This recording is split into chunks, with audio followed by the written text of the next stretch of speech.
In the first half of 2017, of the 1,612 people arraigned in 4 of the 5 boroughs, excluding Staten Island, 89% of those arrested were black or brown. Are black and brown people just more lawless? Are white people better at getting away with crime? And what does any of this have to do with ice cream? In about 3 seconds flat, I'm gonna go from a law-abiding, ooey gooey buttercake-loving citizen to public enemy number 32 flavors. It's against the law to put an ice cream cone in your pocket on a Sunday. Yes, this is a real law on the books, right here in New York City. But like that proverbial tree falling in the woods, if no one actually enforces it, does anyone really care? The two-headed monster of over-policing and overzealous laws does.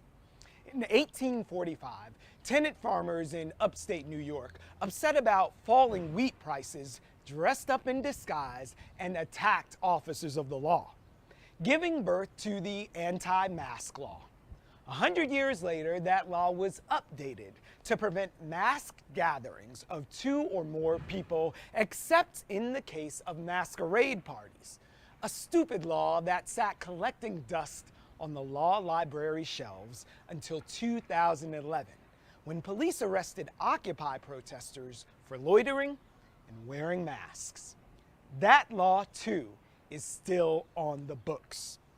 America is a nation of laws, not of men, meaning no one person is above the law. But are the mostly men who legislate the laws that govern our lives actually doing what they were elected to do? Like protect children from individuals who would rob them of their innocence and penalize the institutions that shield perpetrators from being held accountable. Like prioritizing a speedy trial over an outmoded prosecutorial advantage that leaves defendants blindfolded. Like making my pants a haven for the dairy dessert of my choice any day of the week. So with that, let's go in.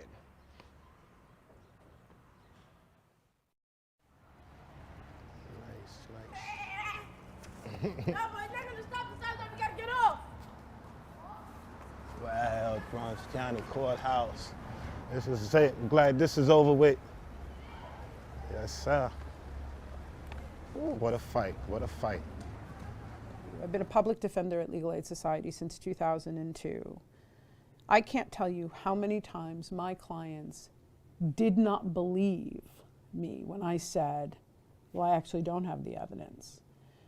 Especially when— You're my lawyer. Right, you're my lawyer. What do you mean? That can't be right. Yeah.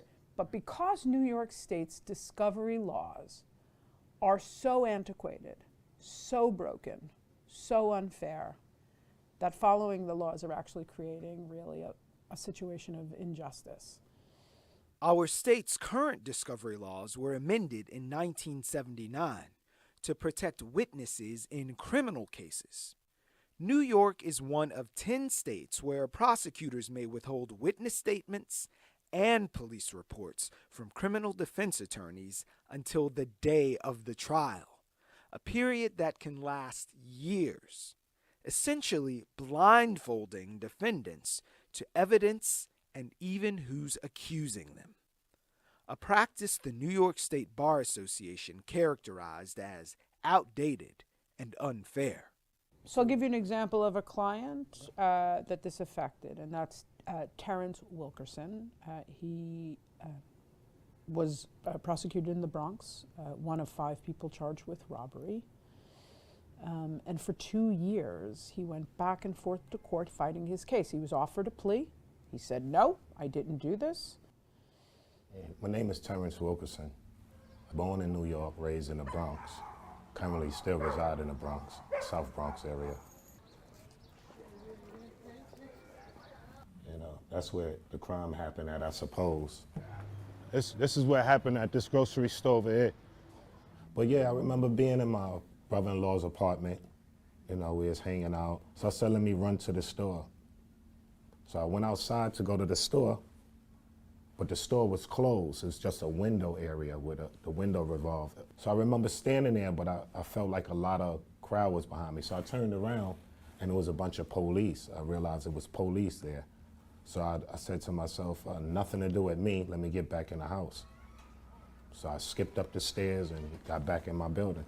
I think it was like 5-6 minutes later, the door kicked in. Just boom, there's a boom. I lift my head up and it's an officer come right in and he says, "What's your name?" And I says, "For what? What are you even doing in here?" And he says, "Okay." And he come towards me and grab me by my arm and bring me outside to the front of the stoop of my building. The next thing you know, I was preparing to go to court. So I was charged with, I believe, 1st-degree armed robbery, 2nd-degree robbery, grand larceny, possession of a weapon. Mr. Wilkerson was arrested May 13th, 2015. We received this document when we got sent out to trial in September of 2016. In this document, it says that the complaining witness noticed that there was a phone number on the phone that had been taken from him by the real perpetrators. The prosecution thought its best evidence was a number dialed from the cell phone stolen from the complaining witness at the bodega. The problem, as records would show, was when the calls to that number had occurred. We were able to figure out that the phone number belonged to an escort, and that escort was advertising on Backpage. And we were able to get all of the documentation as to that to show that this complaining witness knew whose phone number that belonged to. This complaining witness had called that phone number previously. This complaining witness had called other escorts previously. And since he was robbed by this person, he happened to keep calling that number. More than, say, I think 32 times he called that number in just the month after he says he was robbed. Wow.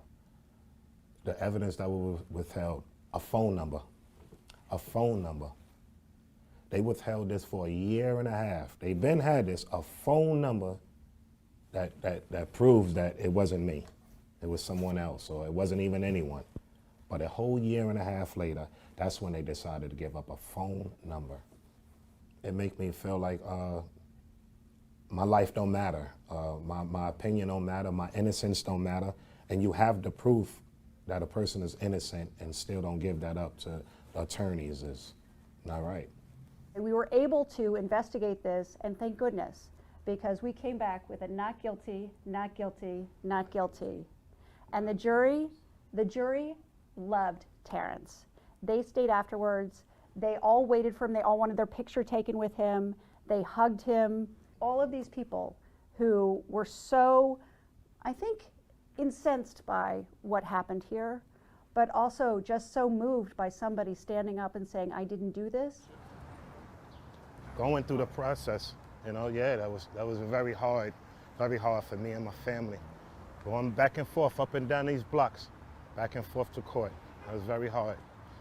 So looking at New York State, I saw a number that 98% of the felony convictions that happen are based not on trial, but people taking the plea. If we were to have this open discovery process, what do you imagine that number would look like? It would certainly go down.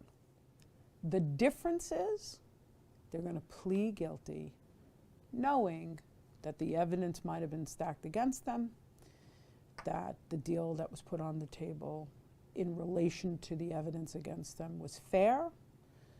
And so it's a fairer knowing process, whereas right now, you're blindfolded. So cast a villain for us. Who's the enemy of reform standing at the State House door saying no? So, discovery reform, bail reform, and speedy trial reform were in the budget package that the governor put forth. The Senate didn't even come to the table, didn't include any of that in the one house. We're hoping that that will change now during legislative session. Until that happens, what's the real human cost? It's injustice. Every single moment we don't do this is another moment somebody's taking a plea blindfolded.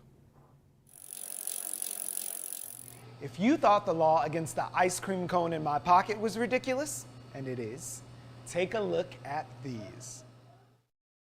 People who have followed Crime a Day have accused me of being a bot. Never a Russian bot, but a bot. People have accused me of being a computer algorithm, disgruntled prosecutor. They don't know who I am, but I promise I'm human. For the last 8 years, I've been practicing as a criminal defense attorney in Connecticut. In the 1980s, the Department of Justice set out to count how many federal crimes there were. How many crimes are there? The Department of Justice put a team on it and ultimately had to abandon the project with nothing more than an estimate. Crime a Day tries to do what the DOJ didn't do, which is to count every act that is a crime under federal law. During the day, I represent clients in criminal matters, but at night, when the day's over, I spend hours reading the Code of Federal Regulations, reading statutes, reading legislative history. That process involves hours of analysis. Ultimately, it produces 140 characters of a tweet with a silly-sounding crime. There are other laws that are still on the books from hundreds of years ago that were inspired by uniquely New York things. What I found was, most of the time, these laws grow out of a legitimate need or a legitimate problem, but have been drafted in such a way that they rope in conduct which really shouldn't be criminal. It's a crime to bring an unshucked ear of corn out of New York into any other state.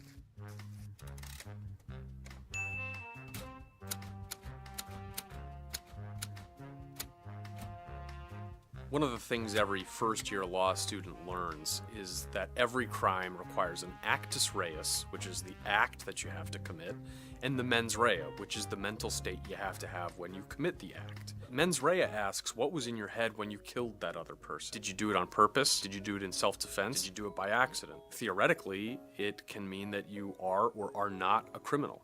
If there are hundreds of thousands of laws, and if it doesn't matter whether you know the law or you don't know the law, you can be charged with a crime that you had no reason to believe existed. In 1986, a jazz musician named Kirk Lightsey was trying to get on the subway. His hand came too close to a passenger's purse, and he was charged with the jostling statute, to put your hand on somebody's purse or too close to their purse.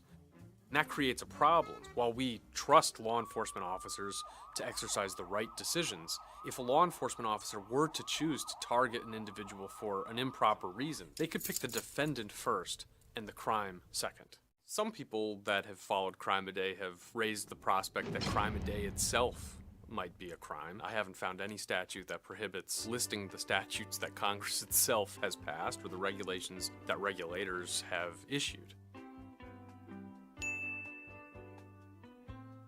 A local example of this explosion of criminal laws is one of the older penal laws in New York prohibits wearing unusual or unnatural attire. What does that mean? Attire has been construed to mean a man wearing women's clothing. A prosecutor decides whether your clothes are unusual or unnatural.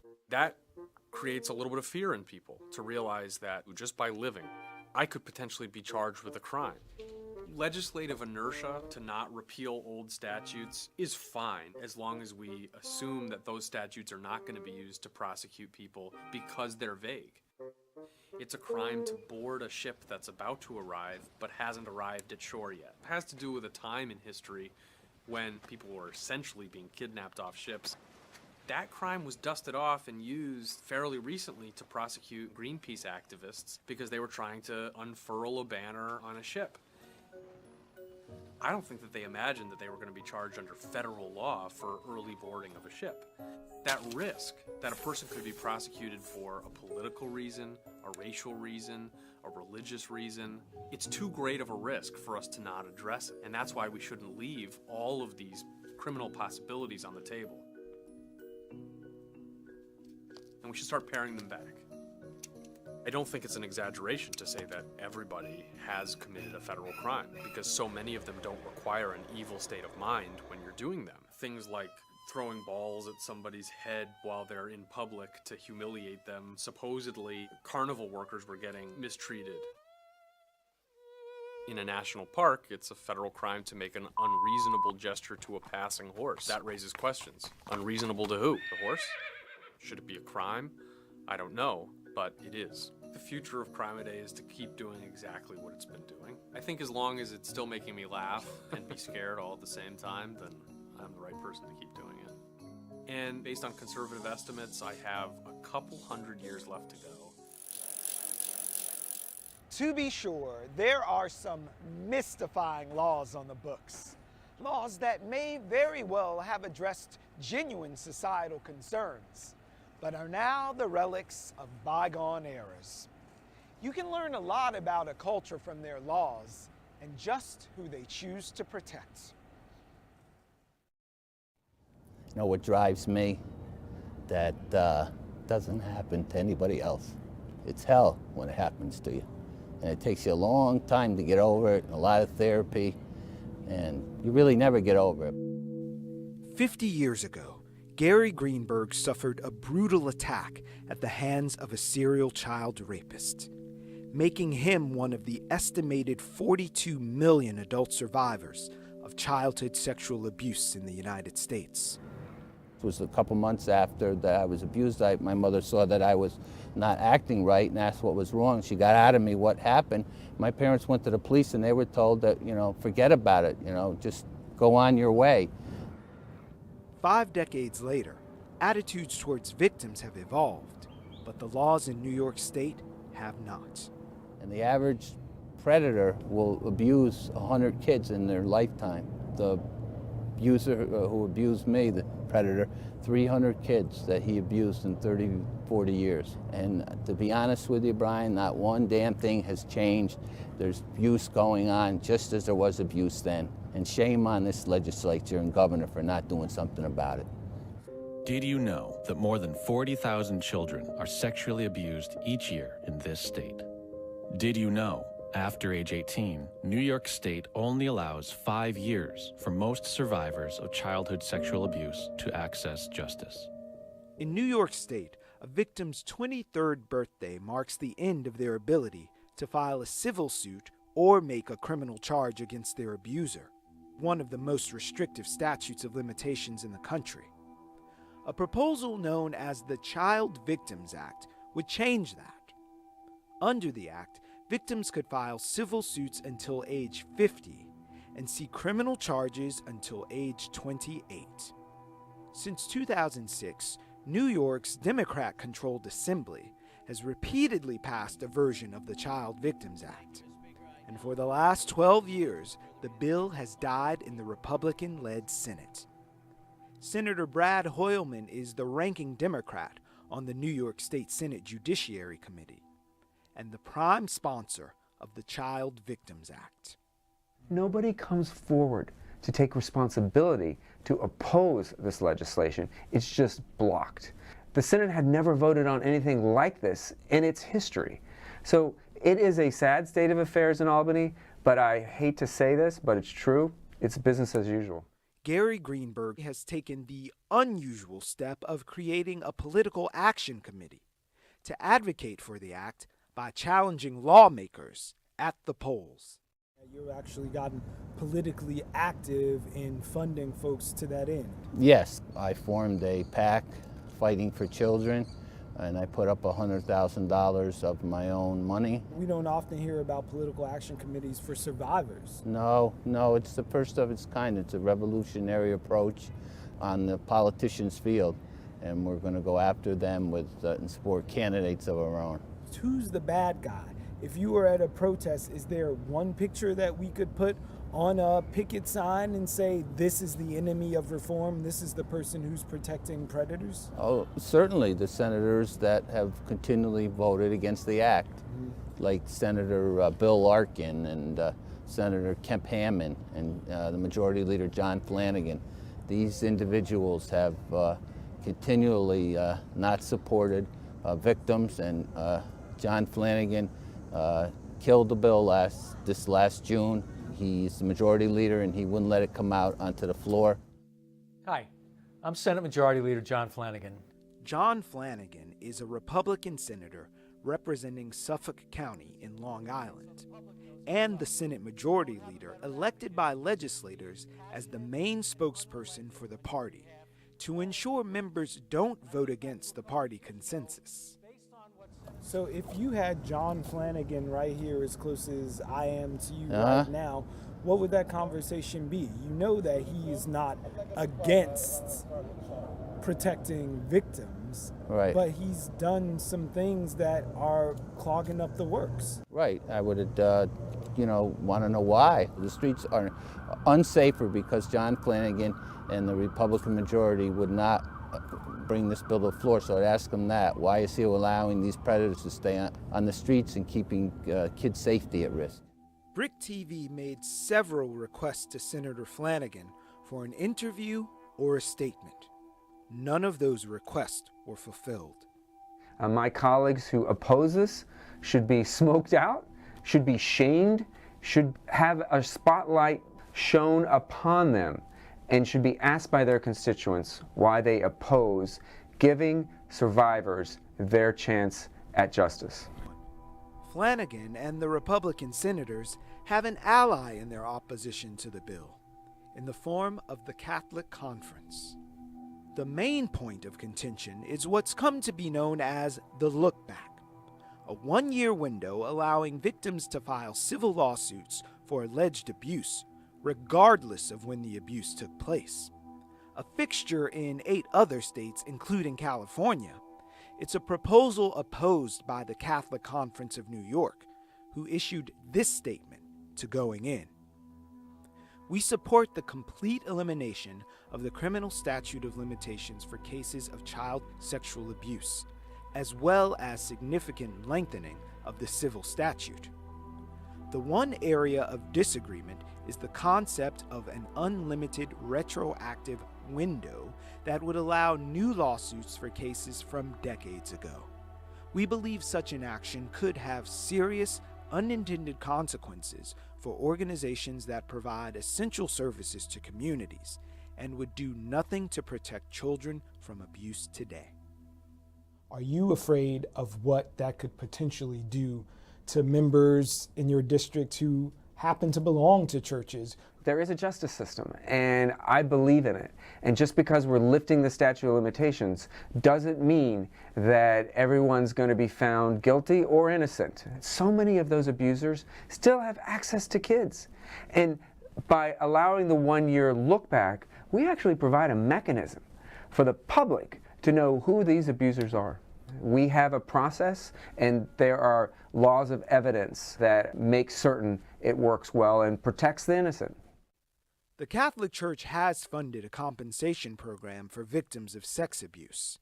And though they won't say how much has been paid out, 118 abuse victims have accepted compensation, with the condition that they take no legal action against the Archdiocese. But the hell with all those other people, they do not support the one-year look back particularly. That's not a compromised position for you. No way. That's not something I wouldn't you'd take have. anything without the one-year look back. You got $100,000 in seed money versus their millions of dollars worth of influence and lobbying. How much is it worth to the Catholic Church to keep people like you locked out of the floor to vote on stuff? The accountability is on them to acknowledge and to let this law pass so the victims of priests, the victims of rabbis, the victims of anybody can, the last 30, 40, 50 years can go in and they can get what they need to get as victims of child sexual abuse, and that's accountability of their perpetrator predator. 76% of New Yorkers polled support the passage of the Child Victims Act. But the bill has never been brought to the floor of the Republican-led state Senate for a vote. How did protecting children from sexual abuse become a partisan issue? Survivors will continue to advocate for accountability and pray for answers.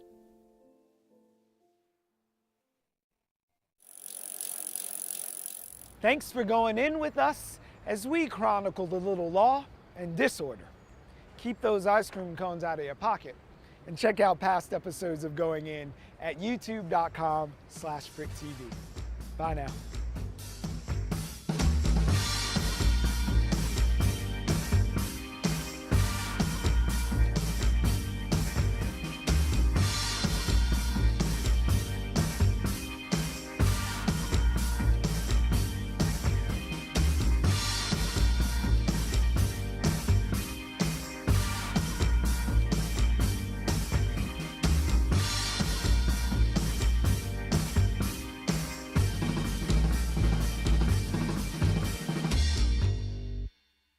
Every week, we go in.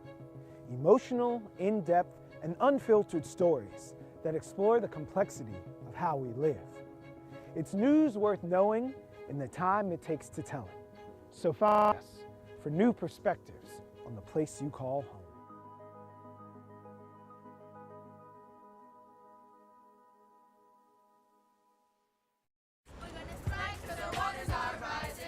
Young people leading the fight to save the planet. But it's a battle they never asked for. We didn't really do this. It's the earth we inherited. And they'd sure appreciate a little help from their elders. So instead of just saying you support the empowered young people, like go out there and do something, change something. There are some adult allies with adult advice. If we don't share with you what we know, you will move slower, you will make the same mistakes that we made. How many minutes do you think all broadcast television news spent covering the climate crisis in 2017? Other teenagers are guiding grown-ups through a climate change museum. Clean energy is probably the most common solution to the climate crisis that you guys know about. Paddle, paddle, paddle, and pop up. And out in the Rockaways, while little kids are taught how to surf, they're also learning how mountains of trash are filling the ocean. Are you grossed out? Are you mad? Great. This week, an existential crisis met head-on by the young and the restless.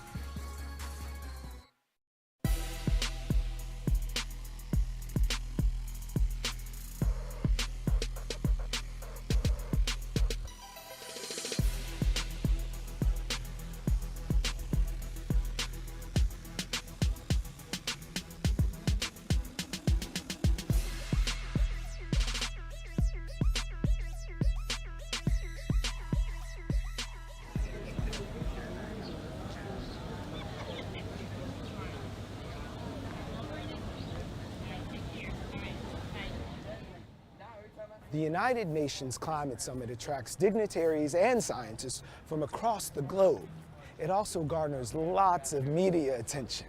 But here in Brooklyn, we've got Uprose, and they've convened the 7th New York City Climate Justice Youth Summit, attracting young people from across the country to put their minds together and work for solutions to some of the biggest problems facing our neighborhoods and our planet.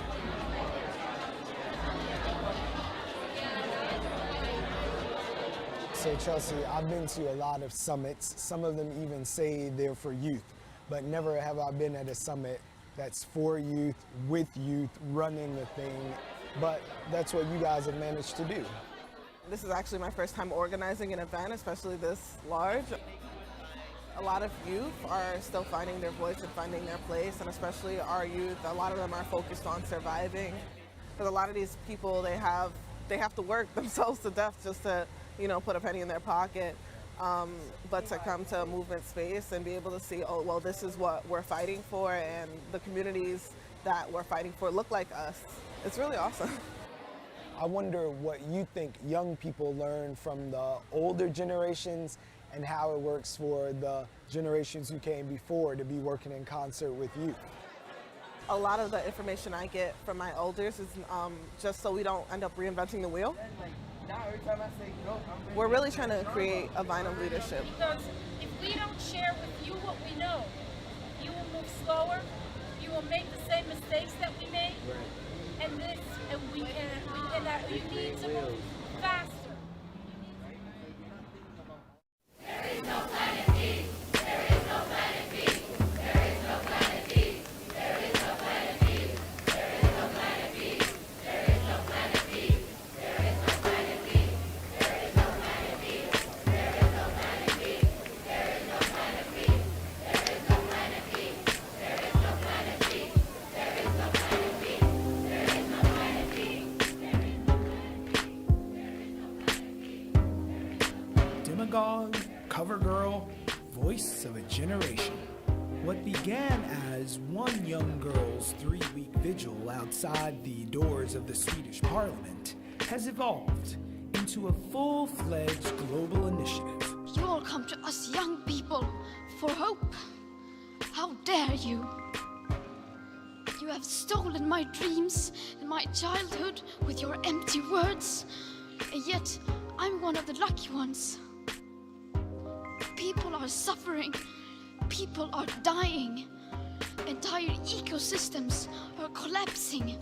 We are in the beginning of a mass extinction, and all you can talk about is money and fairy tales of eternal economic growth. How dare you? Locally, students from the New York City area have been striking every Friday for nearly a year. And what they may be missing in class, they're more than making up for in real-world experience, putting their values into action. Climate crisis is a generational issue, but it requires intergenerational cooperation. It's our responsibility and it's also our burden, you know, because it's like, you know, we didn't really do this. It's the earth we inherited, and even now, like the people who are doing it are, you know, like the top 100 corporations and the elected officials who aren't giving attention to the climate crisis. And you know, like the youth movement hasn't risen out of choice; it's risen out of necessity.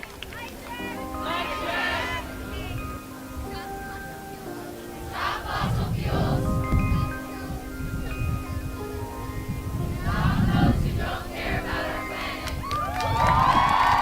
There are a lot of adults who are like, we really support what you're doing, but they don't do anything beyond that. It's like they say they support us. It's like, well, that's great, thank you, but not that helpful. Yeah. You can vote, you can do this, you can strike, you can lobby these politicians, like you can do all of this and more. We're full-time students. We don't have half the resources you have. So instead of just saying you support the empowered young people, like go out there and do something, change something. Yes. I want all of you to understand what my generation is going through. I want you to process that, and I want you to become a climate activist. It's also like caring about the environment has become such a privilege. Also, if you are trying to feed your family paycheck by paycheck, you don't have time to care about the environment because it seems like such a distant issue, because the media paints it as such a distant issue. So when you tell frontline communities, you know, people of color, that their daily lives are being affected by climate change and how they're being affected by climate change, now they're more susceptible to join the movement. But how are you going to ask them to care about something that when they have 1,000 things to care about? When I was 12 years old, I went back to India, which is my native country. And was hospitalized because I couldn't breathe. No one should lose the right to breathe on this planet. Changing your mindset from excessive consumerism to sustainability is about putting frontline communities in the forefront and also enabling a just transition for them to switch their jobs. If they're working in factories and, you know, those kind of jobs that are left to lower income communities, and then you want to wipe out all the factories, they're going to have no jobs. So then you have to make a path for them to get to renewable jobs safely without endangering their families. So it is very complex, and that's why when you talk about the climate crisis, you're really talking about everything, including intergenerational issues. Like we are going to be the most affected, and our children. It's an issue that like it covers every single aspect of our life, because it covers housing, transportation, jobs, education, food, everything that we do, everything we know. We're gonna strike because our waters are rising. We're gonna strike because our people are dying. We're gonna strike for life and everything we love. We're gonna strike for you, will you strike for us? We're gonna strike for you, will you strike for us?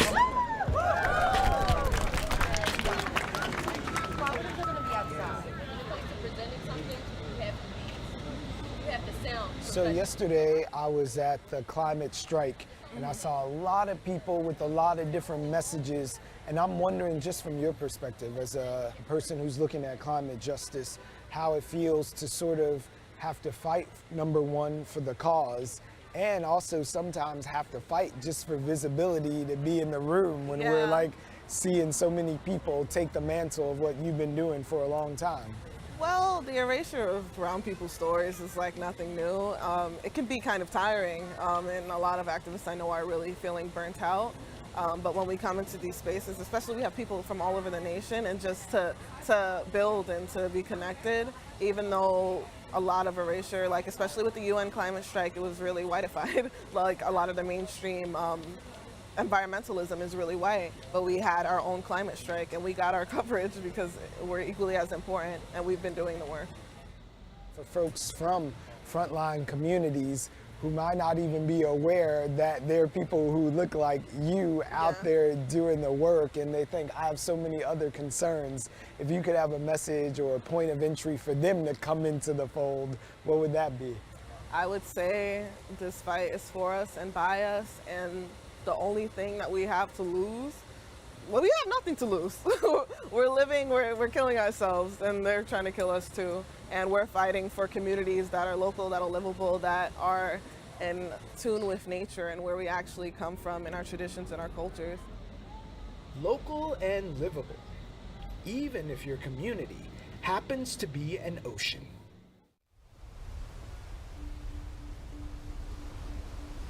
Yeah, I definitely started surfing here in the Rockaways. I grew up here as well. I've been surfing since I was a kid. I've been surfing since I was 8 years old. I have never felt anything as good as surfing a good wave with your best friends.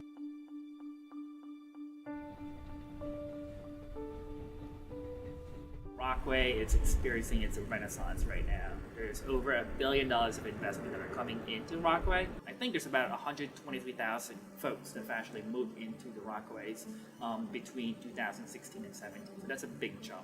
People are moving in because of the quality of life, it has a beach town feel, and then everybody wants to surf. So from the time the beach opens in Memorial Day until just past Labor Day, the amount of trash and plastic that people leave on the beach is disgusting. We see people like literally get up off their blanket and shake it out and walk away. My wetsuit is filled with trash. There is a level of disrespect in our community because people come out and this is their, quote unquote holiday. It happened at least 3 or 4 years ago that we started collaborating with Surfrider on beach cleanups.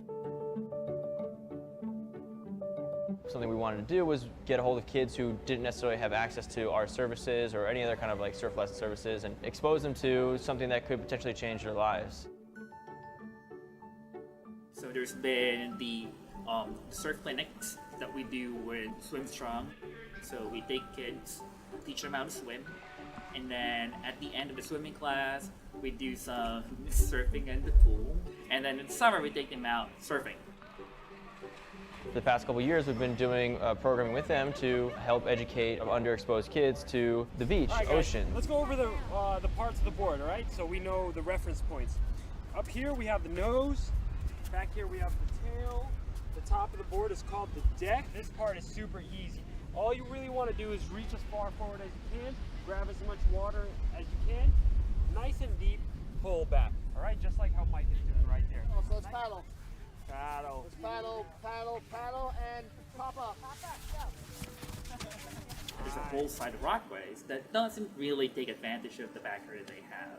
And as activists, it is our job to make sure that we connect those individuals and those families to the ocean so that they can take ownership of protecting it.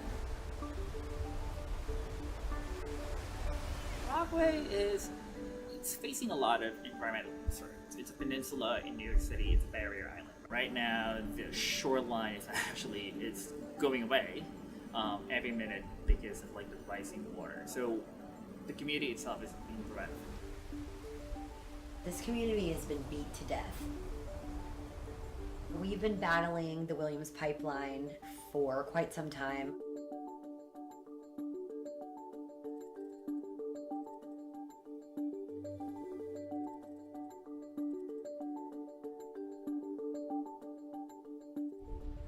The growing surfer community and the growing interest in surfing have actually promoted even more interest in environmental sustainability. If you're not connected to the ocean and you live near it and you don't participate or engage with it, a protest about someone putting a pipeline in would be like foreign concept. The youth program is one of the ways that we can actually connect the community into the ocean. Consistent in the pop-up, and then we'll take it to the ocean where it really matters. All right, guys, let's paddle. Big wave, come on, paddle, paddle, paddle, hustle, hustle. Come All I can say is that I know that when I was a kid, there were no surf programs available to me or to anyone else my age. So learning was hard. You had to really be encouraged by your parents. You had to have the means to get to the beach. That's not something that every child has access to. Even kids within the Rockaways don't even know what's at their fingertips, what a great resource the ocean is.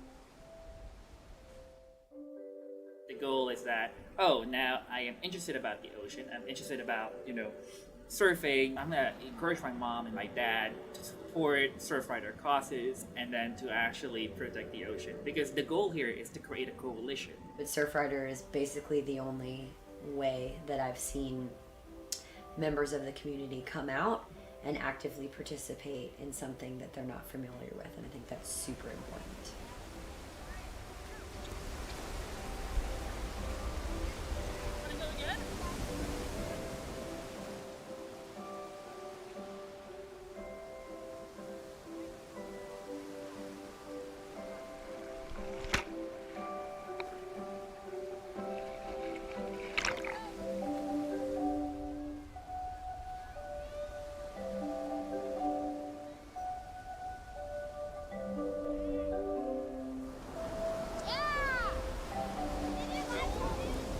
Surfing is the best. We might fall over a few times, but it'll still be fun. Being in the ocean for the first time, or conquering waves, or learning how to swim is empowerment in itself.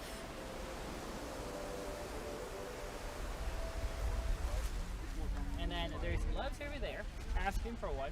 You only need one because the other one is like, you need a bag? You don't want to share a bag with your brother? Our focus for youth, it's all about the future. Right now, I think we have a lot of interest. What we don't have is we have to build a stronger pipeline for the future.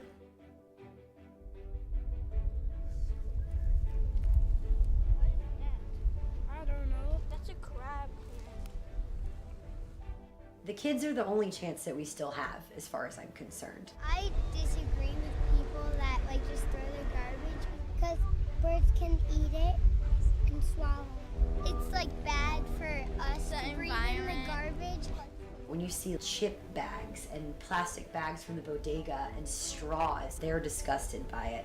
And it's a beautiful talking point because they want to save the turtles, they want to save the dolphins, but then they also have to be the trash pickers of the ocean, and without them seeing that, you don't get it.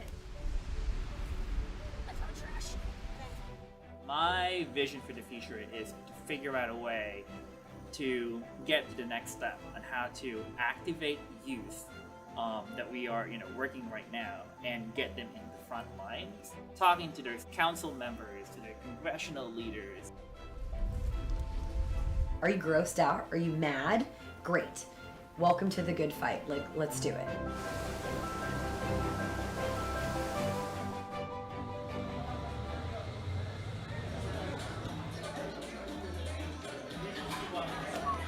The people at Uprose have been doing it for more than 50 years, organizing, advocating, and amplifying the voices of frontline communities.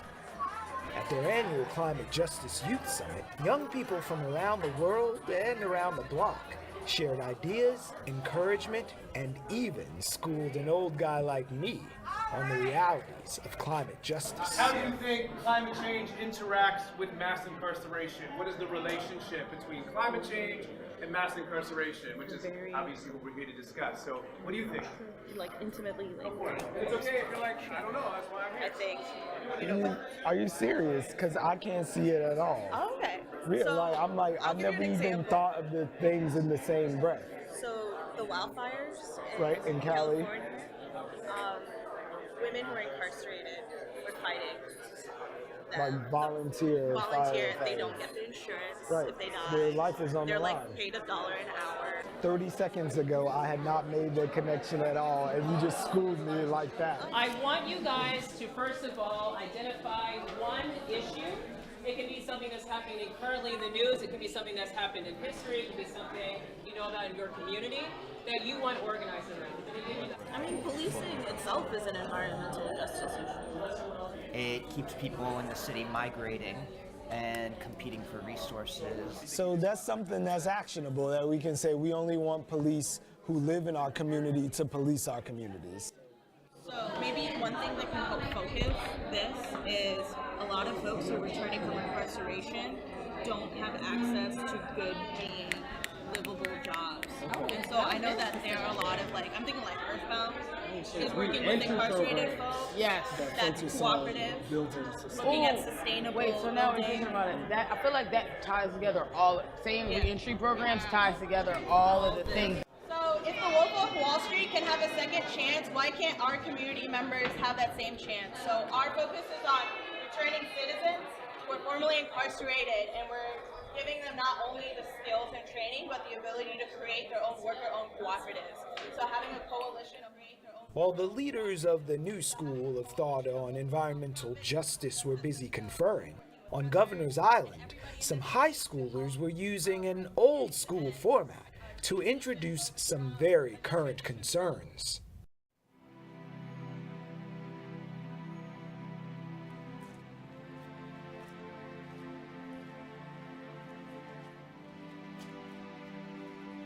This is the Climate Museum. It's actually the second museum devoted to climate in the entire world. And it's in New York City. It's on Governor's Island.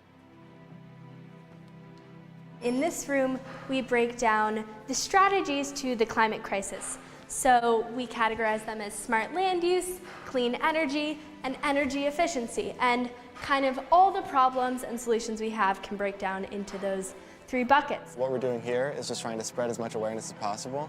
Our exhibition is called Taking Action. So basically, we inform people about what's going on with the climate, what's preventing us from making a change, and then what they can do to actually help. These foods over here are weighted depending on the amount of carbon emissions in grams that are produced in their shipment and growing. So if you pick up something like a banana, it's kind of heavy, but not so much. But then if you pick up a hamburger, it's very heavy, and that's because hamburgers, cows produce methane gas, and on top of that, cheese is very processed, and a lot of farms are in the middle of the country, so they need to be transported farther. This is the Doom Room, and it's pretty much the obstacles to all the solutions you saw in the last room. And the 2 main headliners are that we're still doing business as usual, and that there's a climate silence, both in the media and in people's personal lives. Basically, people aren't talking about it enough. So if you look over here, we talk first about the climate silence. So we have these questions, then you can give an answer, and then I'll show you. How many minutes do you think all broadcast television news spent covering the climate crisis in 2017?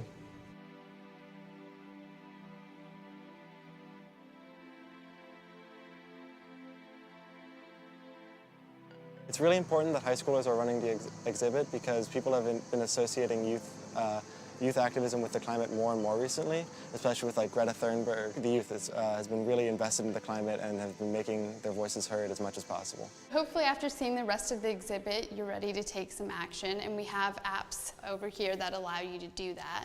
So if you want to come over here and enter your name, we can get you started.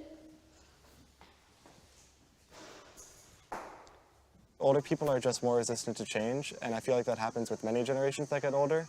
But it's always been when there's a huge problem facing the country or a certain generation, it's usually the youth that really gets involved first. I think a good example is Vietnam.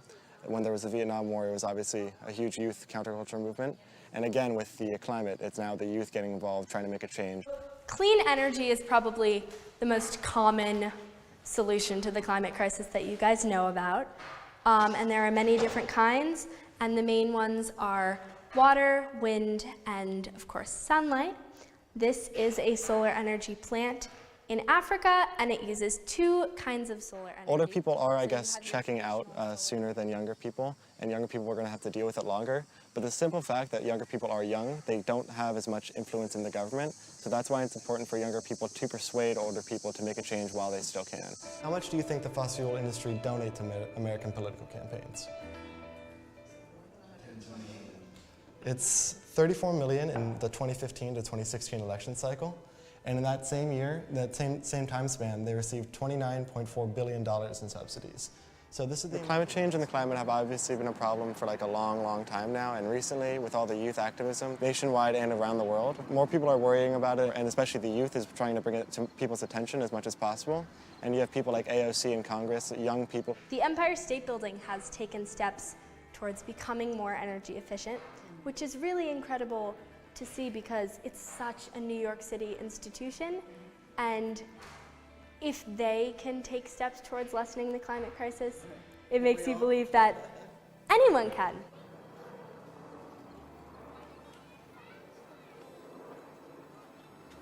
When you come to the Climate Museum, House 18 on Governor's Island, there will be high school docents in each of the 3 rooms. The first room is about the main things we can do to actually help the climate, and those are smart land use, energy efficiency, and clean energy. And we have hands-on exhibits for each of those ideas. In the second room, you'll see the obstacles to climate change, basically why we haven't made the changes that we need to do. And in the third room, you can take action against climate change yourself. This is the most important thing facing the world right now, and I think it's very important that people get more involved around the world, outside of just the youth. Ever since I started learning about the ozone layer and different things that are affecting the environment, way back in like 2nd and 3rd grade, I've always felt like it was a very important issue that we need to deal with. And then it's just gotten worse and worse, and fewer people have been speaking about it. And then I was looking for a way to actually get involved, and my dad told me that there was this climate museum. Now I've worked here this whole summer, and now I'm doing shifts over the weekend while I'm in school.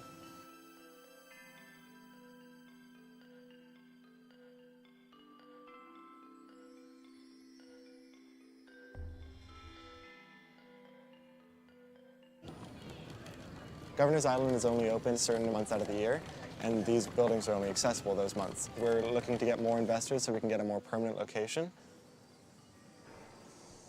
Well, good for you guys. This is really great. Maybe the young people can make a change. Everybody can make a change. Everybody can, there you go. Everybody can make a change. That's the tagline, right?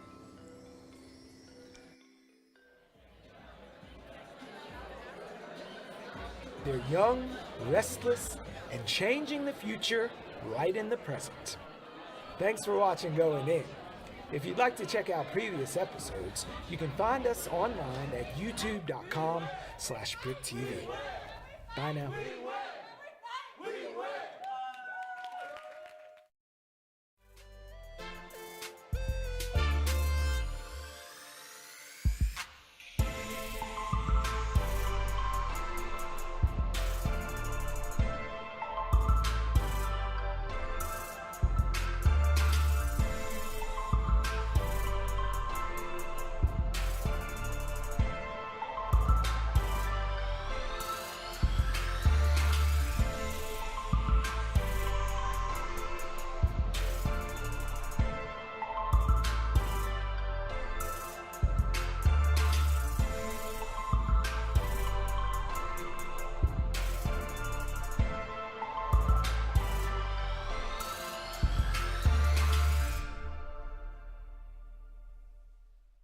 Hey, climate emergency. Learn about the climate emergency. We don't want to shy away from the truth, and the truth is that we have a climate emergency.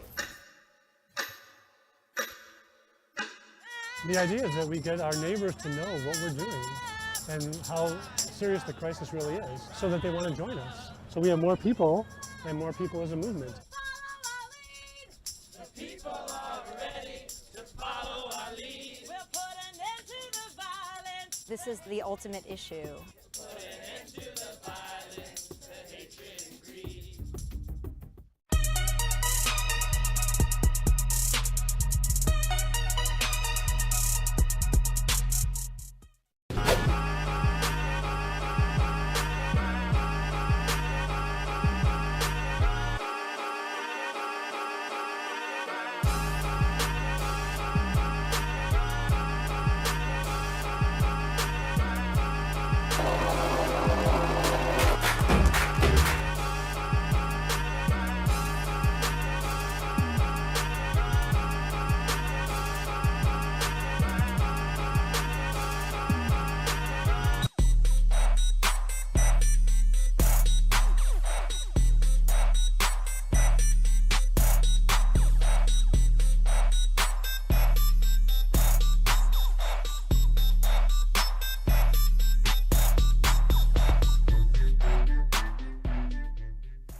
From the beginning, I always knew that if I want to do my journalistic work, there is always chance to get arrested, to be in prison. Anybody actually taking this kind of job in Iran kind of understand the risk.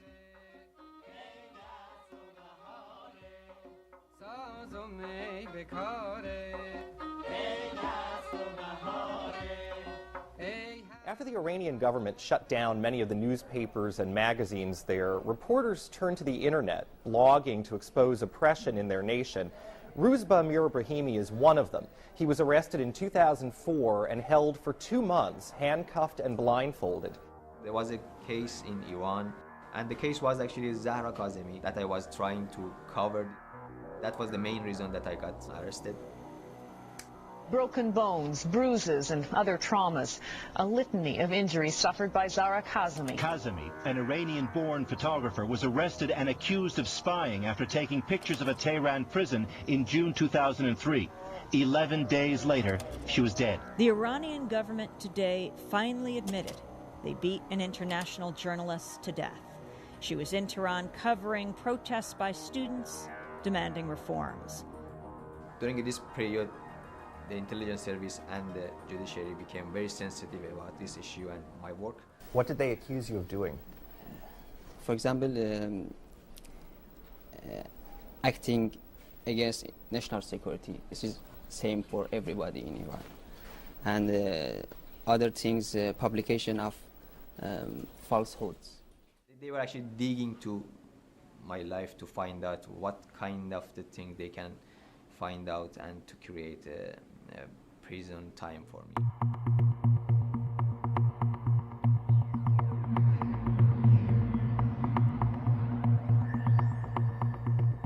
Is it worse? Is it not worse? Is it worse to stay at prison for 15 years and you are spending a lot of time in a solitary confinement, which itself is actually torture.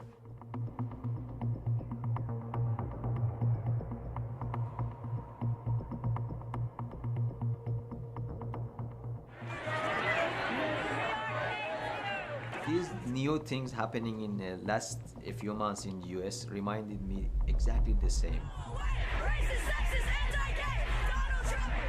The new administration and new president approach to the media or to independency of the media is almost the same, because anything he doesn't like, he says, it's fake. Mr. President-elect, can you give us a question? You're attacking us. Can you give us a question? You are fake news. Fighting with media, I guess the very, very negative and dangerous signal.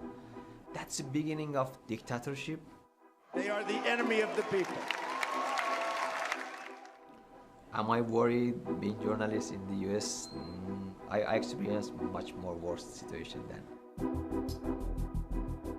My experience maybe could help somebody.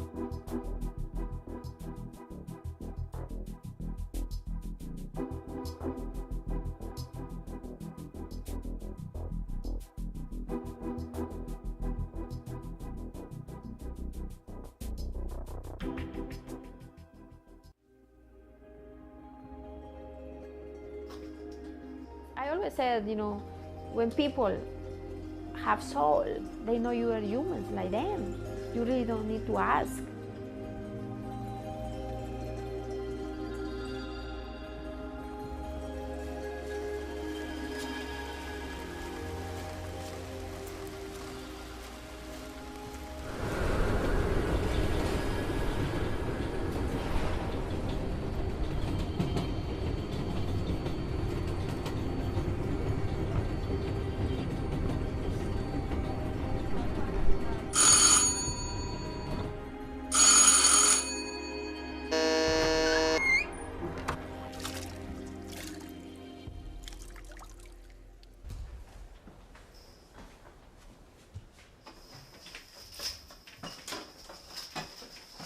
As a nanny, the first job that shocked me that they didn't realize they're having a human to take care of our children.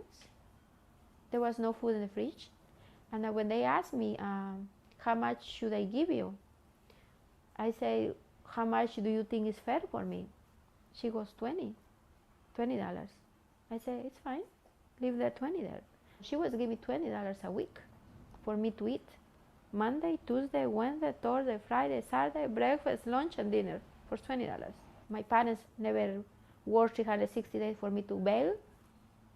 Food, love, nothing to anyone. That I didn't mind.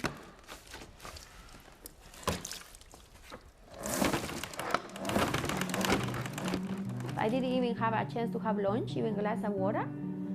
And they don't care because they're thinking we're machines, we're robots. We don't pee, we don't poo, we don't eat, we don't rest. And I don't like it when people tell me you're part of the family, you're part of the family. That's only from the tits out. Because if I said tomorrow I'm sick, they won't tell me, oh, I will pay you rent.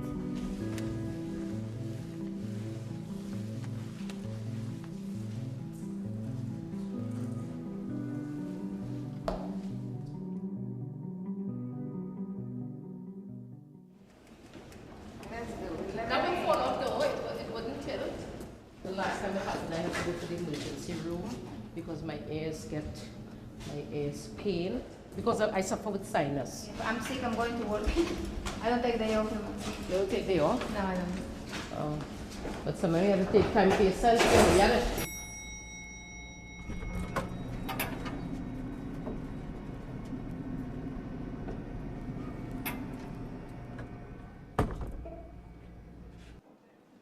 So because domestic workers, our job is sort of kind of like an informal type of industry, we can't unionize. We have to be a movement. To me, when I go there, you know, I feel like my family, they don't know. These women, they don't know. I really love, I care them, but I can't do anything for them because we are in a struggle. You know, I need to work to pay my rent, all my bills, my own things. But I love to be with them. For those among us who have issues that we could provide lawyers, our Urban Justice Center lawyers to fight for reparation, to fight for stolen wages. We must have a community that is empowered and standing together because there's a thread that goes through all of this. We do service work. We work in the homes, even though we don't speak the same language. That person wipes the table the same way I wipe the table. That person takes care of that white baby the same way I take care of the white baby. Whether she's from Guam, whether she's from Tibet. Our fights and struggles are the same. My name is Lisette and I'm proud to be a domestic worker. Round of applause for all this information. Yeah. I've been doing job 10 hours in the past for $20, $25 to pay my bills. It's knowing your rights and learning how to push back. And this is why we have a sisterhood, to be able to hold up each other's hand and say, I'll walk that plank with you. I'll go up there with you. Our stories are essential to movement building. Each and every one of our stories are important.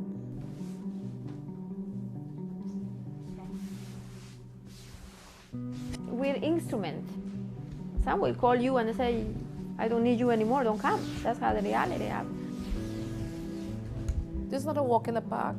This is work, real work.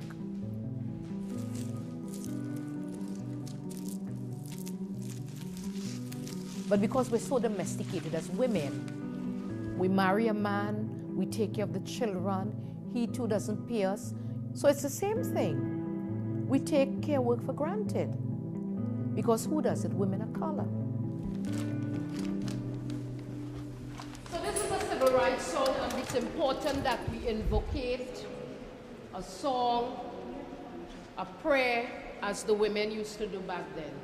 Hold on, hold on, hold on, hold on.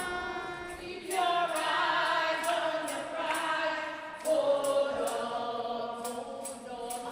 Keep your eyes on the prize. Hold on. Hold on, hold on, hold on. Keep your eyes on the prize. Hold on. No housing, no peace. No housing, no peace. No housing. Gentrification equals police harassment, and they are the same thing. There's no difference. Gentrification is police harassment. Some people can't draw the connections, but those people that are affected can actually easily draw the connection because the police supposedly safeguards these gentrifying neighborhoods so that the developers can come and build luxury condos. More people are getting arrested, and wherever that there's a neighborhood being gentrified, there's more police presence. Bed-Stuy or East New York or Bushwick. Those that live in these neighborhoods, they're scared of just walking around because they're constantly being watched and harassed by the police. And this must stop. And this direct connection to the gentrification. There is definitely a link between police brutality and gentrification. And if you don't believe it, then speak to Maxine, Professor Maxine Barnes. Okay. You said hello. You said hi. That mommy little security. Okay. Oh, so having the security around here. I keep real estate developers out. Maxine is one of the major organizers of MTOP, and she has a very loud voice, and she's very articulate, and she's very intelligent. She's a professor and a homeowner. And these are the type of people that they are afraid of. And so we were at a meeting that was being held in a community forum. They were trying to take a vote in which they would make a recommendation for the Department of City Planning to come in and do major upzoning in our community. No quorum. They don't have 12. No quorum.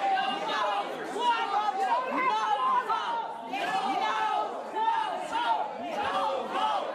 And then all we know is that a week later, based upon tape evidence, Maxine was arrested. I was completely terrified, never having gone through the system, never been arrested. And as much as I've been a spokesperson and an activist, I was really surprised at how afraid I was. Because to be handcuffed like that and to have your freedom taken, it was dehumanizing. It was the worst experience of my life. Here are the formal charges from Community Board 9's board member, Eveline Williams, and her plaint against me. Assault in the 3rd degree, menacing in the 2nd degree, criminal possession of a weapon in the 4th degree, attempted assault in the 3rd degree, menacing in the 3rd degree, harassment in the 2nd degree. 1, 2, 3, 4, 5, 6 charges. The first one being the most serious, assault in the 3rd degree, which attaches to it, I believe, 3 to 5 years imprisonment. When we went in front of the judge, and the judge didn't hear our side of the story because that's not how it works. The judge is only reading the police report. The judge issued an order of protection preventing Maxine from attending the meetings, which is exactly what they wanted to do. And of course, Maxine's arrest scared the rest of the members of the community. They didn't want to continue to engage because they understood that now they could be arrested for nothing. And it was clear on the tape that Maxine never threw anything at anyone. The DA looked at the tape and immediately dismissed the charges because, as we showed, the tape speaks for itself.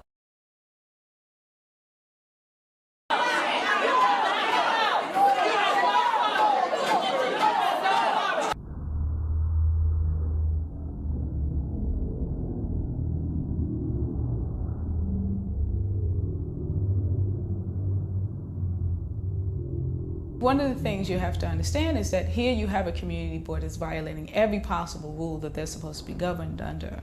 And the only way that we can actually do anything is to voice our voices. And that's our exercise our First Amendment rights that are supposed to be pretty strong in America. But what happens is that during that process, we get arrested. The people united will never be defeated. The people united will never be defeated. Ultimately, the goal is to move us all out. The majority of evictions that are happening right now are Black, particularly Black women, elder women. Lately, I've stopped using the word gentrification. I prefer to use the term ethnic cleansing. I've been arrested already 4 times at community board for exercising my First Amendment rights.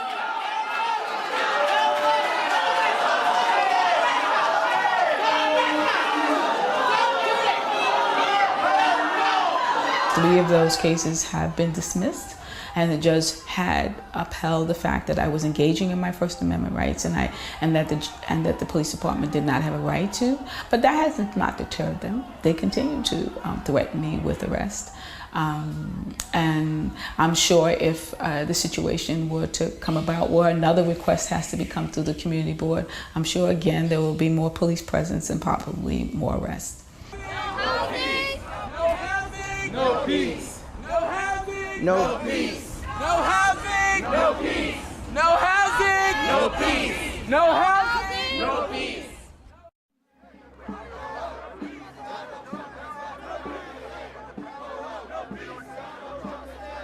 Every time democratic systems are shut down, the first thing that gets attacked is the media system. There's been a lot of talk in the media about the responsibility to hold Donald Trump accountable. And I'm here to tell you that it goes two ways. We're going to hold the press accountable as well. The New York Times is totally dishonest. Totally dishonest. The Washington Post gotten a little bit better lately. I took away their press credentials. The government is interfering with journalism on pretty much every level.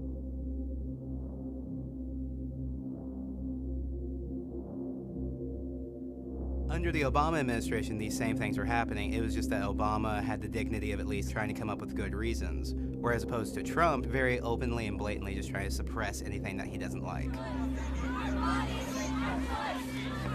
Arresting people wholesale and like mass arrests or targeting journalists. Police in riot gear facing off against the protesters just 6 blocks from the inaugural parade.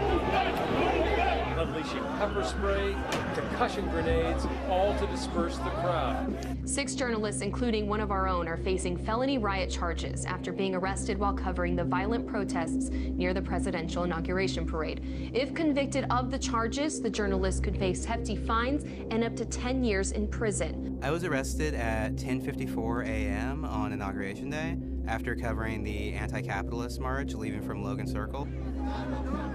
Independent journalists Shay Horse and Matt Hopard were all arrested. The police formed like a riot line on both sides of the protest and then just like snapped shut and then shoved us against the wall. I didn't really mention that I was a journalist until much later in the process because throughout the day and after being like tear gassed several times, it's one of those things that you just have to argue later because no cop at that point is going to listen to you. At that point, they're just in smash mode. The public should care because if they come after people like me that are small time, it's only a matter of time before they come after the bigger fish.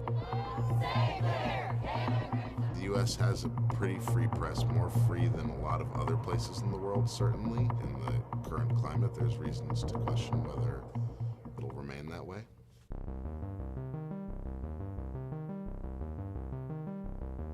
There are struggles for rights everywhere in this country. The media and the way journalism publicizes those things is an umbrella under which they all live. So shutting down the way that the media works and the press works is actually like going to kind of a choke point where you can stop the spread of the information that's needed for all these more siloed struggles for individual rights of groups. I want surveillance of certain mosques, okay?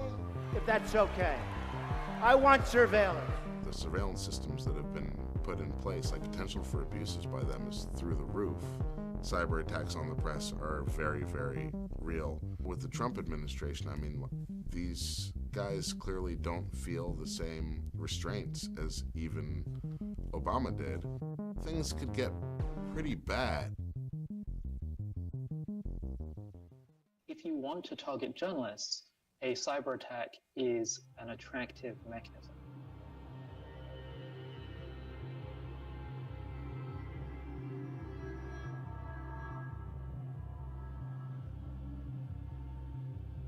CPJ are responsible for directly assisting journalists in need and protecting journalists from getting into trouble in the first place.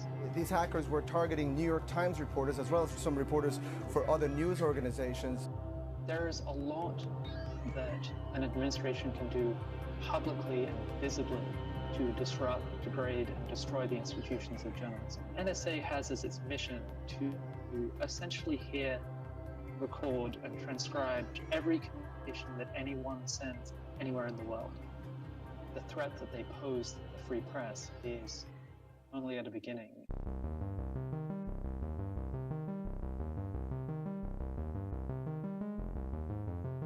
Should you focus on being afraid?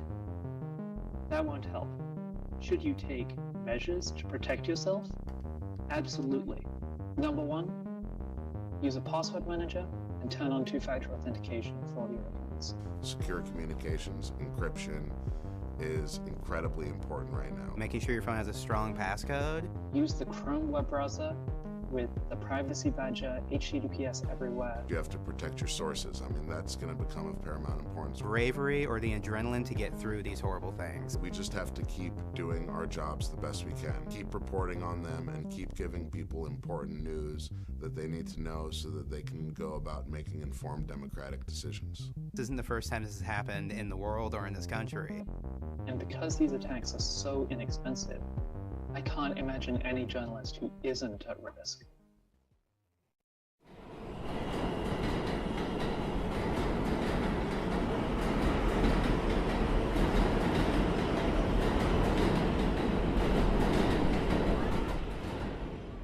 Okay, what is the only 100% effective way to prevent HIV and STDs and pregnancy?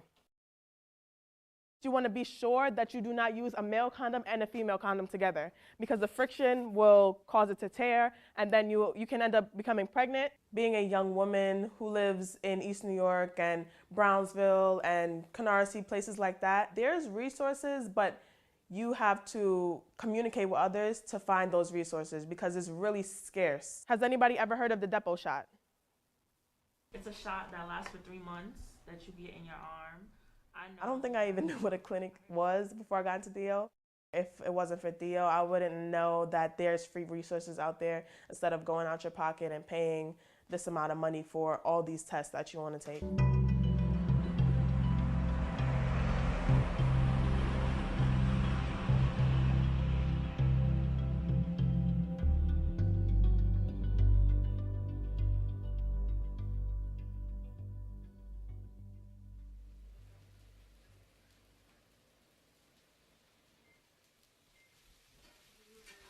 I'm currently a college freshman. I'm studying nursing. I live with my mom, my 3 sisters, and my 1 brother. At first, I wasn't curious at all about the program, but after seeing my sister getting all this information that she didn't know before, it kind of pushed me to want to do that. It made me realize that I want to help others more.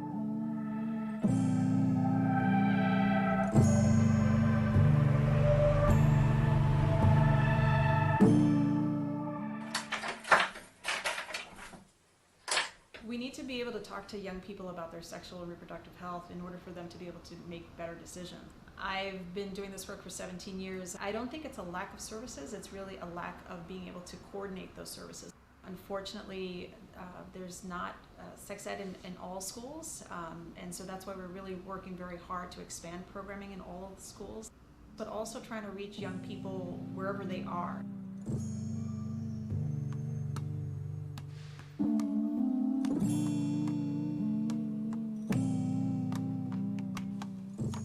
A latex sheath that covers the penis and prevents any semen from entering in the vagina, the anus, or the mouth. There are also polyurethane condoms, which are ones made out of plastic if you're allergic to latex. Nothing's really handed to us women, and we have to be strong ourselves rather than looking for somebody else to be strong for us.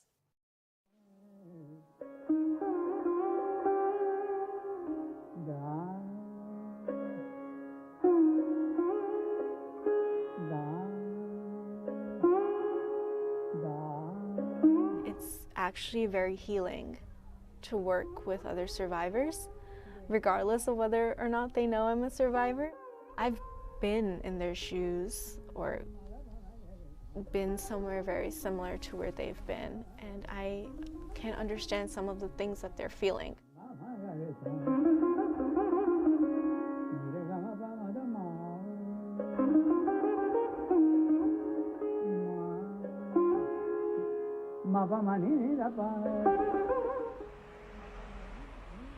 I myself have never been able to fully disclose my story. I think I was close recently, but even then it's this feeling of, will I be misunderstood?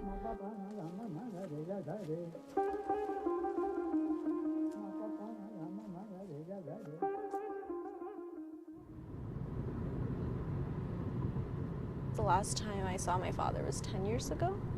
It was one time when my mom and my father were arguing while we were on the highway. He was driving, and the argument got so bad that he was hitting her on the head while driving, but he was speeding at the same time. And he lost control of the car because he essentially lost control of himself in his rage. And a bus hit us, and we only barely made it. I just remember going to school the next day wanting to talk about it, but knowing not to, because I didn't want to lose our status in the country.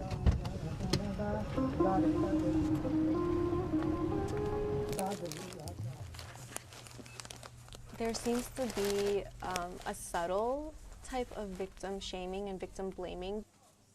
In South Asian culture, it's deeply rooted to the point where like little boys are coddled to adulthood. Mothers don't speak to their sons about how to treat women with respect. Make it for you? Can you mix packet? 나 만에 이제 프리즈 비터에. No. Ready-made Ready-made cream nahi amader. And yet women are told to protect themselves and to safeguard themselves. There's a disconnect here. Whenever someone has even heard an inkling of what I've been through, it's almost like, what did she do wrong? What did you do to make him mad? Why did you do that? You shouldn't have done that. Something that's actually very common in immigrant communities, especially if there is domestic violence in the household, the abuser will often keep important documents with them, kind of keeping it hostage.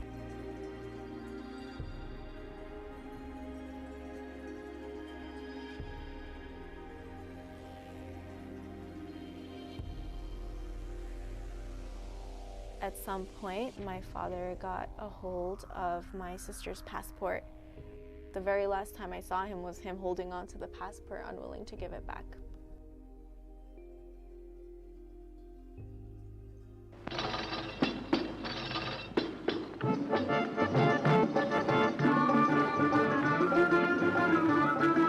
I'm diasporic, you know? I'm from South Asia, but I'm American. South Asian community in general is so close to my heart.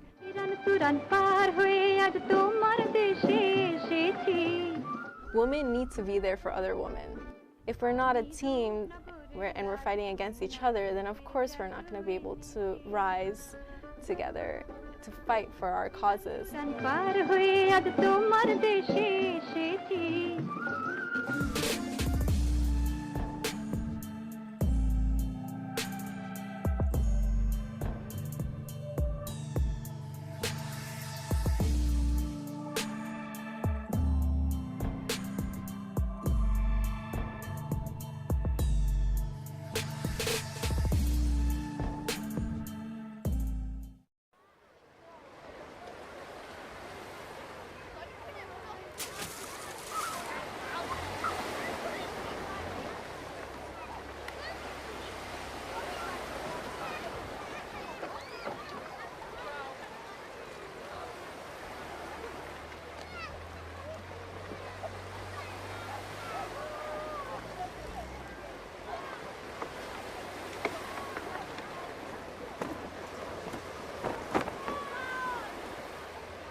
Dream of the things you'll never know.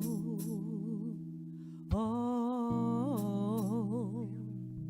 dream of the beauty within your soul. George Floyd! When you dream,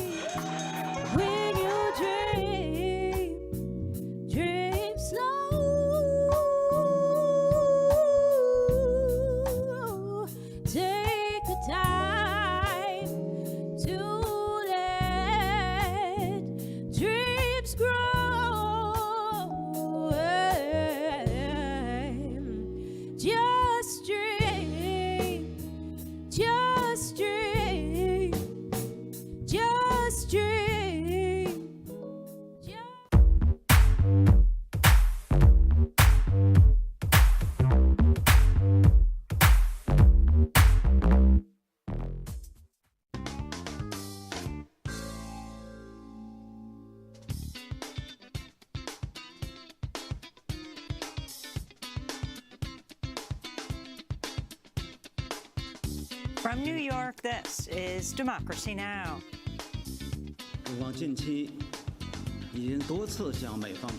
China has in recent time made clear to the United States repeatedly its grave concern and stern position of resolutely opposing House Speaker Pelosi's visit to Taiwan. We are prepared to meet the challenge. As China issues stark warnings to the Biden administration over House Speaker Nancy Pelosi's proposed trip to Taiwan, Pentagon officials say they plan to increase movement of U.S. forces in the Indo-Pacific region if she visits. We'll get an update from Taiwanese-American journalist Brian Hugh in Taipei. Then there's a global debt crisis coming, and it won't stop at Sri Lanka. The whole nation, the whole country was suffering like hell. The outlook has darkened significantly since April. The world may soon be teetering on the edge of a global recession, only 2 years after the last one. As the International Monetary Fund warns, soaring inflation and the war in Ukraine could push the world economy to the brink of recession. We'll speak with economics professor Jayati Ghosh. And as the Federal Reserve is announcing another rate hike to fight inflation and soaring prices, we'll also look at what a recession could mean for workers in the United States with Marxist economist Richard Wolff. Remember the slogan, the 1% versus the 99%? You're seeing it in action under the wonderful, politely cleansed term, economic policy. All that and more coming up.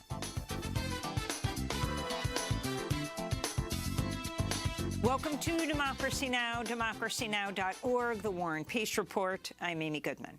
The Washington Post reporting the Justice Department's investigating former President Trump as part of its criminal probe into efforts to overturn the 2020 election. As part of the probe, prosecutors have reportedly received phone records of key officials within Trump's circle, including his former chief of staff, Mark Meadows. The Post also revealed 2 aides to former Vice President Mike Pence, his chief of staff, Mark Short, and lawyer Greg Jacob recently testified before a grand jury. On Tuesday, Attorney General Merrick Garland spoke to Lester Holt on NBC's Nightly News. Garland refused to rule out charging Donald Trump. We intend to hold anyone who was criminally responsible for the events surrounding January 6th, for any attempt to interfere with the lawful transfer of power from one administration to another, accountable. That's what we do. We don't pay any attention to other issues with respect to that. So if Donald Trump were to become a candidate for president again, that would not change your schedule or how you move forward or don't move forward? Say again that we will hold accountable anyone who was criminally responsible for attempting to interfere with the legitimate, lawful transfer of power from one administration to the next. Part of the Justice Department probes reportedly focused on an effort by Trump's team to submit fake electors who would claim to the Electoral College Trump had won states where he'd actually lost. On Tuesday, the New York Times revealed details of internal emails sent by lawyers working on this effort. In one email, the Arizona-based lawyer Jack Wilenchik described the plan as, quote, kind of wild, creative. He wrote, quote, we would just be sending in fake electoral votes to Pence so that someone in Congress can make an objection when they start counting votes and start arguing that the fake votes should be counted, unquote. In a follow-up email, he wrote, quote, alternative votes is probably a better term than fake votes. He then added a smiley face emoji to the email. In related news, the House January 6 committee has released an audio clip from testimony by former acting Defense Secretary Christopher Miller. He denied Trump ever gave a formal order to have 10,000 troops ready to be deployed to the Capitol on January 6, 2021, a claim that's been made by former White House Chief of Staff Mark Meadows and others. In the clip, Miller was questioned by Committee Vice Chair Liz Cheney.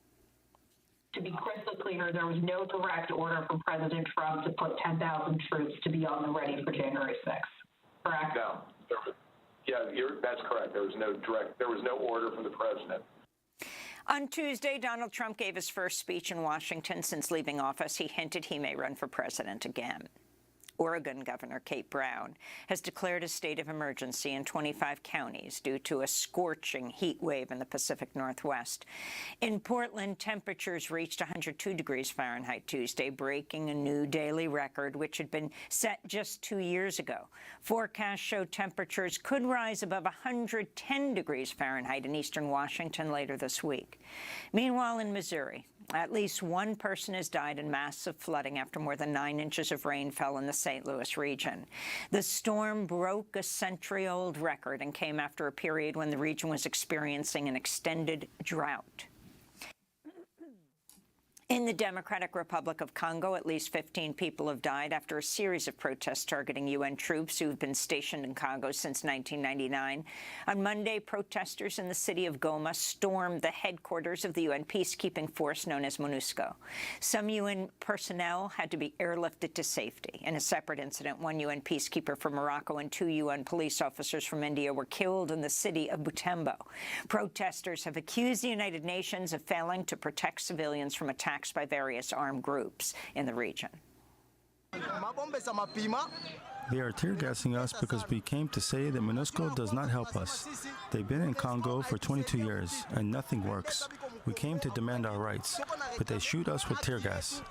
Russia has announced it plans to withdraw from the International Space Station after 2024 and build its own orbital station. The United States and Russia have been the core stakeholders in the project, which has long been a symbol of cooperation between Washington, D.C. and Moscow after the Cold War. U.S. basketball superstar Brittany Griner's testifying today in a Russian courtroom as her trial continues. She's been jailed since February when she was arrested at the Moscow airport for possession of cannabis oil in her luggage. On Tuesday, Griner's legal team argued she had the cannabis oil for legitimate medical uses. A Russian narcologist was questioned by Griner's attorney, Maria Blagvolina.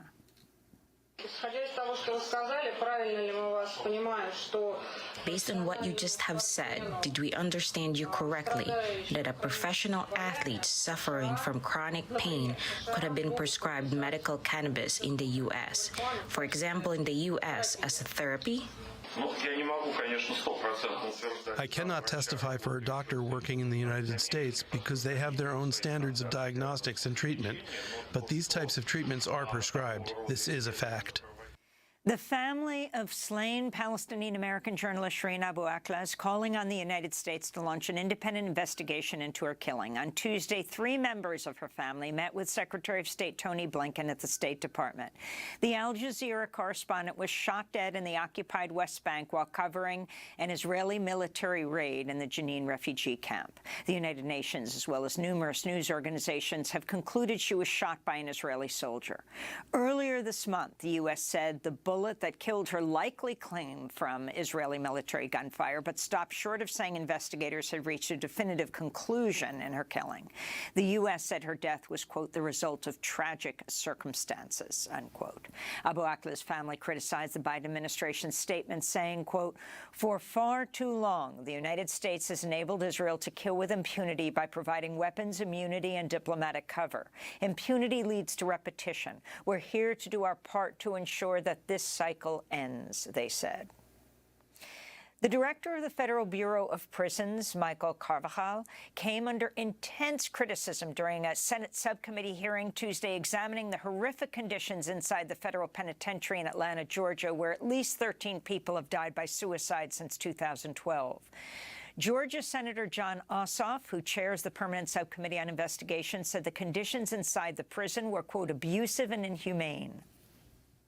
Inmates hanging themselves in federal prisons, addicted to and high on drugs that flow into the facilities virtually openly.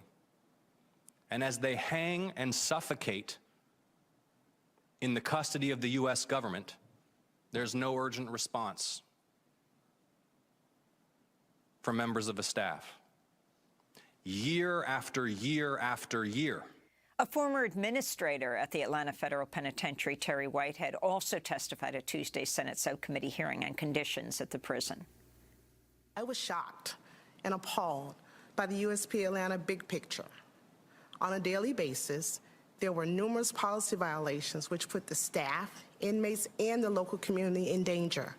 For example, there were so many rats inside the facility dining hall and food preparation areas that staff intentionally left doors open so the many stray cats that hung around the prison could catch the rats. It is never a good idea to leave prison doors open. In other prison news, 28 women who were held in a county jail in Indiana have filed lawsuits over what's being described as a night of terror. The women say they were raped, groped, and assaulted by male prisoners inside the Clark County Jail after a jail official gave 2 male prisoners keys to the women's area in exchange for $1,000. The lawsuit also claims jail officials allowed the attack to go on for hours, even though it could be seen on surveillance video. 20 women filed a lawsuit in June. 8 more filed a lawsuit this week.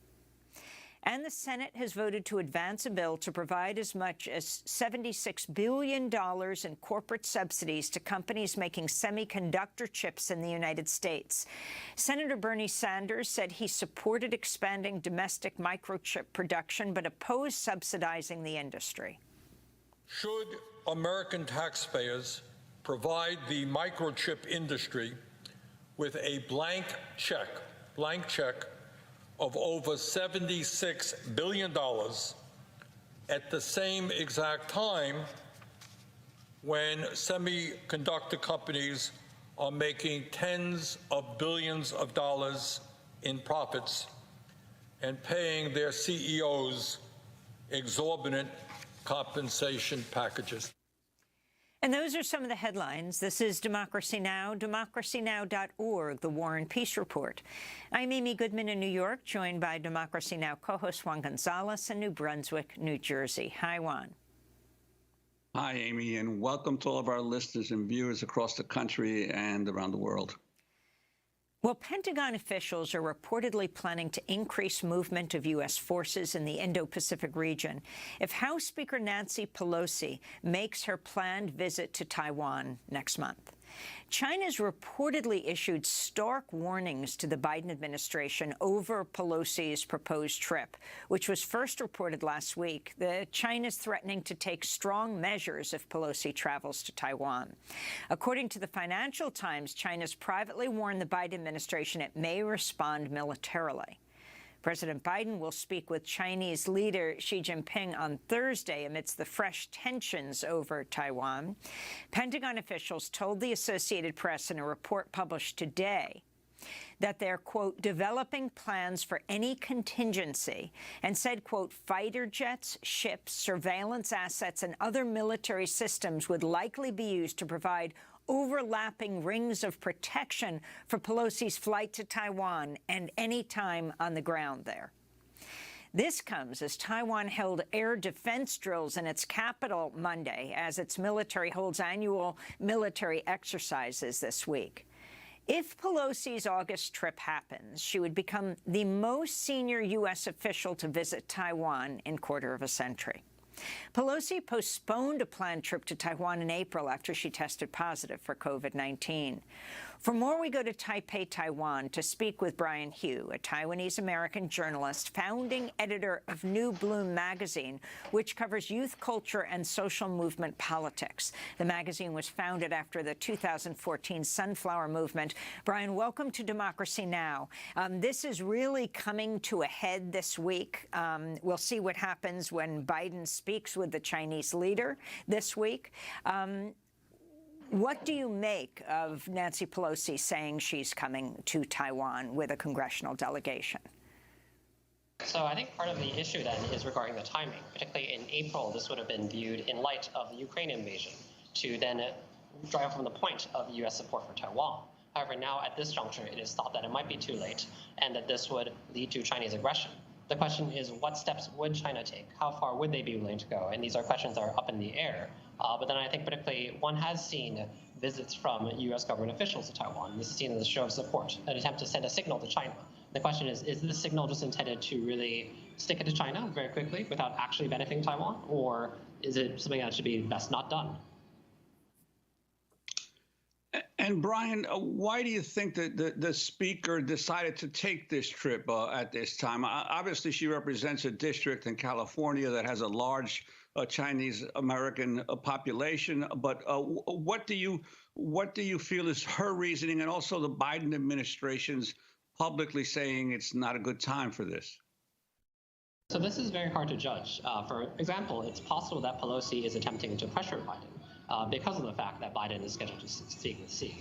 There may be concern that Biden will say something regarding Taiwan policy that would then perhaps cause further issues, and she wants to pressure him regarding that. Another possibility is because of the fact that the Republicans have intended to send signals to their voters with support of Taiwan. For example, Mike Pompeo recently visited Taiwan in order to launch, as part of his preparations for a presidential bid. And so Pelosi may be seeking to answer to a demographic that sees the Democrats as weak on China, and then stepping up support for Taiwan may be intended then ahead of midterm elections. And in terms of the conflict that has been growing between the Biden administration and the leadership in Beijing, how do you see this affecting that in one way or another? So it is quite interesting because I think particularly from the Taiwanese standpoint, whenever there are talks between the U.S. and China, there's concern that Taiwan would be used as a playing card in some sense, a chess piece, that perhaps the U.S. would be willing to negotiate on Taiwan with China. This was a matter of concern under the Trump administration, and it is also the case under Biden. Biden has, in recent memory, more often made statements that seem to be supportive of Taiwan. For example, expressing commitment to defend Taiwan, where there is actually no such commitment. But there are also other points, too, in which he has suggested agreement between the U.S. and China on Taiwan, when there is actually no such agreement. And so it's then very hard to say what would happen regarding talks between the U.S. and China, and Taiwan would inevitably come from an issue. And this is further politically charged in the wake of the invasion of Ukraine, raising concerns about what would happen, for example, if China were to invade Taiwan, and that could potentially entangle the U.S. And there are further concerns, too, as mentioned, regarding semiconductors, that Taiwan produces much of the world's semiconductors, and both the U.S. and China are reliant on Taiwan in this way that at a time of rising political and economic tensions between the U.S. and China, Taiwan is at the median point between the two, so to speak, regarding economics, politics, geopolitics, technology. Even there have been reports that Taiwanese semiconductors are even used in the Chinese missiles that are pointed at Taiwan, for example. On Tuesday, Taiwan conducted its annual Han Kuang exercises, a military exercise simulating an invasion of Taiwan off the northeast coast. This is the Taiwan president, Tsai Ing-wen, speaking aboard a warship. To all the brothers and sisters fighting on the waters, the excellent drill by everyone just now demonstrated the ability and determination by the soldiers of the Republic of China to defend the country. Let's continue to work hard and guard our homeland together. If you can talk about what this means, and also the fact that many who are supporting Nancy Pelosi going to Taiwan are Republicans. As a Taiwanese American, as we talked to you in the capital of Taiwan, in Taipei, if you can talk about the politics of this, both as an American, but also as a Taiwanese who has often criticized both what you call Chinese imperialism and American imperialism. Right, and so it has long-standing been the case that Taiwan more often backs on Republicans who are seen as stronger on China, more willing to support Taiwan because they are tougher on China, whereas Democrats are perceived in a view that I think is a bit dated, that they are soft on China, they're willing to accommodate China. For example, the Asia pivot sometimes is misinterpreted as not an attempt to pressure China by containing it because of the fact that Taiwan was not always included in those plans, but just as an attempt to, for example, build stronger economic relations with China. There's even this kind of misinterpretation. But then I think particularly when you do have Republicans now, such as Mitch McConnell expressing support for a Pelosi visit, or Mike Pompeo even saying on Twitter that he would go with Pelosi to Taiwan, Taiwanese people will then see this and see Republicans seemingly being very unified in their support of Taiwan, where Democrats between Biden and Pelosi seem to be more divided. And so in this sense, I think what is also worth noting is that if there are military threats from China, this will be directed at Taiwan. Taiwan is the one that stands to be caught in the crossfire between the U.S. and China. However, this is discussed not in terms of the damage to Taiwan or the threat Taiwan faces, the losses of Taiwanese lives, but in terms of the potential to embroil the U.S. in conflict, which is definitely a concern. At the same time, Chinese military drills have continued for some time, and even reported on internationally, they're not usually perceived as a threat in Taiwan. Life goes on. Chinese military threats occur with such frequency, on a near daily frequency, it becomes background noise. And so I think people don't actually perceive necessarily that the stakes that a Pelosi visit could have for geopolitics, because things seem as though they might just go on as usual. And there have been diplomatic visits from the U.S. recently.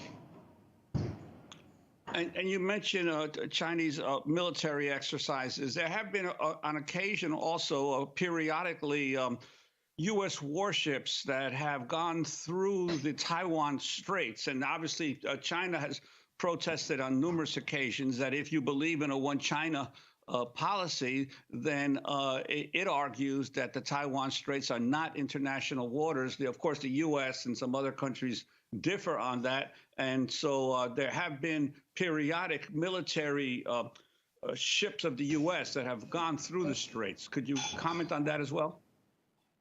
So I think the danger, particularly with the U.S. and China, is that they're caught in a pattern of tit-for-tat escalation. Whenever one side makes a move, the other feels it necessary then to reciprocate with a move of equal measure as a show of strength. And Taiwan then, particularly caught between the two, faces risks on both sides, faces risks from this escalation from both the U.S. and China. But I think what's important to note is that both the U.S. and China do not perceive themselves as acting as the aggressor, but only responding to the other. And so then the question is then regarding diplomatic signaling, what would China then interpret as a threat? And I think that there are other also regional considerations to keep in mind. For example, after the death of former Japanese Prime Minister Shinzo Abe, William Lai, the vice president, visited Japan to mourn Abe. And this was the highest ranking visit by a Taiwanese official in 50 years. And so I think China particularly also does want to send a signal regarding other regional alignments, particularly regarding Taiwan, the U.S., and Japan. What about a blockade scenario? And also, because there's what they call a CODEL, a congressional delegation going, and it's the highest level person leading it, House Speaker Nancy Pelosi in 25 years, the Pentagon will be forced to deploy more weapons to the region, more military equipment or ships. This just increasing the tension naturally in that region and could lead to some kind of mishap. So this is kind of interesting as well, because one of the considerations regarding how much security to send for a Pelosi visit is that you don't then want to scare China into thinking this is pretext for conflict or intimidating force in that sense. I think another part of the politics is regarding how this is perceived. There have been delegations that are sent that seem much more strongly Republican than Democrat. And so then framing the visit as bipartisan is something that could occur, particularly after McConnell's recent comments. But then with regards to Pelosi visiting, that I think is particularly charged before elections are coming up later this year. It's a question, though, regarding how China would react, particularly because of the fact that Chinese President Xi Jinping is expected to obtain a third term in office, which is unprecedented, at the 20th National Congress later this year. And so, for example, would he want stability for not having a conflict break out in order to secure that?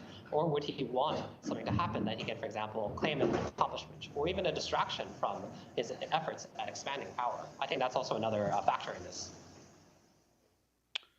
And also, could you talk about how the government in Taiwan is going to be reacting to the visit? Will she be received by official government leaders other than the parliamentary equivalent in Taiwan? So that's actually a very good question as well. I think what is noteworthy is the Thai administration has not made a particularly strong statement on the possibilities of the visit.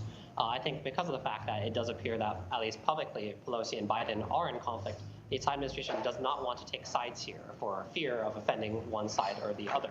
But then it is possible that if a visit were to take place, the Thai administration would actually play it low-key. What's noteworthy about the Biden administration is that it has differed from the Trump administration insofar how it conducts visits. These are usually done much more low-key. They're announced after this official is already in Taiwan, prevent news from getting out, from preventing the window of opportunity for China to react and so forth. But it's too late in this case. But that being the case, it is also possible the Thai administration would try to be much more low-key about it. In the past, the Thai administration did try to trumpet the building of ties with the U.S., particularly under the Trump administration, because of the fact that this could be then used as a domestic political achievement, saying that we have strengthened ties with the U.S. But in this case, it might not happen. How much of a red carpet we rolled out for Pelosi, I don't know. When Mike Pompeo came to Taiwan, Taipei 101, the tallest skyscraper in Taiwan, once the tallest skyscraper in the world, lit up for Pompeo. Would Pelosi see a similar welcome? I think that really depends. But that also then will color the perception of whether Taiwan is leaning very strongly towards Republicans in terms of support and who it is banking on. And I think that particularly then the question is, what about other political forces in the U.S. that could perhaps support Taiwan? We just have 30 seconds, but the messages of both Xi to Biden and Biden to Xi when they speak on Thursday, what do you think they should be?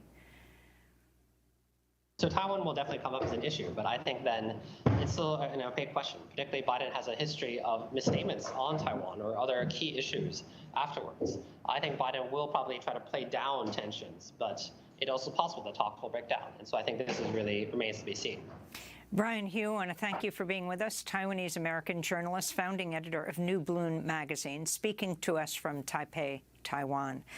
Next up, there is a global debt crisis coming, and it won't stop at Sri Lanka. We'll speak with economics professor Jayati Ghosh, and then with Marxist economist Richard Wolff about inflation, about recession, what all this means for workers in the United States. Stay with us. Sunset, lightning in my bones.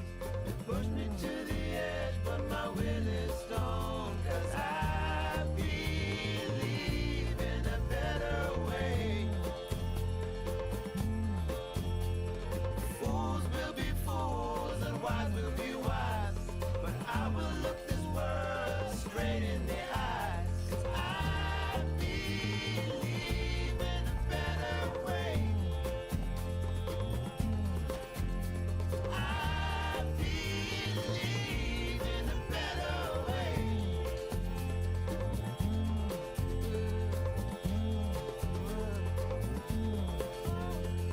What good is a man who won't take a stand? What good is a cynic with no better plan? I believe in a better way.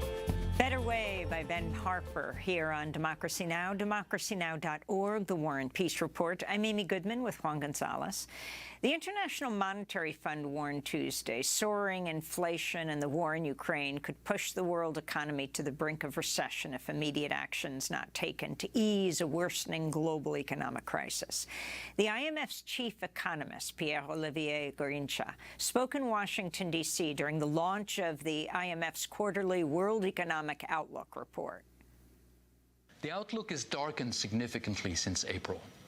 The world may soon be teetering on the edge of a global recession, only 2 years after the last one.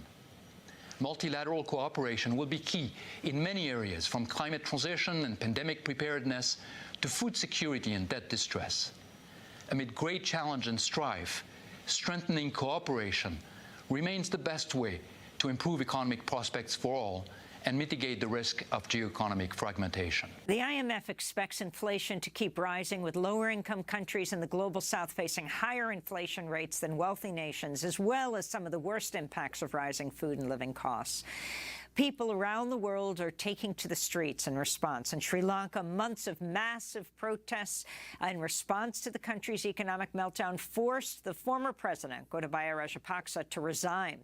He was accused of bankrupting Sri Lanka with massive corruption and economic mismanagement. Many also blame decades of neoliberal policies and forced dependency on international loans from the IMF and the World Bank for leading to Sri Lanka's current economic catastrophe. Sri Lankans continue to face dire shortages of food, fuel, and medicine. The new leader, Ranil Wickremesinghe, was sworn in last week and has been overseeing debt bailout talks for Sri Lanka with the IMF. Protesters gathered in Sri Lanka's capital, Colombo, last week after the Sri Lankan parliament chose Wickremesinghe as the country's new president. We won't back down. We won't let this be. We won't settle for any less. Because at the same time, this is exactly what we're fighting for.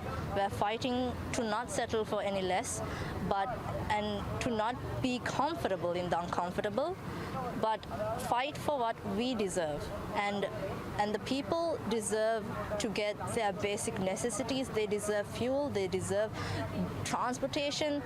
They deserve anything that these citizens of Sri Lanka needs. But it's not just Sri Lanka. This comes as global skyrocketing inflation is pushing many other countries to the brink of an economic collapse, including Pakistan, Nepal, Nigeria, Ethiopia, Panama, and Argentina, which in March agreed to a new multi-billion-dollar 30-month debt repayment arrangement with the IMF. Argentinians have been leading massive protests in recent weeks against worsening poverty, unemployment, and soaring living and food costs in the country. They also denounced the government of President Alberto Fernandez over its handling of Argentina's $44 billion debt with the IMF. This is a protester in Buenos Aires. 50% of the population is below the poverty line, and the rates of severe poverty are increasing more and more.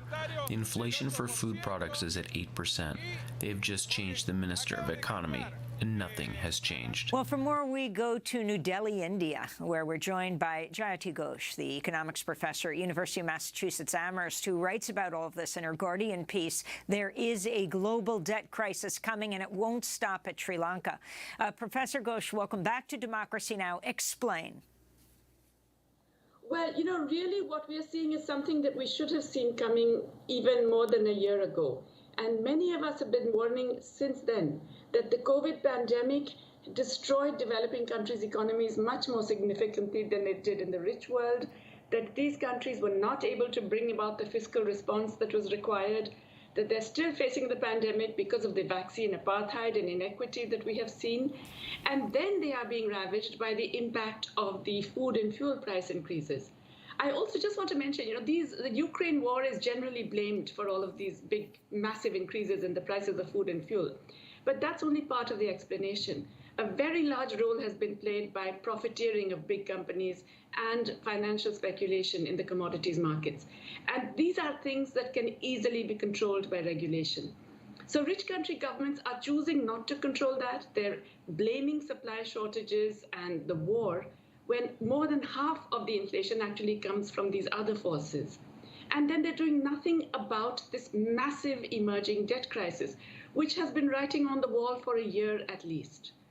So unless the G7 governments, and then I suppose by extension the G20, get their act together and decide that they will make immediate changes and do some immediate actions, we are going to see an absolute perfect storm of unrest, instability, economic disaster, hunger, starvation, and all kinds of unpleasant social and political consequences. But usually, Professor, the reaction of the international lending groups is just to, even when they do a debt restructuring, is just to roll over the debt for additional years. It's not really to take the burden off of these countries. I'm wondering what do you see as how the IMF and other international lenders are reacting to the current crisis? That's exactly the problem. What was done during the pandemic was a debt moratorium. That is to say, you don't have to pay interest payments now for a year or a year and a half or something. They're all due now. They didn't change the value of the debt. Now, debt restructuring, that is reducing the debt, writing off a part of the debt, is something that happens regularly in all credit markets. It's happening in the United States as we speak. It's happening in India. Large corporations regularly write off significant parts of the debt. Banks actually assume they're never going to repay. This is not being done for sovereigns, and that's a mess. It's a disaster. Now, it's true that the bilateral debt or the IMF and World Bank debt is only a part, in fact, not even half of the total debt of emerging countries. But right now, what you need to do is have a global system for debt restructuring, enforce a debt write-off. We know they will never be able to repay a large part of this debt. Enforce a significant debt relief that involves cutting down of the absolute values of debt. It was done for Germany in the 1950s. For some reason, it can't be done to developing countries today. Now, could you talk as well about the changes that have occurred in this, in terms of this crisis? In previous debt crises in the past, it was largely the multilateral lending organizations that were central players. But now, of course, in recent years, the People's Republic of China has become an increasingly huge creditor to many developing countries, and most of its agreements are completely bilateral agreements just between China and the government of a particular country. How has that affected the ability of the developing countries to reach sort of global settlements or uniform settlements with their creditors? You know, I think China is usually unfairly blamed for this. China accounts for only 10% of the debt of Sri Lanka, for example, and for most of the countries in distress, it's not more than 10 or 15% of the debt is from China. The big problem is private creditors. It's the bond markets. It's big multilateral international financial institutions, most of which are based in the US and Europe. They are the ones that are really responsible now. The mutual funds, the pension funds, they're the ones that are responsible for a large part of the debt. So it's private creditors that are really now, if you like, turning the screws on these countries. And the IMF, the World Bank, and the G7 are sitting back and letting this happen. What you really need to do is enforce a debt resolution mechanism in which these private creditors and China have to be involved. And so just blaming China or saying, you know, China is the one that's responsible, that's simply false. In fact, the real problem is that there are private creditors who are free-riding on the system, assuming that all of their debts will be repaid, demanding complete and rigid repayments, and there is nothing to prevent them from continuing to do this. Whereas you can think about regulations, you can think about buying up the debt of many of these countries, the multilateral system can do it. There are ways in which to get a debt resolution. This is just completely lack of political will. It's not because we don't know what to do. So why don't you lay out what should be done? And you can name names when you talk about these private creditors. And what countries do you feel can weigh in, especially the role of the United States? Well, the United States definitely is responsible for, I would say, you know, that is to say institutions based in the United States are responsible for more than half of the private debt that is now plaguing emerging markets and where they're facing crises. The most obvious solution is to have some kind of a global debt authority that will buy up distressed debt. At the moment, you allow private equity funds, you allow what are called vulture funds to buy up this debt, and then do everything possible to extract it from the poor countries involved. Why don't we have an international agency that is buying up this distressed debt and basically writing it off? That's what governments do routinely within their own countries. They have a so-called bad bank. So that's the first step. The second is that the IMF and the World Bank need to write off their own insistence on repayments. The IMF even has an obscene system of demanding fees, additional surcharges on countries that are deeply in debt and cannot repay, which is frankly unacceptable. It should immediately abandon that practice. The bilaterals should be actually giving up on some of their debt. They will not notice it. There has been a big expansion of SDRs in the last year, in 2021, $650 billion worth. 400 billion of that went to the rich countries. None of them has used it. They don't need to use it. Why not just release those SDRs for debt relief? It's a fairly straightforward thing. It only requires a government action. It doesn't require going to US Congress. It doesn't require anything. It requires a pure government action because the fiscal cost of it is very, very low. It's less than 1% even. So why not do these creative measures, which are all feasible? If you can somehow manage the debt of these developing countries, and if you have a fresh issue of SDRs, the developing countries, they get a small proportion of it. But for them, it's an absolute lifeline. It's an emergency saving packet, which otherwise they will be starving their people of food and basic food, fuel and necessities. So these are straightforward solutions. Yet we find the IMF, the World Bank, they come to these meetings, they wring their hands and they say things are terrible, it's very dire, there's going to be a crisis. Well, for God's sake, we have multilateral institutions because they're supposed to do something about a crisis, not just to complain about it and say, oh, it's all terrible. I wanted to ask you also, as the United States, as the Federal Reserve continues to raise interest rates here in the United States, the U.S. dollar is becoming stronger and stronger versus other world currencies because more and more people are fleeing now into investors into U.S. treasuries. How does this affect the debt crisis itself? Because aren't quite a few of these loans sometimes denominated that have to be paid back in equivalent U.S. dollars, not in the currencies of the different countries? Absolutely. That's the real problem. The problem is that these are countries that have borrowed in foreign currency debt. They borrowed to provide for imports and so on. And what's happened now, all of this capital flow, we know that it's very volatile. It moves at the slightest hint of any kind of problem. And even when there's not a problem, if a neighboring country has a problem, then the capital moves out of the other developing country. So as the US is raising its interest rates, this has happened so many times in the past. Every time it raises interest rates or tightens its own monetary policy, capital flies back to safety. And that means that the currencies of all these countries depreciate, which makes that debt and the repayment even more expensive. So you're already losing foreign exchange because your exports are down, your tourism revenues are down, your remittances are down. You are paying more for your food and fuel imports. And then your currency has depreciated so that the repayment value of your debt in domestic currency terms is that much higher. So you're being hit at from all sides. Even when food prices are coming down, like wheat prices are currently down from 2 months ago, it's higher in developing countries because their currencies have depreciated in this intervening period.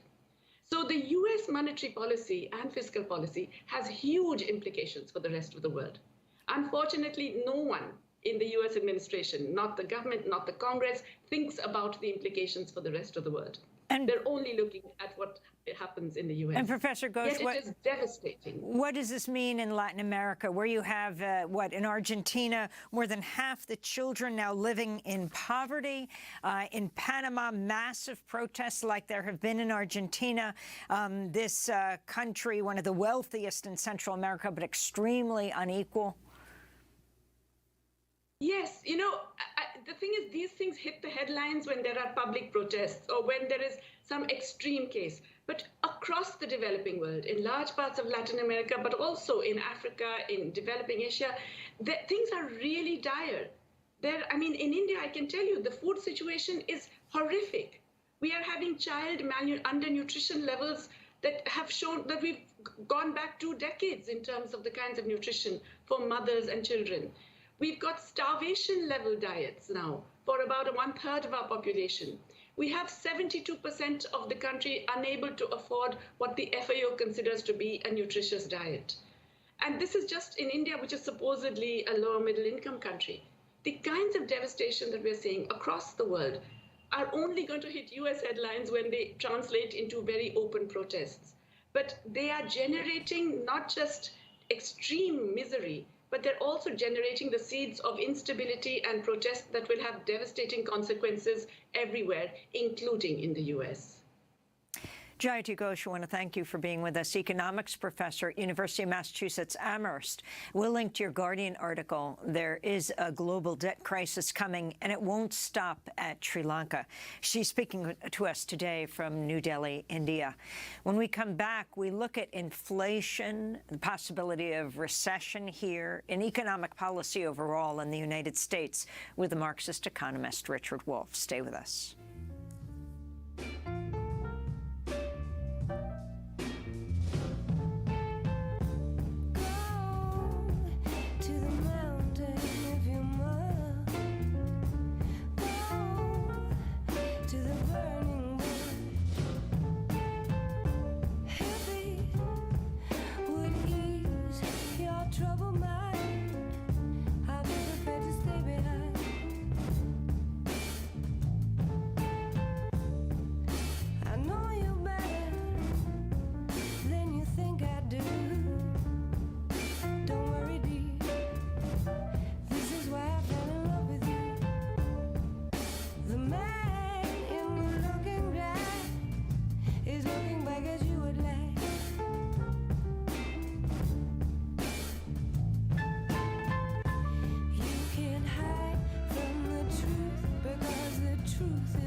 The Truth by Handsome Boy Modeling School. This is Democracy Now!, democracynow.org, The War and Peace Report. I'm Amy Goodman with Juan Gonzalez.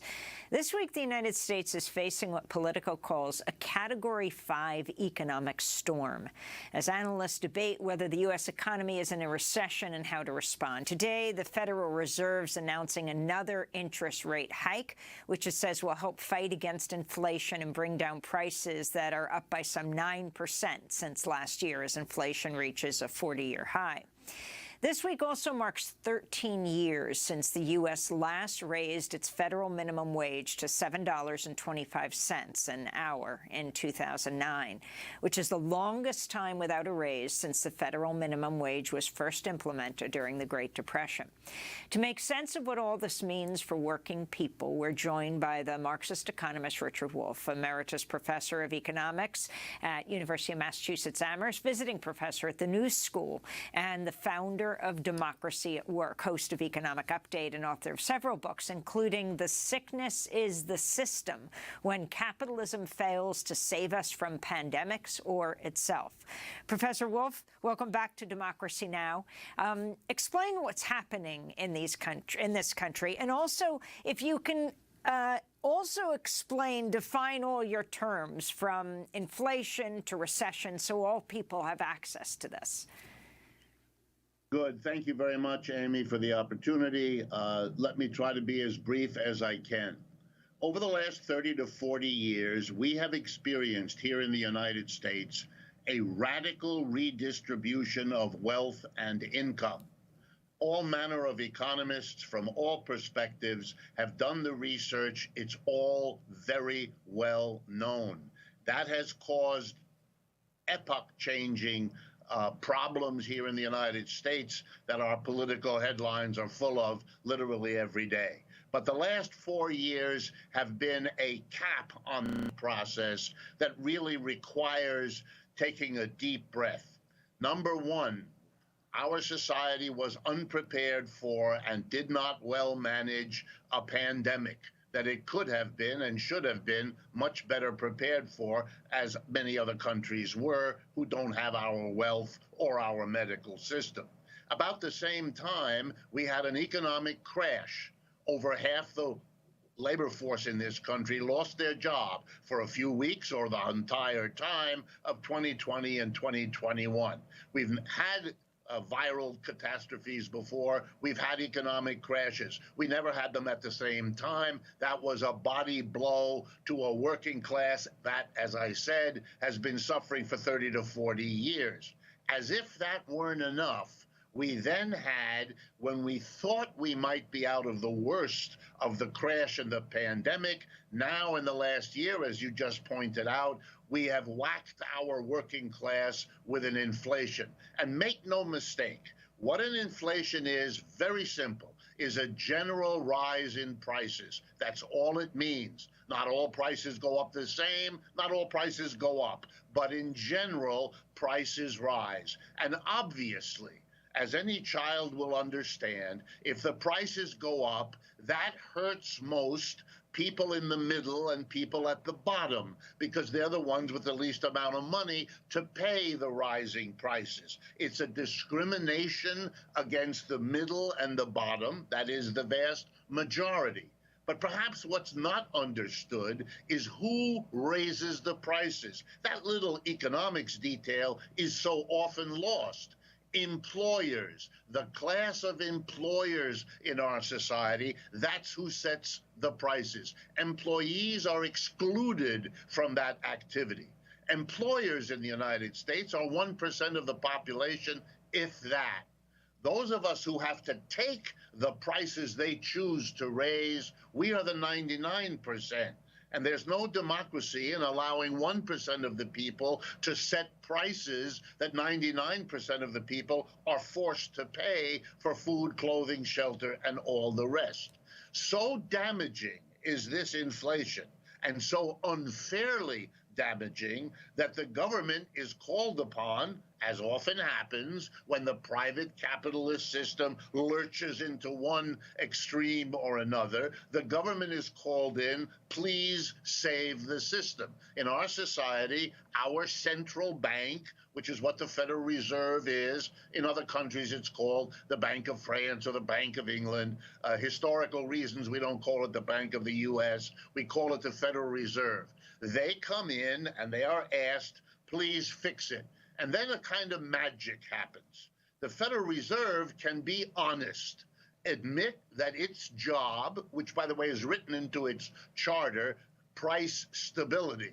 That's a fancy phrase for saying, don't let prices go up too much. So clearly, when you have an inflation, the central bank, the Federal Reserve, has failed to maintain price stability. So what is it proposing to do? It's proposing to come in and raise interest rates. As you pointed out, later today, we will have the announcement of the latest raising of the interest rates. What's the idea here? The idea is to make everybody who owes money worse off. Basically, you're going to have to pay more in servicing your debt, in paying off your interest. Your monthly credit card bill will go up because if you carry a debit there because you've been using your card, they can charge you higher interest now. If you were thinking of buying a car, it's going to cost you more. If you were thinking of borrowing money, a mortgage we call that, to own a home, it's going to cost you more. So the idea is by making everything more expensive that involves debts, and in our economy now, debt is everywhere, making it more expensive, masses of people, and who again? The middle and the bottom, who are the worst hit by this, they will have to cut back expenditures because they're having to pay more, for example, on their credit card every month. And that will hopefully dissuade the employers from further increases of prices because you have really whacked the mass of the consumers who can't afford it. Notice in each case that whatever the problem of the economy is, the employers are in the position to raise the prices, to cut the supplies, to do all the things they do, while the rest of us are forced to be passive and to pay for the entirety of this. If I could make a final comment, this is not a sustainable arrangement, not in the sense of ecological unsustainability, but in social unsustainability. You cannot continuously assault the working class for 40 years of redistributed wealth, then a pandemic, then an economic crash, then an inflation, and now tell them, falsely, by the way, that the only way to deal with that is to whack them again with a rising interest rate. It's ironic that Richard Nixon, a conservative Republican president, back in August 15th of 1971, went on the television in our country and said, we have a terrible inflation, which we did, because it constantly comes back. And what I'm going to do, said Mr. Nixon, is declare a price wage freeze. As of tomorrow morning, any business that raises its prices, we will arrest you. Any union that demands or gets higher wages, ditto. Look, it was an extreme measure. Guess what? It worked. We can have a debate about it, but the ironic reality that today we are all talking from the Biden administration and the Republicans as well, as if interest rate increases is the only thing to do. This is a manipulation of a people that has no justification and is more extreme now than I have seen in my lifetime as a professor of economics here in the United States. But Richard, I'd like to ask you, during the pandemic, in the worst times of the pandemic, the government unleashed an enormous amount of, or borrowed an enormous amount of money to tide the society over. Both obviously, the capitalists and the employers got a huge share of the bailout money, but so did many Americans. And to the point that the United States now, as I as I understand it, its debt. It's one of the biggest debtor nations in the world, 137% of GDP in terms of U.S. debt, yet the U.S. dollar continues to be stronger than other currencies in the world economy. Can you explain how that's happening? Sure. The basic answer is the following.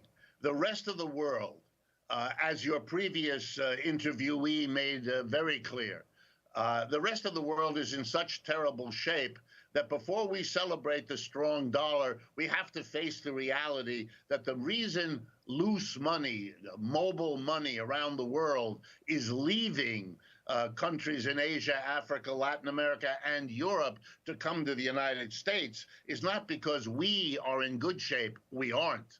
It's because they are in awful shape and they don't know what to do. And the United States for the last 75 years has been the safest place. And they look around the world and they say, okay, we better cash in our euros or our yen or whatever else they have, hold on to dollars. And remember, to buy a treasury security these days, which is what they do, is how they do that, is to agree to lose money. Because the inflation being 9%, the Treasury doesn't pay you 9% if you buy a Treasury security these days, which means you're putting money in the United States, you're buying a Treasury that may pay you 2, 3, 4, 5% if you're very lucky, but that will be less of an increase over the next year than the cost of everything that a dollar buys. So you're actually losing money by doing that. And it tells you how bad the global economy is now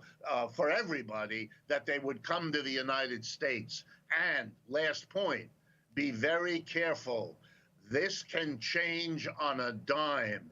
And if problems arise here in the United States, which the way we have treated our working class guarantees, all we don't know is the forms that that crisis will take. Will it be an extreme Republican administration? Will it be a further surge in the unionization drives and the strike drives that we're seeing mushrooming across the United States? But the minute that mobile money from around the world that has come in and strengthened the dollar gets a sense that the United States is spinning out of control, then that money will leave every bit as fast as it came here, and we'll be looking at a dollar dissolving on us, and we'll be talking about that. And in terms of the continued squeeze, as you've been saying for the past 40 years on the working class and the middle class, it seems that in many countries around the world, that's leading more and more toward fascist movements and right-wing movements than it is to strong left-wing or socialist movements. I'm wondering your sense of what the future holds. Well, I think what we're seeing in my own sense of, and I follow it quite closely. And we have about a minute and a half left, yeah. Particularly in Europe, is that you're seeing the fruits of the last 75 years. We've lived in a country that has been beset by the Cold War, that is lost in this notion of a great struggle between capitalism and socialism, in which you can't allow anything on the left to get very far without repression by the government or without an unfair treatment in the media. So I'm not so surprised that as the situation unravels, the first instinct of people is to be responsive to the right, which has been able to function in the Western world much more freely than the left has. But I don't find that at all surprising. I think when the people of this country realize how few solutions the right wing has, look at what Mr. Trump didn't achieve in all the things he promised, then you'll see an appreciation that maybe we ought to try the left. The crucial question is whether the left will be courageous enough to say what's going on and to offer a real alternative. Well, Richard Wolff, I want to thank you so much for being with us, Professor Emeritus of Economics at the University of Massachusetts, now visiting professor at the New School here in New York, founder of Democracy at Work, host of Economic Update, author of a number of books, including The Sickness in the System, When Capitalism Fails to Save Us from Pandemics or Itself.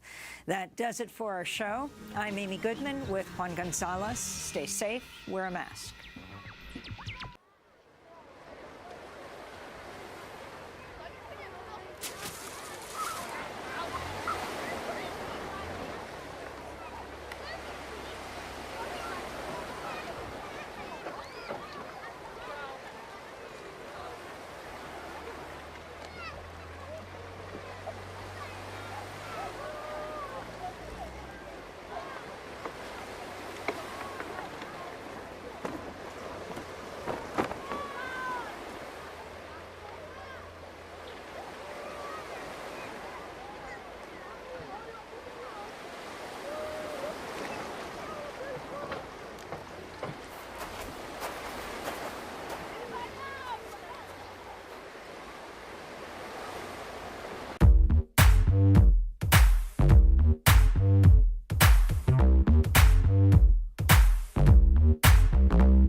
Ganessa, I have a question for you. Sure. We're all dressed up. We're here at Bric.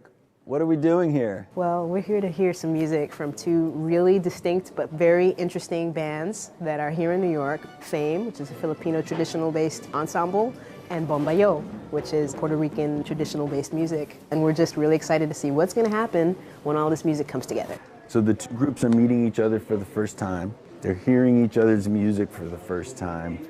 And then we're going to put them together, and that's the 21st century. We're going to see what happens.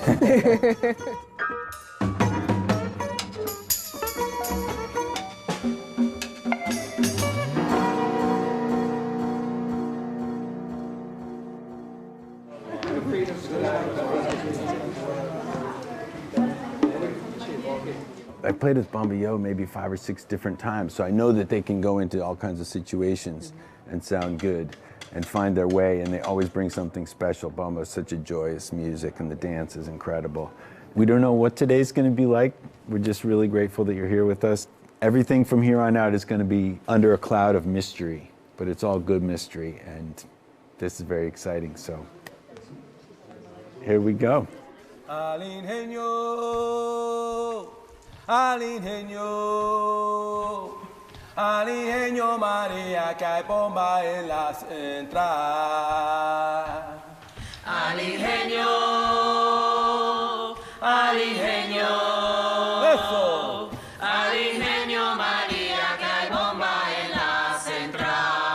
Ay, en la central, en la central. Al ingenio María que hay bomba en la central. The yo in Bombayo, it means myself or self in Spanish. So for me, it starts from within. I think that transformation, that connection to culture, that rootedness, that all starts from within.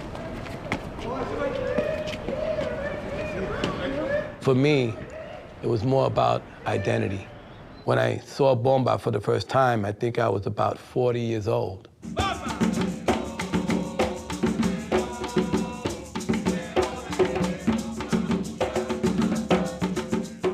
And even at that age, I'd never been to Puerto Rico, you know? And so when I saw Bomba, it was like I felt Puerto Rico. It was like, you know, it was something that I really felt it inside of me.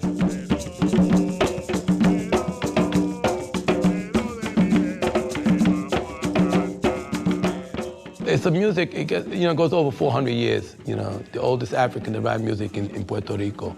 It came from a group of enslaved Africans that was brought to the island. Something about Bomba helped me connect with something that I think taught me a little bit more about my own history. since we're New Yorkers, yo also means yo. in the street, everybody knows what yo is. It's to call it, you know, someone's attention to something. If you say yo, you're gonna turn and you're gonna look and see what's going on. So that's kind of, you know, calling attention to something that's been marginalized, something that, you know, has been undervalued, almost even demonized, like any African-based cultural music.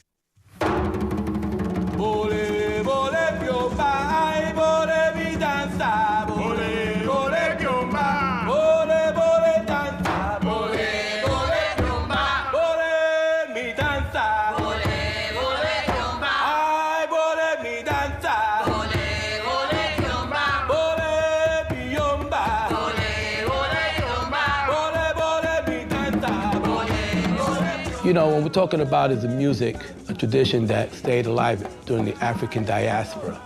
And so wherever it would go, that culture, the drum, the song, the dance, those are the elements.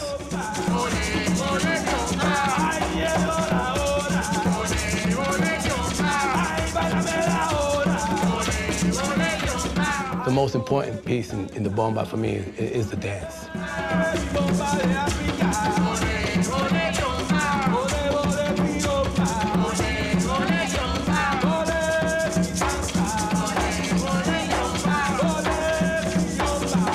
There are two principal drums that are used.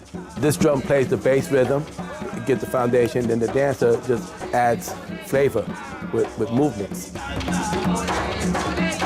Those movements are interpreted with my drum. I catch those movements, all improvised, I follow, and sometimes it's so perfectly done, it looks like a choreography, but it's not. What you see is all improvised.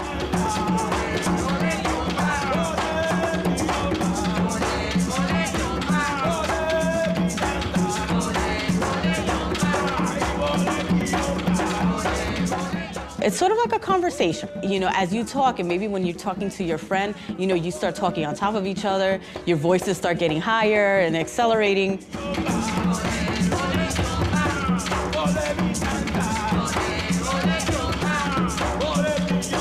We sort of transplant that into a nonverbal communication. And how powerful is that when we think of our ancestors who were slaves, and this was maybe their only time to connect with themselves and to their community in a real way.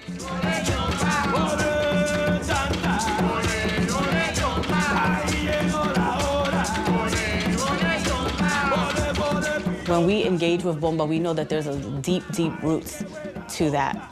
And there's power in holding whatever you have as a tool to communicate.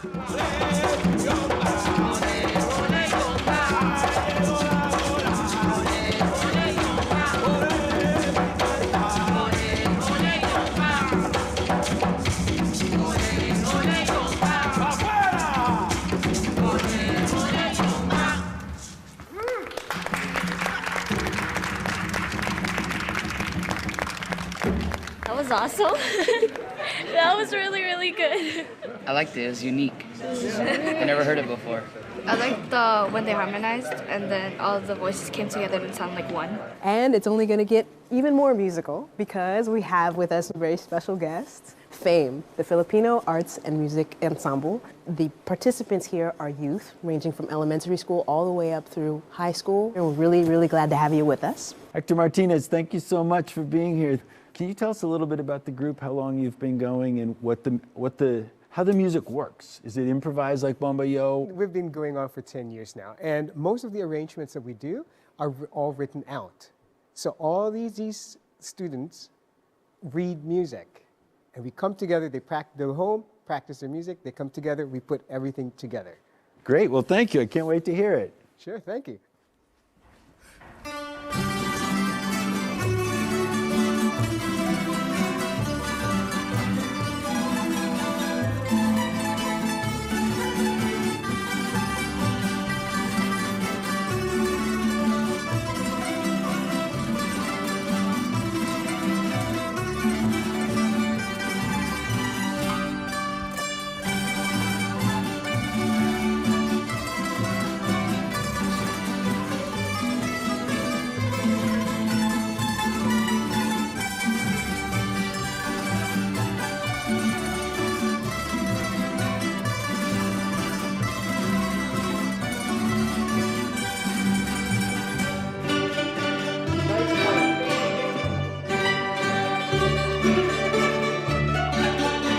FAME is a collection of kids who come in and practice Filipino folk instruments. Most of the songs that we play come from the Philippines. They are Filipino folk songs that we sing at the fiestas that we have.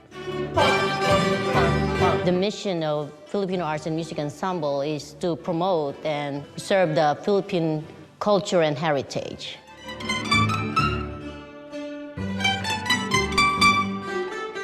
The Filipino folk music comes from Spain, especially the instruments that we have over here. We have a guitar, we have a double bass. This is a bandurria. Usually the bandurrias play the melodies. We also have an octavina. They do play melodies as well, but more of counterpoint.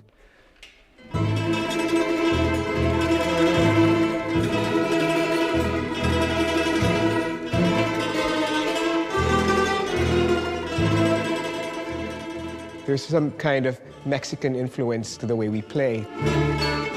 We have rhythms of the habanera. Although it's slower, we make it into a love song. We play polkas.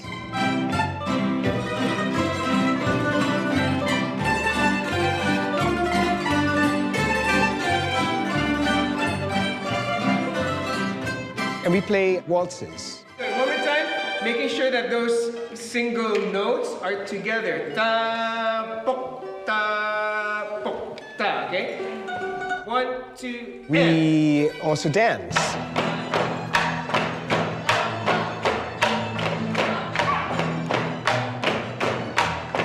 There is a sense of focus for a group, especially kids, because sometimes kids nowadays, it's very individualistic, especially in America.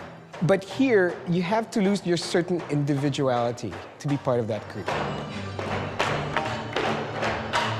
But first of all, it's to have fun with each other. Joke around, play around, kid around, eat pizza, and Filipino spaghetti, because it's different from the Italian spaghetti.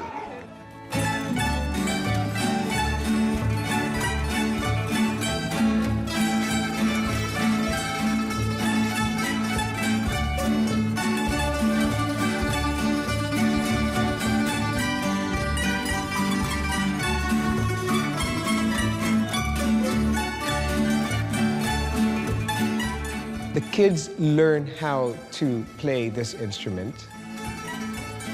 There's discipline, there's culture, there's camaraderie.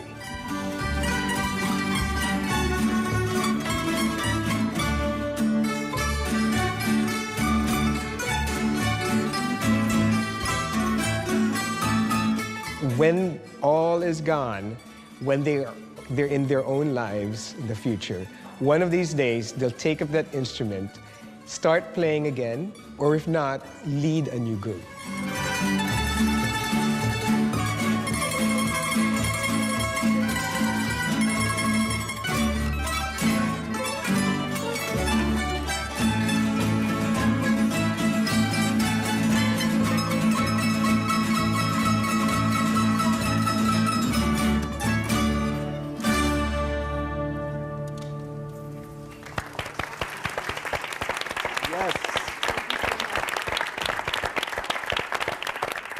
I didn't hear that music before, but it was kind of similar to our countryside music. And I kind of find various tunes where we were thinking, oh, this sounds like this one, and this sounds like this other one. So it feels kind of familiar. It was beautiful. I think it's incredible to see young people keeping traditions alive and feeling it. It felt so calming and so smoothing, and I felt like we call música jíbara, mountain music, with, very string guitar oriented. And now we're about to do something really interesting. We're going to go deep into the 21st century to the Puerto Rican Filipino axis. What happens when we hear some traditional bomba music being played alongside, underneath, through some Filipino traditional music? And I think it's going to be really interesting, and we can't wait to hear what the result is going to be.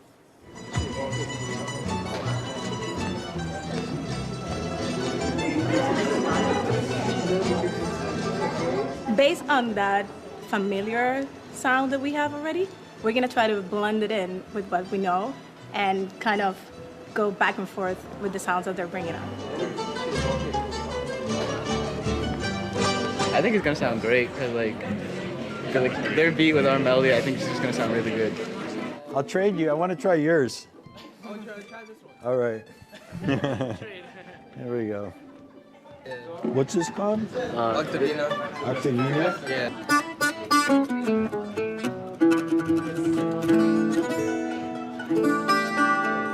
Wow, this is so cool. You master that instrument. No matter what kind of attitude anyone has towards it, they cannot take that from you. You go to your grave with the knowledge of your culture and your tradition. And when you have that, you're always secure.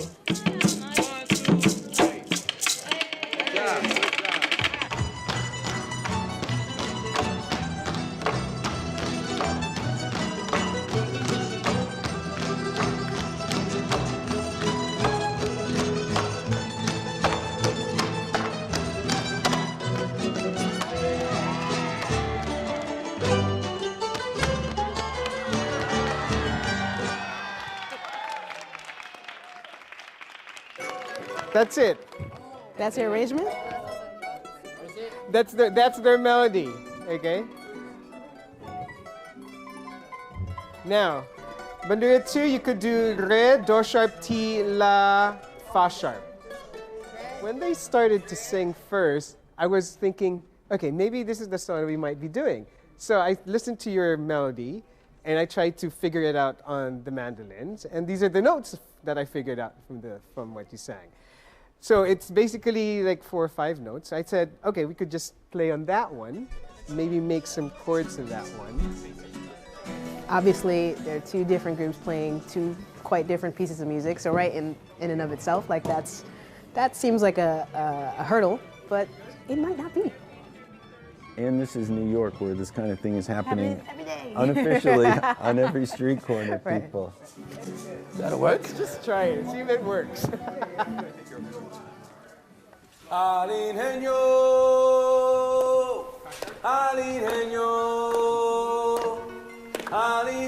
María cae bomba en la central. Al ingenio, Do you need them to change the key?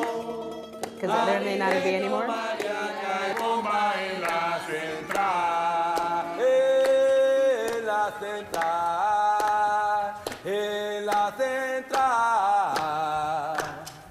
Al ingenio María cae bomba en la central.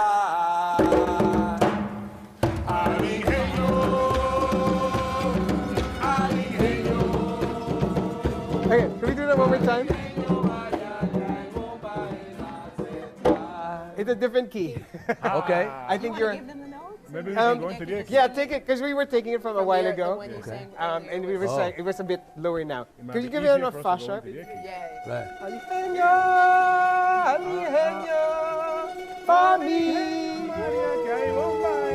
It's okay? Yeah? That's okay? Yeah. And I'll do the bottom voice. Let's try. I'll just play the drum, the rhythm, and then you bring that in, and let me see if I can just come into. Okay. We could do that. Right, We could start with maybe. the drums, and then we got tremolo. When they start singing, do the pulsing though. It sounds pulsing is better, but for now tremolo, and I'll tell you when to change. Any variation of that. Yeah. The drums might drown out the strings. It might have to be a bit lighter on Yeah, the we're gonna drums. do that. We're gonna do that. Yeah. That's why I want to hear it. If I start off first, I'm gonna start off strong. But if I hear the strings first, then I'll go underneath the string. Oh, cool. Okay, so why don't we start with, let's try this. 3, and. Fa, mi.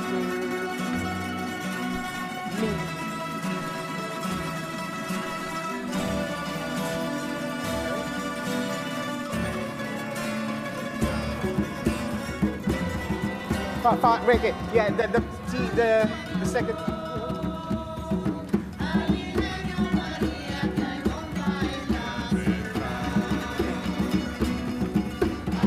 Fa sharp.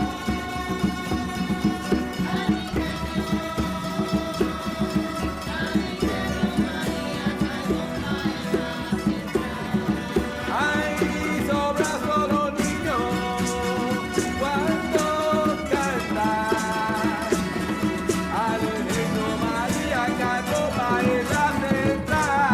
more creative with the rhythm that you're playing.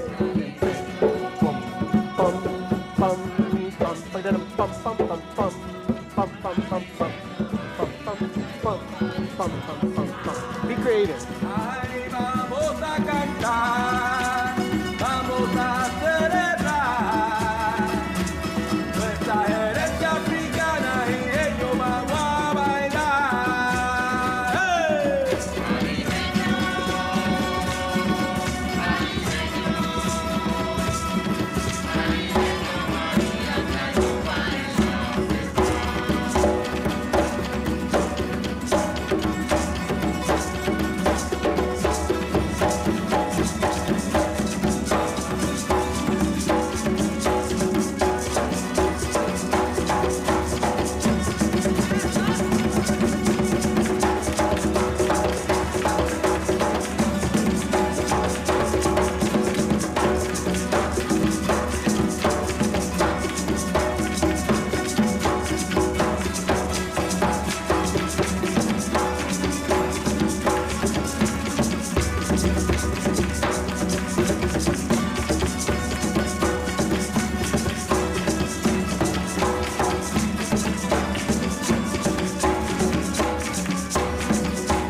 Axis. I had to control myself because when it immediately started, I just wanted to cry because the voices, everything came together. It was like I was in heaven. It just took me somewhere else, and you're in a trance, isn't it? Yeah. It was hard to believe that this is happening. So it was beautiful, man. Beautiful. You guys came together so naturally. It was beautiful. I mean, from out here, it was like a magical and beautiful sound. It was so crazy. It seemed so easy, too. It seemed like it just happened. We could do this. We could actually play together. And it gives a nice rhythmic excitement to what we do because we don't have rhythms. Right. So once you come in, it's like, it feels much more danceable. Right. What if we decide to end with a dance party and we find maybe one note or something that could be for anyone who wanted to do a little bit of playing, but if we maybe end with a bomba song, if you want to sort of take the lead on that, but just open it up for as much dancing, just a total free form. El pueblo se está quemando por pata y agua. El pueblo se está quemando por pata y agua. Hola, hola, hola, hola de la mar.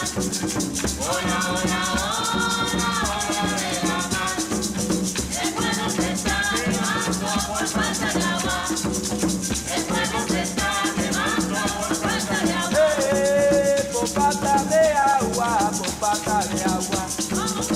pueblo se está quemando por patas de agua. Hola, hola, hola, hola, hola de la mar. Hola, hola, hola, dime dónde vas. Hola, hola, hola, hola de la mar. Hola, hola, hola, hola de la mar. El pueblo se está quemando por falta de agua. El pueblo se está quemando por falta de agua. Por falta de agua, por falta de agua. El pueblo se está quemando por falta de agua. Hola, hola, hola, hola, hola de la mar. Hola, hola, hola, dime dónde vas. Dream of the things you'll never know. Oh, dream of the beauty within your soul. George Floyd! When you dream,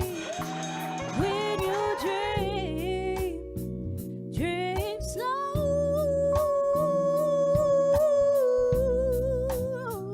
Take the time to let dreams grow.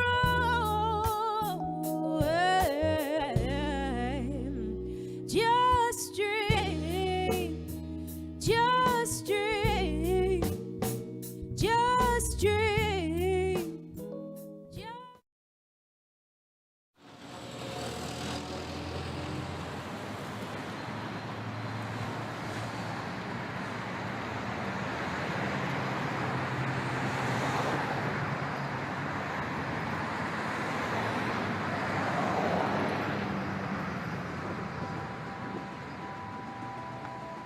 My life is everything from table tennis.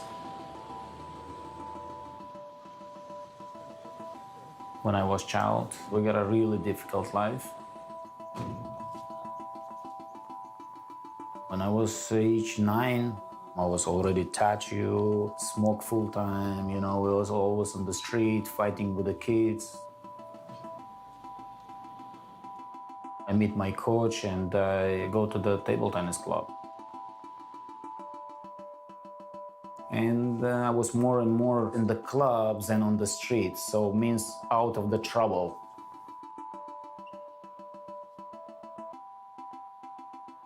After 2 years already, I was like juniors champion in Tajikistan.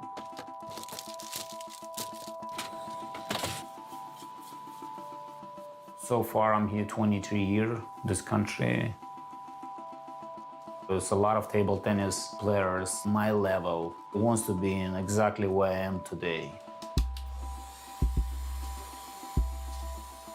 Most of in the countries, they know my clubs and they come from a lot of countries, from Pakistan, India, Guatemala, Russia, Belarus, Ukraine. A lot of people from all over the world. Wherever they come to New York, they come to my club. I'm now happy. My job's about like coaching, not anymore playing myself.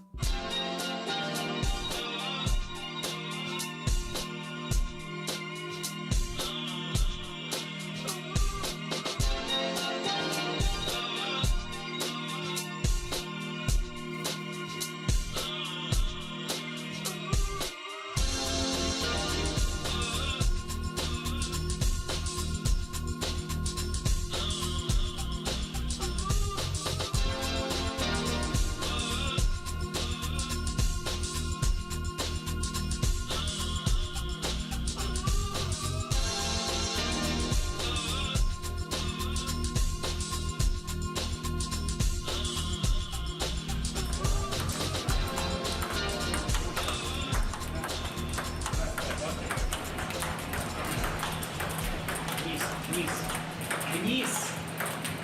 Идешь вверх. Мягко, мягко, мощно. Still, it's not huge operation, you know, it's still small. I have juniors, young boys, they're really doing well.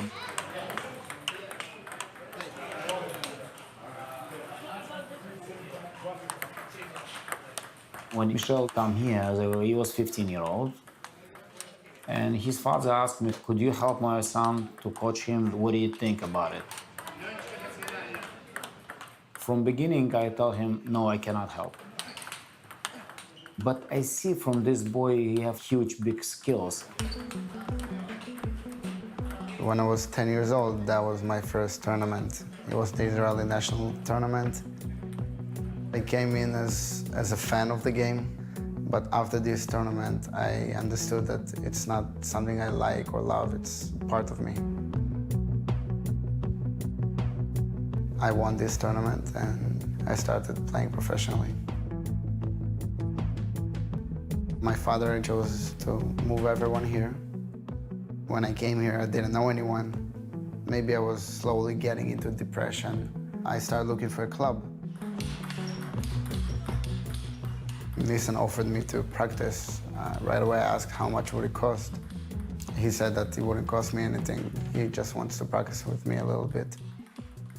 Start going to tournaments. He found some people to give money for travel. He built this community for me to support me and help me.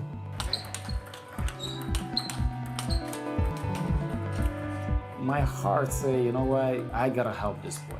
And in my inside ego also, you know, say, you know what, I could make it, this guy, like really good and strong players. My knowledge for 40 years, what I spent for table tennis, I was believing inside in myself, I could help it. And I can coach the boy, and we got a good chance to make with him American team.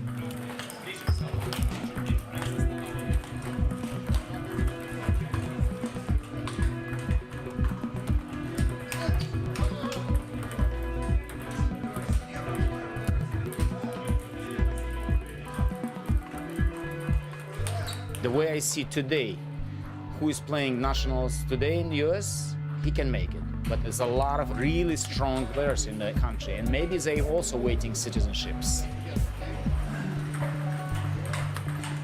I need to breathe.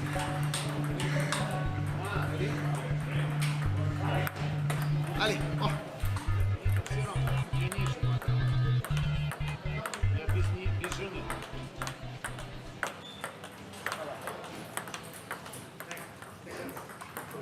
Come on.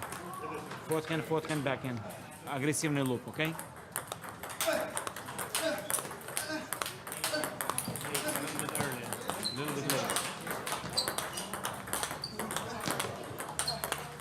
If anybody from my club make the team in the United States, it's gonna be huge. Imagine that from Brooklyn, you know.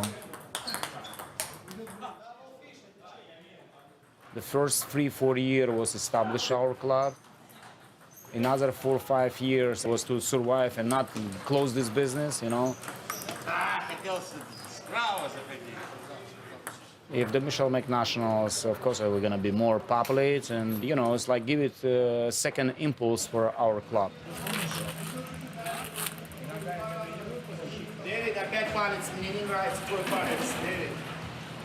Well, after I had all my finals and work, I'm really happy coming back, preparing for the next Westchester tournament.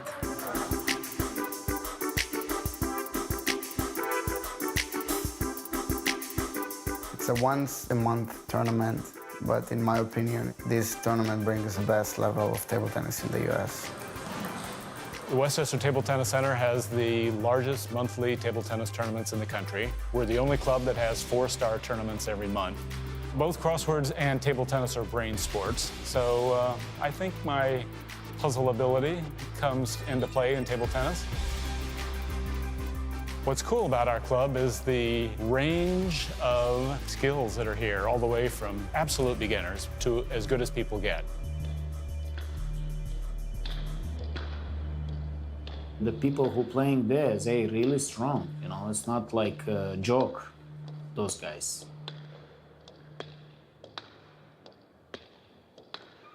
It takes a lot to win this kind of tournament. I think the goal is just to win this tournament. Once I'll be able to win this tournament, next step will be much easier. Michel? Yes, Nissan. How are you? Good, good. Did you pay or not yet pay? No, I'm going there right now. Okay, I'm gonna give them my credit card. No problem, Nissan. Bye, good luck to you. Be careful. Bye, thank you.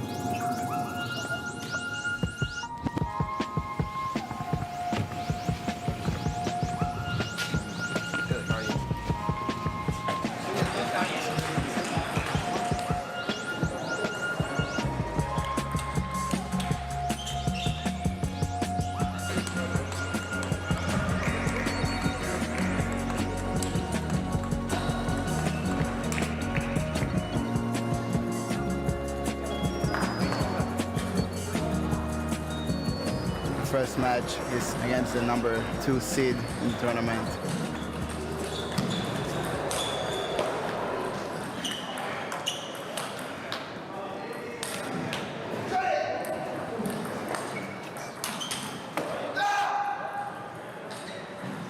Unfortunately, his hand was on top of mine. Went to the 5th game. I lost 3-2 at the end.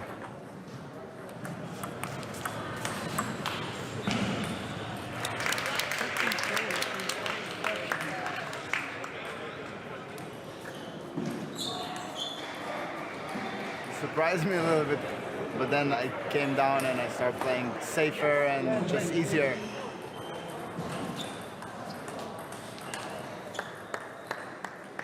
Next match is very important, so we'll see how it goes.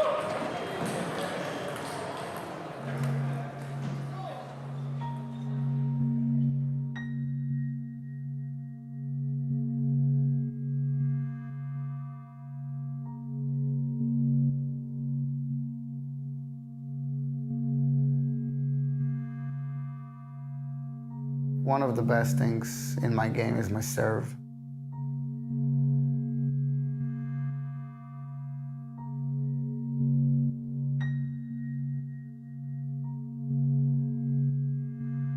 I'm able to serve almost the same identical serves with different rotations.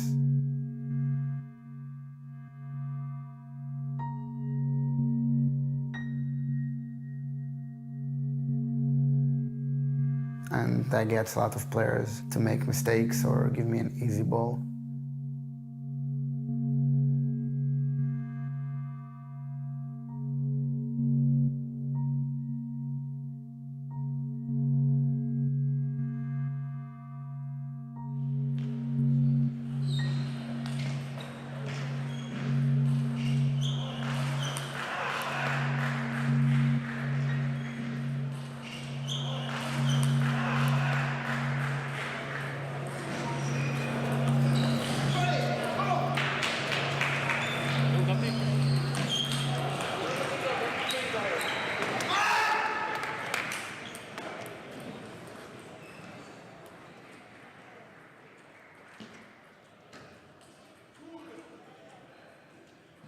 This boy is very talented, very talented.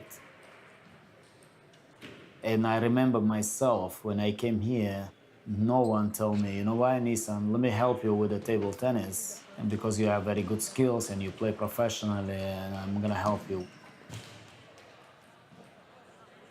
I always feel like I could help this boy, you know. I'm coaching him already for a year, and I don't wanna give up.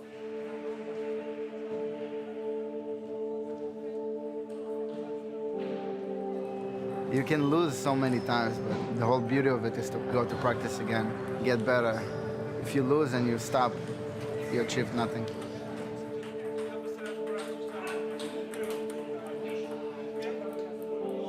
I feel that I don't represent only myself at this tournament, but I represent him, the community, and his club. Anyone will be happy just going to Olympics. They might not win or get to the next stage, but they're still representing the country, so that is their pride. So my pride is to represent Nissans.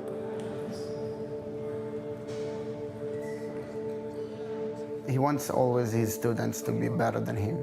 He wants them to know a little more than him. So I think that is a very good character for a coach, that he's willing to give everything he has. I like my job. You know, I love what I'm doing, and not many people, I think, so in the world can say I'm happy with my job.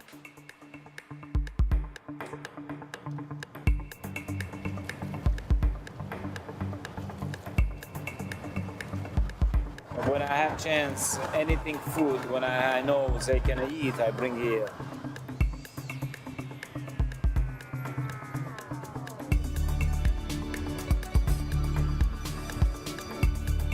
It's one of my hobby.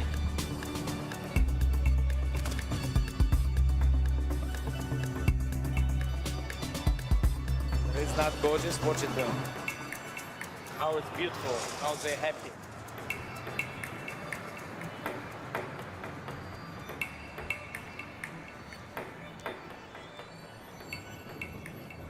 Look at how many birds I just make happy.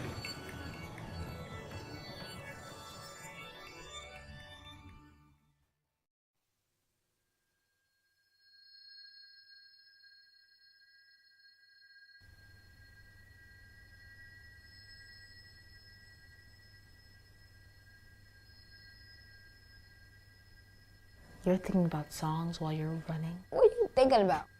Nothing. That doesn't help. Just blank and you're running. Just running. I think of the song, all I do is win, win, win, I never work. I think of steps. So like what pace I'm gonna go. Like Yeah, that's 1, what I 2, do too. 1. So I'll go like, all I do is win, win, win, I never work. I go Ah, on the beat, yeah. you get it? Is anyone listening to my technique? Anyway, before my race, I said what I have to do. And then I say like I have to flip my trail leg over, or I have to, Well, that's because your race is 8 seconds.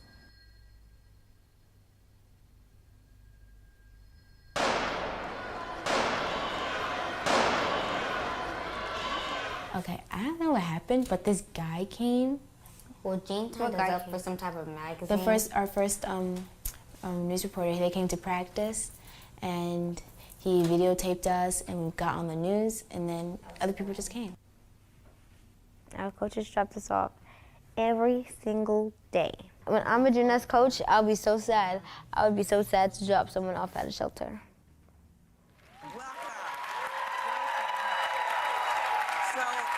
Sports Illustrated contacted you girls. Sports Illustrated Sports Kids of the Year, Ty, Rain, and Brooke Shepard. Rain competed at the Junior Olympics. We first met Brooke, Rain, and Ty last March in a Brooklyn homeless shelter, and Tyler Perry offered to pay rent. I was happy and like annoyed because like,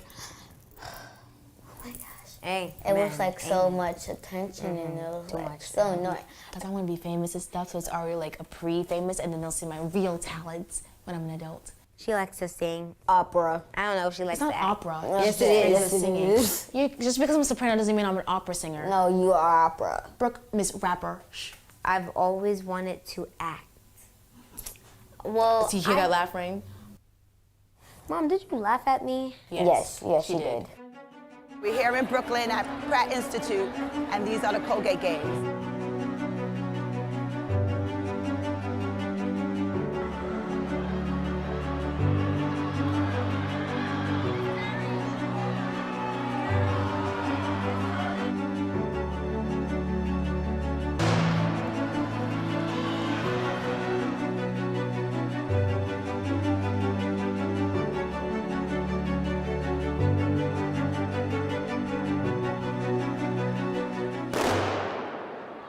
Yeah, Ty, Rain, and Brooke, I can see, if not all of them, at least 2 of them going to the Olympics.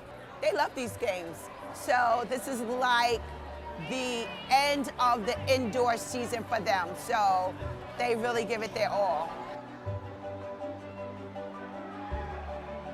When their babysitter took them to Pratt, enrolled them in the Colgate Women's Games. And just 3 months later, we were given an eviction notice. So track to us, it makes us feel as if we fit in.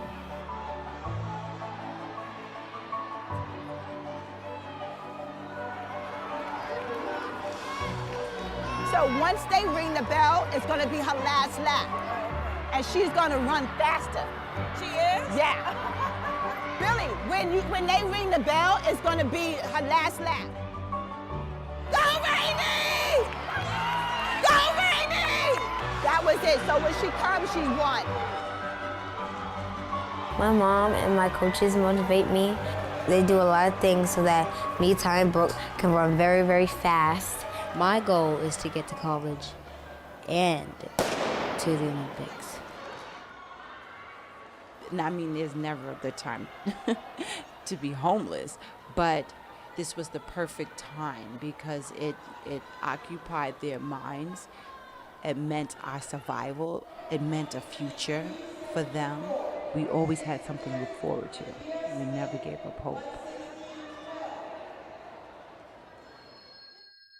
The opportunities. See, if I keep on running, not only is it fun, but I know that I'll get accepted into high schools, like people in colleges, people will look at that. If I know if I just do well and put in the hard work, like they say, you're gonna get what you give, and I'm gonna get something fun.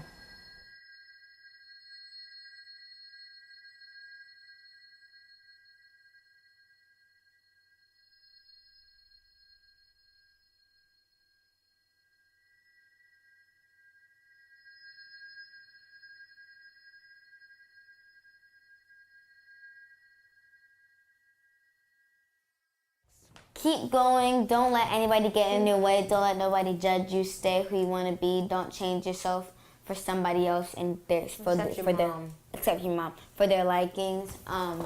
Keep trying and stay at the goal.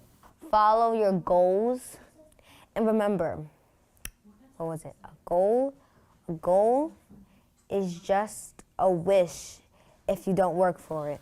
I would say staying school kids. That's supposed to be my line, okay? And also, if you're in this situation or something, or you're feeling emotional, just don't take it out on other people because they're only trying to help you. And don't live in your misery because you don't get anything from misery. You have to always look forward and try to make your future better and brighter and not sad. And don't pity yourself because people will just think you're selfish or something. And never lose hope because hope is a place of happiness. That was a line for Disney.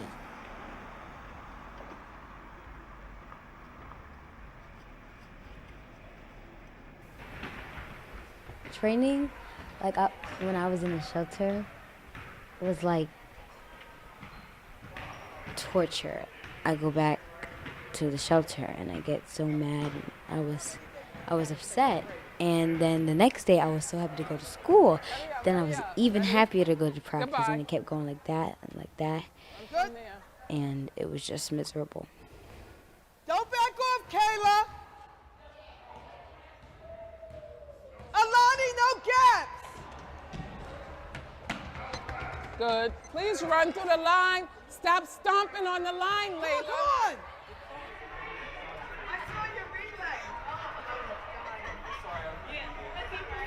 People were like, walking that third lane, what?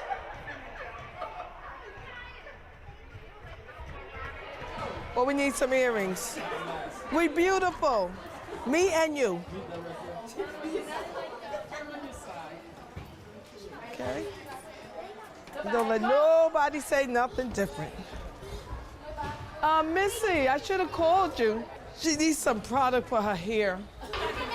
She's been crying and crying, but I gotta teach her how to run the first quarter. Relax. Up and down with your arms, Nyjah. Up and down. So she use her arms, she moves up. Now why waste those? Up and down with your arms, thank you. So wait, put it up front sometime. Put it in the front and tell if they pass it, they stop it, and she can stay in the front. Bye. So I wanted to, the Colgate Finals is this weekend. Where's Cheryl? I thought she was gonna give out. Anybody who is not running in the finals, if you don't have a ticket, speak to Coach Cheryl tomorrow because she can give you tickets. Okay. When you get tired of crying, then you accept what needs to be accepted. You hear me? You can't cry forever. You understand? Be grateful for what you do have. You have 2 hands, you have 2 legs, you got a brain. All right? And it's all right to feel like, oh, maybe my classmates just laugh or whatever. Laugh, clown, because all you're gonna want to know me. You understand? Okay. Get up. Stop feeling sorry for Rain, because there's nothing to feel sorry about. Feel sorry for the people Saturday in your race.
All right, we're ready for the mid-school 55 meters hurdles.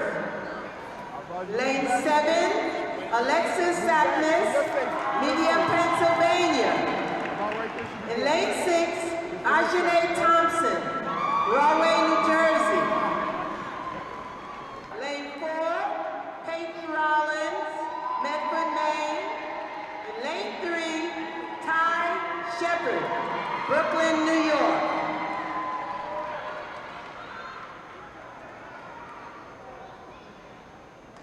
Points are so close because Ty finished second in front of Talia in 3 of 4 preliminaries. This is the mid-school 55 meters.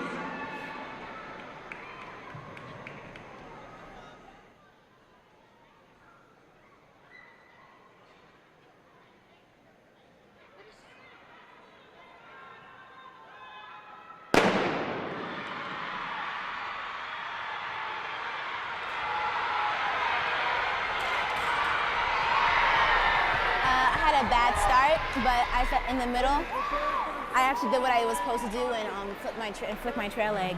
If I had gotten a better start, I would have probably won or came second or something.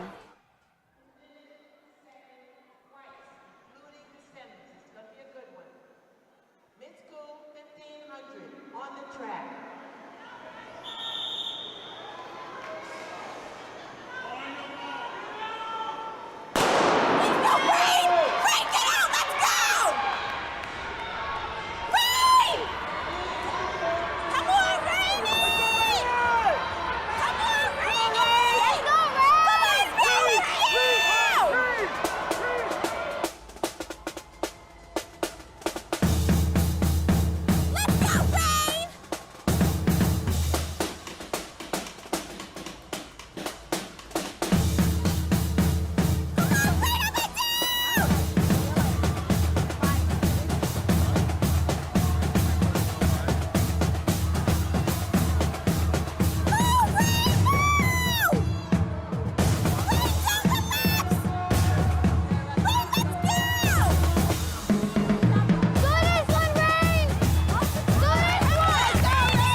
Winning shows the people that train me and the people that care about me, I'm not just doing this for fun. I'm actually like working towards a goal.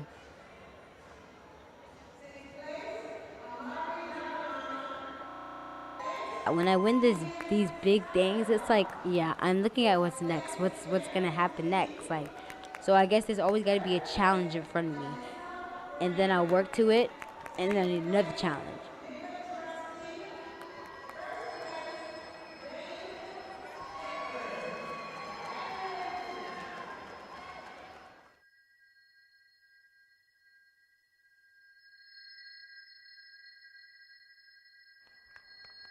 I really, really want my name in history, and it's gonna happen.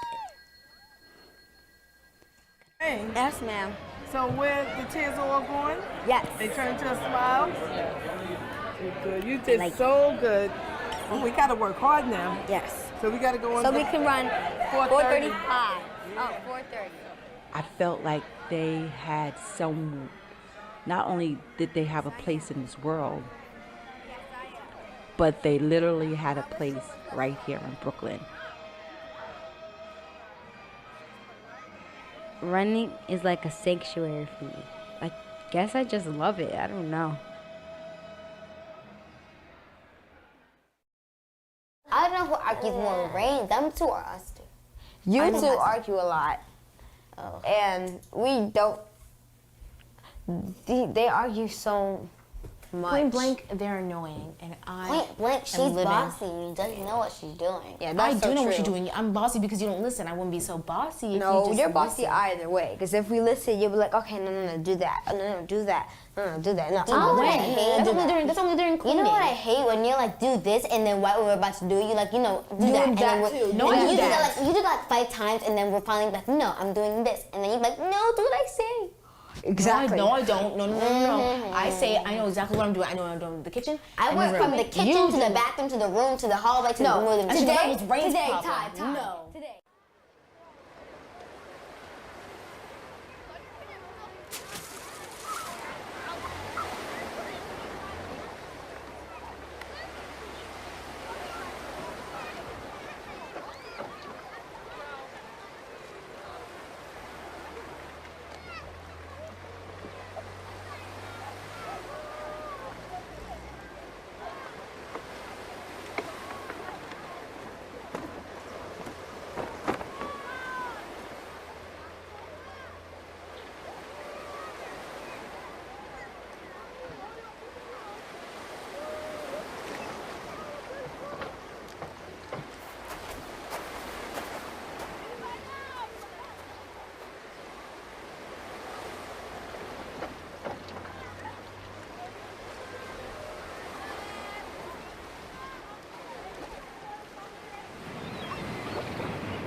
right.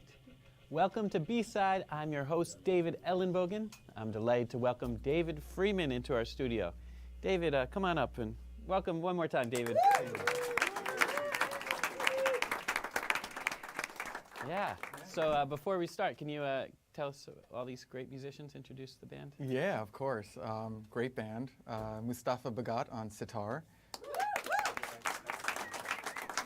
And we have Steve Hudson on keyboards tonight. Yeah. Jamie Zalito on the bass. Yeah. And Ivan Barenboim on the bass clarinet. Yeah. All right, so I'm excited for this opportunity because I know you do a million things, and I'm just thrilled to get the story. Yeah. But yeah, before we start, we did a little test, and I was wondering what. Well, we could start with the name. What's the overview effect? Yeah, the overview effect is a shift in consciousness that astronauts and cosmonauts experience while they're looking at the Earth's surface for the first time from orbit. So they often express having this, complete shift in consciousness and perception, and that not only it doesn't just stay with them in the experience in orbit, but when they land and they come back down to Earth, they completely changes the way they see the world. I've heard at least one of them became much more ecologically conscious after this kind of experience. Yeah, it's not so much as much of a we're all one, we're all together, let's all love one another. It's more as though I think it's more of kind of a more objective way of seeing the world is like the weather systems are all connected, and the flora and faunal systems and human systems and like human civilizations, how they all are interconnected throughout the planet, how one has very much effect on the other. So it's a real objective realization that what I do, what my actions, behaviors are right now, it affects, it has a global effect. Right, and I will remind the lucky listeners at home that Overview Effect is the project and the name of this band, the album that's dropping today. Yeah, it's here. It's here. It's arrived. At bandcamp.com or, so yeah, I guess this must be some kind of metaphor for what you're doing musically. I mean, I'm assuming that this interconnectedness, sure, for sure. I think being a human being in New York, is kind of a manifestation. It's kind of an expression of that. But being an artist and having to piece together different layers of your existence and your experience in order to make a sustainable whole. So, is really. This music, I'd say, would be as a representation of that in throughout my artistic life, I guess, up to this point. And being able to kind of build a musical expression of, of the journey and, of my life experience. I would say this is kind of a good representation. Yeah, of and that. musically you've had do that. quite a journey, right? I mean, what are the important milestones in terms of influences? I know you studied Indian music very deeply. Well, I'll bring it back. Well, we should have a couch because we talk about my childhood a little bit. But yes, it all goes back to my mother. Oh my goodness. But what we should do is just take a second, just because I grew up in a very sheltered, insulated world growing up, and for me, in order to break out and kind of engage and connect with the world around me in my immediate community, but also in the national, international, global community, music was the vehicle of which I kind of did that. So, my first foray into exploring the world around me was West African music, and very involved with a lot of musicians and teachers very much of the traditions and steeped in that music. And then, just from there it went into Latin and Afro-Cuban music, and drum set led me to jazz music, and that led me to Indian classical music. So very much living where we do in New York, which is cultural epicenter where what you want, you got it. It was easy to use New York as a local springboard, but also just music was really a great way to communicate with people that you might think are others, but at the end of the day are really just reflections of ourselves, you know. For sure. Yeah. And this insular community, this was in New York? New Jersey. New Jersey. Yeah. And it was the music that kind of. Yeah, it was a music that was a safe. Yeah, it was for me. It was a way where I was able to like feel safe in engaging and interacting with our communities and just other communities I wouldn't necessarily have felt comfortable doing otherwise. And yeah, like you had some other projects. One was Jewish music, Merkava. Yeah. Merkava was like an exploration of kind of reclaiming, Jewish identity and reclaiming the Jewish identity and like drawing from prayer texts and prayer melodies and kind of making them my own and exploring them in a sphere that was musical that drew on all of different influences I was exposed to at the time. So it's jazz, and that actually led to a current project which I'm doing now, which is Sha'ar, which is kind of the exploration of the music of this Russian-Israeli composer Yedidia Admon, which Ivan is in that group as well. He's playing bass clarinet and clarinets for that project, and that's also a current and modern exploration into music that has very much been embraced as this single identity, and we're kind of picking it apart and re-exploring it. Right. Okay. So maybe you could just tell us about the last two songs you heard, and then what's coming up. Sure. The first tune we heard was Bamidbar, and that's a tune I wrote while I was, we're still very much a group, but while I was with Outer Bridge Ensemble, and Outer Bridge Ensemble is a Calgary and New York City-based jazz group, and we all write our own music, and everyone in the band is writing and composing, and we're all playing each other's music, but some of us have the wheel turns to highlight each individual member in a different year. So Bamidbar was kind of a tune that I wrote for that group, and it's very much drawn from Middle Eastern influence, and then so that's really all I could say about that. But just wanted to bring the rhythmic feel and the melodic and harmonic feel of that Middle Eastern sound with this instrumentation for sure. And then 9 of Stones was the next tune we heard, which was, I like to, one of the things that comes naturally to me while I'm walking the dog or on the subway or in the shower is, just coming up with my material. That's where it all starts to come, when I'm at my most relaxed and focused at the same time. And 9 of Stones is in 9/4, it's in 9 beats, but I don't like to write songs in odd time signatures just to, write songs in odd time signatures to be special, but I like, to have them feel natural and to feel grooving at the same time. So 9 of Stones kind of brings like a tangible sound in music to like what would otherwise seem like, what's that time signature all about? I mean, as a musician, I was like, what is it? Yeah. But it grooves. It grooves. Yeah, and that's the thing. Yeah. It's got to groove, and it's got to groove, and it's got to connect with people, or I'm not writing that way, or I'm not necessarily interested in writing and playing music that alienates or isolates people. I want to kind of hope that the music that comes from me is inclusive and is joyous, and people really feel that. Yeah. So let's hear something, and then you can tell us what we heard. Great. Yeah. Amazing. Thank you.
Davey, come on up. All right, more music from Overview Effect. That was The Last Lie and First Forests.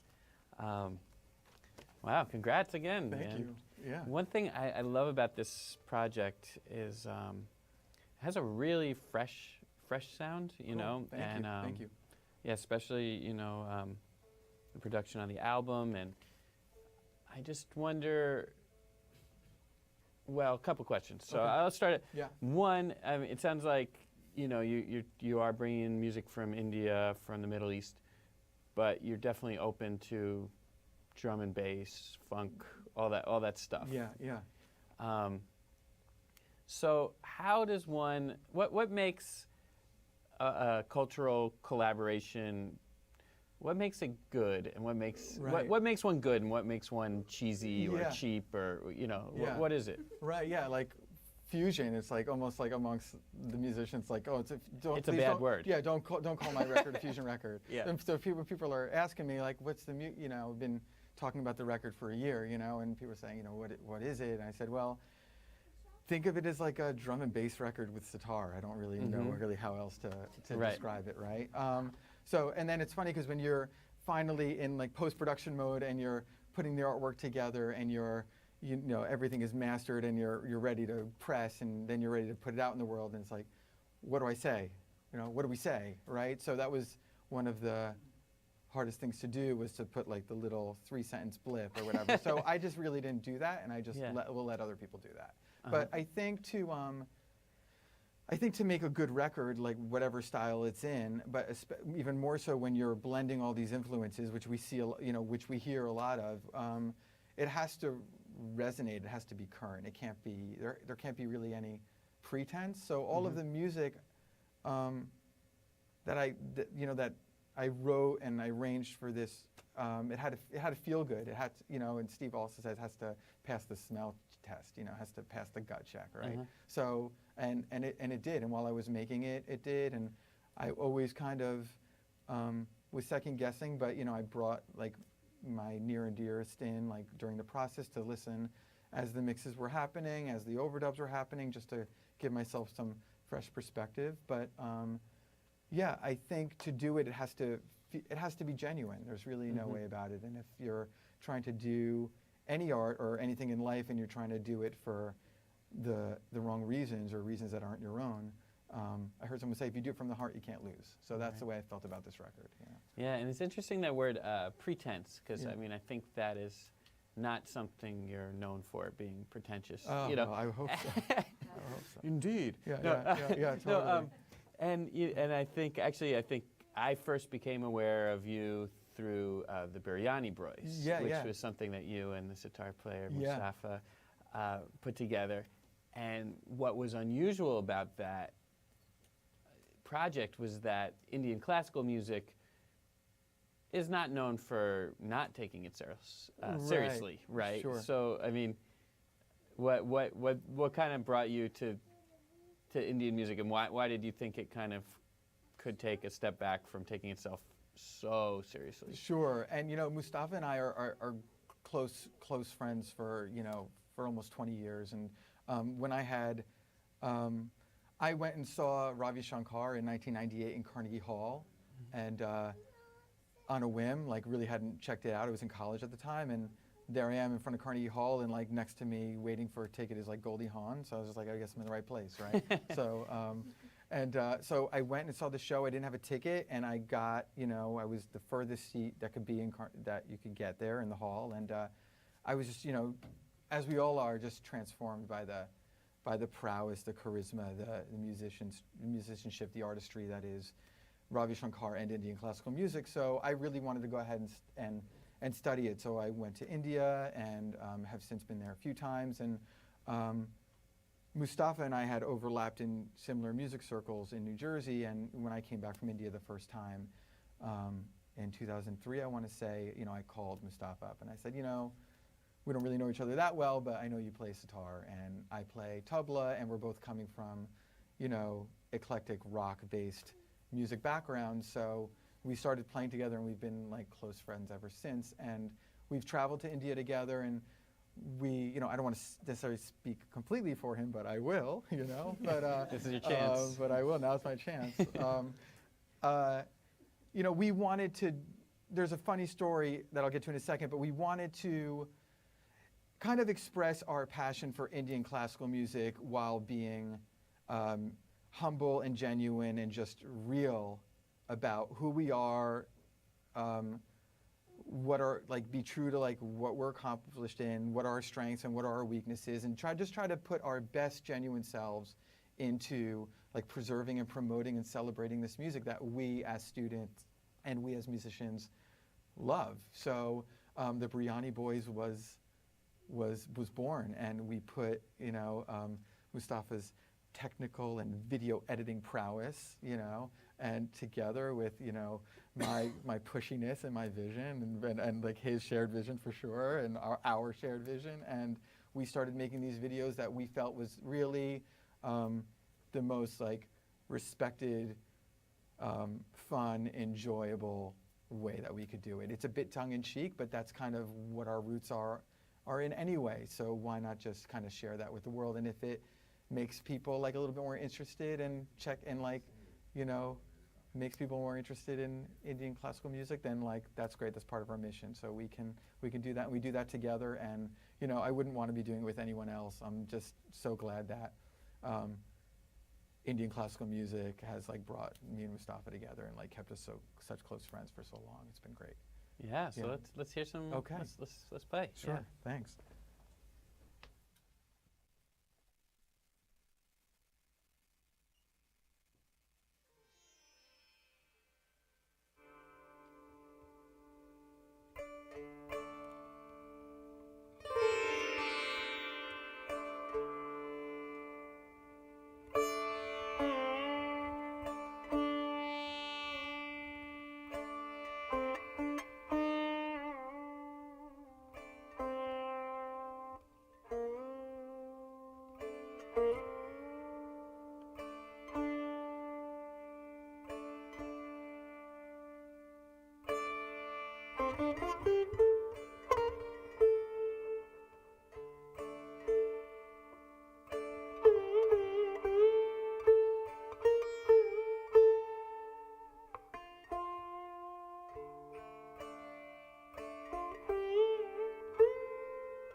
Newman.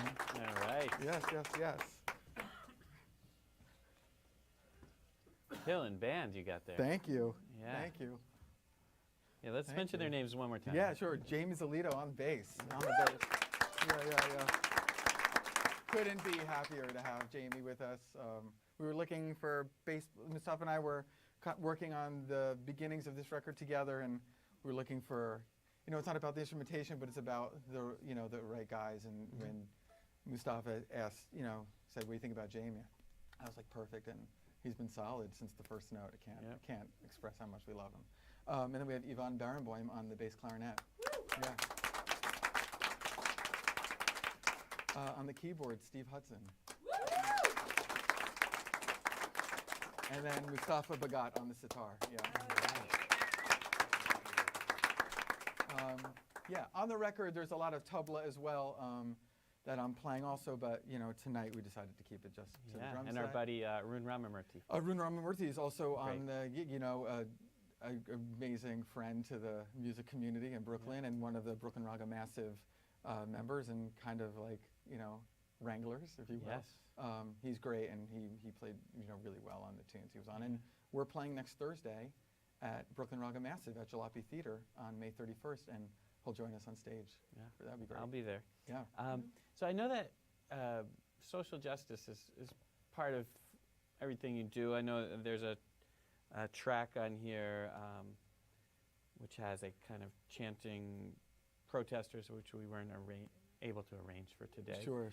The live scores of people or hundreds of people. Yeah, So yeah. why don't you talk about how that kind of works its way through everything you do?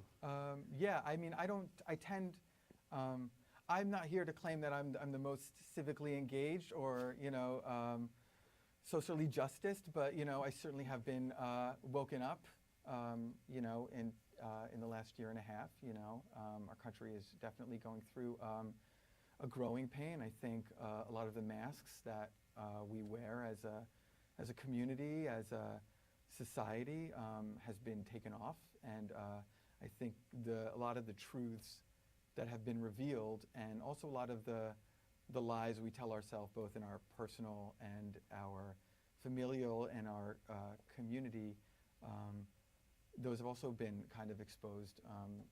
And this record we made this record over this past year, and it's no doubt been a very challenging year and a stressful year for a lot of the people that I love and a lot of people that are around me. And I think, so the last year I've been very socially engaged, actually going to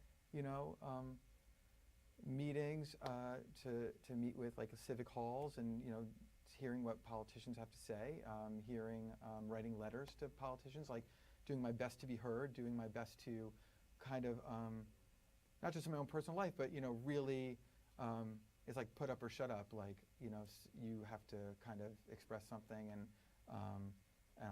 I've been just very socially engaged, and a lot of the material on this record kind of, there's the song titles Tell the Truth or The Last Lie.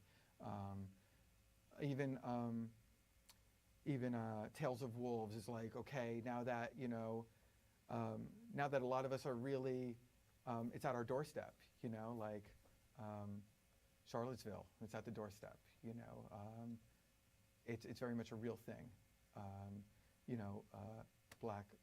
Young black men being murdered by the police. It's a real thing.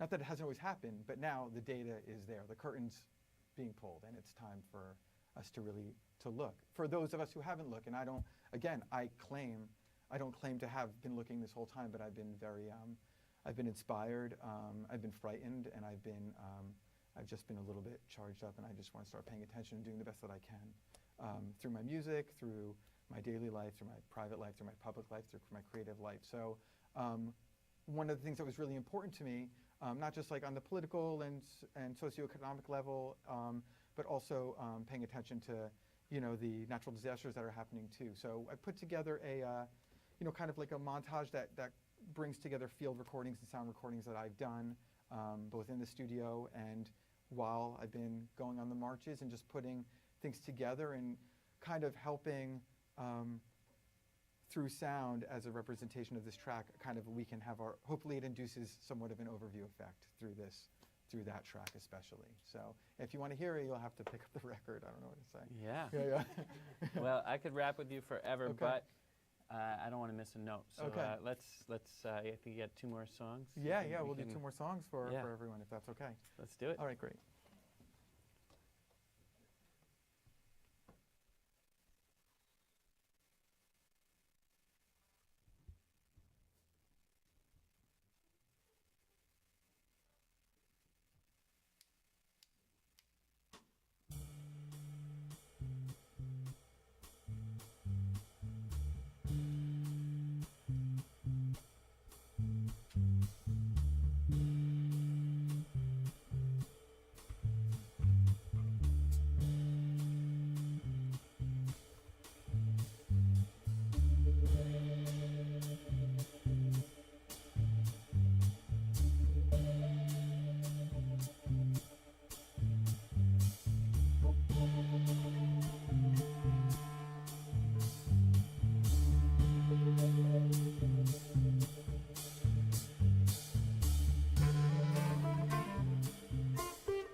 Right, another edition of B-Side is winding down, but before we go, I want to give a huge thanks to David Freeman and Mustafa Bagat and Stephen Hudson and Jamie Zolito and Yvonne Barenboim. You guys killed it. And thanks for sharing all these beautiful musical creations with us tonight. You can pick up a copy of The Overview Effect at davidfreeman2.bandcamp.com and catch him next week, Thursday, at Brooklyn Raga Massive at the Jalopy Theater. That's in Brooklyn. And if you want to rewatch this past episode or any past episode on B-Side, go to Bric TV YouTube channel and look for the B-Side playlist. There's also a podcast. You can listen to this all audio on soundcloud.com/B-side podcast. This is David Ellenbogen wishing you all a beautiful and pleasant holiday, music-filled weekend, and we'll see you next time. Good night. One more time.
Dreams grow.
on your face, you've been on my mind. Let me take you to a place where music saturates the atmosphere. There's magic there. Hey, and the band plays on and on and on and on. Its favorite song, we're dancing all night long. And the band plays on and on and on and on. Till it got it done, we're dancing all night long. And the band plays on and on and on and on and on and on and on.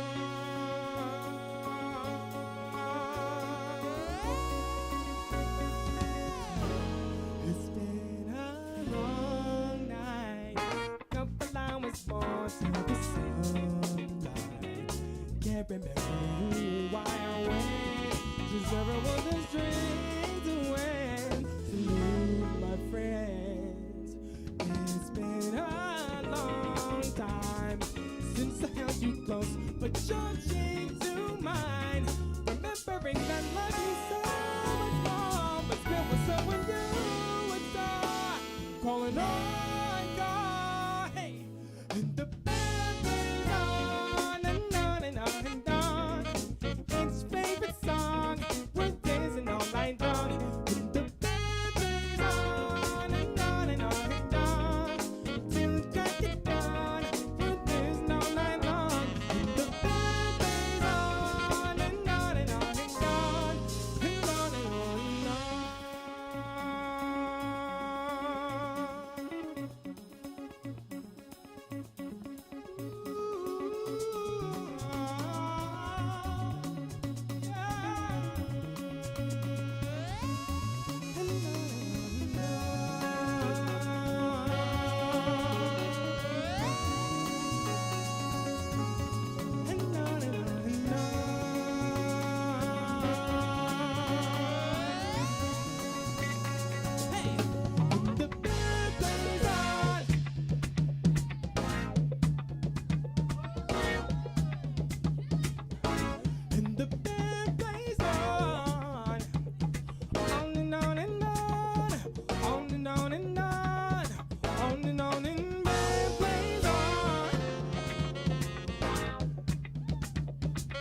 it will be that the sun will set on our love, your love. You got skin like the sweetest of the berries, babe. And a warm embrace that will make a man fall in love. Never thought that I would be the one to stop the air, stop the air. So when you won't slow down. And as our feet press against Mother Earth's cheek, I try to think of ways that I can get in front of your love. But you always seem to have the upper hand, upper hand. Sure that you won't fall down. You keep on running and I keep on chasing your love, your love.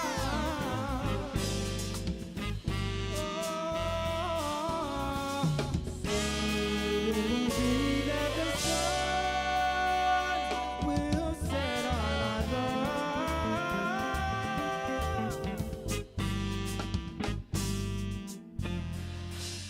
You always talking about how you've been hurt before, and you can't imagine going through that hurt again. But I think the more you run, the more pain you cause, pain you cause. Running from your answer, they say better to have lost love than never to have loved at all. They say life without love is just like body without soul. So in a way, I guess we're two empty shells. Yeah. Waiting for the reason.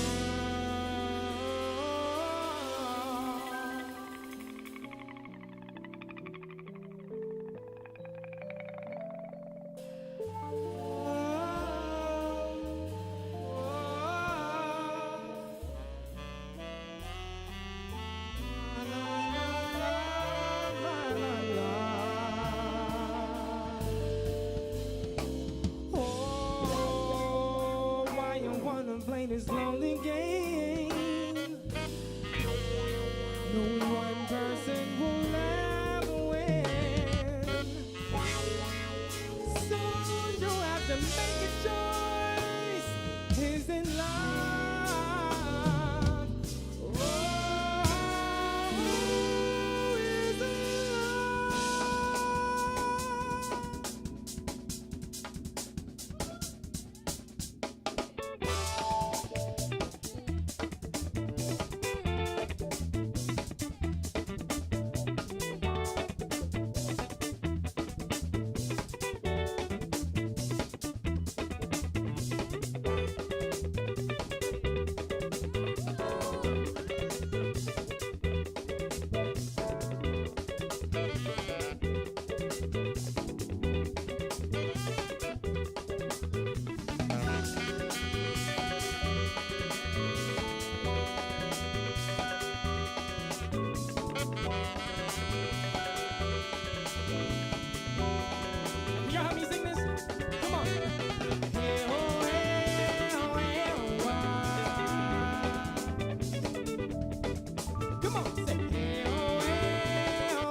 Thank you.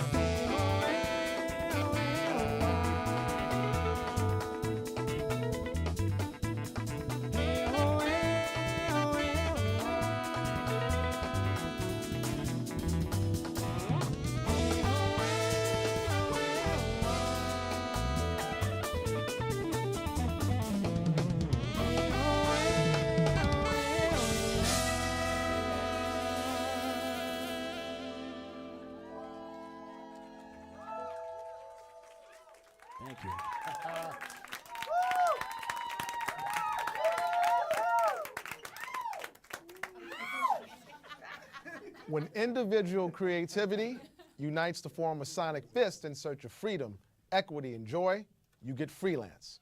They're here to change the game and make sure we know that the labor of creativity is a valued light that can't be dimmed.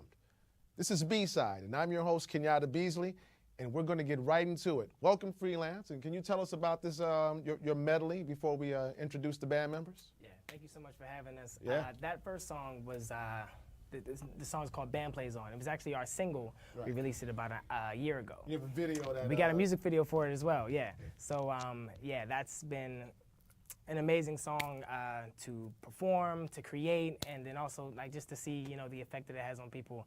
It's been amazing for us. I'm gonna let actually Asar, the ambassador, to talk about the second song. Oh yeah, Your Love. That's what you guys just heard. It's a journey, and that's the whole purpose of the song. Is pretty much about, you know, a man, you know, pursuing a woman but getting curved in parallel universes. It's like it's in Africa and he's getting curved in New York. Okay. Like, you know, like, yeah. Oh, yeah. So no matter what happens, you're gonna get curved. Yeah, you know, but he's still pursuing. And the result is still the same. Yeah, it's still a journey. It's still a journey, you know. So here we are now, you know. Yeah, it sounds a little darker than it actually is. It's life. We have a music video coming up for that one as well. Okay. So definitely look out for that. Yeah, that'll be the second single from our album. We have an album called Yesterday. If you look at his T-shirt is actually the album cover. Pianist and model.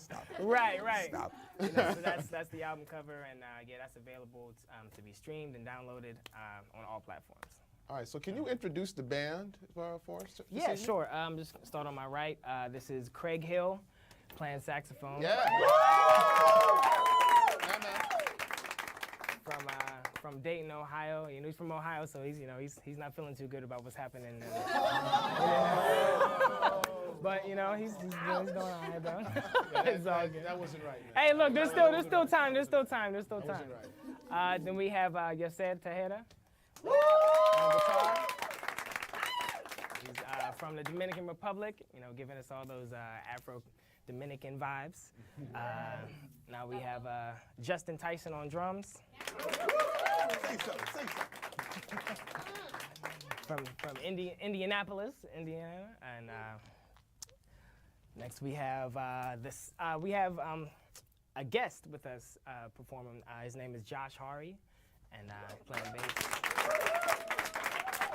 We're very happy to have him on bass. He's amazing, just stepping in and just learning our music. Our music is not easy to learn, so we appreciate him being here and giving his energy. And last but definitely not least is our musical director, Asar, the ambassador.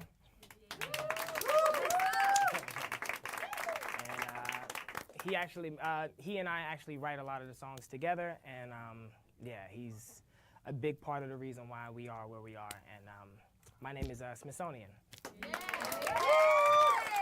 So the band, if I'm not mistaken, everybody met at Berkeley up in Boston? Yep, that's right. Seeing that, usually when you go to a school of music, it's usually about the individual. And everybody's trying to get their own voice and whatever form of creativity that they're trying to express. And it's very rare that you see people stick together after graduation and become a band. So, I mean, how did you guys start to vibe out in Berkeley? When you got there? Pretty much, we're all homies outside of music. And Right. That's pretty much how it happens. You know, I think that honestly, your music is a reflection of who you are and who you are socially. You know, so we just kind of vibe out on sports and a lot of different things. We play ball together. I be busting their tail and ball. So after rehearsal, that kind of they add extra energy during the rehearsals because of what I did on the court. So it's just like it all. Well, you know, I almost want to say, man, either you like the LeBron or Kevin Durant, but we're gonna go with Kevin Durant at this point. Oh no. Yeah. Sorry, I got you know, I got to rock with my man Kev. I guess I got to rock with my man Kev for now. But yeah, seriously though, like socially, we all just kind of get along, and it just kind of works out musically as well. You know, so. Pretty much it. So were you guys gigging in Boston, or was it just like, hey, let's find a room and let's just vibe out some songs, or how did it all come together? So we actually started, we started separately because I actually went to Berkeley for drums. Okay. And then after I left Berkeley, I began to like, life starts lifing, and it's, it starts getting real, hard. So I was like, you know what, let me see if I can, pull anything out of my bag, So I was like, okay, let me develop my singing a little bit, and I came out with a project called Dimensions. And after that, Chad heard it, and he was like, yo, we got to do something like together, because he had a band of all instrumentalists. So we decided to put them together, and we started doing this this weekly event in Cambridge. This place called East Meets West. Shout out to them.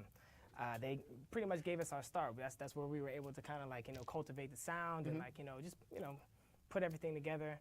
And yeah, from there, we all kind of, one by one started moving to New York. And then by the time we got to New York, we came up with the name Freelance, and now we're here. So when you guys moved to New York, you guys made the collective decision to say, hey, let's do a band concept, because usually everybody wants to go there, like I said before, their own different way, and I'm a star. Well, the cool thing is that we actually all are still playing with other artists. Like, that's what makes this band so crazy, is that, individually, we're all still like, making moves and, playing with amazing artists, but we come together for this sound because this is our music. This is something that we're passionate about.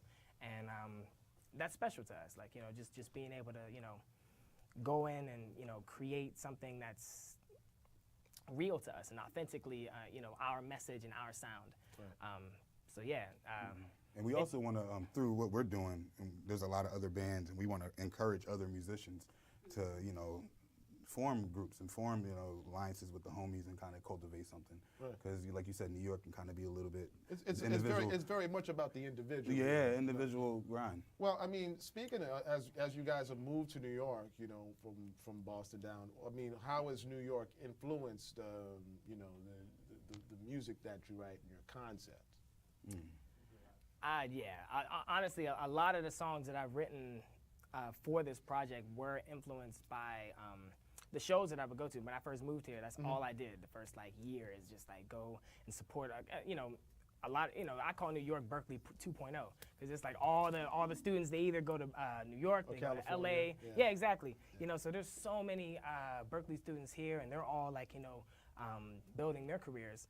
So I would go and check them out, and they're amazing. Like so I would go and get influenced and inspired, and go home and write a song. Like what I mean. Like so for me, it was less about a competition, and more about like it was beautiful. Like for me to see my peers like all kind of rising up, and like we're kind of rising up together. It's more of a community than anything. Right. Yeah. Right. I mean, man, having gone to the new school, a lot of guys I went to school with, like Robert Glasper and Marcus Strickland, we're all like real tight to this day, because that's our. And I'm seeing that you guys have this sense of community, and it's really reflective in your sound. Yeah. So with that being said, can you set up the next medley that you're gonna deliver for our audience? Yeah. So the next medley is a medley of two songs. It's Infinite People, which is actually not on the records. It's a newer song, but we love it, so we wanted to do it. And then the second song is Why Wait, which is on the record, and is basically just a call to action, for people to just be aware of what's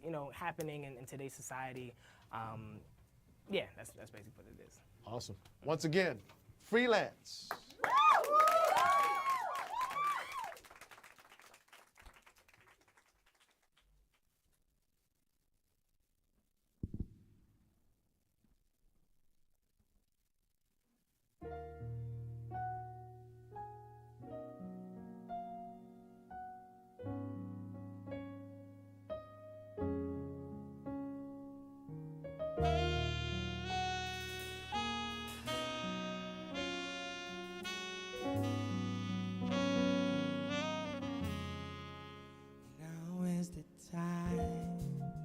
to free your minds.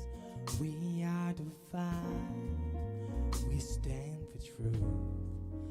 Our spirits shine beyond our time. So when I'm gone, I'm still with you.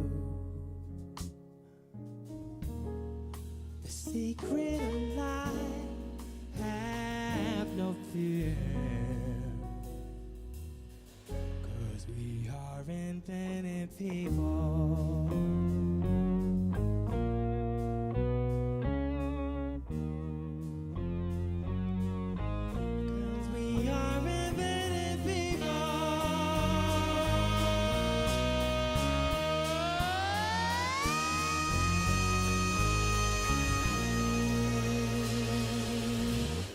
We are infinite people.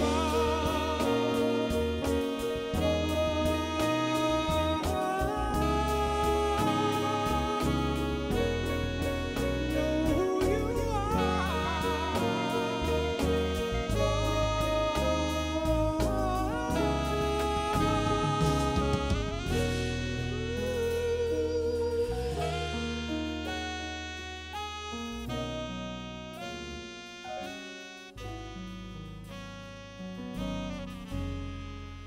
The flesh is weak, eternal souls. Why choose belief when you can know? Call on Buddha, call on oh God, help manifest the God in you. It's all that I know. The secret of life is have no failure. 'Cause we are infinite people.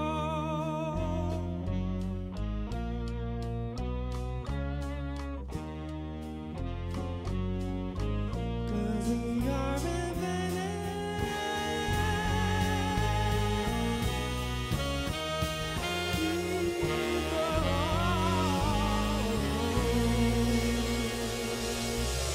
'Cause we are infinite people.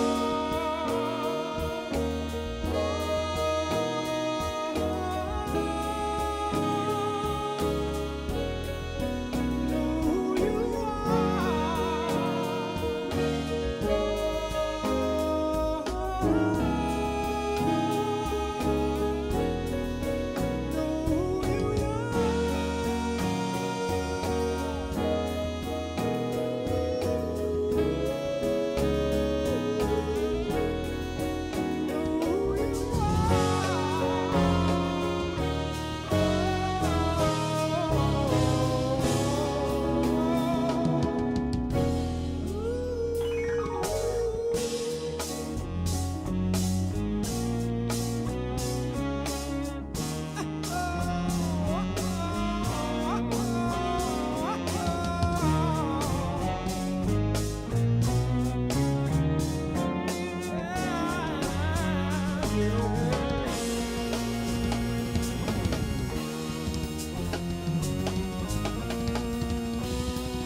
Don't need your Oscars, don't need your Grammys, don't need your payday. Please understand me, see, I'm not waiting for your validation like Jada anticipating our own nation, like Chinatown, New York, uptown. I see black culture, but no black stars. Then gentrifying, colonizing, capitalizing. I hope you're recognizing. So why wait for them to give us freedom? We do for ourselves. We don't need them. And why wait for them? We have the power. Hey, we have the power within the black dollar. See our hands,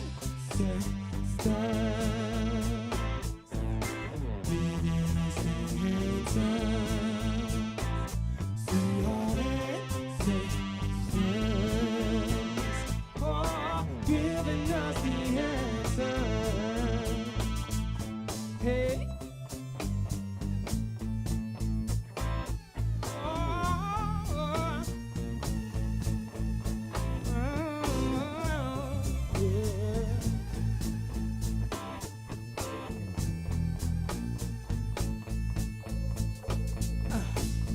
Look to the sun, look to the stars, and soon you'll find just who we are.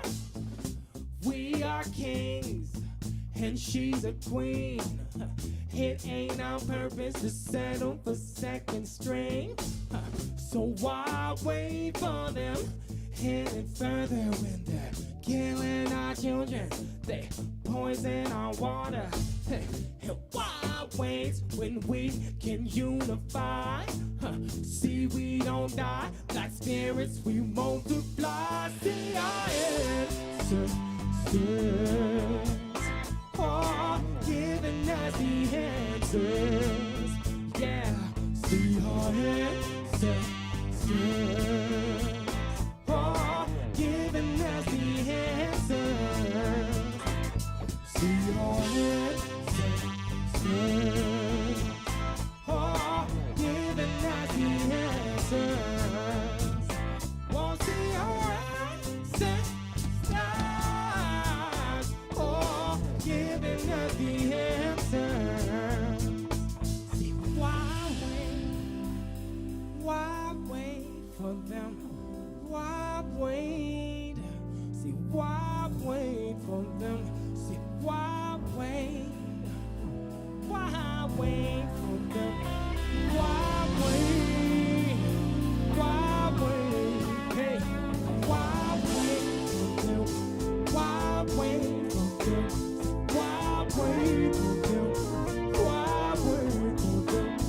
Why wait for them? Why wait for them? See, we don't need them. Nah, see, we don't need them. Listen, see, why wait? Why wait? Why wait? Why wait? Listen, see, why wait? Why wait? Why wait? Why wait? Listen, why wait? Why wait? Why wait? Listen, see, why wait? See, why wait? Why wait? Why wait?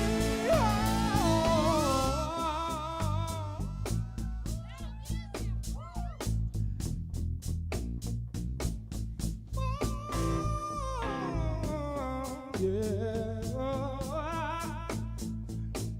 See, we don't die like spirits, we multiply. Oh. Thank you. So,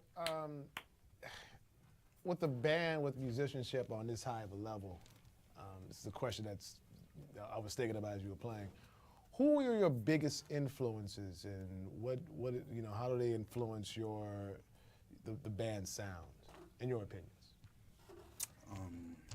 mean, there's a lot. There's a lot of influences. What we pretty much represent is pretty much a combination of all different, like, modern influences, old school influences, you know. So I think that I'm not getting straight to the answer. I just want to make sure I give some context that each musician in the band has a different background. Right. So everybody has different influences, you know, like Justin, he, you know, has a heavy church influence, even though that's not, you know, epitome of what he is, but he has a heavy church background. Yeah, so he's an Afro-Latino, he's from the Dominican Republic, and he brings a different kind of vibe. You know, Craig, you know, this dude was on Apollo when he was 9 playing Coltrane licks, playing, like, you know, Smithsonian, he has a heavy, like, kind of Bobby McFerrin type of vocal type of thing. So I think that's one great thing about the band. There's no one person that we can honestly say. Everybody has their own individual influences, and they bring it to the table. Right. You know what I'm saying? So for me, a big person is Stevie Wonder. For me, especially the way he used his vintage instruments back in the 70s. I thought it was absolutely incredible because nobody was doing that during that time. Right. Somebody like Jay Dilla is a heavy, which this song that we just did, you know, saying was a Jay Dilla joint. So it's a big influence, but that's like a more modern, you know, influence for us. So it's a large question for us. You know? I believe that pretty much when you hear our music, you're gonna hear everything. Right. You know, you're gonna hear everything you need to hear. Well, one thing that you guys have in common, it's definitely a message of social justice and change. Can you know, and that's embedded in your music. So can you tell us more about that? It's important for us for our music to reflect, you know, our lives. Like, you know, we're, you know, in the lyrics we're speaking about things that we encounter, you know. So unfortunately, a song like Why Wait is necessary, you know, because there's still a lot going on. A lot of things that, you know, as a black man, I know that I have to, you know, be concerned about and worried about. And I mean, and then also just us as Americans that we should be concerned about because we're all living here. So whenever I'm writing a song, like I definitely want it to enrich the community. I want it to enrich, you know, this country. Like, you know, I want to make sure that, you know, it's not doing any harm, or it's not, like, you know, I want it to be honest and true and authentic to who I am and my experiences, and I just hope that people can, you know, can get down with it and resonate, and that it resonates. So I mean, the message of social justice, the sound of the band, is all this included in the your first album that's just been released? Yeah, it's a, you know, it's a heavy, you know, but it's a heavy, you know, I guess socially, culturally important song. You know, there is no separation from black music and the black struggle. Of course. Yeah, and I think that's the most important thing. You know, all of our idols, a lot of people like to take away from the socially conscious part, like James Brown. Everybody want to talk about the funk and stuff, but, you know, he's black and proud. You know, like Marvin Gaye wasn't just let's get it on. He was what's going on. You know, so there's no real separation, you know, between that. And within our music, it's not like we sit there and say, oh, let's create a socially justice song or something like that. I was watching CNN today. Right.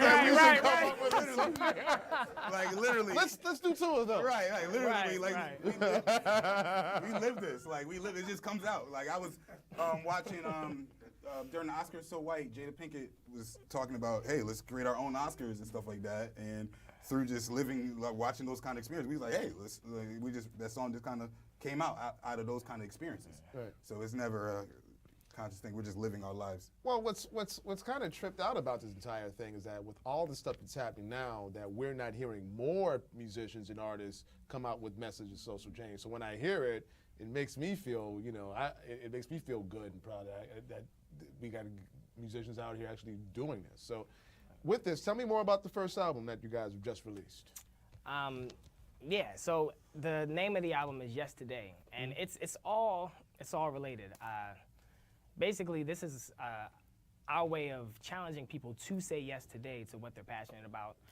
Say yes today to change. Like, you know, if you see something that's not right in our world, like, you know, do something about it. like make some noise. There's a lot of people just kind of living their lives and just kind of like, you know, like tunnel vision and not paying attention to what's going on around them, or even if they see it, they just don't do anything about it. Like, you know, and it's like, nah, like we all live here. Let's make some noise. Let's create some change. Let's say yes today to the world that we want to see tomorrow. So that's really where the album's coming from. It's also coming from a place of us, like, you know, for us, like, you know, personally, it's saying yes to what we're passionate about, like saying yes to the style of music that we want to play. Like, you know, the style of music that we're playing is not necessarily something that you're going to hear on the radio, like maybe on like, you know, Kiss FM or like, you know, any other And you're fine with that. Yeah, you know what I mean? Because honestly, there are markets for our music, and you know, our music is for those, you know, for those people, like, you know, and we would hope that anyone would be able to listen to our music and be like, yeah, like that's dope. But for us, it's not necessarily about like, you know, trying to please specific people. It's about us being authentic and us, you know, playing music that we're passionate about, and yeah, like, you know, and making a career and a business around it. You know, just being entrepreneurs. Like, I feel like this is the age of being a freelance whatever. Like, you know, you could be a freelance photographer. Like, you know, a lot of people are just taking things into their own hands and just, you know, being entrepreneurs. And I support that, you know, 100%. Dope. So what I want to talk more about how you guys came together to put this first record together. But in the meantime, can you set up the next song? Because people want to hear more playing than talking. Got it. Yeah, so this next song was actually written by Asar, and it's called Odyssey.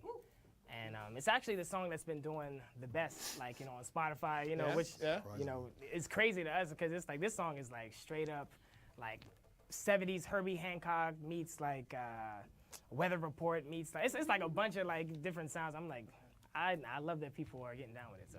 Heavy. Once again, Freelance.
With an odyssey in mind,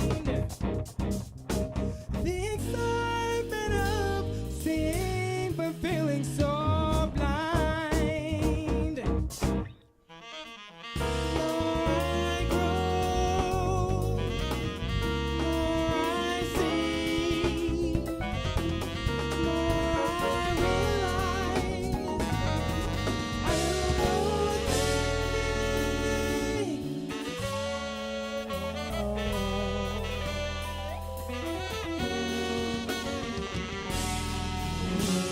Still don't know the answer.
Walk with me with an odyssey in mind.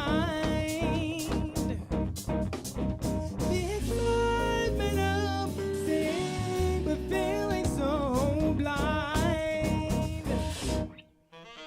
I grow, I see, I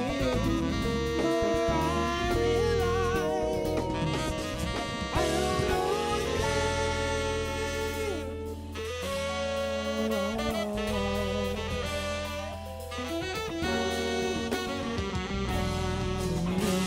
you don't know the answers.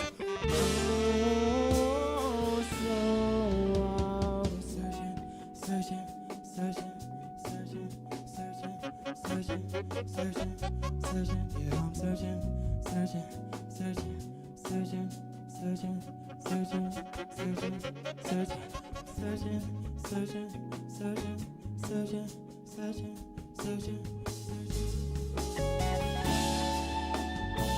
through all this odyssey, yeah.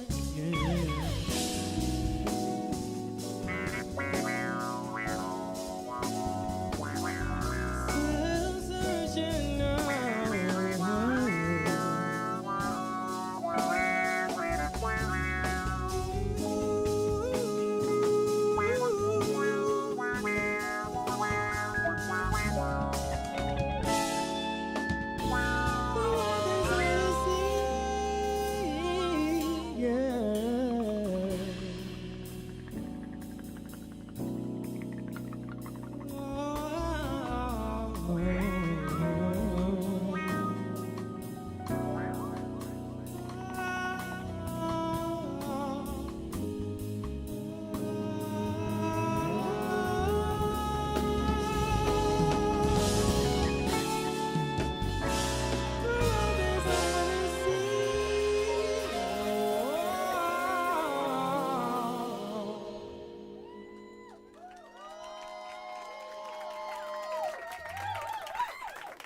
So you guys also have a residency at New Blue?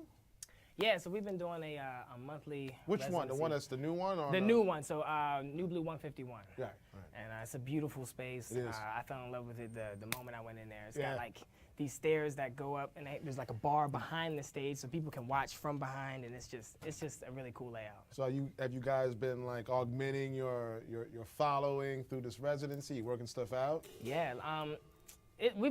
We've come a long way. Like, when we first started doing shows, like, I remember there's actually a couple people here tonight that have been with us since the beginning, and it was bleak, playing, playing for like maybe 10, 15 people, but we're blessed to have been able to build the following and the buzz. So we just did our album release party, and it was packed. I think New Blue holds like 200 people. It's a small. It's a small. Yeah, but it was pretty much sold out, and it was an amazing experience. Yeah. So the new record, where can we find the record? On what platforms? Everywhere. So iTunes, Spotify, Tidal, all the streaming platforms, and you can buy it. You know, we also have like physical copies that are available. So yeah. So are we planning a tour behind this soon, or can Soon. we find Freelance on the road? Definitely soon, definitely soon. Nothing set up quite yet. We're going to continue to do the New Blue residency. So definitely look on our Instagram and Facebook @Follow Freelance to see when our next show is going to be. But yeah, definitely going to be taking this across the country and definitely all over the world. Dope. So we're running out of time because usually when we do B-sides, it seems like it's a long time, but time's running out. Yeah. So can you set up the next song? Sure. So the next song is actually the album title. The song's called Yesterday, and yeah, hope you enjoy. Second to last song. All right. Oh, yes, second to last song, got it. Freelance once again.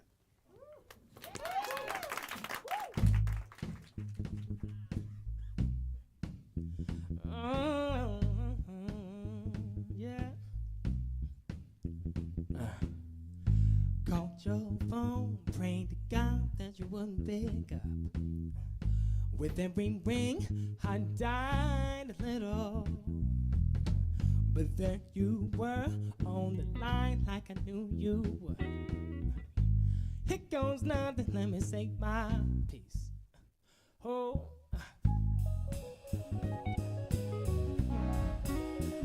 Let me say my piece.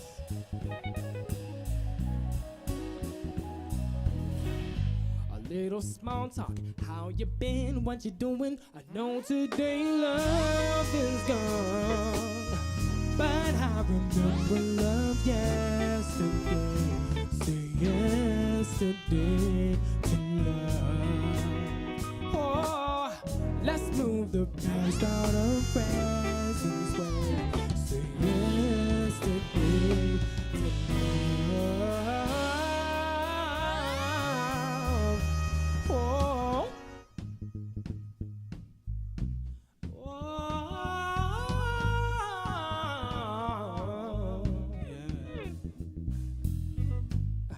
Hello, say something, let me know you're still there. I don't mean to catch you off guard, no. But lately I look around, the world don't look the same. My pleasure feels a lot like pain. Baby, tell me, do you feel the same? Oh, I know today love is gone, but I remember love yesterday.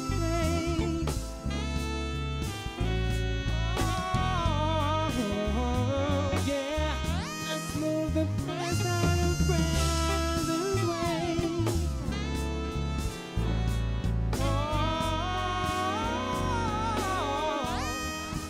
Remember love yesterday, say yesterday to love. Let's move the past out of present way. Yesterday to love. There's already enough hurt in this world, but now it's making it worse. See, I remember yesterday. Say yesterday. Say, take a second, think about what we had. We can turn it all around with just 3 little words. Girl, you know that I love you, baby. I remember yesterday. Say yesterday. Oh.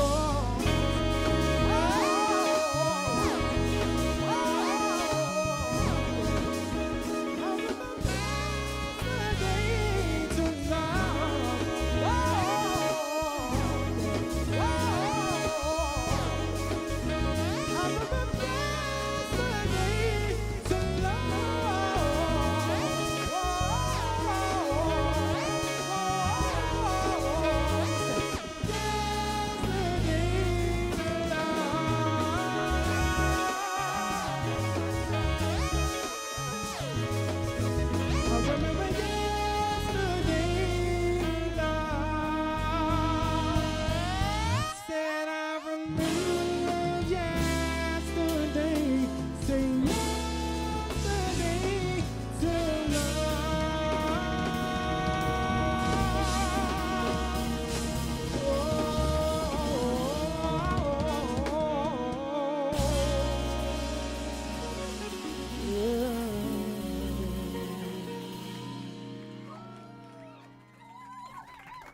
Thank you.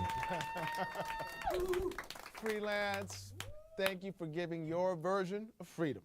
I hate to see you go, but as with all great things, we're left wanting more. Be sure to check out Freelance's new album, Yesterday, wherever you buy or stream music. And you can keep up with Freelance on Facebook, Instagram, and Twitter at Follow Freelance. I'm Kenyatta Beasley, and I hope that you had a spectacular time with us tonight. Make sure you stop by our Brick House studio every Thursday to hear more of the best music that Brooklyn has to offer. You can also check out tonight's installments and past episodes anytime at youtube.com/Bric Tv, or check out our Brick Radio podcast of this episode at soundcloud.com/Brick Radio. Freelance, right after this, take us out with one more song. Word.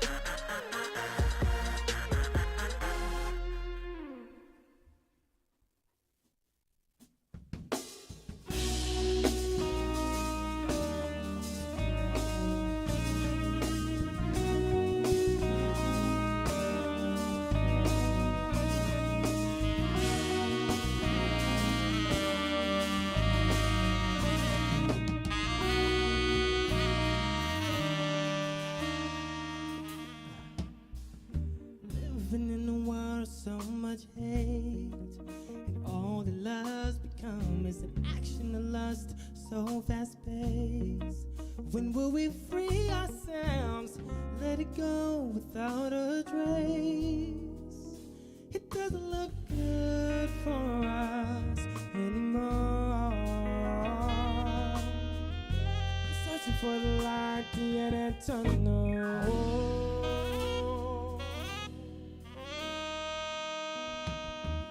Living in a world of so much doubt, deciphering between the truth and the lies we all spit out. Our differences of view, and we're traveling the same route. So take my hand, it's not too late for us. I can see the light at the end of the tunnel.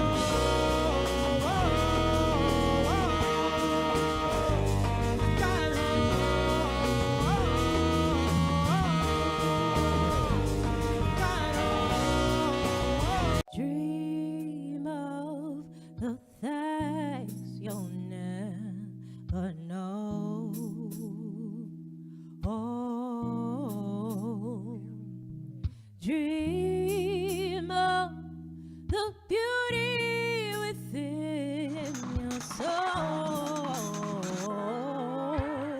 George Floyd! When you dream, dream slow.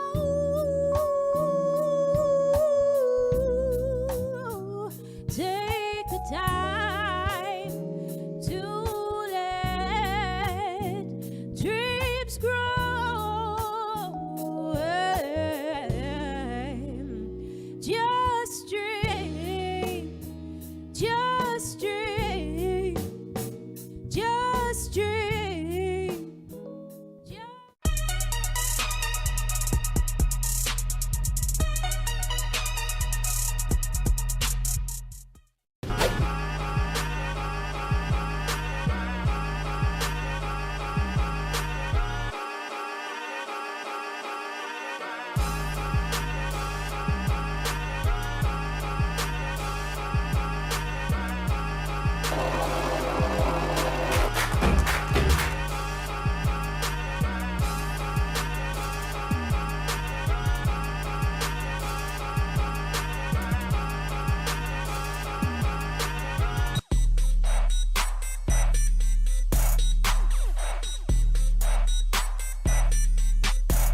Hey guys, it's Ray DeJohn. Are you paying attention? Well, you better, because this is the platform for you to get your laugh on. It's called Laughaholics Live, presented by Bric TV. We bring you comedians locally and from around the country and even around the world. We bring you headliners and we bring you new talent. I need you to sit back and check out some of this incredible talent right here on Laughaholics Live, presented by Bric TV.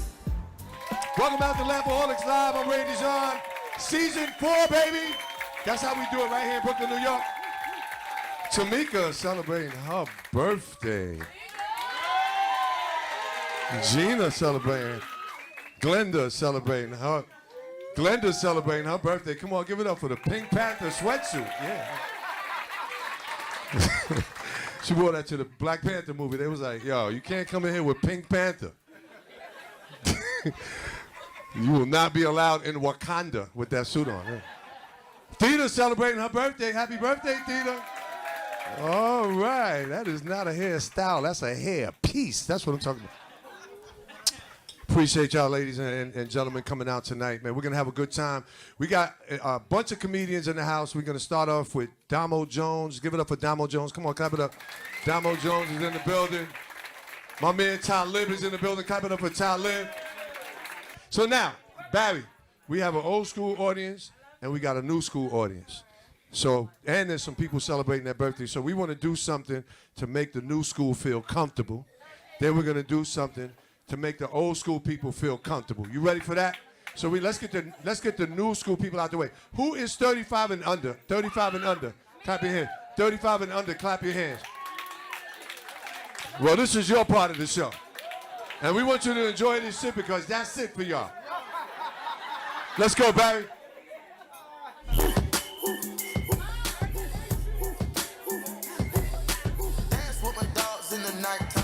Oh, you like that, huh? You like that too? Hold on. Now you got to make them feel more comfortable and turn the mic up a little bit. Turn the mic up a little bit. You're gonna make them feel more comfortable. You got to give them some Cardi B.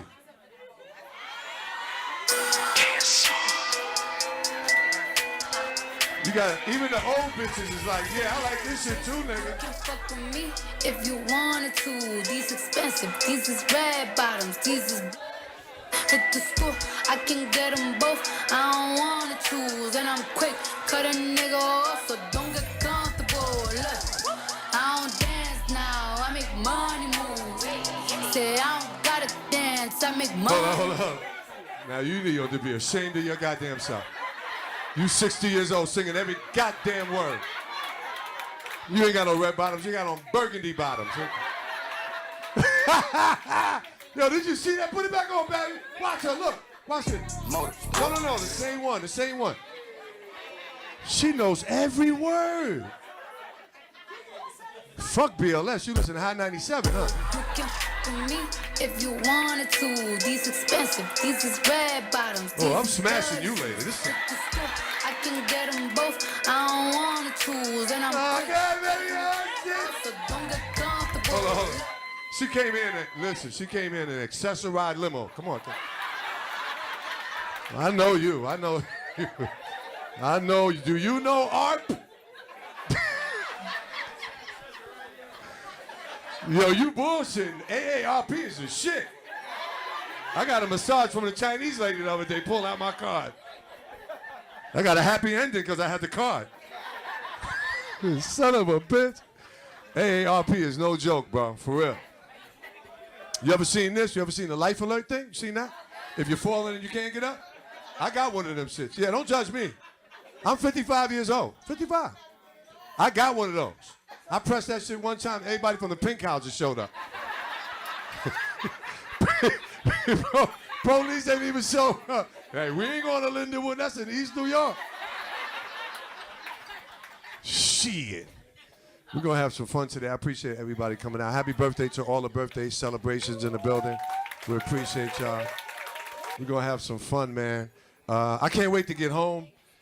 I swear to God, because, you know, I'm ready to have sex with my sex doll. Can't wait to get home. Anybody see the sex dolls yet? Anybody? Hello? Here we go. I just gave her instructions. She done violated the agreement already, man. I know I can't say this on tape, but somebody order her a shut the fuck up, please. Oh, boy. Professionalism dictates stay away from that. Go over here. Like, go to the dude in the corner with the big chain. He's too old for that. Look, right there. Look. That's the thug dude. He got on a velvet one-piece hoodie. Look, right in the back. How you doing, brother? Everything. You gonna try. You can't hide. What was I saying? Sex doll. Anybody seen a sex doll? Clap it up if you've seen a sex doll on social media. I love my sex dolls. And you know, all these ladies got on Facebook and Instagram talking about, you ain't got nothing on a real bitch. Ain't nothing like real pussy, real titties. Okay, you're right, but the problem is most of what we see nowadays is not real. Y'all agree with that? Round of applause if y'all agree with that. Yep. And you are clapping, and you happen to be the president. So I had to do a comparison, ladies and gentlemen. I had to do a comparison. So I took my sex doll. I paid $2,000 for her, by the way. And you can make her whatever you want. You can make her whatever ethnicity you want. My sex doll is African American and Dominican. Yes. She's exactly what I want. When I went there, I picked out the titties, I picked out the ass, I picked out the stomach, I picked out the weave, I picked out everything. She's exactly what I want. This is my dream doll. So I took her and I stood her right next to a real chick. And I did a comparison. So I looked at her titties, I felt them. Fake titties. My doll got fake titties. I felt the girl's ass, fake ass. My doll got a fake ass. I went to her top of her head, pulled the wig off. Same wig on my doll. But I know there's one thing that the real chick cannot do that my doll can do. Shut the up. She don't talk back. When I finish smashing her, I throw her in the closet and I leave. I ain't got to cuddle. I ain't got to talk conversation. I ain't got to do nothing. You don't got to bring me a hot rag. I take my hot rag, I wipe down my doll. Boom. She good. Look at my man in the back. He's like, yo, I got mine already. Look at him. I'm telling you, man, you don't know who you're dealing with. Like the other day, right? This girl, I mean, it's nice when you have a nice weave, but if you're gonna have a nice weave, make sure that the train is on the track. Stop doing this because you're loosening up the threads. Because you do this to avoid from scratching, right? You do this so you don't mess up the, am I right? You wouldn't know because you Puerto Rican, yeah. This is, oh, we got the Latinos right here. Give it up to the Latinos. They didn't even know what was going on. They just saw a crowd. There's something going on in there. I think I'm going to go in, carajo. Let's go see. Ave María, tenemos comida. They have food. Where you from, bro? Where you from, Puerto Rico? Puerto Rico, so that means you're from the Bronx. Pretty much. You're from Queens. Oh, so you're an immigrant from the Bronx. How about you? You Puerto Rican too? From where? Guatemala. Damn, you getting deported tomorrow. Guatemala? You're not even allowed in Queens. What are you doing? Get through, I said. How about you, mommy? Where you from, ma? Honduras? What this, a United Nations table? Tamika, this all your people right here, Tamika? Let me find out one of y'all got a weave store. Yeah. Tamika's, y'all Tamika. Oh. Let's have some fun tonight, ladies and gentlemen. We're going to start off with some comedians in the beginning. That'll do a few minutes, then we're going to build it up until we get to the end of the show. We actually have 6 comedians tonight. Y'all ready for 6 comics? All right. Coming to the stage, starting off the show, very, very funny young lady. I love the fact that she came here and she started working out, working out her jokes, and she's developing. Each and every day she gets better. Please put your hands together for Damo Jones. Y'all clap it up for Damo Jones. Damo.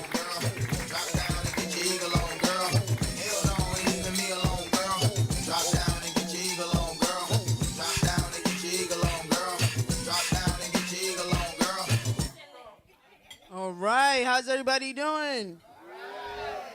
Yeah, I'm excited. I'm on TV today. I made sure to brush my teeth. And I floss. I normally don't do that shit. Today was a rough day for me. I called out of work. I just wish the people there was a little bit more attractive, you know. Maybe I wouldn't mind going to work, you know. Come on, you wouldn't be excited to go to work to see Big Booty Susan or Big Dick Larry? Now, I don't know if Larry got a big dick, but Larry talking like he got a big dick. I just don't want to be the one to find out. Recently just moved back to New York from Philadelphia. Anybody ever been to Philly? Yeah. Scared of South Philly. Heard somebody got shot, so I stay away from there. But now, moving back to New York, I realized one thing, that I'm broke. Like, I was broke in Philadelphia, but it was like a comfortable broke. You know, New York is just like levels to it. You know, it's almost like playing Mario Brothers, and I get to the boss level, and I actually think about saving a princess. And then I'm like, nah, fuck that bitch. Cause it's like, think about it, like after I save her, then I gotta take her out to eat. And then I'm like, well, what I look like paying for pussy when I have a pussy?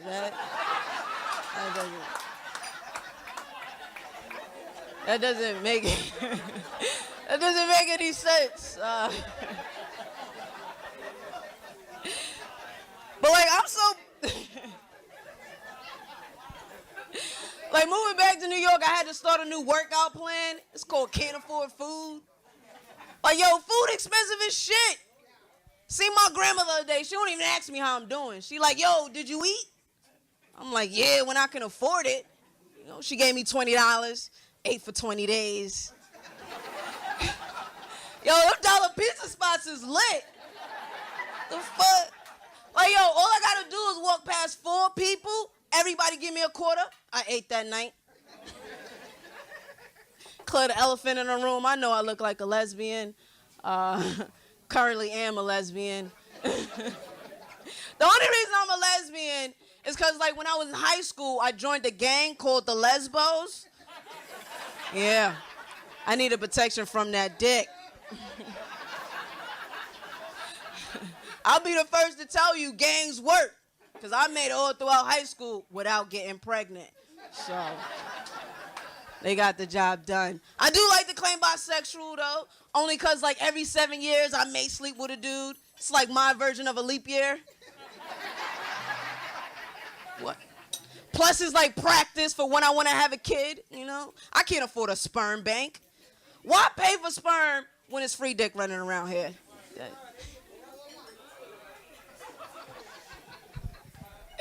Like, that don't make no sense. But I claim bisexual only because my therapist told me to. He was like, hey, there's no need to be picky. You know, a bust nut is a bust nut, right? As long as you get that shit off. That's all that matters. But now, moving back to New York, like, it really, like, I'm not gonna lie, like, I'm really excited today. Like, I'm so excited that I'm nervous, that I don't even know what I want to talk about, but I have a lot that I want to talk about. That's just weird. It's just weird. Recently, I've been thinking, we look like we're gonna lead into a cashless society. And you know who's gonna suffer the most? The strippers. Like, think about it. You ain't gonna be able to throw dollars at her no more. You know, you gonna have to swipe. Like, swipe right between her butt crack, you know? Here's the thing, though. Don't give the wrong amount, because you're gonna have to wait 3 business days to get that back.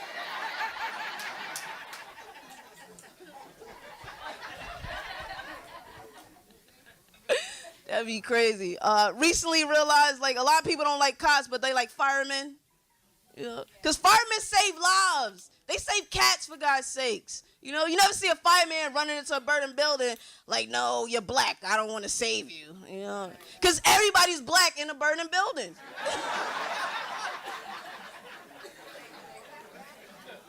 I'm saying, am I right or am I wrong? I can't even imagine a fireman running in and then coming out like, oh, you black. Definitely did not mean to save you. I recently turned into a real New Yorker. I take the MTA now, and I don't like public transportation. So anytime I know I'm about to take public transportation, I get high first, you know? Just in case of a terrorist attack, at least I die high. But yo, you guys been great. Damo Jones. Well, excuse me, let me let you know the time on how I feel and what's on my mind. Is you that I wanna be in my life, and if it's possible. Come on, y'all, give it up for my dude. Come on, clap it up. Yeah. So there's no loss. I'll be your love daddy, just wait All right, and hold see. on. Come on, y'all. She was funny, man. Give her a nice big round of applause. Damo Jones. Yeah. I think I would still smash her, though. Well, I'm smashing her. She could teach me how to eat coochie a little better. You know what I'm saying? Yeah, that's a nice little body under there, little perky titties and all that, y'all. You know what I mean? I swear to God, I would smash that. I don't even have to be drunk. I'll be sober as hell. Yo, come here, shorty. It'd be cooler, because it'd be like me and my man hanging out, and I'm smashing her, you know. Sup, my G? Let's go smashing in the pink houses, you know what I mean? After that, I'm going to smash you.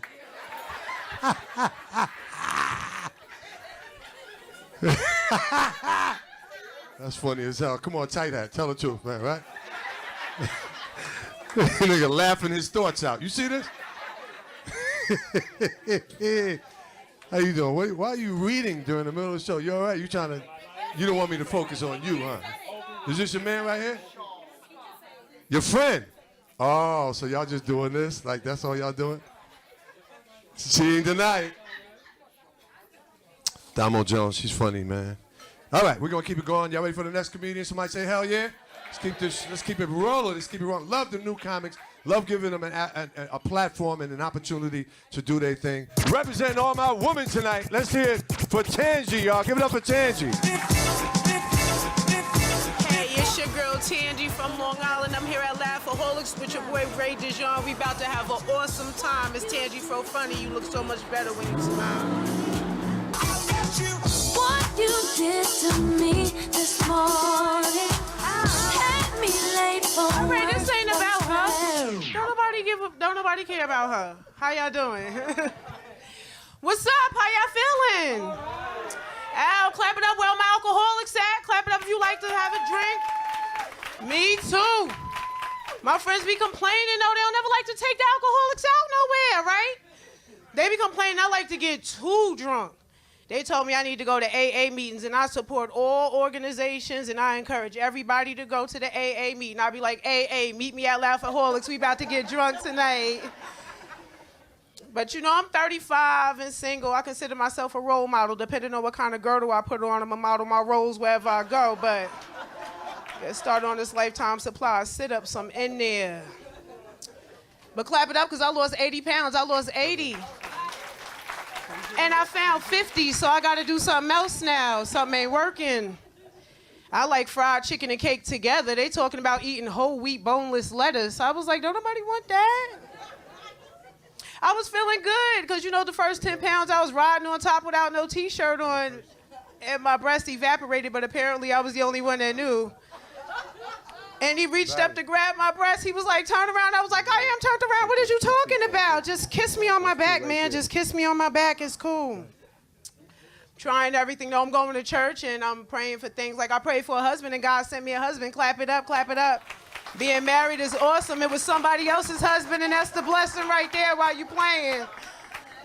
I was with a midget. He was giving me too many problems. He started talking about me getting gray hair and stuff. I was like, really? Life is too short. You should know better than anybody. Why are you complaining about a couple gray hairs right now? I couldn't do the jail situation. That jail stuff is crazy. It just get pointless. Like, when somebody go to jail for doing life, why are you calling to check on me? I mean, the last thing you could do to help me landed you in jail. Maybe I'm not the one you need to be talking to. And they be talking crazy to you, like, tell you they calling to check on you, so I just start talking crazy back. I be like, what you doing tomorrow?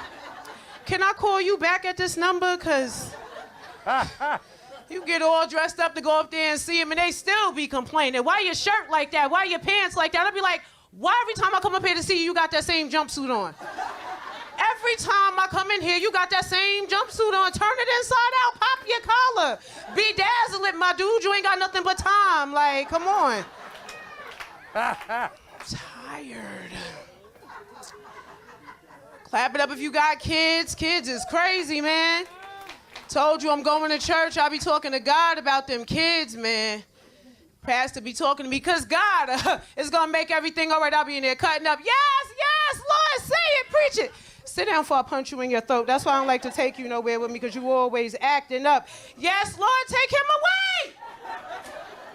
They be like, ma'am, you look like you got a lot on your mind. Just come on down here to the altar and lay down your burdens. If you come down here and lay all your burdens down to God, everything is going to be all right. I was like, yo, son, come lay down right here on the altar. God is your father and you're a burden. Chill right here. But he's stressing me out. He asking me questions that I don't have the answers to right now as a single parent. His dad is his new imaginary friend / superhero. I never seen him. He never seen him. But we love this guy. Like, and he be talking to me. He's like, Mom, I want to see my dad. I want to see my dad. I want to spend time with my dad. I want to talk to my dad. I want to play football with my dad. And I was like, yo, I'm going to have the same talk with you that my mother had to have with me. Come here for a minute. He was like, yeah. I was like, what's on your mind? He said, I want to see my dad, Mom. I was like, all right, come here. Close your eyes. What do you see? He said, nothing. I was like, that's your daddy, baby. If you want to spend time with him, go take a nap. I don't know what to tell you. It's your daddy right now. Your mom is way cooler, though. That's funny. But my son is, man, kids is expensive, like in there. And I hate when a kid got a point. Like, I'm trying to teach my son how to eat healthy and make healthy decisions because he 11 years old. We done went from GAP to VIM. Like, so I'm like, man, you going to have to get a job or something. Like, you got to start eating healthy and cut back on this junk food. You need to eat more fruits and stuff. And I took him to the store, and you know the rule. When we get in here, don't ask for nothing. Like, he gonna come in there looking all sad. I was like, all right, man, get some. He picks up a pack of Starburst. I said, that is not a healthy choice. He said, Mom, it got all the fruit that you be telling me to eat. Watermelons, apples, lemons, strawberries, cherries, Mom, what? He gonna come in the house the other day and tell me, Mom, I'm not doing my social studies homework no more because it's history and you shouldn't keep bringing up the past. I was like, what? I am so tired of him.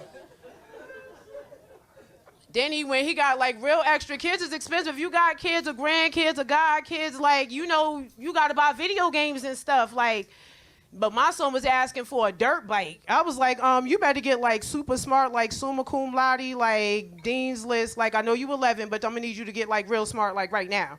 And he came in the house with the damn, what is that? The honor roll certificate. I was like, oh, damn, I got to get a dirt bike.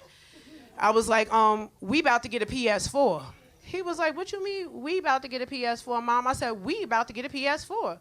Because now that your dad found out that you smart, he cut his phone off because he know he about to have to go half on his dirt bike. And if you can't get in touch with no man no other way by phone, I bet you he's on 2K online right now. So I'm about to slide up in his party and see what he doing while he playing video games all day. So he caught on to me. He caught on to me in the 2K, and so he switched up on me. He popped the Grand Theft Auto in. Child support was like, you can't drive here either, bruh. So fixed him. Can't even think about driving. Like, you're done. Like,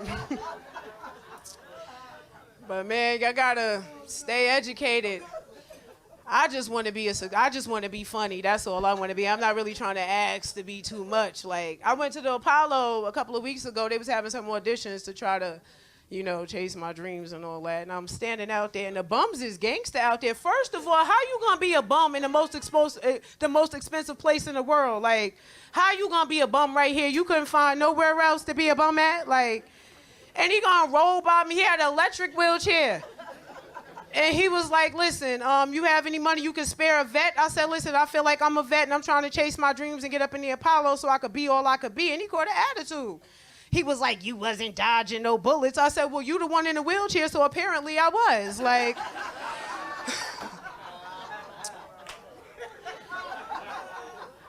but yeah.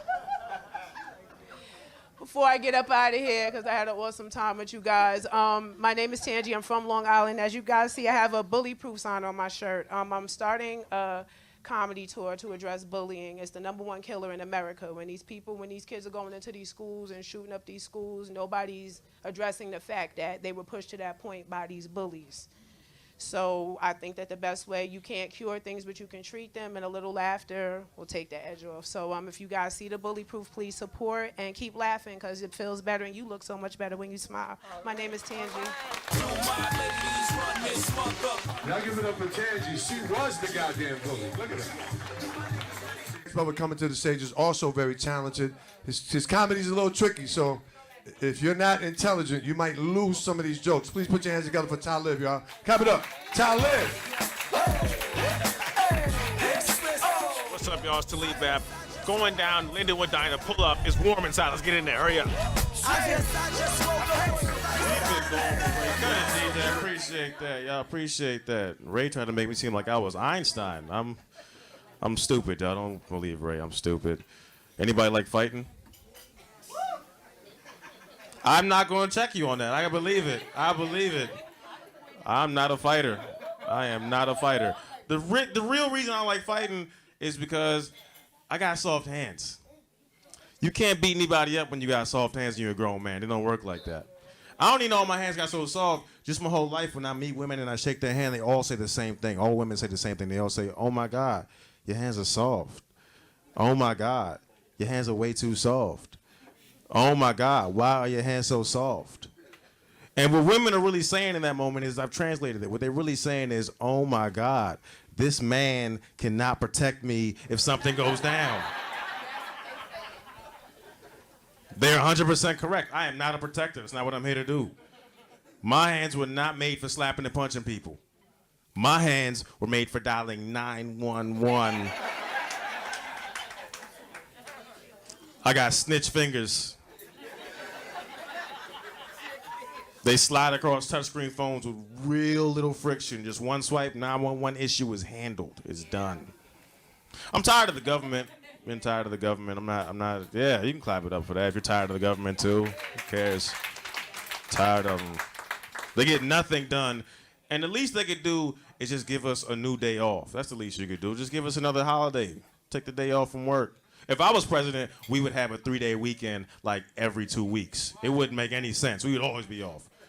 And the holidays would be stupid, just silly, random days. They wouldn't make any sense. You going to work tomorrow, man? Nah, fool. Tomorrow is Wesley Snipes Day. What's wrong with you? I'm chilling. What's wrong with you? Trump's been a terrible president, and he's pissed a lot of people off.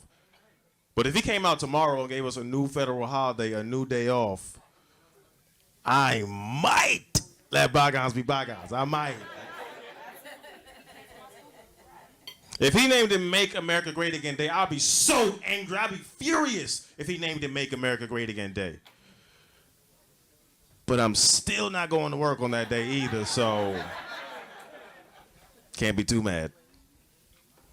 Any Aries in the building? All my Aries make some noise. Aries make some noise. Shout out to y'all. Shout out to y'all. Happy birthday. Don't be one of those people, though, that blames their behavior on their zodiac sign. You ever hear people do that? Try to excuse their zodiac sign as for their behavior? I'm crazy because I'm a Capricorn. I'm a Capricorn, so I'm crazy. You're not crazy because you're a Capricorn. You're crazy because you eat M&Ms with a fork. Don't try to make us other Capricorns look stupid. Honestly, I don't think it's fair. I think we just use zodiac signs as another excuse to judge people and to like not date each other. That's the only reason we use zodiac signs, I feel like. Like I was talking to this girl one time. I was like, "What's your sign?" She was like, "A Leo." I was like, "I'm a Capricorn." She was like, we not compatible. Huh? You know people are buying sex robots now? We got human flesh. We can make it work. I don't think it's fair to judge people by their zodiac signs. I think we need to take it back to the old days and judge people by their line of work, their job, their career. It's a much simpler time. I respect that. What you do? I'm a comedian. You broke. We not compatible. Thank you for your honesty, miss. Have a good night. Thank you. I appreciate that. Anybody here on a first date? What was that? Was that a squeak? What was that? Oh, first date. Give it up. Yeah, that's what's up. That's what's up. Who's the two daters? Who are the... Y'all two? Who's paying? How much you spending? How much you spending? I'm just trying to figure out what's a respectable amount you should spend on a first date if you're paying. You wait on the bill? Okay, you just gonna let it just flow out and see what happens? All right, you gonna wing it. All right, respect that. That's what's up. I asked that question one time, how much you should spend on the first date, and a lady yelled out, $200. That's all right. You want a Honda car note on your...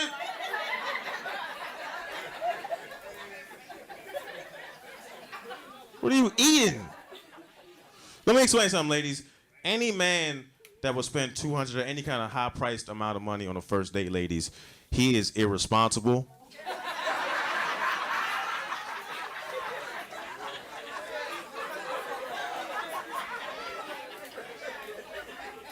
You do not need that kind of irrational behavior in your life.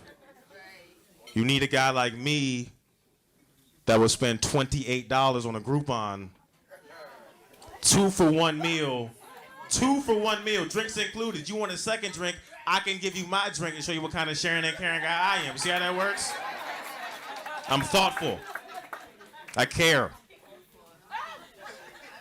I'm serious, ladies. Any man that would spend like $200 or any kind of high-priced amount of money on a first date, ladies, that dude is a poor decision maker, and most importantly, he is a risk taker.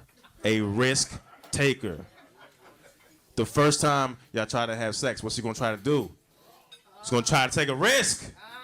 He's gonna try to slide it in unprotected, no condom, just raw. Might even try to finish in you, get you pregnant.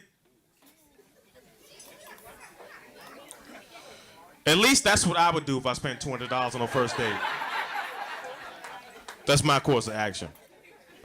Because if I spend $200 on a first date, ladies, there is no money left over for me to buy condoms. You understand what I'm saying? I'm not going in overdraft for no latex.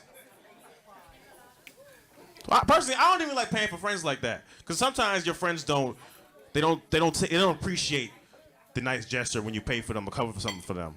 I went out to the strip club, my homie. He didn't have any cash on him, so I dropped $40 for him to get in. This fool was too drunk. As soon as we got in there, within 20 minutes, he got put out for touching one of the strippers. Got put out after I spent $40 on him to get in there. I was so mad. When security went over there to beat him up and toss him out, I jumped in and helped security. I threw like 2 or 3 jabs in his face. We got in the car. He was like, damn, somebody hit me in my face like twice. It was like some soft hands, too. I was like, man, what? That's messed up. I don't know who did that. I'm Talib Bab. Get up for Rated John one more time. Thank y'all. Appreciate it.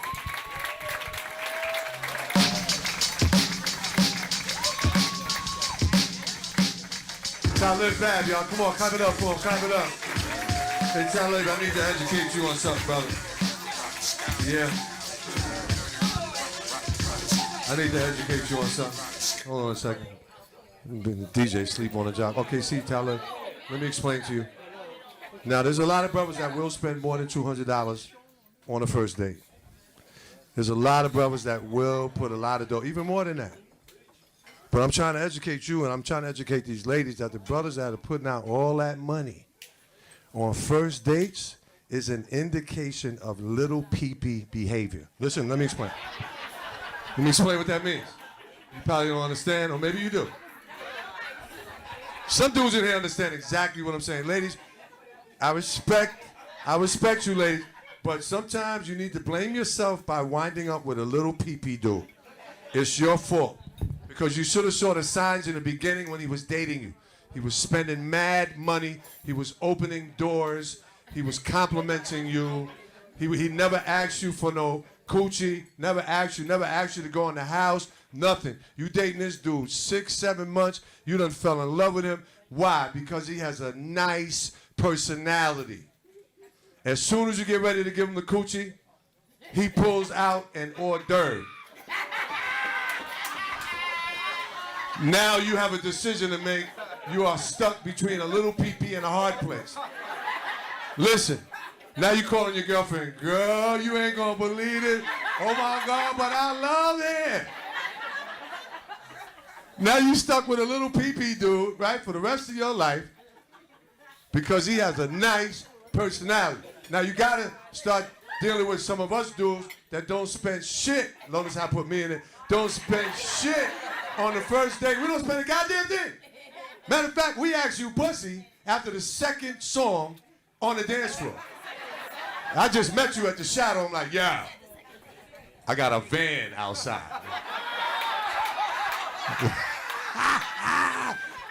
Would you like to come to the van?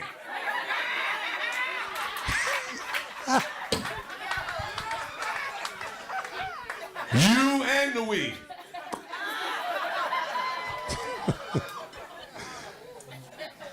You got a lot of nerve. You know that, right? You can tell that she don't care about none of y'all. She don't care about nothing. She will come out. She don't care about nobody's opinion. She don't care whatever. That right? That am I right? You don't give a shit. It's all about you. Right. That's why she's out by herself tonight. So are you? Now, did you learn something, sir? Did you fall in that category, sir? Yeah. No, you don't. Okay. Are you smashing? Okay.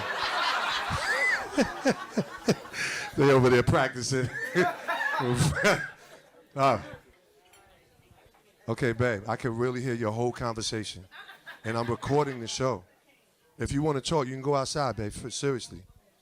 I'm not trying to embarrass you, but I really can hear everything, and the camera's right there, and we can hear. Okay? All right, they just cut your phone off or something? No, I'm just saying, if you got to talk, all right? And then you can come on back and thank you. I appreciate it.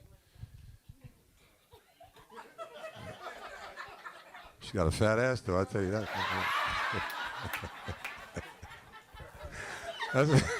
That's the beauty about the camera. They can cut all that shit out. But don't cut that part out. Keep that in. You put that fat ass with that wig right there. We got a two-piece combination. Y'all give it up for overalls. Look like a superhero, right? Look at I'm able to leap tall buildings in a single bound. It's overalls. He liked that. He wanted to see. You need that little attention. Yo, listen, hairpiece. I'm gonna hook you up with overalls. Hairpiece and overalls. Porque tú sabes, you know.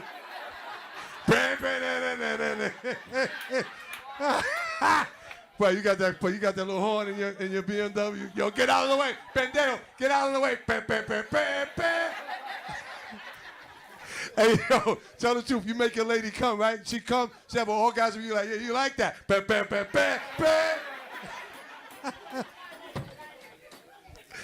Son of a bitch. We're going to take it all the way to New Orleans. Y'all ready to go down? We're going to go to New Orleans, Midwest. Please put your hands together. He came by to show me some love tonight. Funny as hell. Y'all give it up for Shaddy, y'all. Clap it up for Shaddy. Clap it up. New Orleans in the building, baby. Let's go.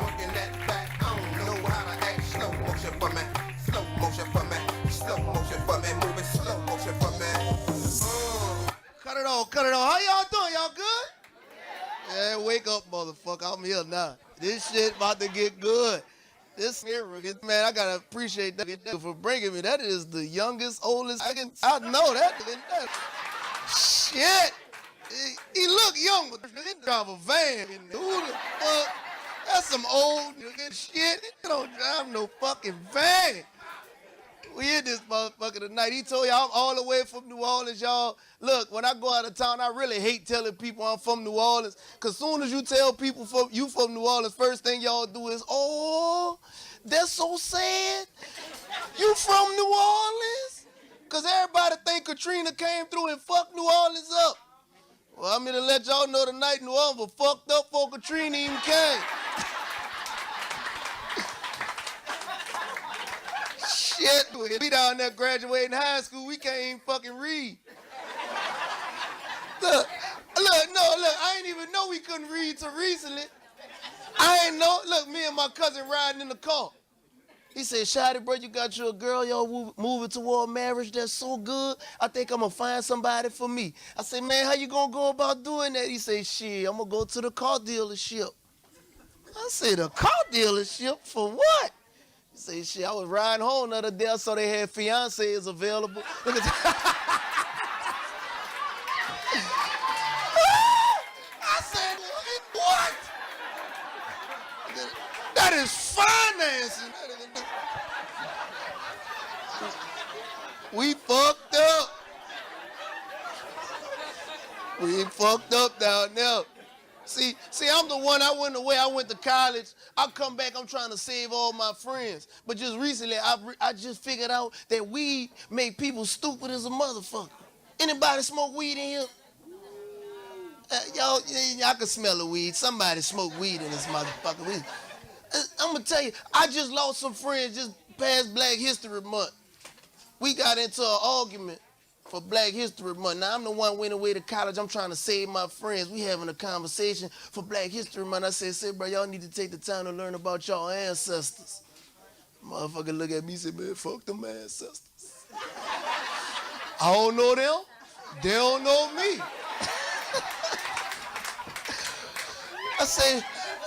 I say, no, man, you need to take the time to learn about your forefathers, Martin Luther King, Malcolm X, Marcus Garvey, your forefathers. That motherfucker hit the weed, say, bro, I don't know what kind of hoe you think my mama is. But I ain't have no forefathers, motherfucker. Wake up, bitch! That was a good time, goddammit. I ain't lying, boy. I come down from New Orleans. Let y'all know it is 85 degrees in New Orleans. Really? I was in for a rude awakening with this rude ass wind y'all got. I stepped outside, the wind put my dreads in a bun. Woo! Put it up, bitch. I didn't even think that y'all got a state jacket. The whole state got this one fucking jacket with this German Shepherd on the fucking neck. What the fuck is that jacket? See, in New Orleans, they don't sell that kind of shit down there. You know, I tried to get ready and buy some jackets in New Orleans, but you can't buy no jacket in New Orleans for this type of shit. Because when you come out here, you need a jacket that used to live. If your jacket ain't used to breathe, your jacket ain't shit. Wolf, sheep, dog, bitch, you got an old dog, you better put that bitch on at the house. It's cold. This a whole nother type of cold out here. Go ahead. Hey, I tried to go to Burlington. I figured they had to have a coat in there. It's the coat factory. I went in there, got me a jacket, but they ain't had no jacket that used to live. See, when you go in there, their jackets be 70% cotton, 30% polyester. I come out here with that little stupid ass jacket. Bitch, I was 70% cold. That's what the fuck I was when you cold. Cold as a motherfucker. Real fucking cold out here. Shit crazy, I'm telling you. People got up in there and talked about America. They talk about Donald Trump. Let me tell you, black people, we act like America just got fucked up because Donald Trump president. America ain't just got fucked up, it been fucked up. You just gotta pay attention to the system. The whole American system fucked up. Like right now, if you fall behind on your truck note, they'll knock on your door and come get your truck. Knock, knock, sir, we here for a 2007 Titan. They'll come get your truck. Now, a lot of people don't like to laugh at this next little part of the joke, but like, let's say if you renting your TV and you fall behind on your TV, they'll come get your fucking TV. They'll knock on your door. Knock, knock, sir, we here for a 52-inch Toshiba. No, sir, that's a Panasonic. We here for a Toshiba. They'll come get your fucking TV. But when I fall behind on my child support, bitch, come get these kids. Don't you change the system now, bitch. You took my truck, you took my TV, come get these kids, bitch. Come get these fucking kids. The whole system fucked up. We round here. Kids don't give a fuck about us. Just pay attention right now. Everybody in here, we know kids don't give a damn about us, but we don't pay attention to it. Like right now, right around Christmas, that's when these little ungrateful motherfuckers, they'll come ask you about the most expensive shit in the store. you ain't got the fucking money. Cause they go to church with you every Sunday. They just saw you crying about a light bill. They know you ain't got no fucking money. But they'll come ask you for the most expensive shit in the store. Let me tell y'all what happened to me 2 Christmases ago, bitch. I'm 2 Christmases behind right now, fucking with my children. My son gonna come ask me 2 Christmases ago for a fucking pony. I said, a pony? He said, yes, Dad, I want a pony. I go talk to the people about getting a pony. They say $1,500 down on a pony. That's what the fuck I said. I said, down? I said, shit. So I go talk to the bank. I go talk to my mama. Mama said, why don't you go ahead and get that baby a pony? You're telling them jokes. You're making that money. Get that baby a pony. So y'all, I end up getting the goddamn pony. Now I got a goddamn house note, car note, and a pony note every goddamn month. And you would think after you done spent your blood, sweat, and tears on whatever these little motherfuckers want, they would at least play with the toy for at least 2 or 3 months. I'm getting sick playing with the pony for 2 weeks. Now I got a pony in the backyard tied to the tree like a pit bull, eating red beans and greens and hot dogs, because I don't know what you feed no goddamn pony. Pony gotta eat what we eat. Thanksgiving roll around. I throw a ham in the backyard. Nigga, I slid a ham in the backyard. Pony fucked the ham up. I told my son, I said, bro, we need to feed this pony more ham. He like ham. I go in the backyard a couple days later, pony just in the backyard, just shaking his tail. I say, son, what's wrong with the pony? He said, Dad, ever since we fed him that ham, he been fucked up. So y'all, I end up having to take the pony to the vet. The veterinarian come out the back, say, this the first pony in America with high blood pressure, bitch. I done fuck around, almost killed this pony in the backyard. This was...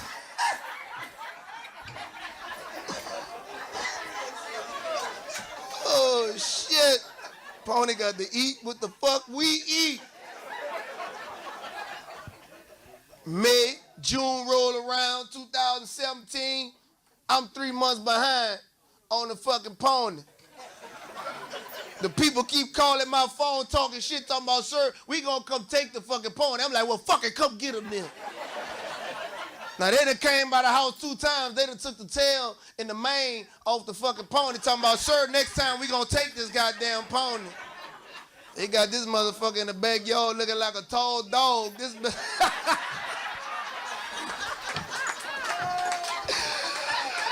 oh, shit. Fuck it, man. Y'all had a good time? You fucking right. But look, I gotta get the fuck out of here. I came out here, show my boys some love. Tomorrow I'm gonna be at the Apollo. Y'all come fuck with me with that. I got some shit going on with Kevin Hart. Y'all can follow me on Instagram at Shady Feelgood, SHADDY Feelgood. Appreciate you. What you know about going out, headrest, FedEx, DVs, all up in the headrest. Trying to live it up, ride through a bigger truck, seats all glittered up, stick a kid, make a what? Jig with a cut, shit Chris with it. Yeah! Ride, get your nut tuck. Come on, y'all, give it up for Shady, y'all. Come on, clap it up from New Orleans. He right about that shit. New Orleans was fucked up. Anybody ever travel out of New York City? Anybody traveling in here going? Niggas don't really want to go overseas right now because you're not sure of your shit, right? You're like, are they going to let me back in the country? How many official people we got? Americans. Where are Americans? Americans. Official. Yeah, we cocky as hell, right? We talking shit. Yeah, they ain't taking me out of the country. They're not deporting me. That's bullshit. Just stop by a white cop 3 o'clock in the morning with no ID. Your ass will be in Haiti the next day. Yeah, well, get in the van. Get in the van. Any Haitians in here? Haitians? Sac passe?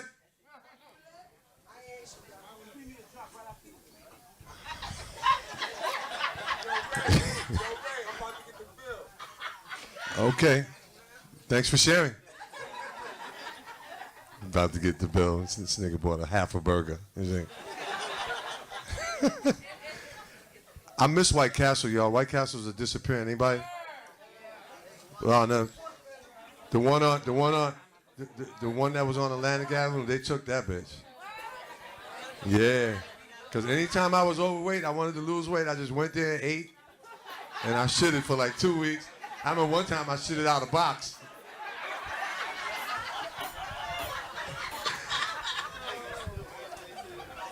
Shotty was funny as hell. Let's give it up for Shotty one more time. He was funny as hell. We're gonna change the pace a little bit. We're gonna go back. All my ladies, make some noise. Make some noise for Tamika celebrating her birthday. Remember my other birthday? Oh, okay. Glenn is celebrating. Oh, over here. What's her name? Chakia? Yeah. Oh, okay. Chakia. All right. Chakia celebrating her birthday. I thought you said Chachia. And I started looking at her hair. I was like, ch-ch-ch-ch. No, I'm just... she set you up with that one. I swear to God. All right, y'all give it up for my man Shaddy from New Orleans. Come on, clap it up. Also, give it up for my lead comedian, Damo Jones did her thing. Clap it up for Damo Jones. And then, of course, the young comedian with the little dreads. I don't know what that shit was. The Busta Rhymes starter kit, whatever that was. Y'all give it up for Talib Bab. Y'all clap it up for Talib. It's Laughaholics Live. Thank you guys for tuning in. Make sure you check out the next episode. All right? Thank you guys.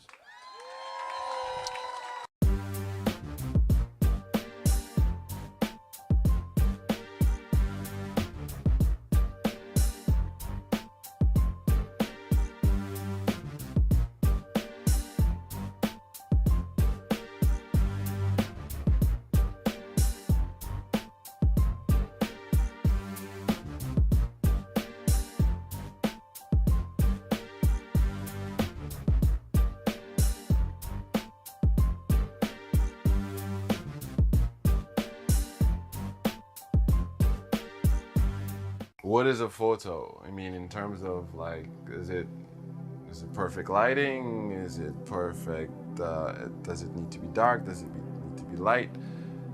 Those things are subjective, but in the realm of the world, a good photo is like, all right, well lit.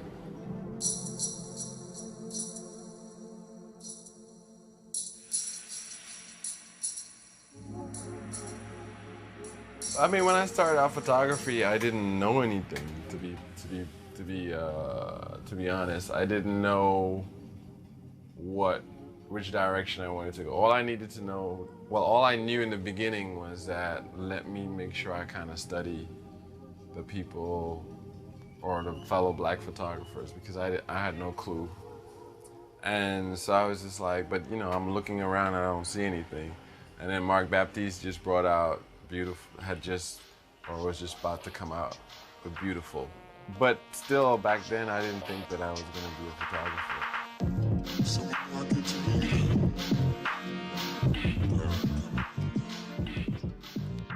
The reason why I started off like saying I wanted to do fashion or do fashion is just because it was one of those, it was the type of photography it is, it's like you can do anything.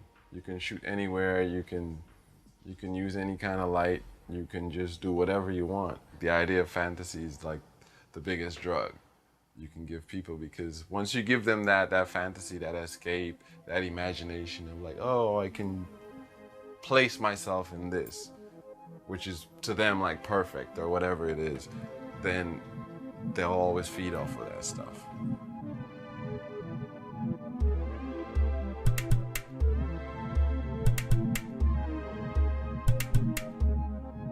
So when I first came to New York, it was summer. The first introduction was like, hi, hello, nice to meet you, and you never saw the person again kind of thing. Whereas like in Guyana, we kind of like, the way we behave or the way we do things, it's like when a visitor comes in the country or whatever, we'll take them wherever, we'll host them, we'll carry them around. And then I was like, okay, so I guess this is how people are in New York, which is like, okay, I guess if they're not busy, everyone is just busy, I guess. That was my first introduction to like just the whole, the nature of the people here. I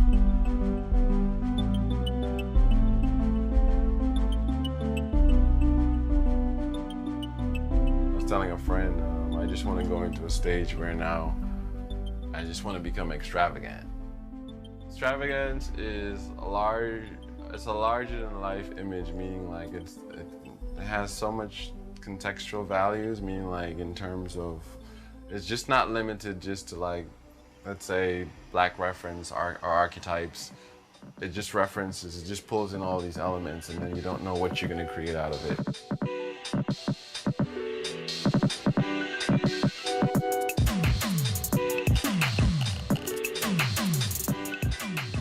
First, for me, the idea of blackness is like richness. So from that perspective, it's like, I always want to represent like black people as like, or brown people as shiny and bright. But then again, coming back to the idea of skin and representation of the blackness and all those type of things, it's just something that makes me, I guess, giddy and excited when I do it. And also, it's also kind of like challenging other black people too, in a way. Challenge them in the sense of like, would you accept this as yourself? Again, coming back to the idea of extravagant and stepping outside of just the notion of blackness, meaning like you're stepping in, because when I say step outside the notion of blackness, it's stepping into a space where you're just limitless. I took an American history class and I dropped it the next day because I was just like, this doesn't make sense. And it's not like I'm trying to be like, what's the word? An activist or anything. It's just like I'm picking up a history book that doesn't have me in it, but I'm part of the process.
Dream of the things you'll never know.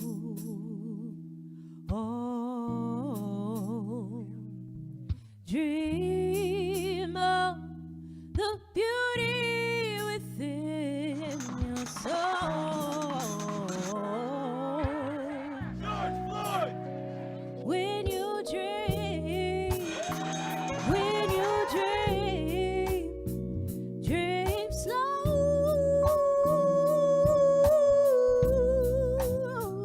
Take the time to let dreams grow.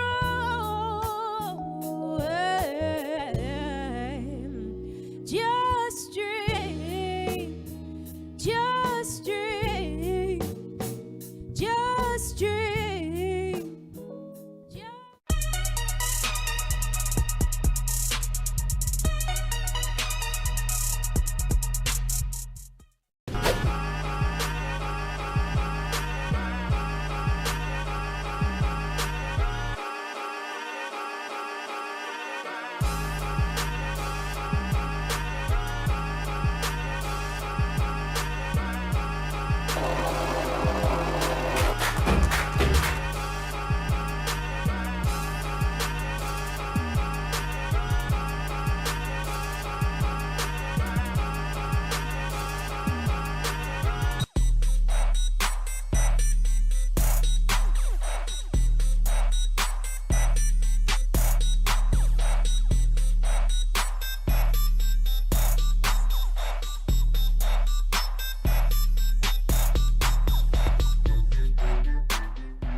In the olden days, Brooklyn was booming with industry and the future was full of promise and hustle and bustle.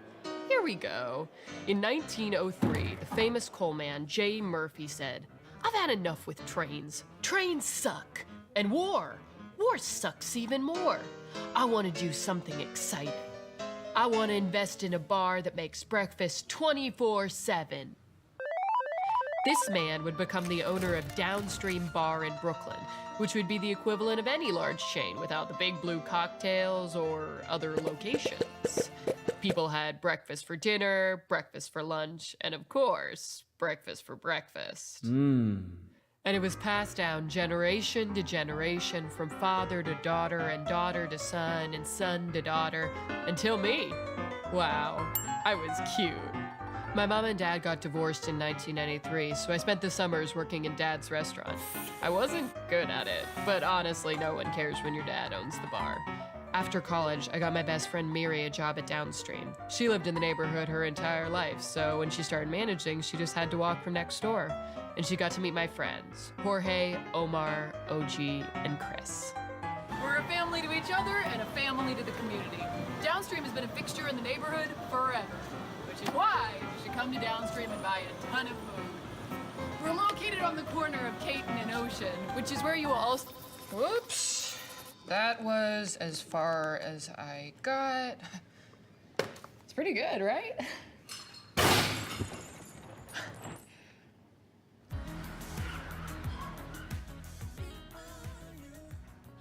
Well, Mr. Galloway, thank you for stopping by so unexpectedly. You asked me to come here. Well, whatever. We're so happy to have you. This menu is too big for a bar. It's bigger than the textbooks I had in law school. Well, we're always hoping to give you more options because in so many cases you have so few.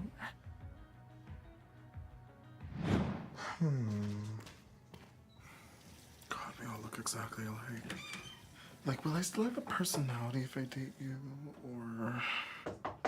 It's occupied, for Christ's sake! Oh, Mr. Galloway, we so appreciate the support that you've given us over the years. Your father was like family to me. Oh, he was like family to me too, until he ghosted me 2 months ago and is never coming back to life. It's like, Dad, I miss you so much. And I also need some money. Mr. Galloway, I could beat around the bush all day, but I need $20,000 by the end of the week, which sounds like a lot, because it is. Hi, good afternoon, and welcome to Downstream. Mr. Galloway, our favorite silent partner. Oh, wow, what's that? Is it a very special cocktail for our guest? For you, Jean, for you. Yes. No, Chris, I'll have an iced tea. No drink? That's a first. He's joking. I'm not a drinker. Chris is one of those funny gays. I'm not gay. Just kidding, huge homo.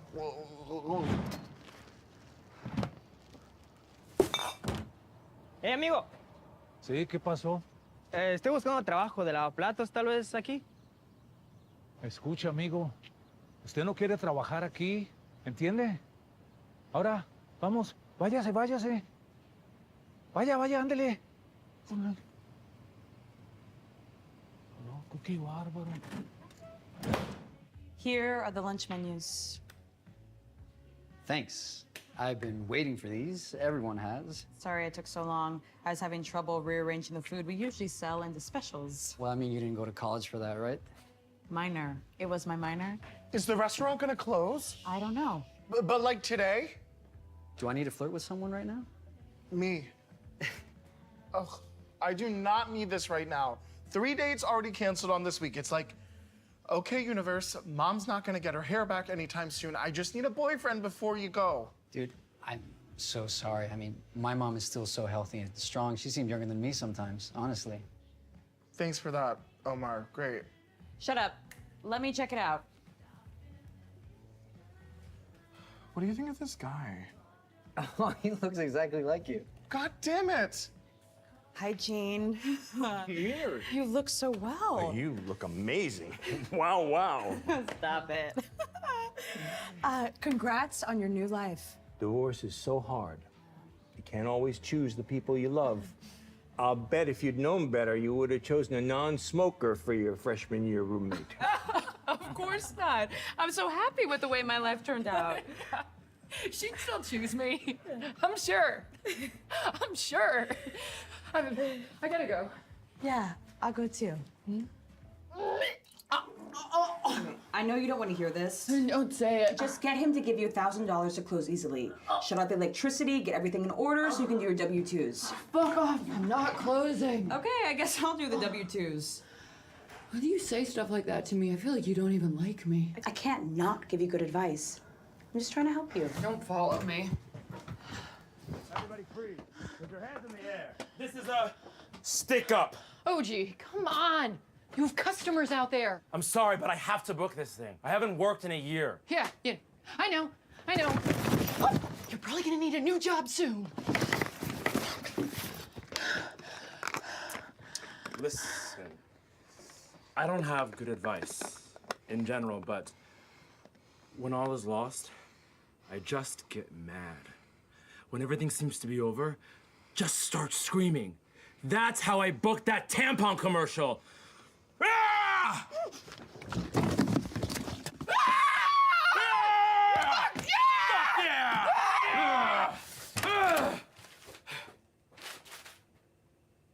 This ends in chaos.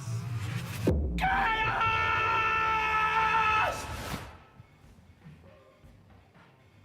Oh, thank God.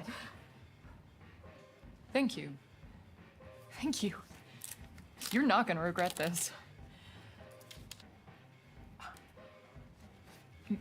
Mr. Galloway, I don't want to be rude, but this is very insulting. It's not even manicure, pedicure, and tip. Ella está haciendo estilos que no debería. Me lo dices a mí. Hi, how's it going? Everyone happy? Y'all about ready to order? I respectfully decline your pity gesture. I'm not gonna take that back. I don't need a manicure or pedicure either. I don't want to beg, but I need this money, okay? I took over this restaurant 2 months ago, and yeah, I could use some help, but I'll do better. I won't drink any of the inventory. If I could, I would. Monica, I think Omar really needs to talk to you right now. Just tell him to hang on for a second. I think you should take a moment away from this situation. Monica, I have an urgent question about drink specials. I'll have the Fat Farmer breakfast. No, Chris, he does not get to order. But I'm very hungry. I lost my wife. Oh my God, I'm single too. Oh my God, Chris, he got divorced. She's not even dead. Still single. Monica, the customer is always right. Sí, Mónica. El cliente siempre tiene la razón. Yeah, the customer is always right. My father would be so disappointed in you. Yeah, that makes two of us. Don't be a jerk. Just think about what my family means to you and cut me a break. Show me half the money in a week, and I'll give you the rest. Come on. There's no way I can do that. I didn't think it was possible for you either.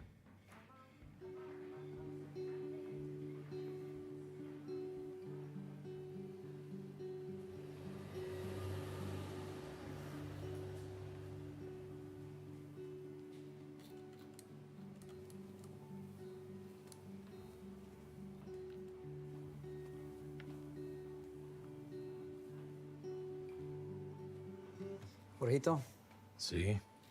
¿será que los compañeros de trabajo se mantienen en contacto después de que un trabajo termina? No. Si son muy amigos, se dan cumplidos en LinkedIn. Pero eso es todo.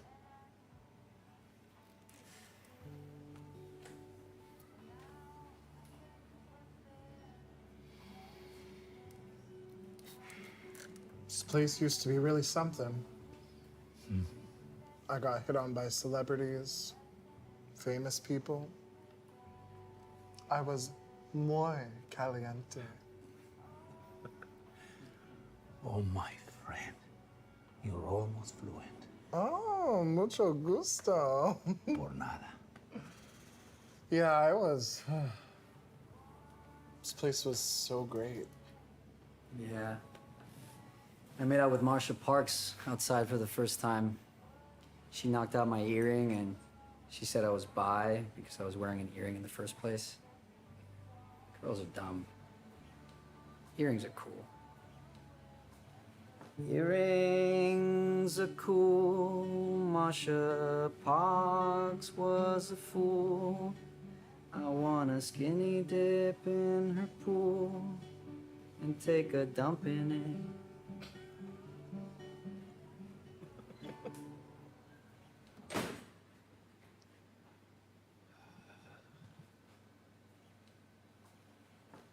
Bad night, right? Okay night. You always do such a good job. Oh, Monica. You keep it. Good night.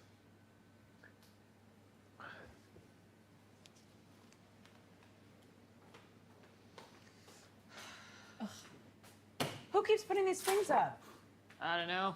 Maybe his team. No one is getting elected by annoying the shit out of civilians.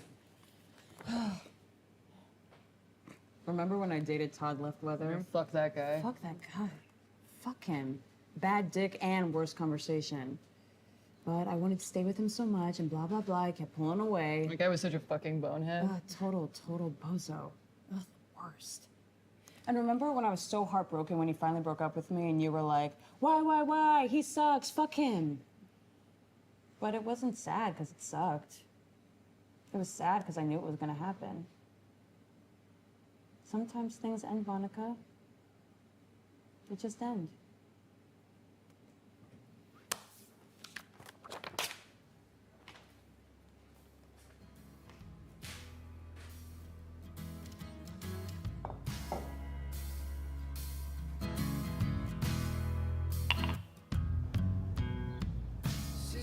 Sister, quiet child, I'm told.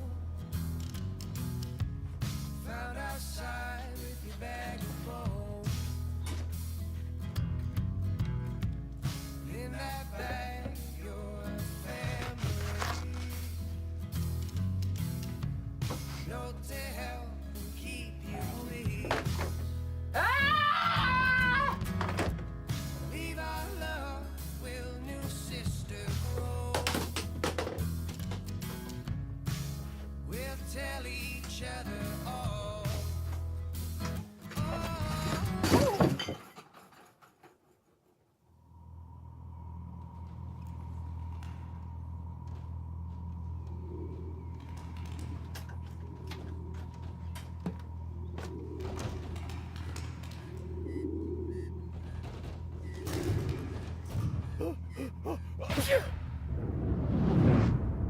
We are the ghosts of your long-deceased ancestors. But you look so much like my current employees. That's because in dream states you can't make anything up. You just recycle what you already have. It's Wizard of Oz style. I'm Jay Murphy. My great-great-great-great-grandfather and the originator of Downstream. Yes, it is I! Sorry, I'm allergic to fog. Oh, ancestors from long before this. A, I'm so sorry that I didn't Google your pictures before now. And B, I have a huge problem. You need to save our restaurants, our heritage, our family! I don't know what to do! I can't let you down! Monica, you must depend on the power of community. In 1946, there was a sewage issue, and many of our neighbors lined up one by one with buckets to take the sewage out. Ew. But GGG grandfather, it's not like that anymore. Like, nobody cares about community. Everybody just cares about followers. Enough excuses. I told you what you need to do. That wasn't a real answer! Great-great-great-great-granddad? Pobre muchacha. Huh. Debes estar muy estresada. Ay, Dios mío.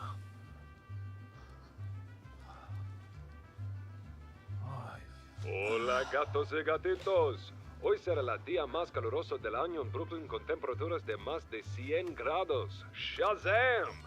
Gatos, sigue así.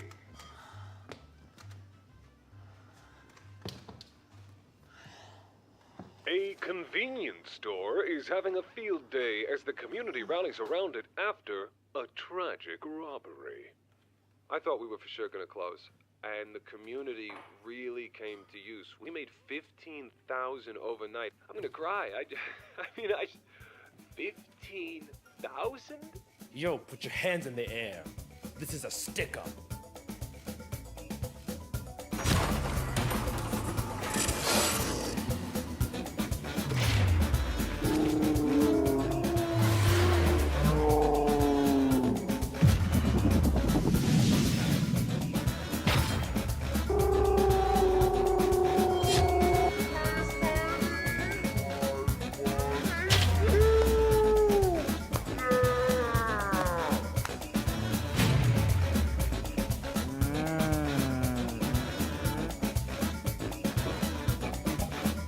I got it.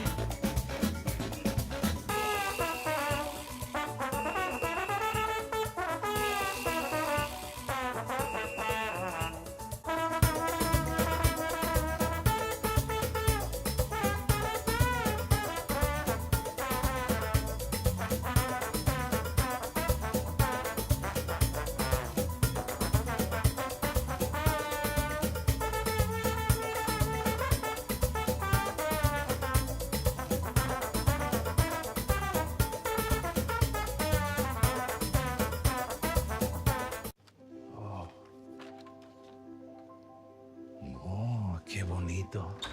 Monica? Monica, come on.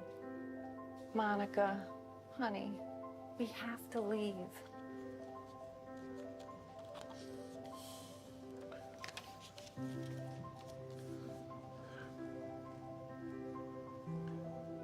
Where you go, I go. See you next summer. See you, Monica.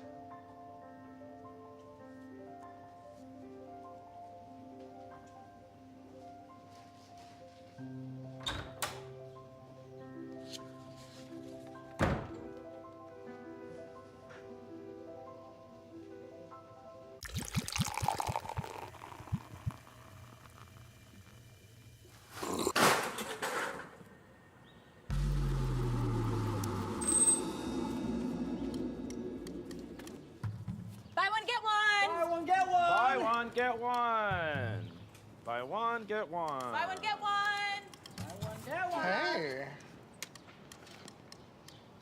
So I noticed you're in food delivery? Yeah, I bike up and down BK like 20 times a day.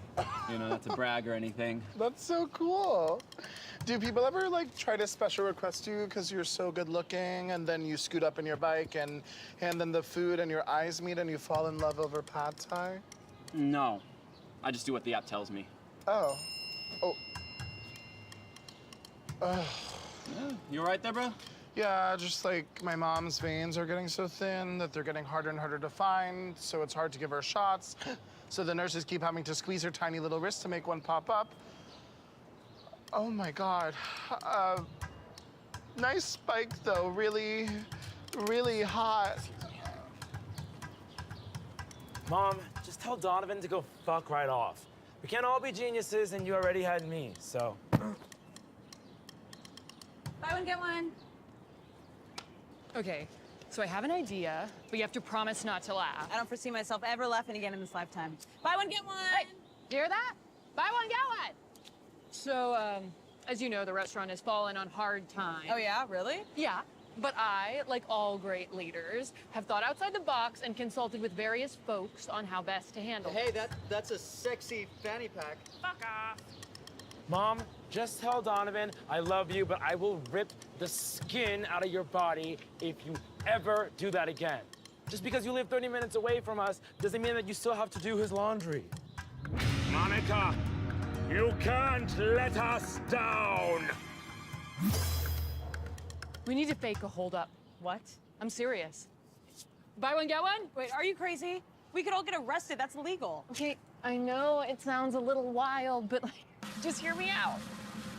Well, if one of us play a robber on a Monday afternoon, like how many guests have we had on Monday afternoons in the past couple years?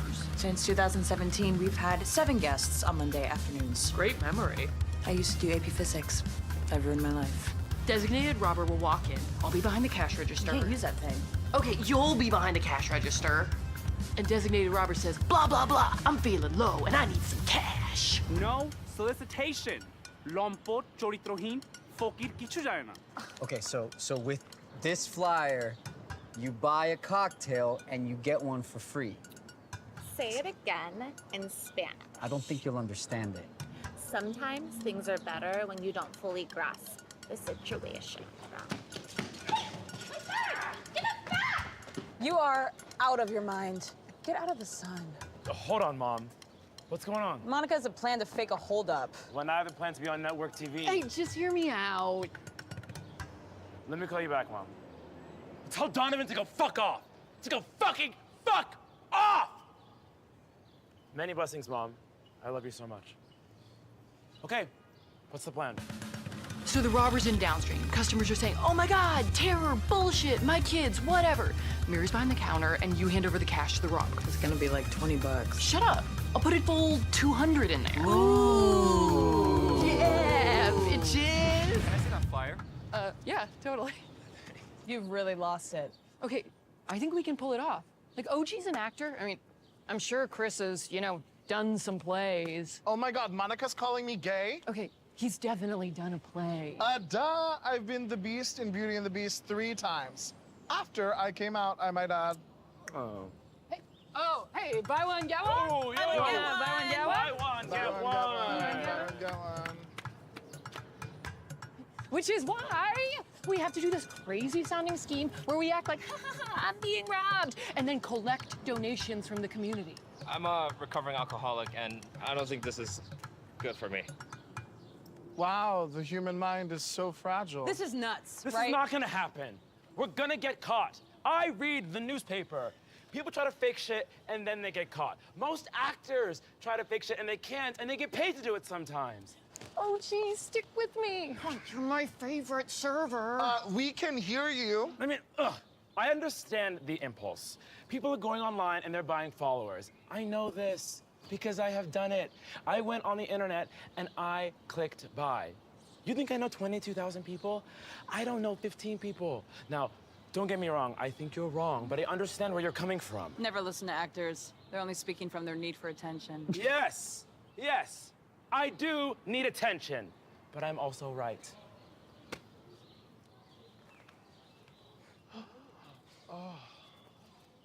Buy one, get one! Buy one, get one!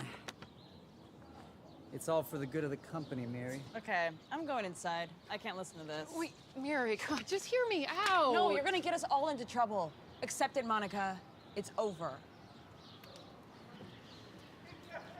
Jorge, it's all going to be boarded up in a week.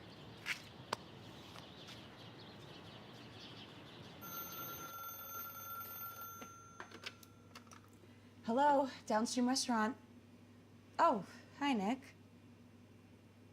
Yes, you could start showing the space. See you soon.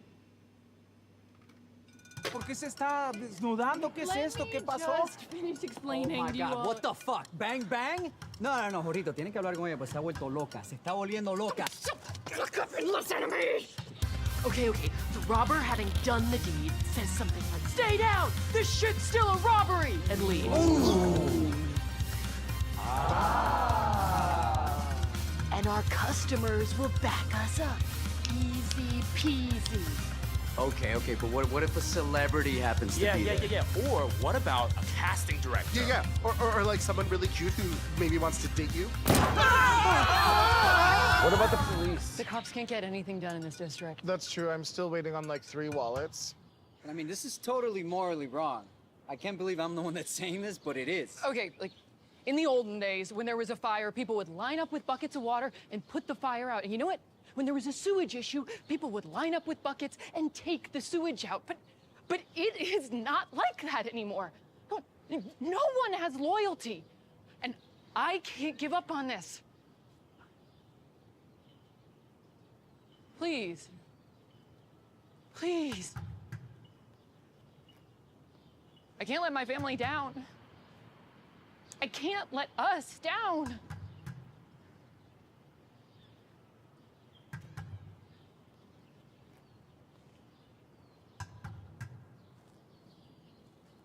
I'm in. Where'd you go? I go. Well, show me a script. Okay, why not, huh? At least I get to wear a costume. Are you an actor? Have you done any plays? Oh, actually, I've done a few plays. Okay, we done with this?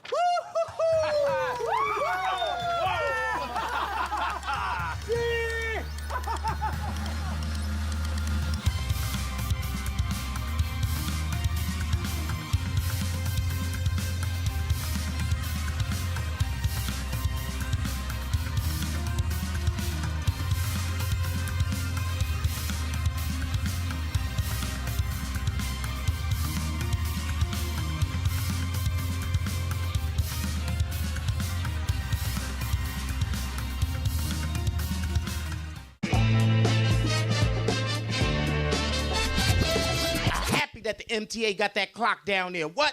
To tell you the time the train leaving? Oh, they winning with that. What?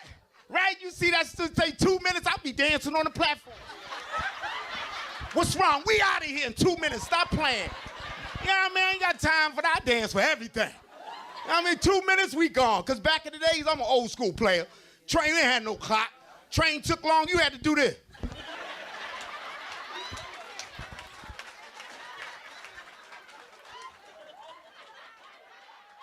You ever seen a professional train rider? Oh my God. I seen a professional one day. He was on a 3 train. I knew he was a professional because he'd been on the train 22, boom, doom, and he was asleep but knew his stop. He was with his mouth open, boom, doom, boom, doom, boom, doom. That's a boom, doom.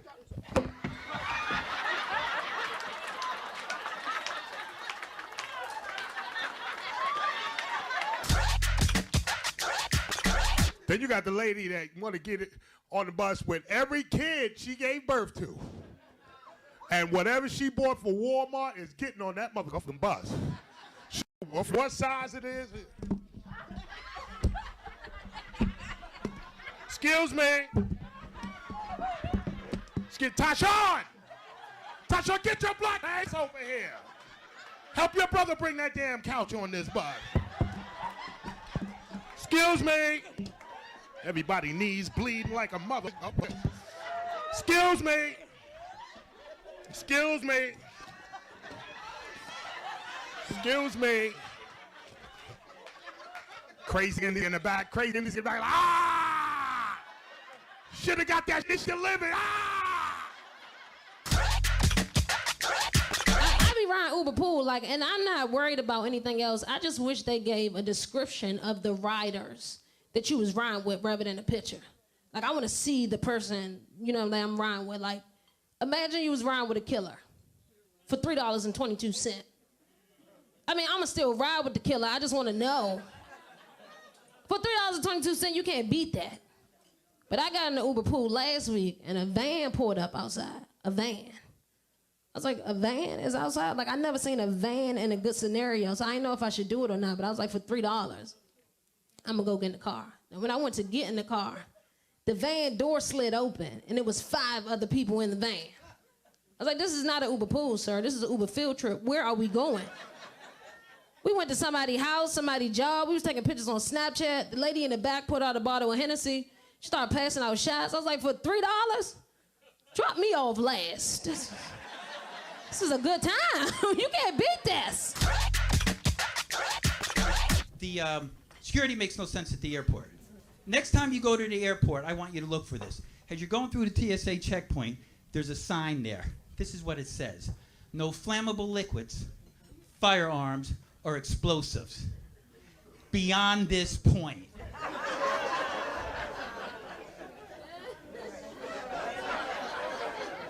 I called the guy over. I go, dude, let me talk to you. Are you telling me I could have been walking around this airport with a gallon of gasoline, a Luger, and a stick of dynamite? If I turn it in right now, I can get on that plane. But I can't have more than 3 ounces of shampoo? Really? Your security sucks.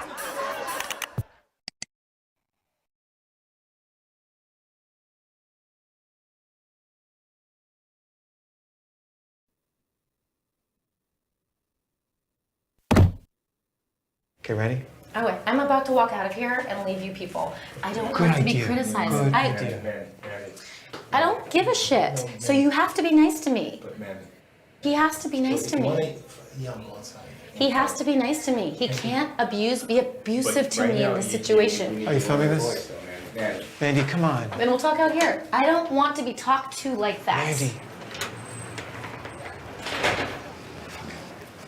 So despite our week-long run at the Metrograph Theater and our shitty New York Times review, all of the networks we approached passed on the show.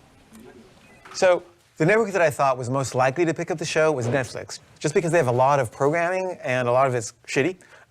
Also, my friend Joe Swanberg has a show on Netflix called Easy. And he had written a piece for Talkhouse Films about how the show about the show was his favorite thing of 2016. So if you want it to go up on Netflix, I will do everything in my power to help that happen. But they also rejected it.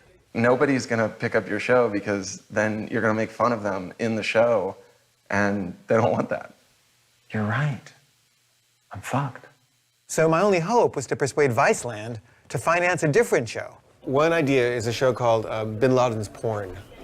And you know, when Bin Laden was captured or killed, you know, they confiscated his hard drives, and there's a lot of porn on it. Oh. And I was thinking it'd be interesting to look at that porn and see what kind of porn he was watching. All right. What else? Another idea is called Little People Gone Wild. Okay. And it's about like teen dwarves who this is true, they just, every year they have this Little People of America convention. And the teen dwarves like go crazy because they're sexually frustrated. Okay. And you want to hear another idea? Yeah, I think we should. The other one I'm doing right now is it's called The Class About the Class. It's a show I'm making with my class. Oh, okay. And every episode is about that class. It's also about you? Yeah, I'm the teacher. Okay, right. So I feel like the show about the class is the thing that Viceland would most be likely to get into. Okay. Yeah. So we're gonna have a screening at the end of the semester. It's not done yet. Oh, okay. But oh, I would love to come see it. Can I come? Yeah, of course. Oh, great. Then I'll be there. So I spent the rest of the semester working really hard to try to make the show as Vice-friendly as possible. Should I come by every week? But I also still had to finish episode 8 because I couldn't get any more money from Bric until I completed the next episode. But then during the making of episode 8, Mandy refused to shoot the scene of her calling the guy she had a crush on in the bathroom of the Metrograph. No, I'm not doing that. Why not? Because I don't want to hurt him any more than I already have. So the reason Mandy didn't want me to put that in is because she's still in love with him, basically, and doesn't want him to be mad at her any more than he already is. And like, for example, he was upset because we shot the scene of them on the bench, on the actual bench. And he said to her, "You showed him the bench? You showed him our bench?" So obviously, like, the guy was like invested in the relationship. Also, I had asked her if she could show me the text they had shared because supposedly we were like working on our relationship and trying to heal. And she like said, Not right now. I'll show them to you later. and then she actually deleted all the texts. Why did you do that? I wanted to protect him. But what about me? What about my feelings? Like, why are you prioritizing his feelings over mine? Well, I guess because she's in love with him. But so anyway, we get into this huge fight. You care more about the show than you do about my feelings. No, I care more about the show than about your ego and its feelings. So anyway, we go to couples therapy to talk about this conflict we're having, and Mandy announces, I want to break up and I want Kaveh to move out. and I thought we were trying to make it work, you know, like I was like, what? And I got really mad, and I lost my temper. And I was like, shut up. And then I stormed out, angry, and I was like, that's it. I'm done. Because she keeps doing this. She keeps saying, I want to break up and I want you to move out. and then she changes her mind. I want to try and make it work. And then she says it again. I want to break up and I want you to move out. And then she changes her mind. I want to try and make it work. And then she says it again. I want to break up and I want Kaveh to move out. And this time it seemed like, okay, enough. I don't want to. Fine, we'll break up. I'm ready to break up now. So that night, we were supposed to go to a screening together, and I was like, I don't want to go with her anymore. Like, I'm mad at her, and I don't want to be with her. So I called my agent. Dustin's film is premiering tonight. Do you want to go? And then Mandy was like, and I was kind of like, I calmed down a little bit. I was like, okay, fine, we'll just go. And I called my agent and said, I'm sorry, you're not invited anymore. But we went to the screening, and I saw Dustin there. I just thought you should know that Mandy and I are breaking up. Really? Yeah, I mean, it's like the end? I think so. Oh, man. Sorry. And then Dustin saw Mandy, and he went over to her, and he said, Kavi said you guys are breaking up. What? Yeah. No, not yet. I mean, we're talking about things. Like, no decision has been made. But he says like over is. Oh my it's God. Not? Okay. And so then I see this actress who has a show on Vice, and her pseudonym is Slut Ever. And I actually had contacted her about playing Slut Machine. I just thought of her because Slut Machine, Slut Ever, you know, it was like the obvious thing. And she said she would do it, but then when I told her what it was, she said she was worried about getting in trouble with Vice, and I was like, oh, yeah, you don't do it then, it's fine. And then I ended up getting Emmy to play Slut Machine instead of Slut Ever. But Slut Ever was there, and I went over to her, and like I'm kind of newly single, so I'm like talking to Slut Ever, and Mandy sees me talking to her, and she makes like a beeline towards us. Hey, I'm his wife. How are you? And I'm like, ah. And she basically just like completely cock-blocked me. And I'm a little pissed about this, because like I thought we were breaking up. And she's like, No, I didn't say that. yes, you did. No, I mean, I think I still want to try and make it work. And I'm like, okay. So we're trying to make it work. And then a few days later, she says, I want to break up and I want you to move out. and this time I had had it. And so I emailed Ashley.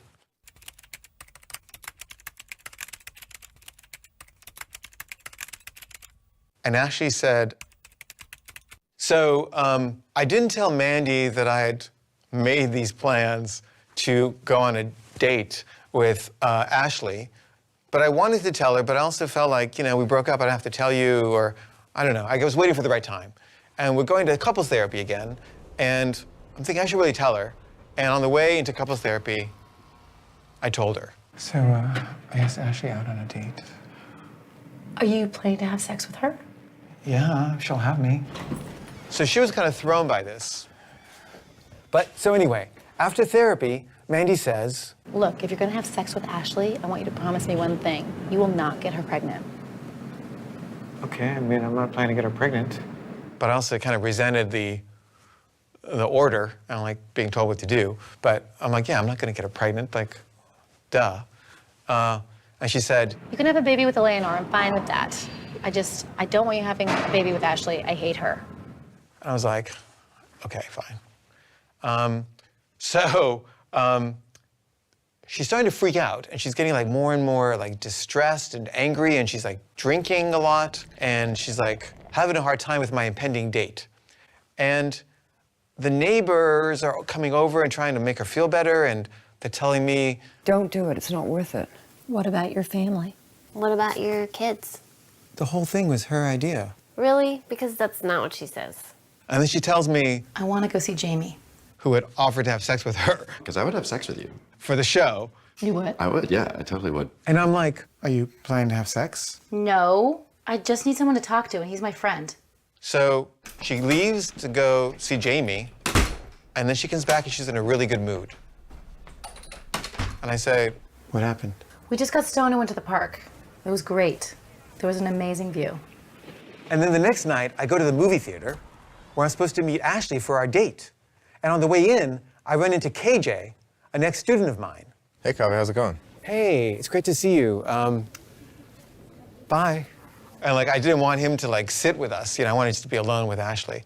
So I felt bad about that. I was rude. I should have just explained to him what was going on, but I didn't. But so me and Ashley hang out, and then we decide to go back to her place. And the idea is we're going to go there and get stoned. And I am really looking forward to this. And we're in the cab, and on the way there, somehow I asked her, like, so how old are you? I'm 24. I'm like, oh my God, you're 24? And I'm like, oh, what am I doing? This is crazy. Can I have sex with her? I don't know. I guess I can legally, but it feels weird. And I'm like, she's 24. I'm really bummed about this. But we go to her place and we get stoned. And I say, do you want to have sex? What about Mandy? What about her? I don't want her to feel bad, and then, you know, if she feels bad, then it's just gonna be bad between us. But we're breaking up. Right, but she's still gonna feel bad, right? No. Probably. So I'm like, okay, fine. So we don't have sex. We just hang out. And at one point, I think I touched her arm. Is it okay if I touch you? Yeah. Oh, good. And then I took my hand off after a few seconds. And so I'm starting to fall in love with her.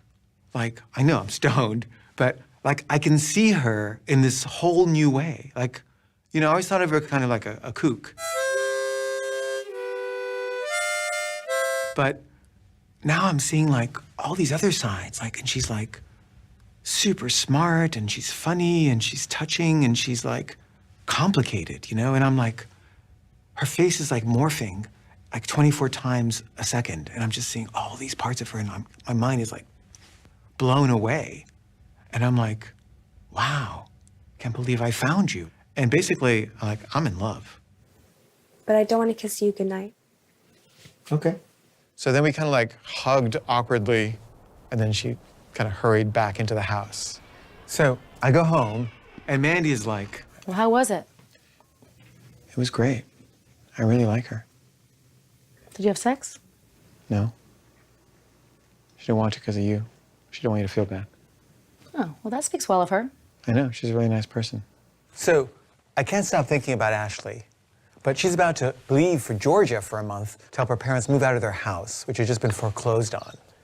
And I really want to call her and see her again before she leaves, but I don't want to come off too desperate. And also, that night, there was a screening of the show about the show that I had to do a Q&A for, and that Mandy also wanted to go to. And then during the Q&A, someone asked what Mandy thought of the show. And so I asked her if she wanted to answer the question herself, and she did. So she came up and did the Q&A with me, and she actually got really, really into it, and she actually wouldn't stop talking. And afterwards, she said that she had never been able to watch the show and really appreciate it before because she's in it, and, you know, it brings up feelings for her. But this time, she was able to, and she really, really liked it. Kaveh, I love the show. I really want to keep doing it with you. So I was like, great. And we're kind of getting along, and we've been getting along better ever since she went over to Jamie's. And then she says, Hey, I'm having fun here and I don't want to leave yet. Do you think I could go home and relieve the babysitter? yeah, sure. So I went home, relieved the babysitter. Thanks.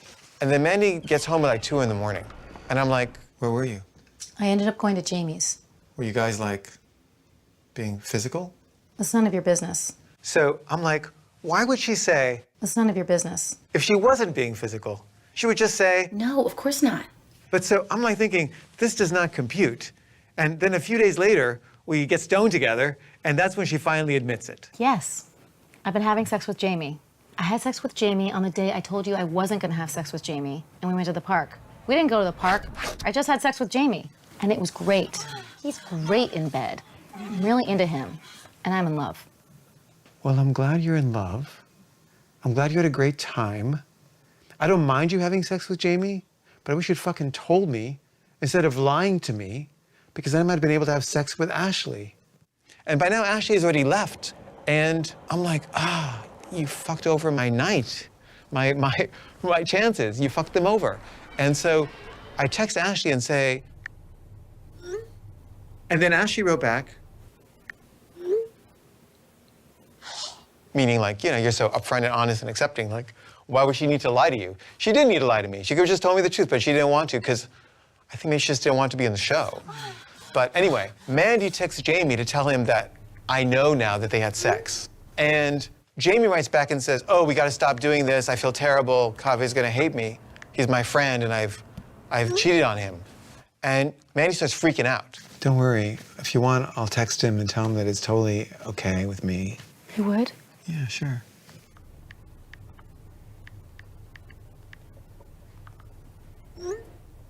So after my text to Jamie, Mandy and I started getting along in a whole new way. She was in love with Jamie, and I was happy for her.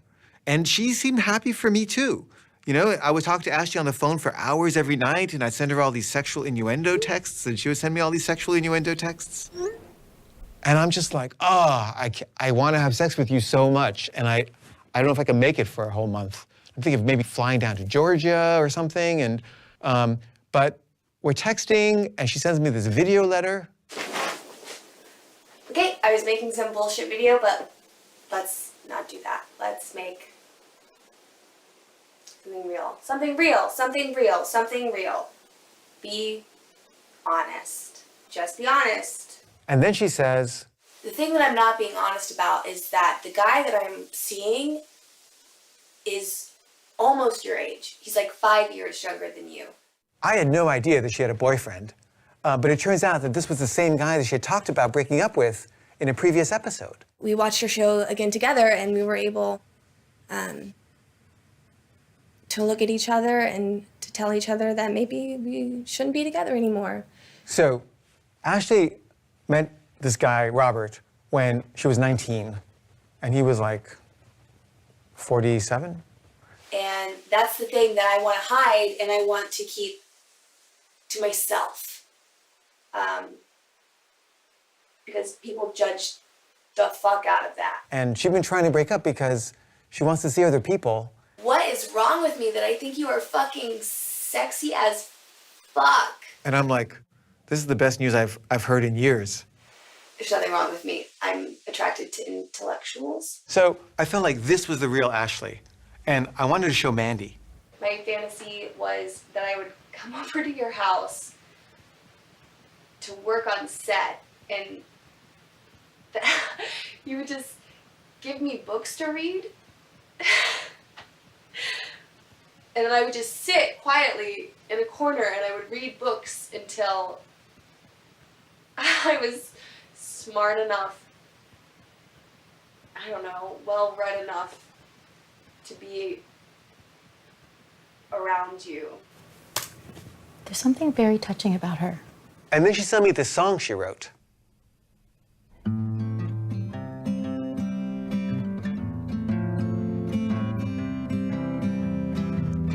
The whole world is coming to an end. Oh well, I guess I better find a couple of friends, 'cause So I'm listening to the song and I'm like, wow, she's really good. Like, she's a real artist.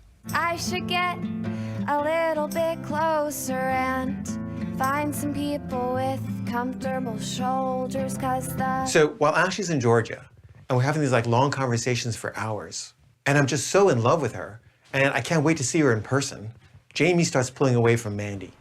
And Mandy starts getting really, really jealous of my relationship with Ashley. And then Ashley breaks up again with her boyfriend, Robert.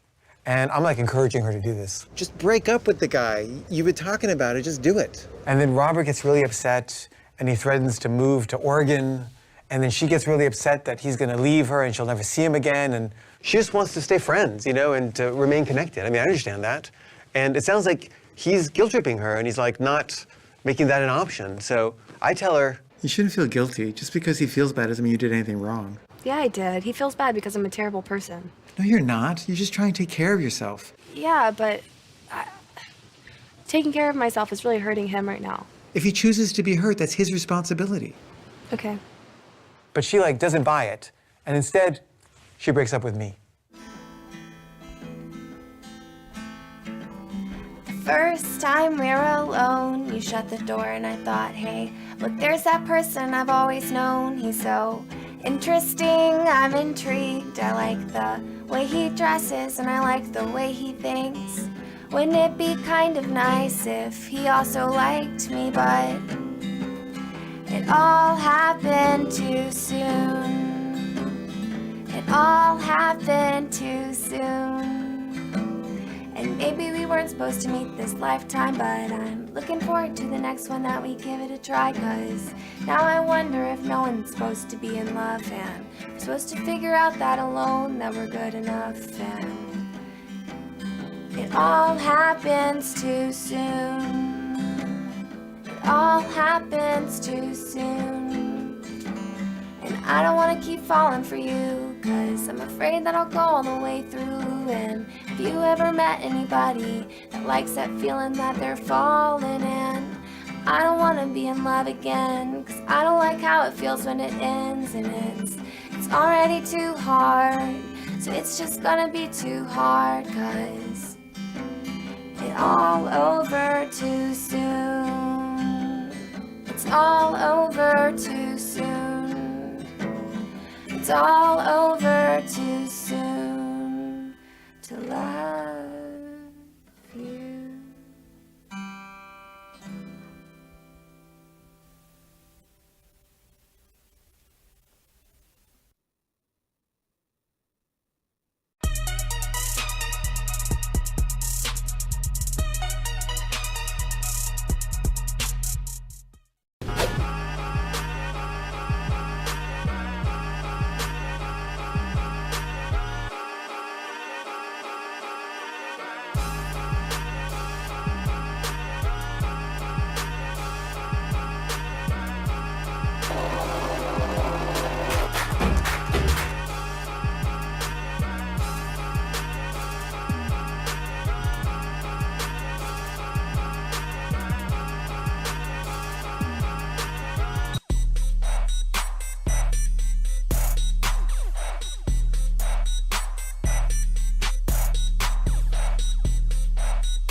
Hi, I'm Matt Fisher of Fletcher's Brooklyn Barbecue, and I'm here at the Borough Hall Farmers Market in Brooklyn to fill this bag with 5 mystery ingredients to make a meal for you. Let's see how it turns out. So we got golden beets, one of my favorites, parsnips, celery root, arugula, and lastly, sugar snap peas.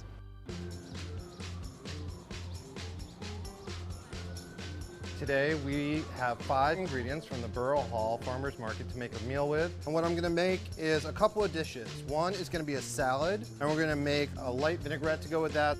With the rest of the root vegetables, we're gonna fire roast those, and we're gonna make a nice summertime borscht. I started to build a bed of coals, and now I just put our cast iron skillet in there to start preheating and warm it up. We're gonna throw some of the root vegetables in here to start getting them roasted off in the live fire, and we're gonna kind of blister and char the skins. Let's get down to prepping some vegetables. This is the parsnip that we're cutting up right now. Again, just a rough, quick chop. Like a lot of people, I started cooking in my parents' kitchen at a young age. My father was trained as a chef. He was in the Merchant Marine. The gentleman that taught him had been trained at the Cordon Bleu in France, so that was how my creative side in cuisine really got started. So these guys are just about ready. So let's check on our fire and see if the pan is ready to throw these in. And already it's giving up this kind of sweet, rich, earthy aroma. It's really beautiful. And then we're just gonna throw this back into the fire and let it go maybe another 10 minutes or so until it's nice and roasted and charred around. So we'll go ahead and we'll start to wash and separate some of this arugula while the root vegetables are roasting in the smoker. So just going through and kind of pulling and shredding some of these beautiful arugula leaves for our salad. And then it'll have the sweetness of the sugar snap peas, which will add a nice crunch. So we're gonna make the vinaigrette for our salad now. I have here a little red wine vinegar. So that's gonna go right in. And I'm gonna add a little bit of salt and pepper, just to season that up a little bit. And I'm gonna add it right to the vinegar, because if we add it with the oil, you're not gonna really be able to dissolve the salt very well. So do that step first. Then I'm gonna put in a little bit of a light grain mustard, just to kind of give it a little spice and to help pull it all together. And then lastly, a little bit of canola oil. just a quick vinaigrette. So that's gonna set while we take our vegetables out of the smoker and start working on the rest of our borscht.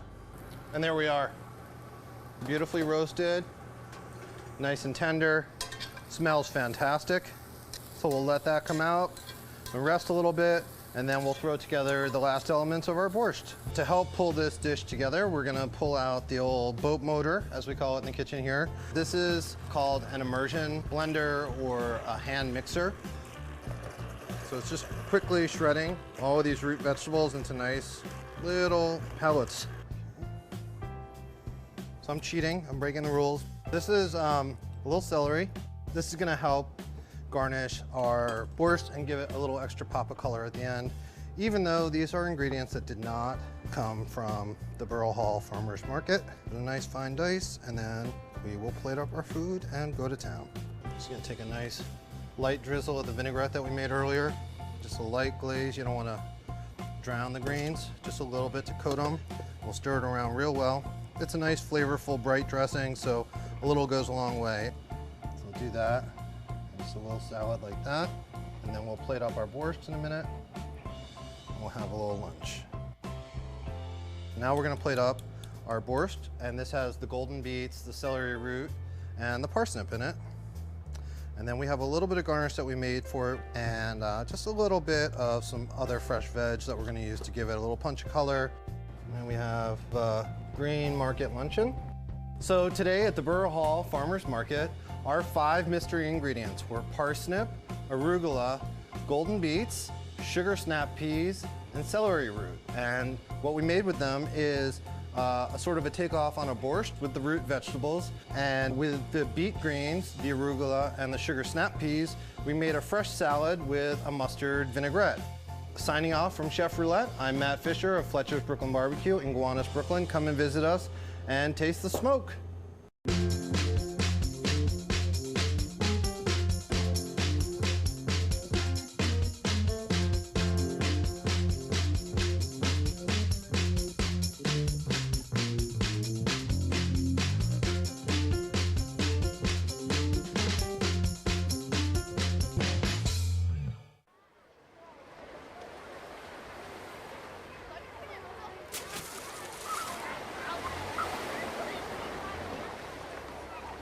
Dream of the things you'll never know. Oh, dream of the beauty within your soul. George Floyd! When you dream, when you dream, dream slow.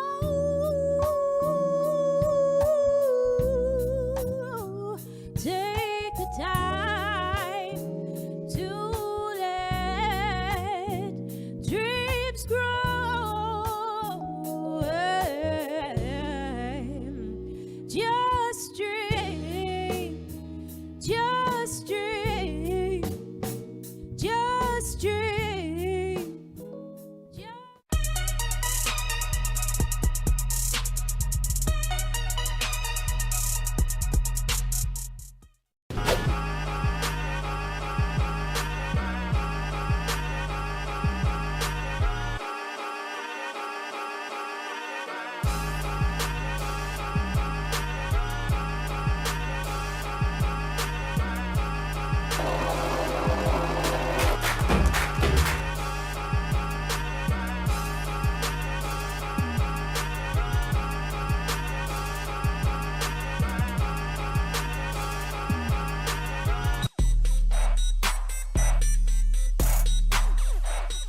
to write a clickbait headline about an 88-year-old nun who washes homeless feet underneath the Brooklyn Bridge. Do you only cover nuns now? They're really big, though. It's a good beat. Clickbait about nuns. What's your clickbait headline so far? So this is what I have at the moment. 88-year-old nun who washed homeless feet under Brooklyn Bridge shares incredible life story about washing homeless feet under the Brooklyn Bridge. I don't know. It feels quite long. And also, is it homeless feet? No, it's probably the feet of the homeless. Okay, this nun story of service will inspire you? Yeah, it's not very clickbaity.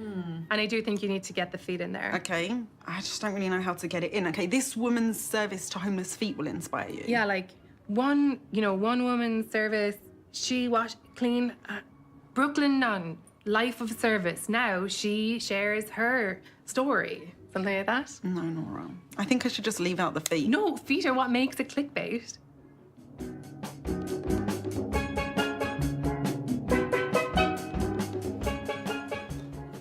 And he'll find it eventually, right? Yeah. Wait, we'll find what? I got Cook a used guitar for his birthday, and I put a little bow on it and wrote a note and hid it in the kitchen. But it's barely hidden. No, he'll find it. When's his birthday? It was 2 weeks ago. He hasn't found it yet. He will. Unbelievable. This woman I'm not even dating just broke up with me via text. She looked like that babysitter I had, Amanda. I gotta stop messing with these young chickadees. I need a mature woman. Wait, who's Amanda? Amanda, with the pigtails. She'd be like apple juice or grape juice. She was 14 years old. I was an 8-year-old butch. I knew I wanted grape juice. Wait, she was offering you apple juice and grape juice from her boobs? Right. Why wasn't she just offering you milk? It was about sucking her titties. Oh, it wasn't about what liquid. Okay, she was pretending. Yeah. Okay, so some people are so imaginative. Up, no. Back. No. Wait, no. Done. Ow. This is good. You, Inga, how's this? Is this good? I don't love it. She doesn't love it. I'm sorry. It looks wrong. Am I wrong? It's your diner. Do what you want. Yeah, right, yeah. Well, let's just move it back that way. We already tried that. No, she needs to get up and come help us. I'm already sweating. And where's Cook? Why can't Cook help us?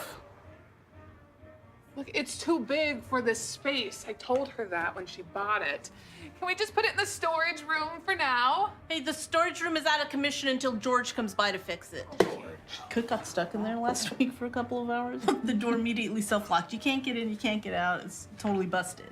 Cook was so embarrassed. He was drenched in sweat by the time I found him. But don't mention it to him, okay? Got it. She needs to come put her hands on this table and help us move it. Hold on. So, this Brooklyn nun, she served the feet of the homeless. Now she's serving you her story by sharing. Still long. Okay, how about... What about... Yeah. Woman shares incredible story about... Celibate woman. Celibate woman, that's interesting. Or just say none.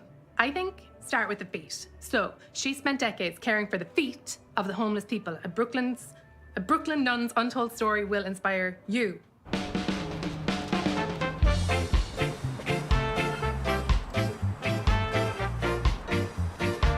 Very funny. I get it. You're doing a pirate bit?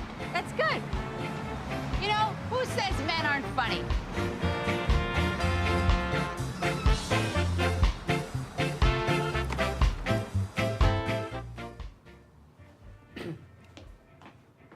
Auga, ooh la la. Sweet tits, right? She just broke up with me. We weren't even dating. What is this? What? Scratched cornea. Interesting. And by that, I mean not interesting at all. What? You know, this nun. What? So slower, go on. Brooklyn nun, got it? Brooklyn nun washes homeless feet. Read all about it. You're welcome. No one says read all about it. Oh my God, when you think about what people do, like, you know, I need to do more for the world. I've never cleaned anybody's feet. No, me neither, but you should come with me for my next story. I'm going to interview this group of nuns who belong to the Order of the Brother of the Sisters of Holy Mount Carmel or something. Anyway, they've taken in this Syrian immigrant, Jamal Amari, and you could come, you could wash his feet or something. Or something. Wait, but you're talking to the nuns? You're not going to interview him even though he's the one looking for, what is he looking for, refuge? It's just nuns. All the time, nuns. That's my beat. For fuck's sake. What are they doing? Missy bought Sheila a $500 VR headset for her first wedding anniversary. Traditionally, you give paper on the first anniversary. Well, VR is the new paper. Kids today, huh? They look like lunatics. So, aren't you guys curious? About what? Well, I'm wearing an eye patch. You mean the scarf around your head? That's not how you wear a scarf. It is when you have a scratched cornea. I think I know how to wear a scarf. It's around the neck. Anyway, don't you want to know how it happened? It looks like you tied it around your head and made a knot. No, not the knot. How what happened? My injury. Oh, No. A scratch cornea kind of speaks for itself. And I have a weird thing about eye injuries. Oh, yeah? What is it? I don't want to hear about them. Anyway, I'm part of this secret society now. Then why are you telling us about it? Not so secret anymore. It's a secret society marching band. Okay, and they're gonna kick you out if you keep yapping about it. And I have a thing about secret societies. Oh, yeah? What is it? I don't want to hear about them. Well, this one is super cool, and it's super top secret. Secrets stress me out, and I'm getting hot just thinking about a secret society. Hot. No, I feel uncomfortable in my body. Oh, sorry. Yeah, I need some grape juice. Get it? When I get back, we'll resolve this whole table business. Anyway, it's really cool. We do impromptu marches. Oh, God, impromptu. No, it's fun. It's exhilarating. I carry a baton. Oh, so you don't really contribute? Well, you need someone to carry the baton. Do you? I don't think I've ever needed anyone in my life, ever. Not once, to carry a baton. I could have used a baton this one time. So, do you twirl the baton? No, I just carry it. I don't know how to twirl it. Oh, so like I said, you don't really contribute. Anyway, it's very fun. We play music and we march around. Sounds like a public society. Very cute. Thank you. Oh, God, Jack, what happened to you? I scratched my cornea because I'm in a secret society marching band. And what's the punishment? You need to dress like some kind of archaic pirate? It's not a punishment. Does it look that bad? Just own it. I'm glad you found a community to be a part of, even if it is a super nerdy community. They're not that nerdy. Actually, they're pretty cool. Sure, for sure. Anyway, I was at this girl's house the other day. Woman's. I feel like I can't say girl anymore. I was at her house the other day and...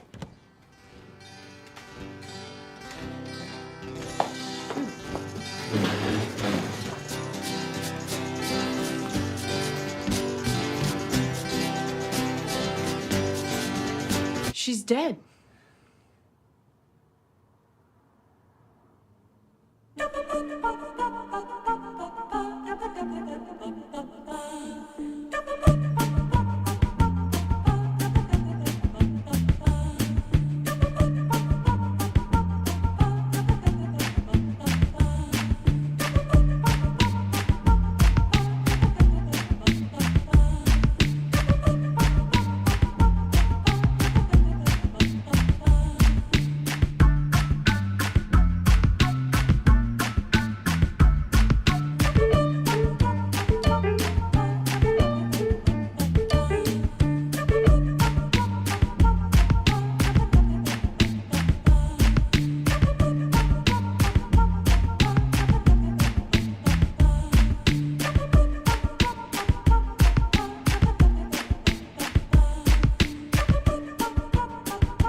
How do you do this?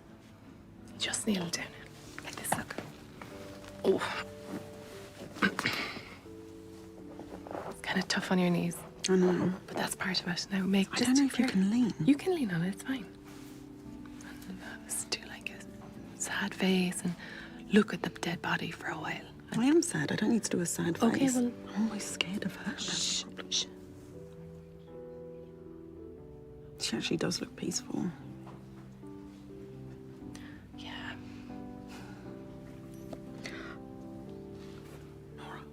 What? I dropped my ring in there. What? It was when you told me to do the prayer hands. I've been playing with it. I put it in my hand. Don't blame me for it. Get it, Lucy. It's bad luck or something. No, just fish around inside. It's fine. Can you do it? I'm not going to do it. Please. No. Lucille, just say a prayer and under cover of the prayer, reach in for the ring. I only know Islamic prayers. Do not say an Islamic prayer. Okay, I think I know one. Our Father who art in heaven, thank you for this bread that we are about to eat. It's crooked. No, it's not. Stop touching it. Okay. Oh, hold on. You gotta invest in a quality clip-on so I don't have to go through this every single time. Clip-on, please. I wish this was a sex party instead of a wake. You and me both. I'll take one blowjob, please.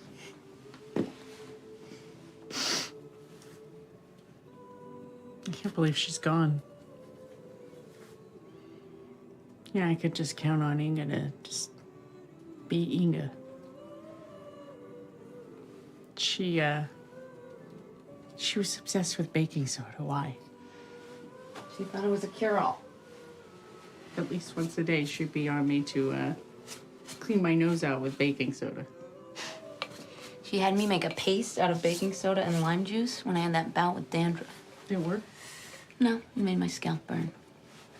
She thought it'd cure indigestion, clean your teeth, clean out your tub. Maybe it was the baking soda that killed her. You know, I've only been to one other funeral for my Grammy. Your Grammy? What are you, Anna Green Gables? Oh, here, look under here. Don't move her. Oh, sorry. There's nothing there. There's nothing there. Put it back down. Are you sure? It's awful. Just put it back down. Check in there. I'm not going to check in her crotch. Oh, God. Making me shout next to a dead body. Okay, underneath. Okay. Just feel around on her little hand, Inga. She's frozen, cold. She's supposed to be, though. Hey, girls. Hey, Lucille dropped her ring and it's underneath Inga somewhere. We can't find it. Oh, God. It was an accident. Are you kidding me? I said it was an accident. No, look, that's my sweater. Oh, no. I lent it to her last week. Well, who dressed her? I don't know, but that's my sweater. I wasn't giving it to her. It was a loaner. I don't think you're going to be getting it back now. We wore it once. It's a lovely sweater as well. Yeah, I like the pattern. It kind of looks like vaginas, right? Yeah, it's unique. That's why I bought it. I mean, she can have it. She looks great in it. First Inga. Now my sweater. Oh. Okay. I mean, it's just a sweater, right? Like, she can have it. All right, ladies, let me try. I'm actually really good at finding small things. Thank you. I'm like one of those truffle pigs, you know, but instead of truffles, I find small things. We look good. We look like James Bond and, well, James Bond. I've always enjoyed studying a new tone. What is that? It's a Bond quote. If you're gonna do a Bond quote, shouldn't you do Bond? James Bond. That's a little obvious, no? Well, I never saw a Bond film. What? I don't bother with that masculine bullshit. Go. Look, let's just forget about it. Oh, no, just 1 minute. Hey, ladies. What's all the fuss? Lucille's lost her ring. It's somewhere in this coffin. And this is Dee's sweater, which she only lent to Inga, but now it looks like Inga's gonna be buried in it. Oh, my bad. Wait, this is your fault? Well, the coroner asked me to provide an outfit, and that was the first thing I saw. I didn't know. It's a lovely pattern. That's what I said. Looks great on her. She'll be buried with your ring and my sweater. Last minute gifts, yeah. Hey, while we're here, why don't we take a selfie? Okay.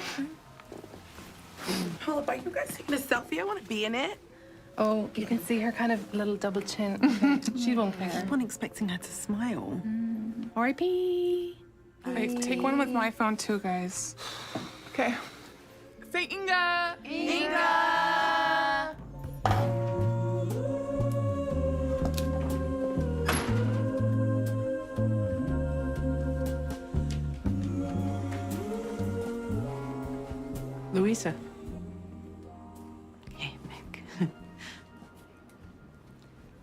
It's good to see you. It's good to see you too.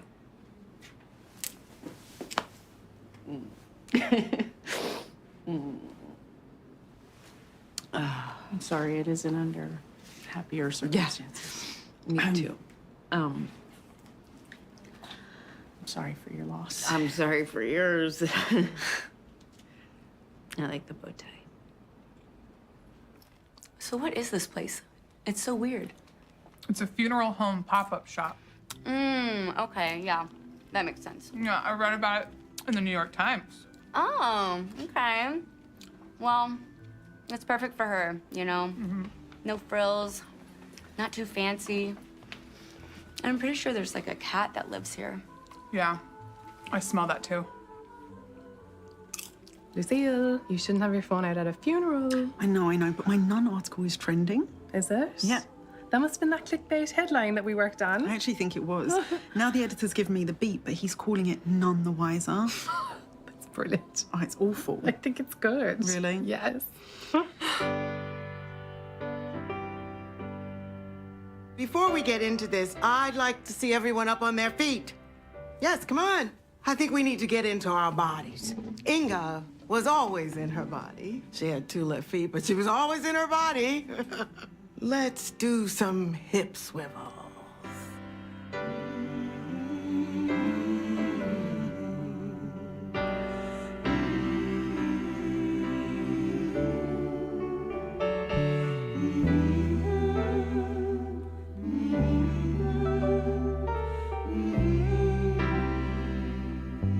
You can sit down.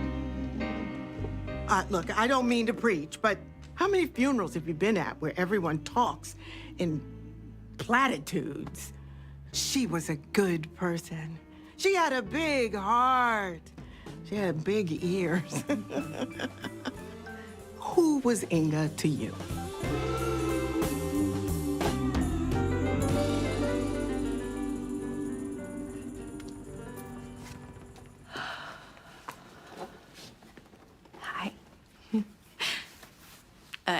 I don't know a lot of you, but we all share this extraordinary human. There's always been parts of myself that I have kept hidden. And she always made me feel like so loved. And when she asked me to invest in the diner so she could get a bigger space, I said yes, because I felt like if she could make me feel like that, she could make anybody feel welcome. She challenged me to be more me. I guess she's challenging me again, because technically I now own a diner and I will be taking over. So you did it again, my friend.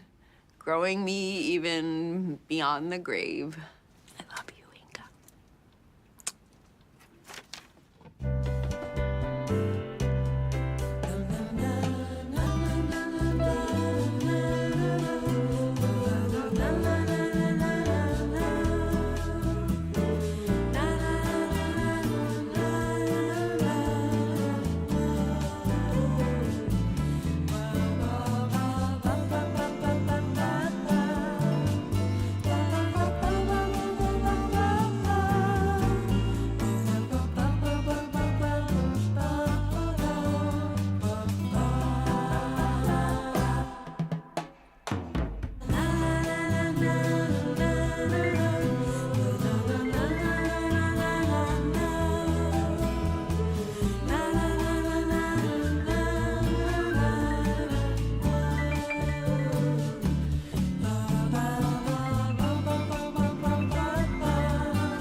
Put your hand in your pocket like you have a gun. What? You know, that scene from The Godfather. No, I don't know. When the Godfather's in the hospital? No. And Michael Corleone, that's the Godfather's son, he's there, and he sees Enzo coming down the hallway. And he's like, who are you? Who are you? And Enzo's like, I am Enzo the baker. I come to see your father. He's in the hospital. It's not ringing a bell. No?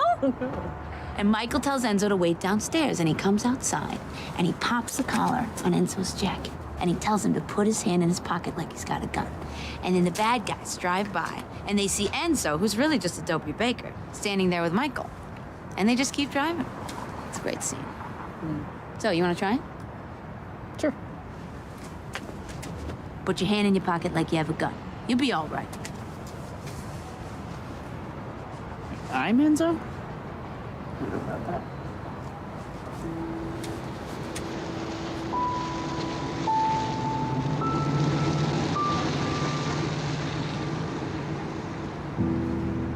You did good. What are you guys doing? Come on, it's freezing outside. We're hanging out. I'm keeping them. They fit perfectly. I can tell, but that's still stealing. Look who I found. Oh, what were y'all doing? The Godfather? How'd you know? Oh my God, really? We're doing The I was Godfather. kidding. This one's never seen it. Ow. You know who's cute? Marlon Brando. Yeah. Yeah. I love a strong jaw. Just like, ugh. Plus, he has big, juicy lips, which is a good thing because most white guys have thin lips. Thin lips don't bother me though. It's a thin dick I got a problem with. No, I wouldn't know about that. I was just gonna say the same thing. I've never had that problem. Y'all never had a thin dick, or you don't have thin dicks? I mean, neither. Well, if my dick was too thin, I'd just go out and buy another one. Okay, Hey now. talk about it. Tough on the wallet, though. It's crazy. God, I can't believe Inga's dead. I know. I keep thinking like I need to call her and be like, Inga, the craziest thing happened. You're dead. It's surreal. So, Mick, what's gonna happen with the diner? I don't know. I got an email from Luisa's lawyer. They're gonna have a meeting. A lawyer? Okay. She's not playing any games. Is Luisa gonna sell the place? Mick, should we be worried? No. Oh my God, she's gonna sell the diner. We're gonna be out of jobs. All right, everybody, just chill out. I know how to play Luisa. I can play her like a trumpet. I have before anyway. What about the lawyer? I know how to handle a lawyer. You do? You get a lawyer? What do you know about lawyers? Plenty. Okay, well, that makes you feel better. I would like to know what the name of this freestyle group is you've got going on. Is that the vibe we're giving right now? Maybe you could call yourselves gentrification? Not me. Okay, grown-up Destiny's Child. So like, you know, Destiny's... This is Destiny's mistake. Yeah, Destiny's mistake. Yeah, Destiny's mistake. What about new shoes? Just like simple, new shoes. There's actually a group called New Shoes. I didn't know that. New shoes. New? Like new? Like what's going on? No? You know, I can't freestyle per se, but I can actually rap. No. Oh. And I can break dance. Now that I believe and I actually want to see. Wait, can you actually rap or? Yeah, I was waiting for you to invite me to do it. I wrote two of them while I was in the 4th grade. Okay, so the first one is like, my name is LL Cool F and I'm here to say that I'm very special in a very special way. Yeah. Oh, wow. Oh my God. She's talented. I know it isn't the best, but by the time I got through 4th grade, I was so much better. And the next one that I wrote was actually good. Okay, let's hear it. Okay, I just need a second to remember it because it's, you know, it's Me sophisticated. What? No, I can't handle this. I can't handle this. Are you okay? Should we help her?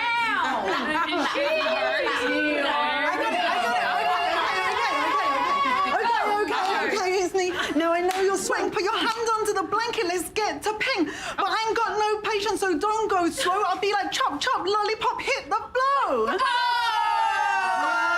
I know. She said hit the blow.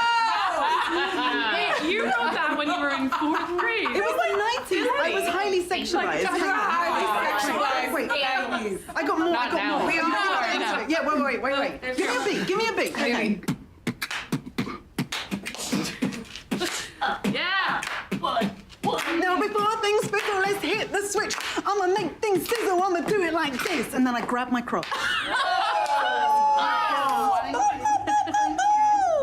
Thank you, yeah. Your way as well, don't deny it. Wow.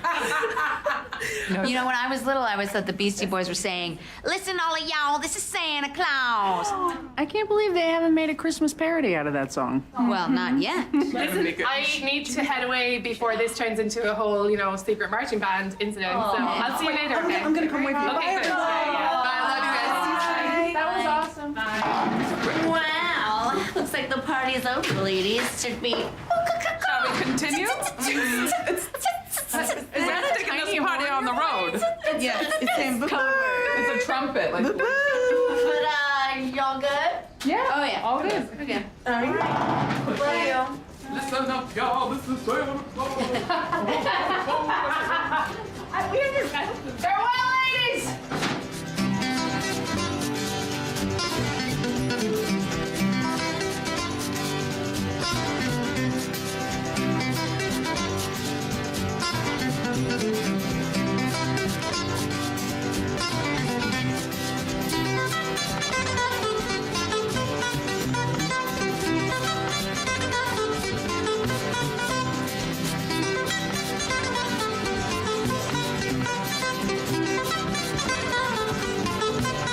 So how you getting home? You want to split a car? No, I'm taking a motorbike. Oh, do you do that? Yeah, quite a bit, actually. Cool. So you're not worried about the diner? No, I mean, I'm gonna talk to Louisa. Okay. Just talk to her? No, I'll do more if I have to, Nice. but I'll handle it. You gonna be all right getting home? Oh, yeah. I'll just take the subway. Okay. Look at this. Very cool. Yep. You know, I once rode a motorbike in Italy. Ooh la la. All right, so I'll see you tomorrow then. Yeah. Okay. Do you want to come? There's 2 helmets. You kidding? No. Yeah. What do I do? Well, you put the helmet on. Hey, safety first. Is this gonna mess up my hair? You'll live. They sanitize these things? What am I, the health department? Put your hand in your pocket like you got a gun. You'll be all right. Whoa.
Yeah, I know. Sad without her.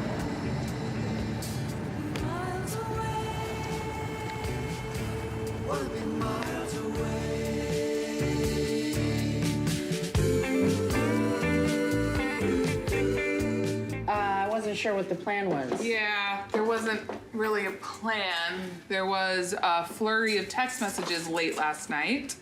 We didn't know if we should come in or not come in or whatever. Yeah, some of us were like, let's not forget about the sexy bad bitch that was at the funeral yesterday saying that she's taking over the diner. You know her? Yeah, Louisa. She went to college with Inga in the early 2000s, and I had a fling with her about 10 years ago. It's a summer fling. She's a bad bitch. Is she taking interns? I want to be her intern.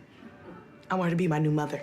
I mean, Mick, what are we doing? Should we start dismantling the diner? I mean, I'm trying to go through her stuff, but is that woman gonna take over? No. Can't we rent it from her and just run it like the four of us? Am I one of the four? I will handle it. I'll sort it all out. We haven't found anything helpful yet, but we did find Inga's memoirs. Definitely a first draft, though. It's not good. Scandal. But I'll read it. The year was 1989, and I was making my way through the islands of Greece. When I say making my way, I mean I was sleeping my way through. Then she crosses this part out, but you know I'm gonna read it. I was sampling the grape leaves, the color cathode, this. Nailed it. Never mind. Don't hurt yourself. And lots and lots of pussy. Pussy! I've never heard her say the word pussy. I would love to hear her say the word pussy right now. Me too. Oh, no. Hey. Hey, how's your cornea? Still scratched. How long does a cornea stay scratched? Just sash like that, we scratched for a long time. Don't listen to them. I actually like this whole pirate look that you're doing. I feel like you could lean even more into it. Maybe just get like a little pipe, whatever you want to do, like a ruffled collar. Live your life. Thank you. But it's not a look that I'm doing. I need it because my cornea is still scratched. Okay. Hey, last night was fun.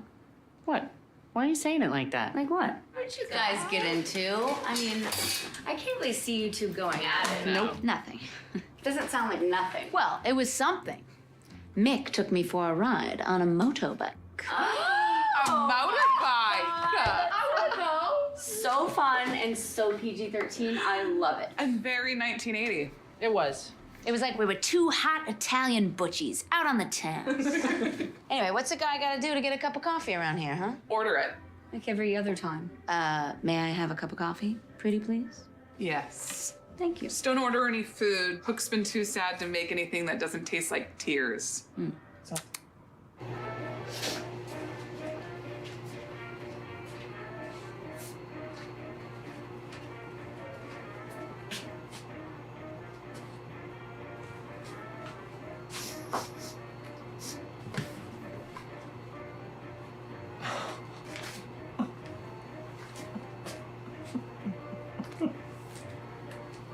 Okay, who's gonna take the lead on the financials? I'm already taking the lead on Inga's memoirs. I cannot possibly handle anymore.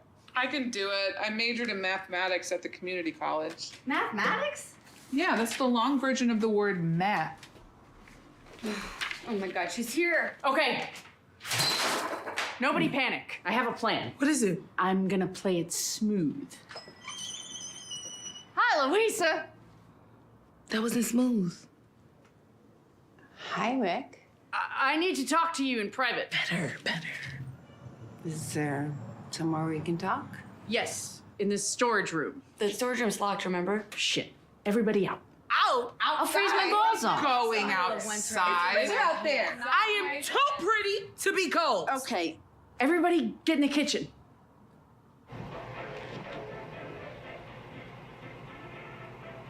I haven't seen the new location. Well, this is it. She certainly loved kitsch. What's that mean? I mean, she loved stuff. She was a collector, a little bit of a hoarder. Okay, what? You're calling her a hoarder? Yeah, she liked stuff. She liked nice stuff. She liked shitty stuff. She even collected packaging. Yeah, that's the definition of a hoarder. Yeah. All right. I guess you're right. By the light of the moon, I tied her to the bedpost, and then I dripped hot wax all the way down her leg. Okay, wow, I can't read any more of that. That shit is making me horny. Whew, damn. Hi. Hi. It's kind of weird being here. You and me. Little familiar. Yeah. It was quite a summer. Yeah, it was. I can't believe it was a decade ago. How is that possible?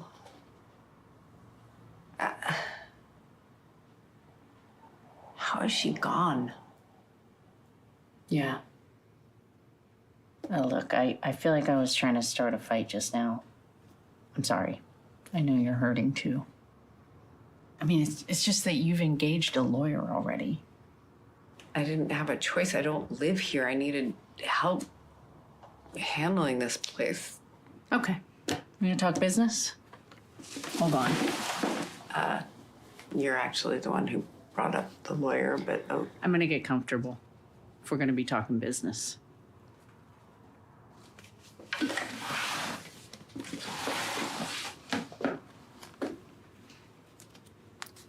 you could gonna get.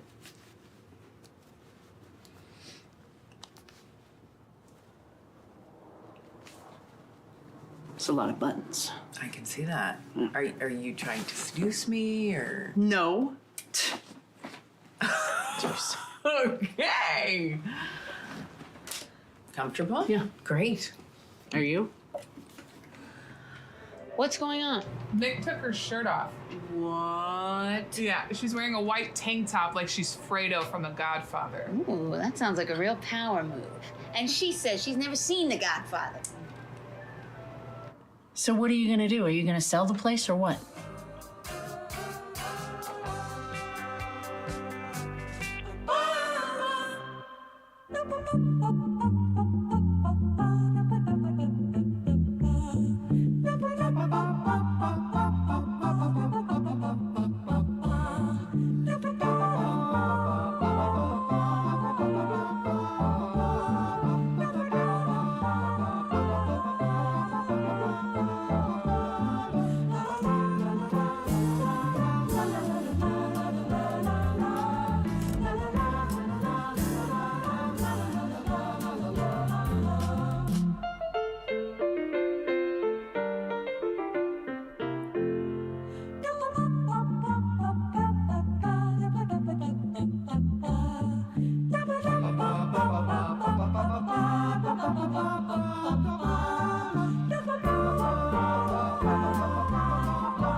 You have to tell me what you're gonna do with the place, honestly. Honestly, I'm probably gonna sell the building. What gives you the right? I own it. Inga was renting it from me. This place is important to an entire community. I'm sure there are other lesbian hangouts.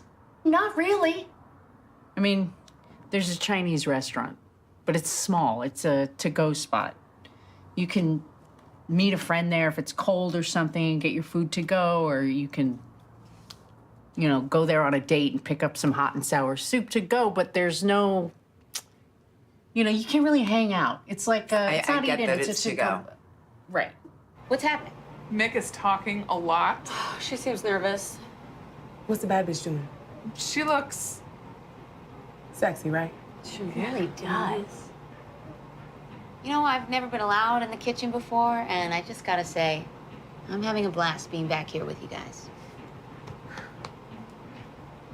This is my second home. No. You know what? It's my first home. That place where I pay rent, where I sleep, it's technically my apartment. That's my second home. I can't let go of this place. You know, my dad died. He kept these water bottles. You know, if the apocalypse hit, if there's a blackout or something. And you know, I've held on to the bottles. You know, I'd shuttle them from place to place whenever I got an apartment. And recently, one of the bottles sprung a leak. It's a water bottle, and there's water everywhere. So now I'm down a bottle. I have 4 bottles. And, you know,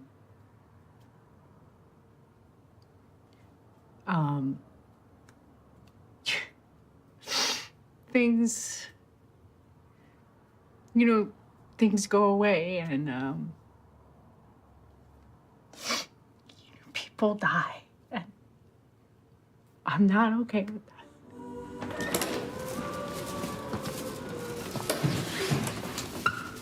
Can you smell that? What is it? Frankincense? No. Myrrh? I'm getting burning flesh. Lucille, that is a bit dramatic. That's what it smells like. Oh my God. Why don't you go and talk to the nuns? Because I don't know what they're doing here. Come with me, come with me. I'm not coming with you. I have to go and meet this immigrant. You go, you'll be fine. Go, you'll be fine. I'll meet you after. Go with God, my child.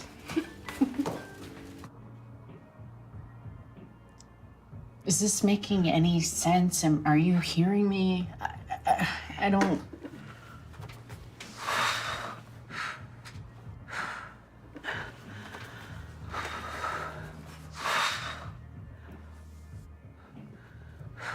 Are you trying to seduce me? No, I'm not. Kind of looks like it. I don't mean to. Oh dear. What? Is there something I can do? I'm having trouble breathing. I'm like sweating and I feel disgusting. All right, I'm sorry. Don't give me that look. I'm stressed. I don't know what to I can't do. keep this I'm place. sorry. I'm not here. I don't live here. And my best friend for the last 30 years is gone. And I'm a little stressed out because I need to close this chapter in my life. Just give me some space, okay? You need to breathe. Oh, fuck you. I hate it when people tell me I have to breathe. It's the worst thing you can tell someone who's having a panic attack, because clearly I can't breathe, and my breathing just becomes more shallow when you tell me to breathe. And it's like saying relax. I can't relax right now. I can't. Don't breathe. Okay. Over here. You know what? You know what I like to do when I'm having a panic attack? I think about sex. Think about sex. No? Okay. How about this? You said please, so I'm gonna. Do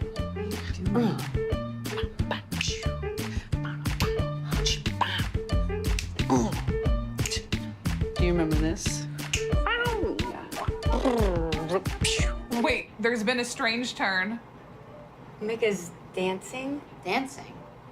Was that her plan? What kind of dancing? Like, Oy vey. That's her interpretation of sexy dancing? Yeah.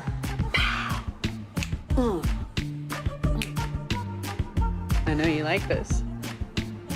Still got that panic attack? What? You don't? It's gone? Bam! Cocaine? Baking soda. What a crazy maniac she was. She believed in its healing powers. I know.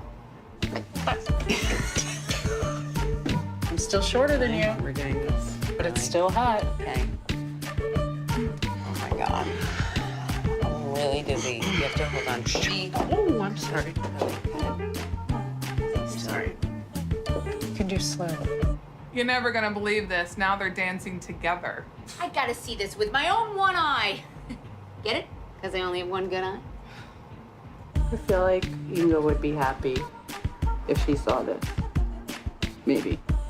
Or really angry. Just laughing. Well, this took a turn. One could say this took a turn. Yeah, I think that's fair.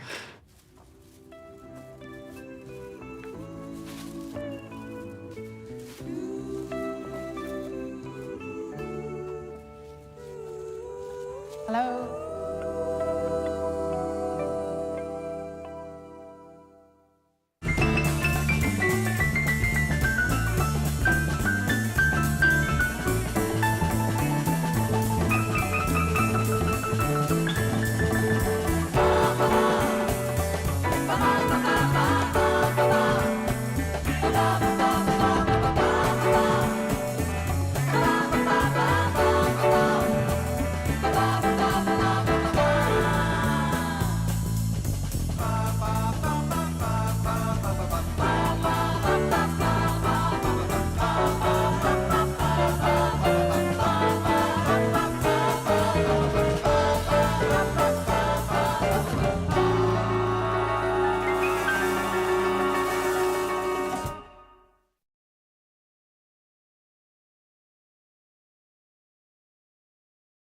Hello.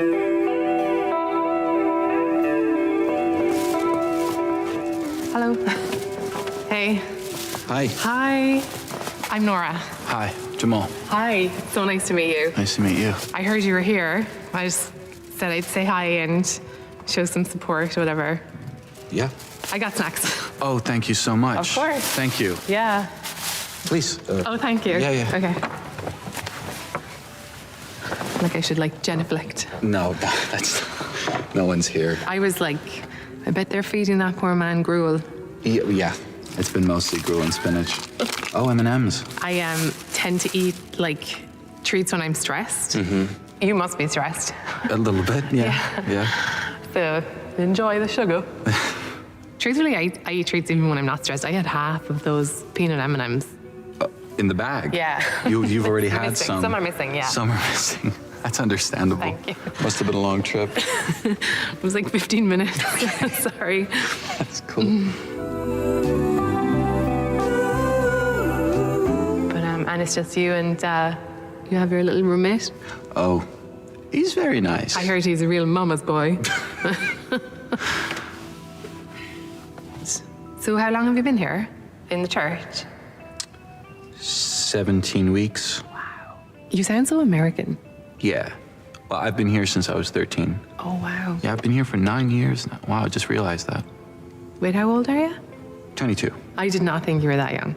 Really? Yeah. This whole situation has aged me. No, I didn't mean that you look like wrecked or old or anything. You actually have beautiful skin. Jamal. Thank you. Thanks. Beautiful. Thanks so much. You're glowing. Okay. Thanks.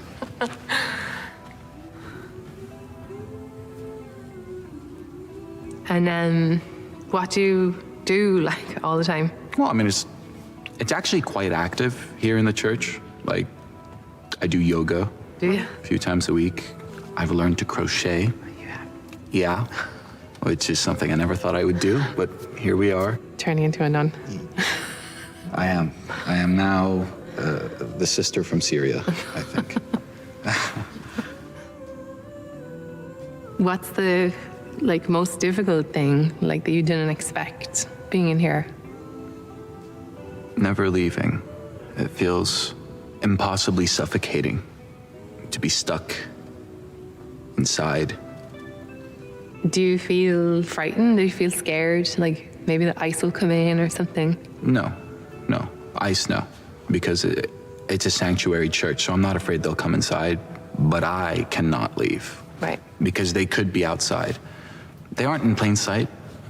They haven't been yet, at least, but they could be out there, just out of view, waiting for me to come out, so. It's disgusting. Yeah. But you obviously want to go outside. Of course I do. Yes. Yeah. Sorry. No, that's, it feels almost like I can't breathe in here. Okay. You know, not fully. Like I can't ever take a full breath.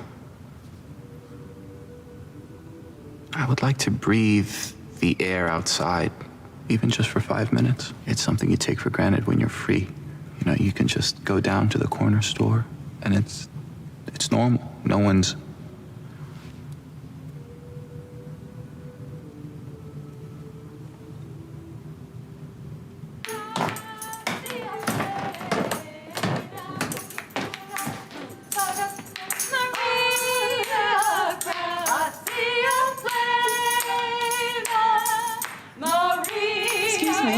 Excuse me. Oh, hi. My name's Lucille. I'm with the Brooklyn Seagull. I was hoping to interview you about being a sanctuary church for the paper, if that's okay. Oh, that is so cool. She wants to do an interview with us for her school paper. Oh, no, it's actually not a school paper. It's a paper. We write articles with clickbaity headlines, I guess, like find out why Hollywood won't work with The Rock, even though obviously Hollywood loves The Rock, so that's a bad example. Who's The Rock? Oh, he is an actor who used to be a wrestler, you know, like John Cena.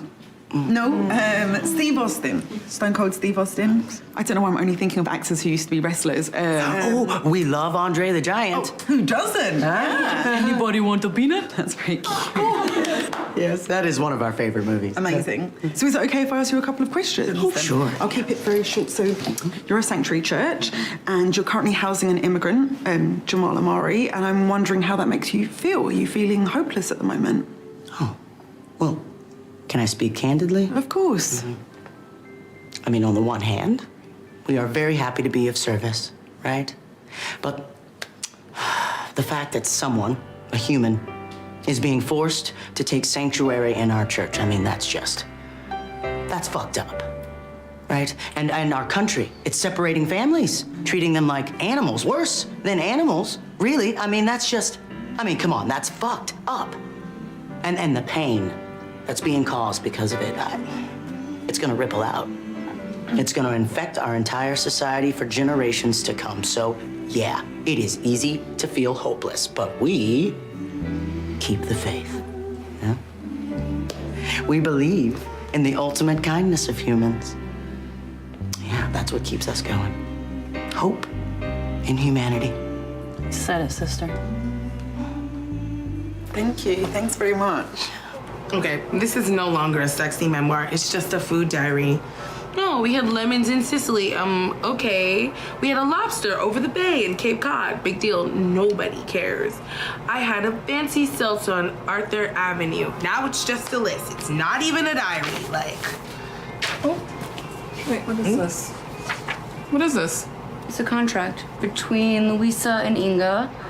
And it says in the event of death, Louisa has to wait 180 days before she can sell the building. 180 days? She can't sell it yet. What's 180 days?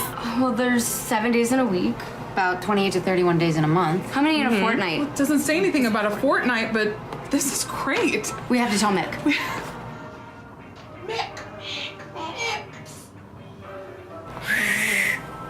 I never did it.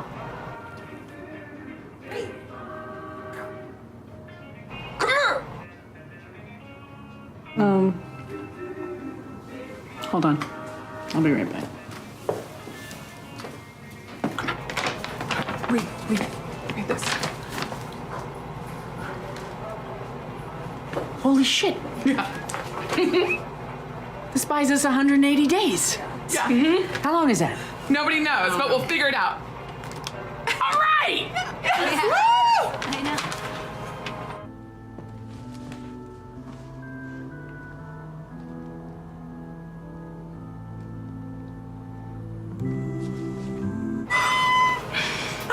Nora's calling me.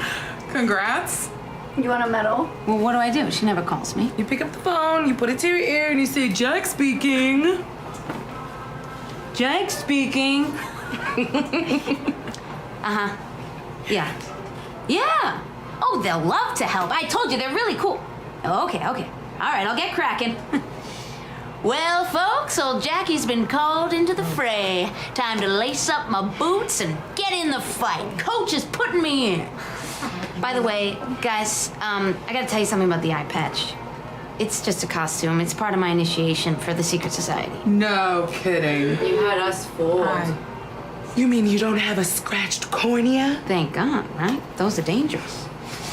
All right, I gotta text the gang and tell them we're needed. Oh, I totally forgot about this. Buys us some time. 180 days. Yeah. I gotta get my baton, too. Oh, I think I left it at home. You gonna be okay? Holding on to the place? I'll be fine. I'll figure it out.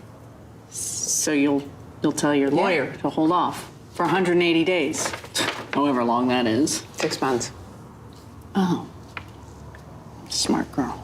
I gotta go tell them.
For a blink moment in time, people are aware of what they're feeling every day.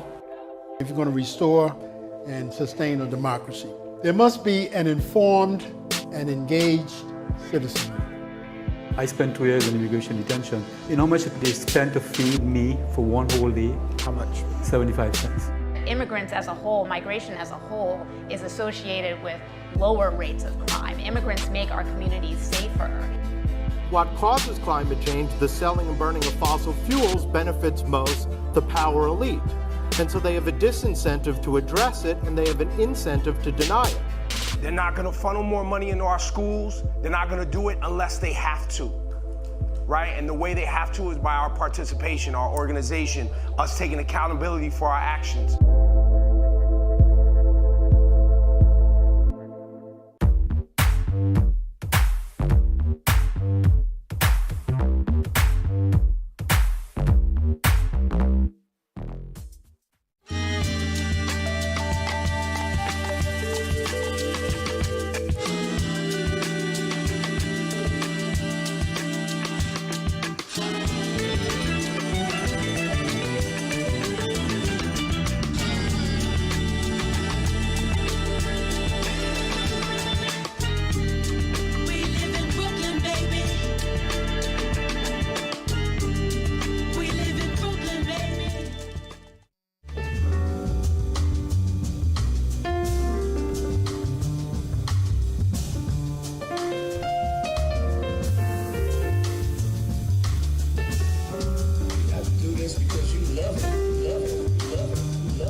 Take care of it.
hop, it jazzes.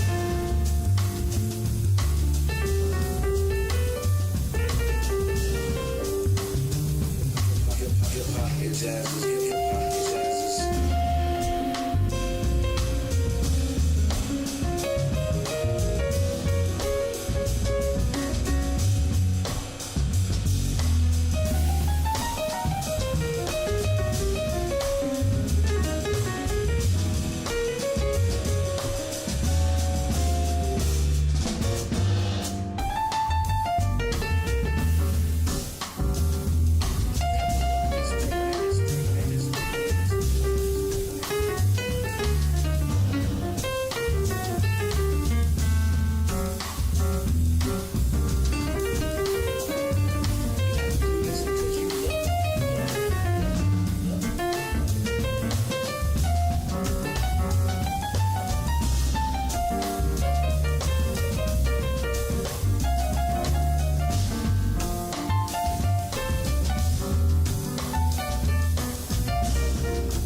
If you're afraid, then it's hard to reach that point of creativity if you're afraid.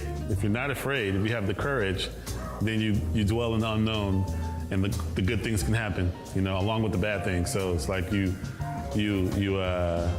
welcome that.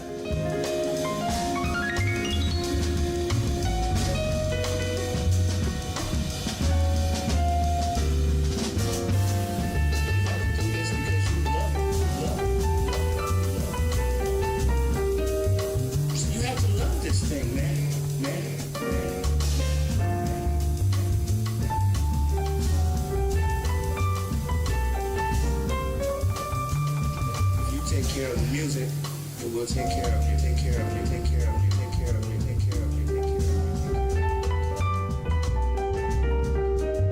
I mean, I go on to jam sessions, and I play, and I play, and I play, and I play, and I play, and I play, and I play, and I play. Listen, you have to love this thing, man.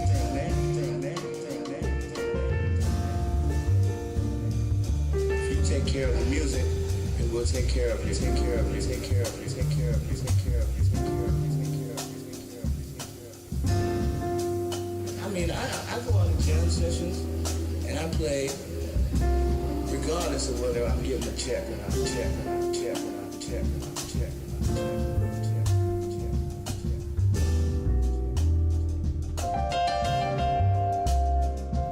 If you take care of the music, it will take care of you, take care of you, take care of you, take care of you, take care of you, take care of you, take care of you, take care of you, take care of you. You have to do this because you love it, love it, love it, love it, love it, love it.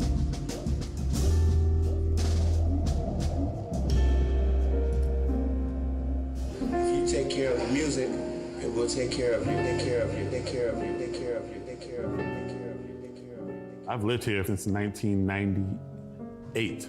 I lived in Fort Greene, Clinton Hill, back and forth, like 6 different houses in that time period. So I've watched it move and grow and change, and people moving in and out, and things come up, and you know. So it's just, I feel like it's a part of who I am now. Brooklyn already has a very rich musical history, so I feel like I'm a part of that.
Marcus Gilmore on the drums.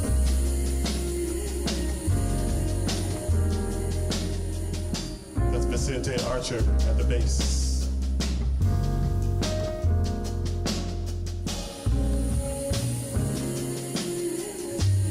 Jahi Sundance on the ones and twos.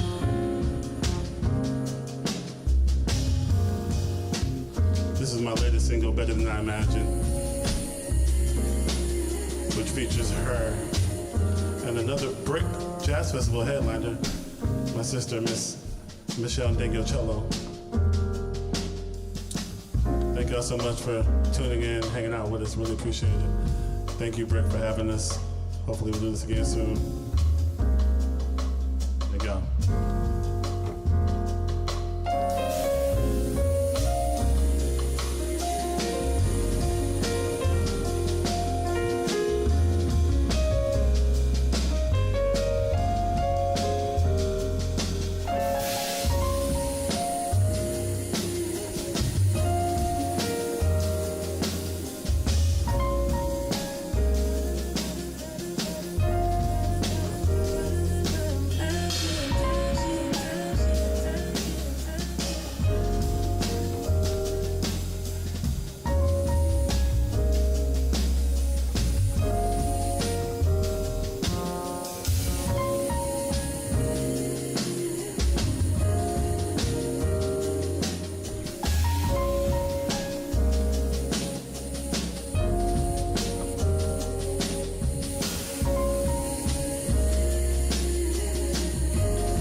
It's all right, y'all can make noise at my show.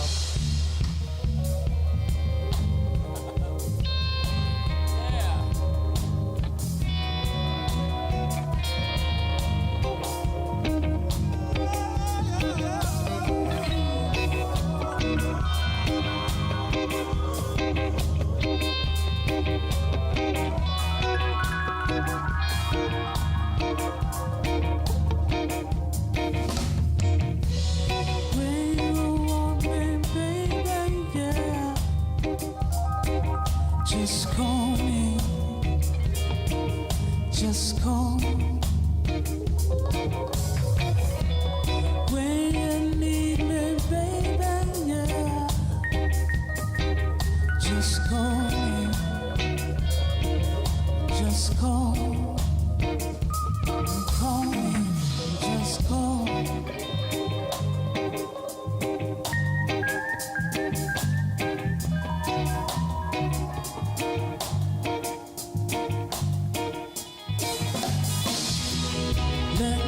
Kiss your body and fill you with love. Let me feed your body and fill you with love. I can't sleep when I ain't close to you. I cry. Let me feel your body. This is love. This is how I love you.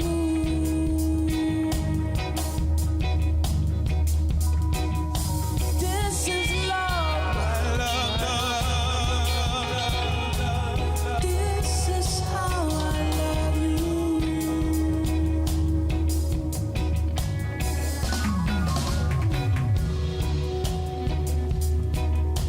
Yes, I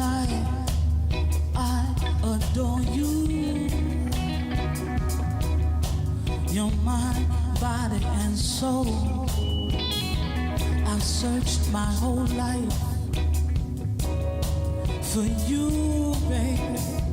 It's deeper than blood, deeper than blood. This is love. Love. This is how I love you.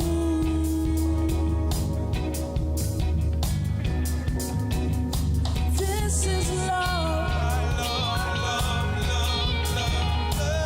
This is how I love you.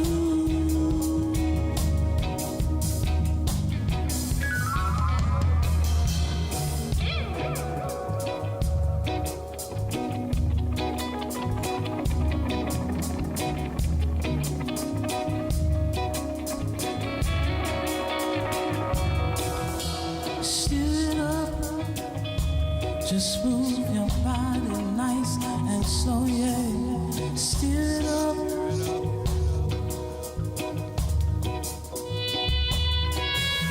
Steer it up, just move your body nice and slow, yeah. Steer it up.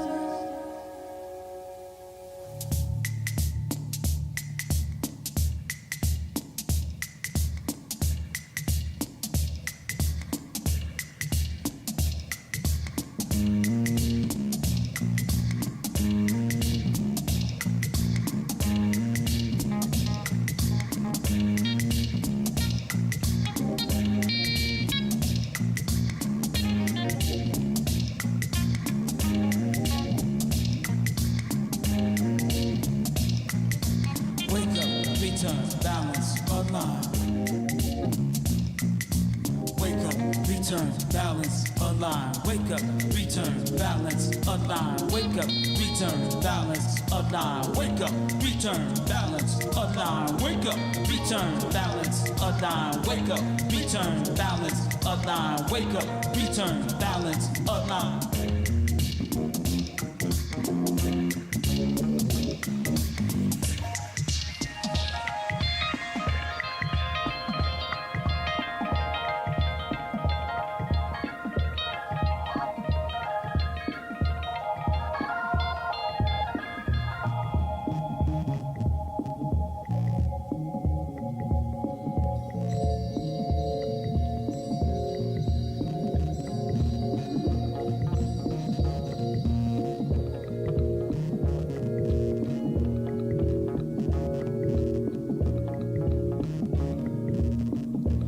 Ain't never had nothing to make me feel secure.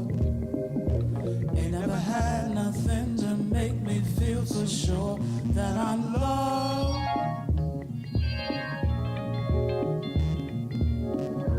Nobody know nothing, nobody knows for sure what is real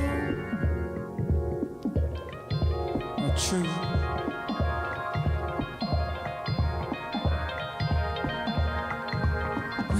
Return, balance, align. Wake up, return, balance, align. Wake up, return, balance, align. Wake up, return, balance, align. Wake up, return, balance, align. Wake up, return, balance, align. Wake up, return, balance, align. Wake up, return, balance, align.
knows for sure.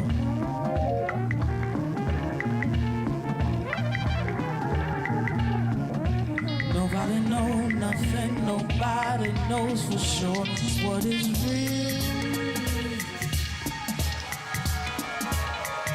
or true.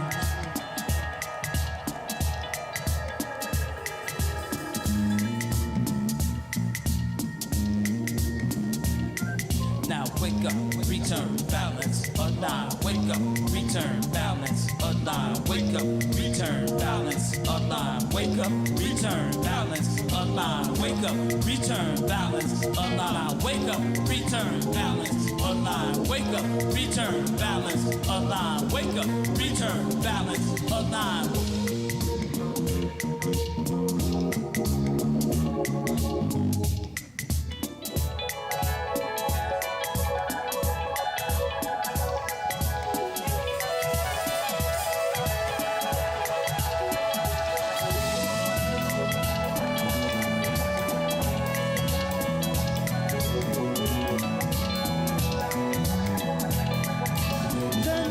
Dream better.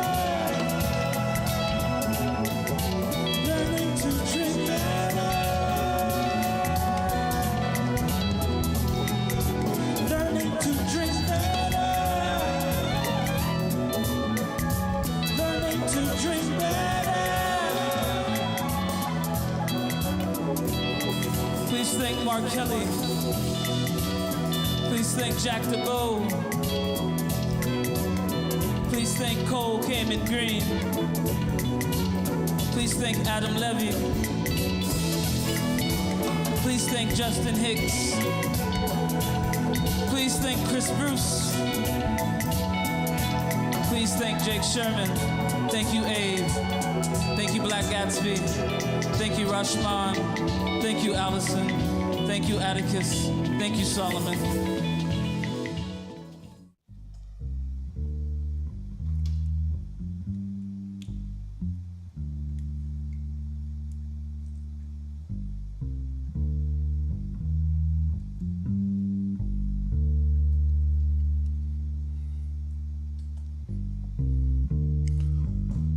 I have to introduce this next song because it's very visceral to me. I wrote a song a few years ago that's about a kid that started a movement called Black Lives Matter.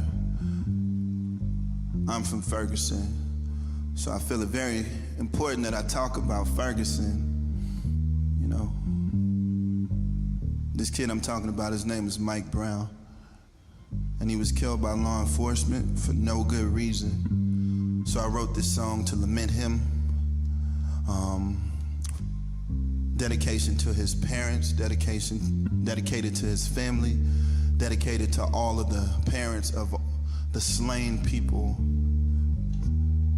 the Garners, the Ahmaud Arbery's, the Breonna Taylors.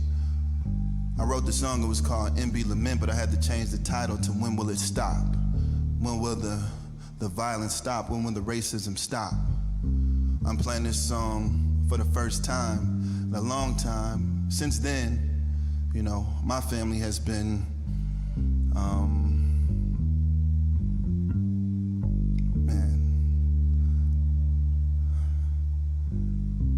yeah.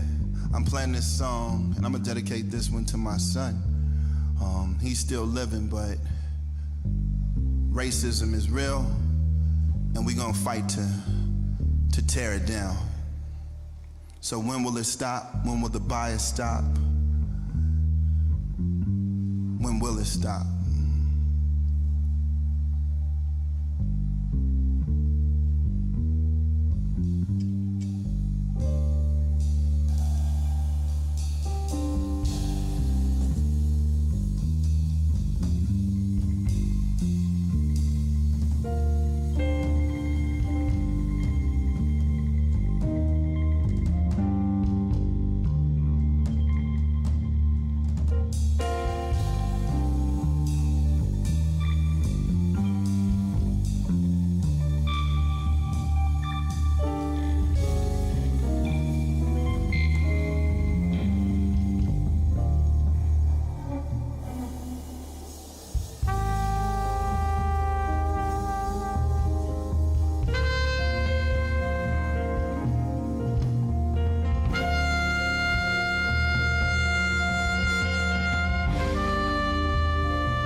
day after Christmas, my son and I made international news because it's gone all over the world.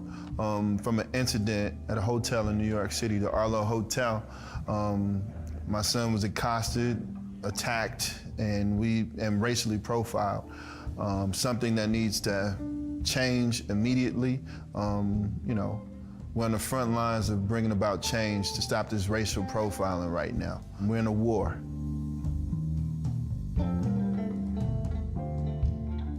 It's for the good of our nation, for everybody. That really has impacted me in so many different ways. One has to do with compositionally. It gives me a context to really speak on from a personal standpoint. Sometimes I've written songs about people that I never met before. But right now I'm writing songs about my son, about our scenario, about racial profiling, about social issues, but I don't have to have imposter syndrome about it. I'm a part of this story. As an artist, we have a duty to use our platform for something good. At least that's what I think. That's what Nina Simone said.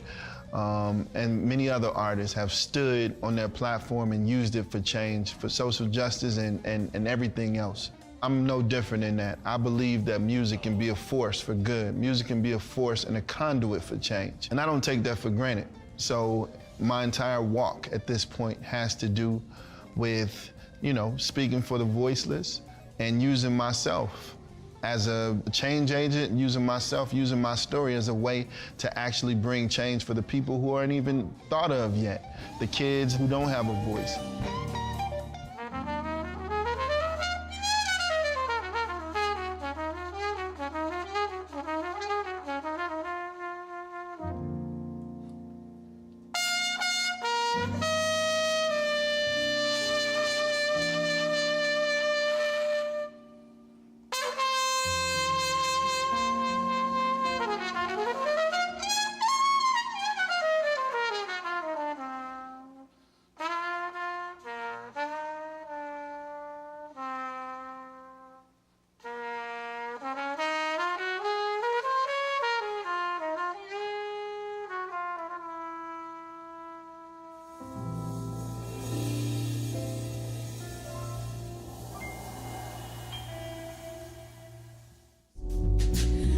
Was a gifted guy. When he would paint his brush strokes, they seemed to reach towards the sky, but yo, the colors were the greatest part. The vibrancy is shoot a hole straight through your heart. Like, am I looking at God? His mama did what she could for him. She worked a couple jobs to support him. She bought him new kicks if she could afford him. She loved the baby, but he needed to make some paper if he was ever gonna make it. She was screaming at him. So we got this dead end 9 to 5, this next security gig at night, and he would count the hours one by one, and as his soul was slowly slipping to space, he knew it had to be another way. And yeah, he had to get that paper made. And now the benefits weren't that great. Sell a couple bricks and he like, yo, we could be straight.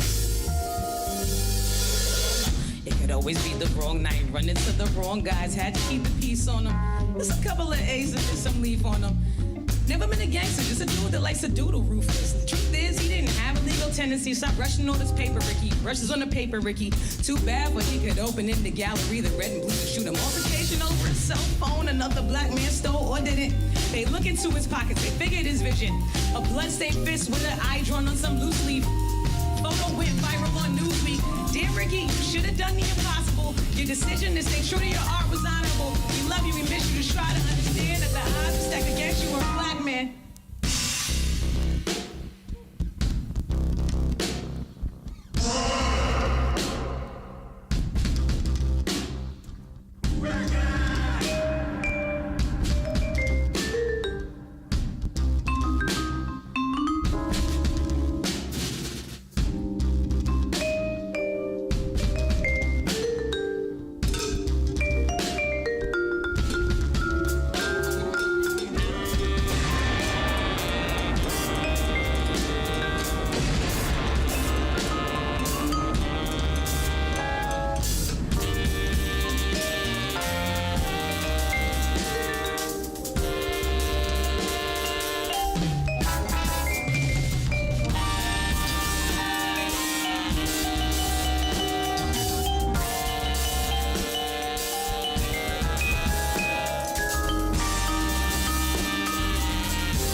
probably about 5 or 6 years ago when I started the group, it really was so that we could create some awareness around the situation, as well as to highlight the beauty and the potential excellence of Black life and Black music.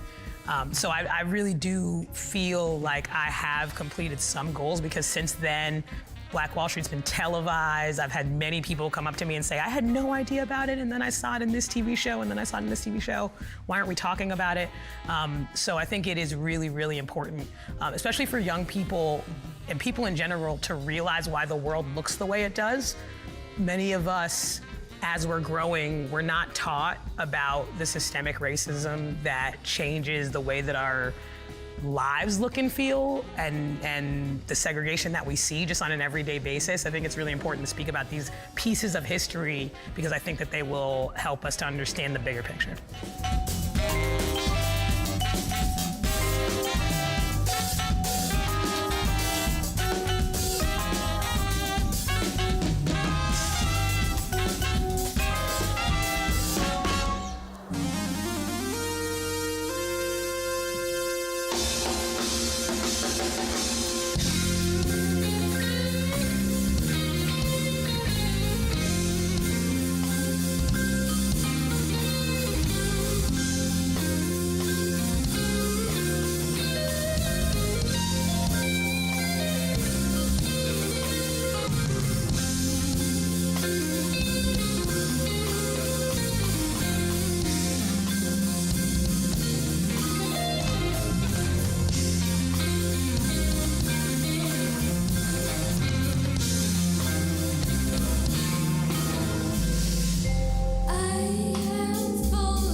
Starting over, falling over, starting over, starting over. Love is falling, starting over. Northern border, southern border, southern border. Love is broken at the border. Meet me halfway between the devil and the marching saints. Halfway, halfway between now and then. I'm on the mend, on the mend. What you said about what I said about our love is written in the air. What you said it all true. What you said about what I said about our love is written in the air. It's what we said it all true. If love won't forgive, if love won't, can we forgive ourselves? Can we forgive ourselves? If love won't forgive, if love won't, can we forgive ourselves?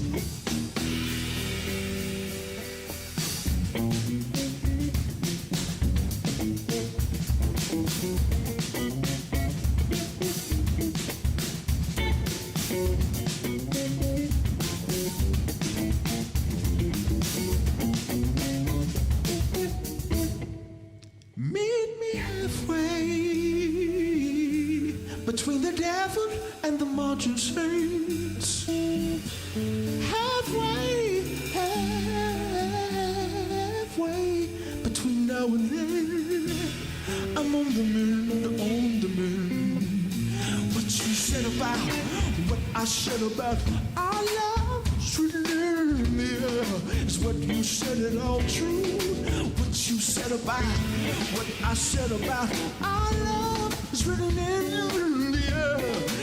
Is it all true? Can we forgive her if love won't? If love won't forgive, if love won't, can we forgive ourselves? Can we forgive ourselves? If love won't forgive, if love won't, can we forgive ourselves? Can we forgive ourselves?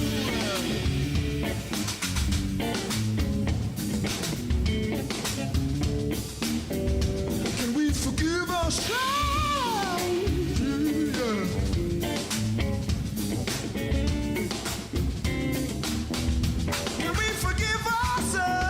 Can we forgive ourselves? Can we forgive ourselves? Can we forgive ourselves? Can we forgive ourselves? Can we forgive ourselves? Can we forgive ourselves? Can we forgive ourselves? Can we forgive ourselves? Can we forgive ourselves? Can we forgive ourselves? Can we forgive ourselves? Can we forgive ourselves? If love won't forgive, if love won't, can we forgive ourselves? How did we come together and establish chemistry? I reached out to Van on Twitter. That's how it started. I tweeted, I want to make a record with @VanHunt. And then @VanHunt replied. And he said, let's do it. And I was blown away. I was like, oh, this thing really works. And I was and then I hit him in the DM and I shot my shot and I was like, Van, I love your music. I've got a band. Would you be down to do some stuff? And he hit me back. That was the beginning of it. And I was just like, man, these beat makers always on me, so I just thought he was a drum machine dude. But I like the name Nate. Nate's one of my favorite names. It's just so short and quick. Yeah. You know what I mean? Yeah, It gets the job done. That's it. Then we met, and then I found out he was an incredible musician, played everything, better than me at everything, maybe except singing Sledgehammer.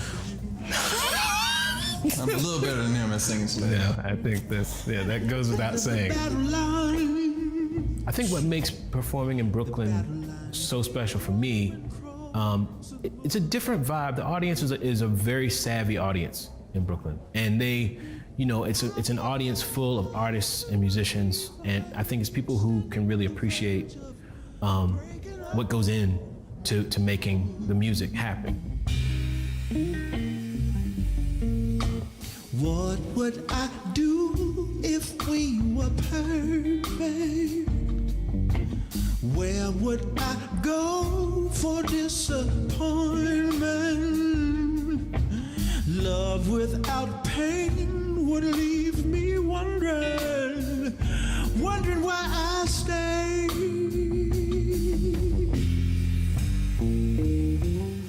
I think of saving myself, but with nothing to complain about up in heaven. What would I do? Saving myself, ooh, but I really want to work it out down here in hell with you. Wanna make you feel the fire, wanna burn you with my bad days. Ooh, I wanna be unsatisfied so you can feel the heat coming from me, lady, lady, lady. What would I do if we were perfect? Where would I go for disappointment? Words without hate would leave me nothing left to say.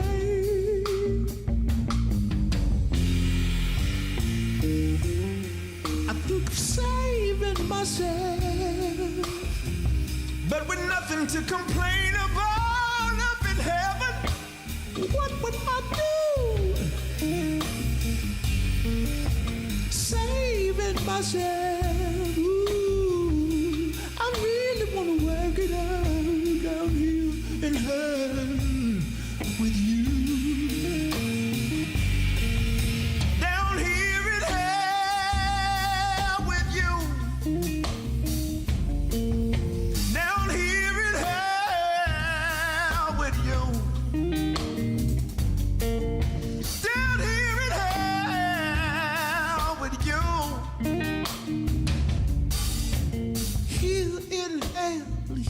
in hell with you. Here in hell with you. Here in hell with you. I'm ready for that, boy.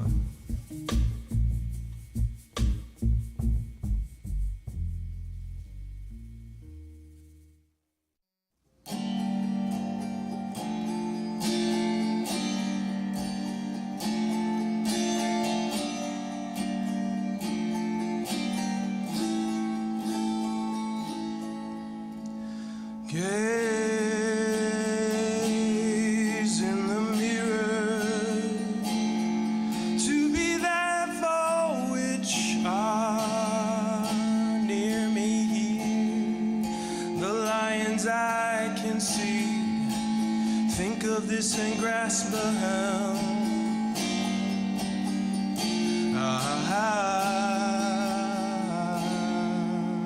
If when it's clearer, maybe time will lift the bigger fears. Fears reliable, it seems. Most of us are overwhelmed and overworked now.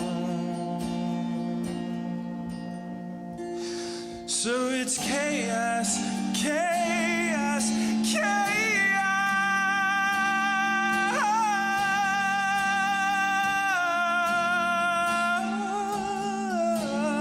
Yeah, it's chaos, chaos, chaos.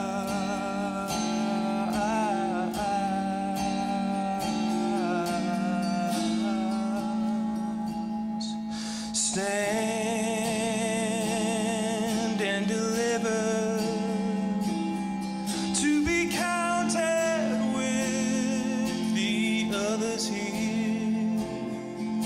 The riots I've seen, people can't control themselves, they're wilding out now.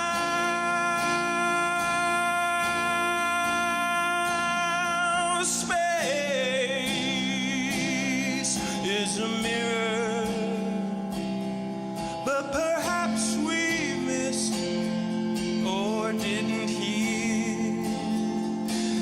As I recall, it seems people are just underwhelmed. They'll never see that far. In the chaos, chaos, chaos.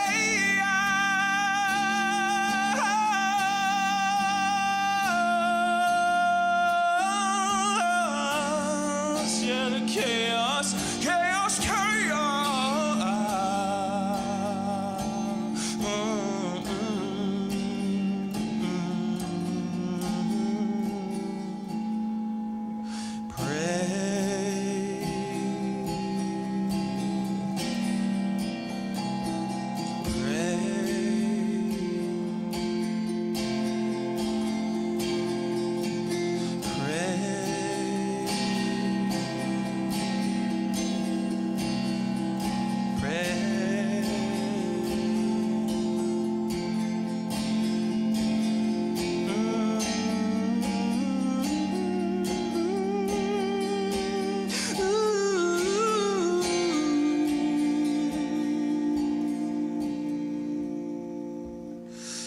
Gaze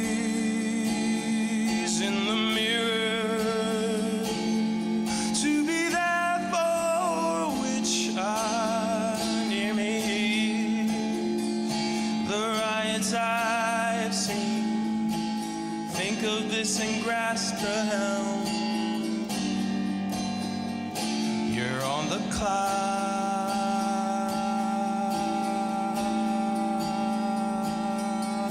now.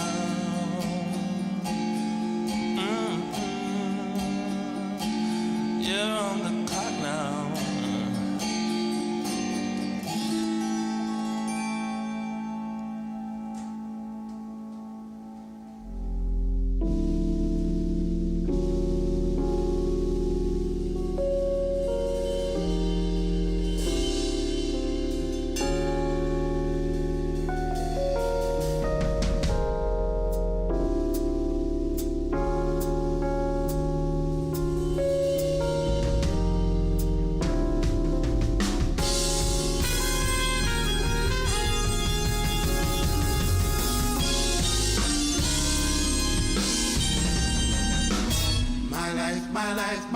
My life in the sunshine. Woo! Everybody loves the sunshine. Sunshine. Everybody loves the sunshine. Woo! Sunshine. Get down in the sunshine. Sunshine. Folks get brown in the sunshine. Just bees and things and flowers. Just bees and things and flowers. Just bees and things and flowers. Just bees and things and flowers.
when I feel, when I feel, when I'm feeling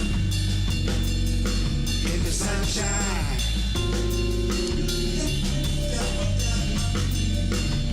Feel what I feel when I feel, what I feel when I'm feeling in the sunshine.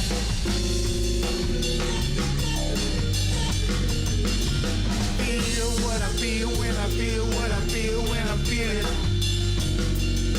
in the sunshine.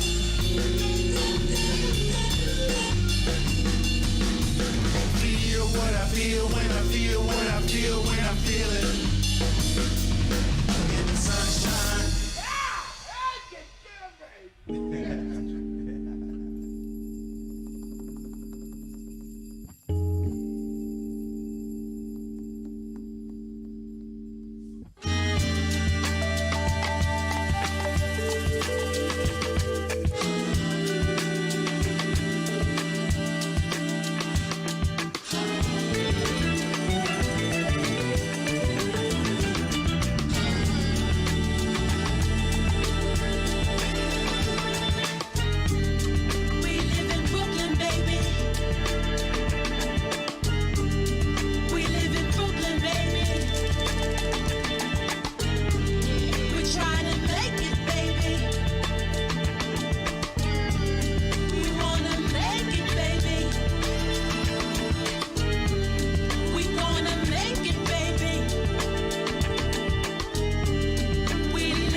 Watch BronxNet on Bric TV. Tune into the second and fourth Sunday of each month at 8 p.m. Catch the latest in news, arts, entertainment, culture, health education, and more. Straight from the Boogie Down Bronx. BronxNet on Bric TV, the second and fourth Sunday of each month at 8 p.m. right here on Bric TV.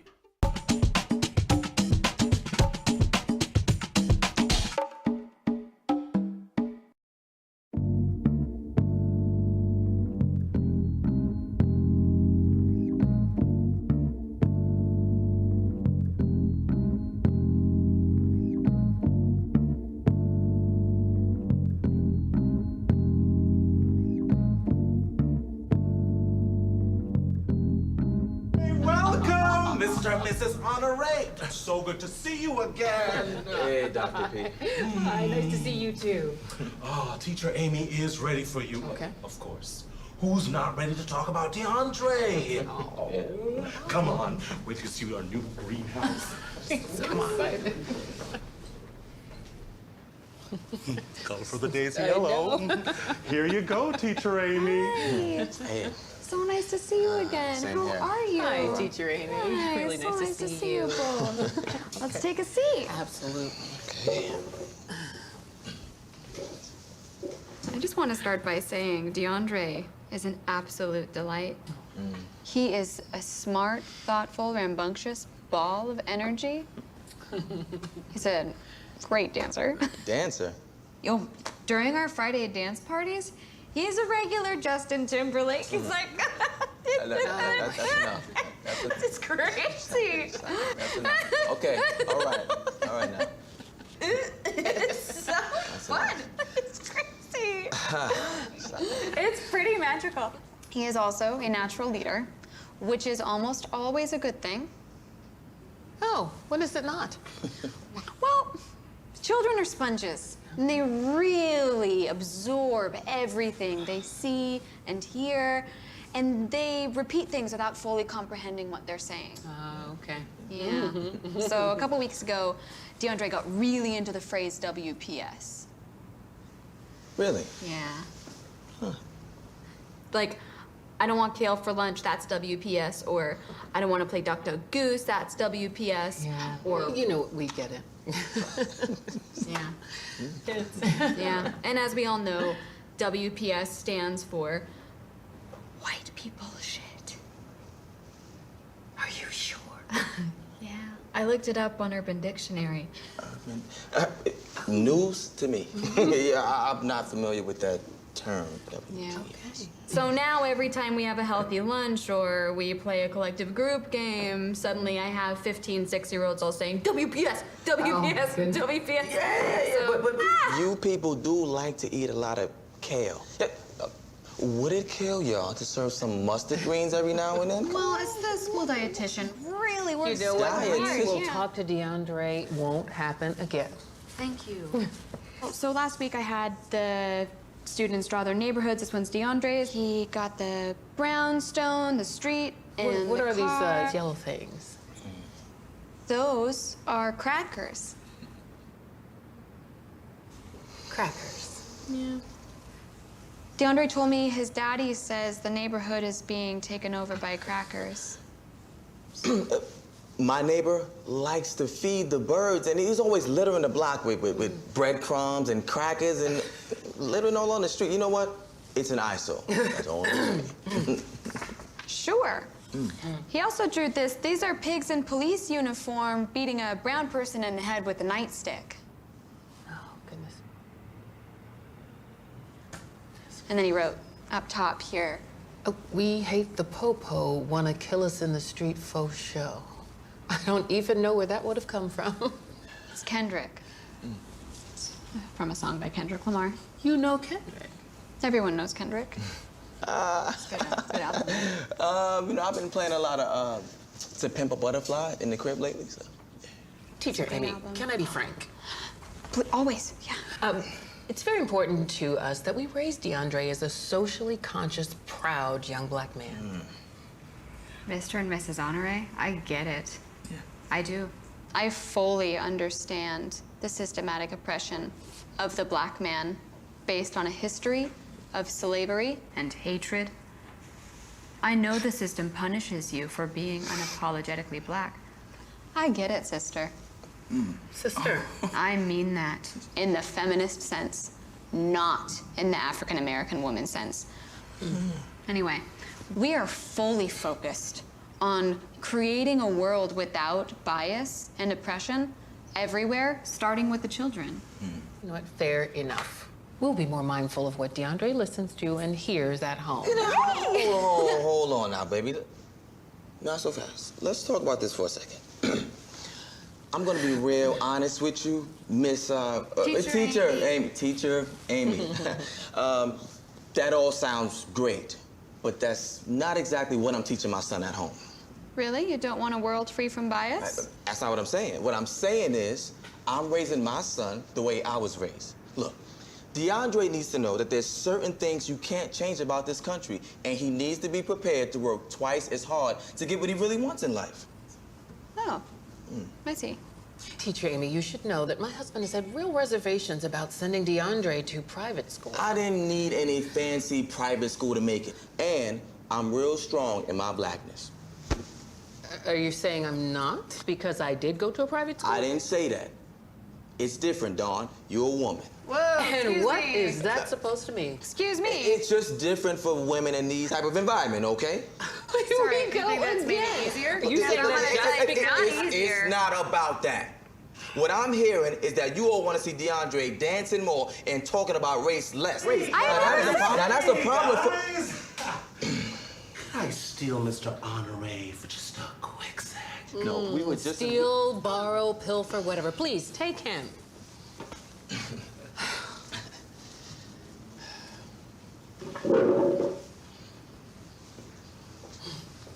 I love DeAndre's blackness. You know what? And it's one of his most prominent things. I mean, I just don't know what even else to say about it. Look, Dr. P, I don't know where you from, but you know the challenges of raising a black boy in this city. I mean, you got to really know what's going on. I was born and raised in Kingston, Jamaica. Huh? I came here when I was 13. I know Bed-Stuy. Old Bed-Stuy. Okay. Okay, then so you understand. Look, you ain't got to go to none of these bougie schools to get an education. I went to an all-black public school. That turned out amazing. Now, the types of brothers I meet that go to these schools, let's just say that's a different type of brother. You just seem like really cool people, and I champion you for championing your son's blackness. I want to protect that as well. It's kind of comes with the territory, really. When DeAndre leaves here every day, he has to go to his home in Bed-Stuy, where he got to be as comfortable on those streets as he is in here. But the hood is changing, though. Nah, not my hood. Now, we still got more Popeyes than Starbucks. There for now. But look, I ain't no fool. And I ain't trying to raise no knucklehead. I mean, my brother upstate right now because he a knucklehead. Oh, yeah? Yeah, man. Where at? Greenhaven. You must know my brother Cam up there. He coming home soon, but if your man's in Greenhaven, he know Cam. What's going on here, man? Listen, real talk, okay? Hey, Mr. Poindexter! Love the work on the greenhouse. You worried about the school changing your son, right? Yeah, you damn right. Okay, I get it. But my job is to change your son. Yeah, but not into a pussy. I hear you. But remember, these 42-inch tyrants will be running the world one day, and you paying a shit ton of money for us to make sure that your son is one of the people running things. If you want him to understand the streets, that's cool. But that's your job. Got it? Yeah. I'm good. And for what it's worth, DeAndre's a good kid. He gonna be all right. Thanks, man. One love.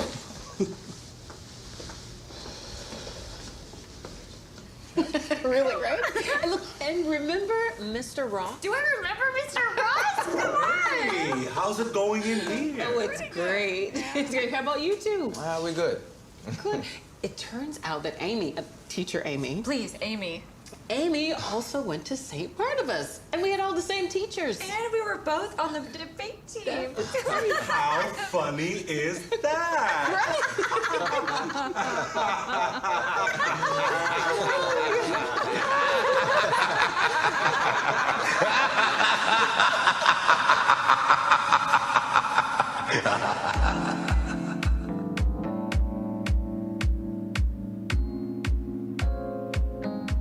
Now, the types of brothers I meet that go to these schools, let's just say that's a different type of brother.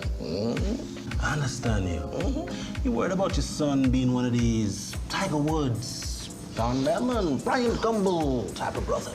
Exactly. Yeah, once you start talking to people, it's all the similarities, you know, Yes. they just start popping up. Yes. I have a lot in common with a lot of people. Yeah.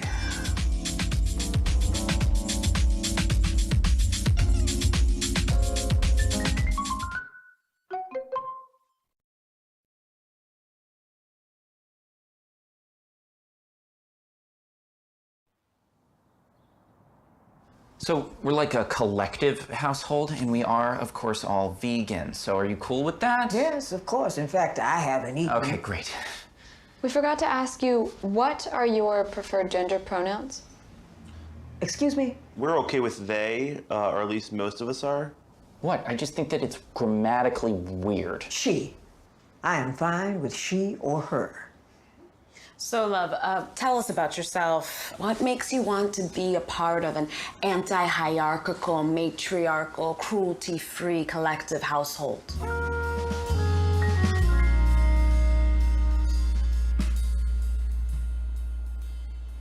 Well, I am an actor and a singer, and I've lived in New York for over 40 years. Brooklyn since 1980, and in this neighborhood since 1995.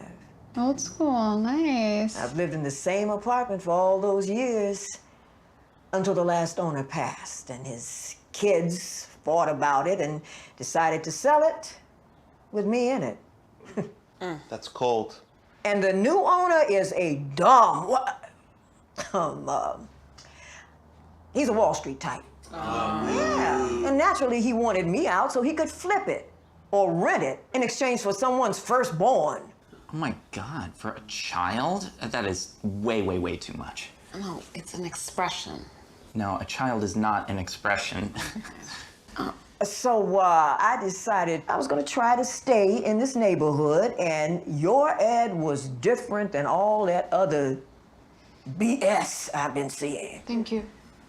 Okay, but what about our politics? Are you comfortable with the politics described in the ad? Sure. Before it was cool, I was anti-imperialist, vegan, queer positive, gender liquid. By gender liquid, do you mean gender fluid? Yeah, that too. So, be straight with us. Why do you really want to live here? Something feels off. Yeah, isn't it a little weird that you want to live in a household that's just all, you know? Yeah. I know what. Just that we're all... Yeah. White? Oh, okay. Excuse me? Sorry, sister. Almost all white. I guess. I don't know. I don't care. I was actually gonna say all younger, because we're obviously not all white. I mean, Mia is, of course, black. Oh, we're half Well, black. and Amy is, of course, 1/3 Ojibwe. No, and I'm not. You're not? No, my grandfather spent his summer on a reservation, and he had a girlfriend there, so I was almost Ojibwe, but... Okay, but you're definitely part, Yeah. what are you? That- It's I'm like, that- no, it's a me, total getting a European. big, like... Sephardic. No, I just it's have like a big eyes. quasi... Getting back to answering the question about why I want to live here, that's easy. It wasn't the political stuff that caught my eye. It was the $650 rent. So were you lying about all of your politics so far? If you must know, I debated the role of feminism in the Black Power movement with Angela Davis. Yeah. And drank one too many mojitos with Asata Shakur in Cuba. Come on. Oh my God. Young people, I can talk the talk and walk the walk. But can I be straight with y'all? Yeah. If you wish. Please. All this political stuff is cool, but all I want is a room with no rats that doesn't cost 2 weeks' salaries. Yes. Well, okay.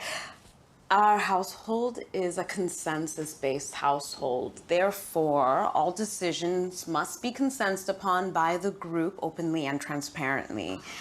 So, we're gonna do that and we'll get back to you. Mm-hmm. Sounds great.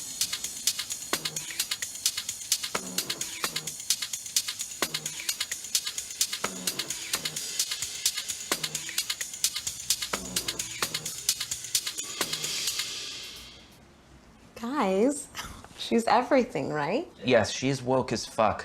I'm just gonna say it, I love her. You love? Decker, you said that about your last hookup, and you said that about the hookup 2 times before that. Yeah, but this is for real, though. I am stanning right now. I wonder if she's on Instagram. Stanning? A hybrid word combining stalker and fan, hailing back to Stan by Eminem. But, just to be clear, she is a bit, What? nice? Old, right? I said it. She's old. Maybe she wants, like, quiet hours after 10? What if she doesn't like us smoking weed? What if she doesn't like us hooking up? What if she's hooking up and we hear it? Do we get to hear what old people sex sounds like? Guys, I want to get us back on track. If we are committed to our goal of a diverse, inclusive household, reflective of our community, we cannot dismiss love because of her age. No. Ageism. The last socially acceptable ism. You know, this is exactly what they did to Bernie. Oh, Because all you want to do is talk about that we Bernie. have to deal with. Cheering a ginger. No, do not talk about Bernie right now. I just think that it's still very, very talk about present. Bernie. I will light my head on fire. All I'm saying is you guys would all love Shape of You a lot more if it was done by a person who didn't have red hair. That's all I'm saying.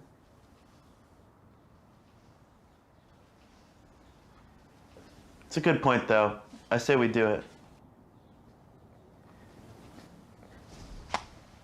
What do you think, love? You want to live with us? You know, I could have stepped out of the room while you had your little powwow. We're a transparent collective. There is such a thing as too much transparency.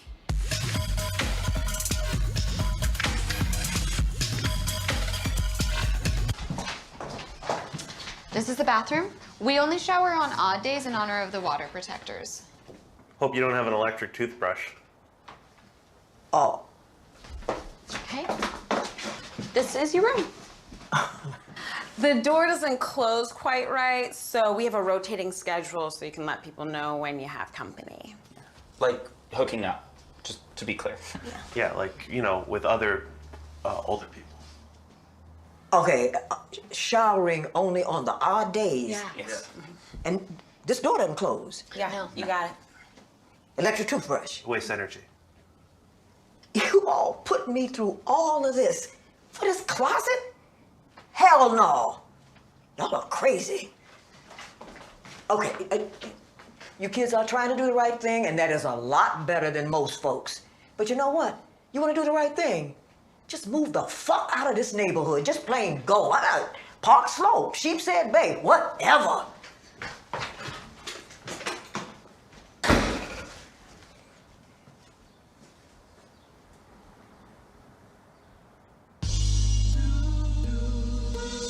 Now listen to the smooth sounds of Bric Tv music. Young Ace.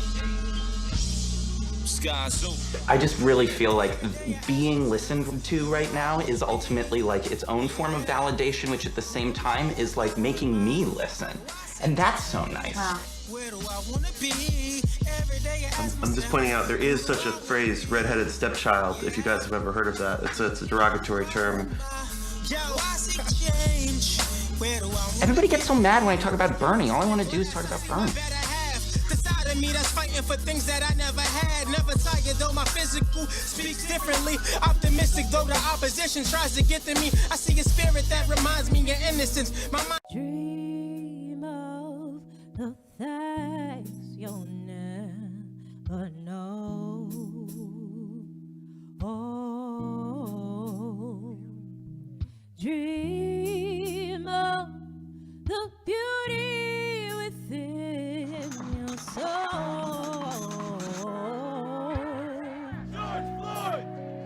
When you dream,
What drives me today, I think it has something to do with my habit now.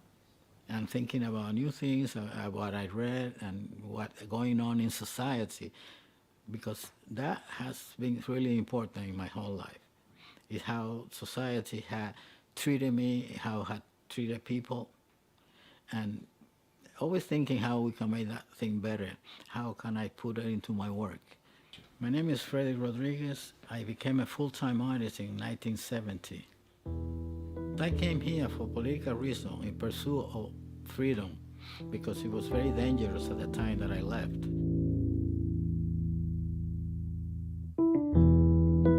The military, the police, the army, everybody go out shooting us.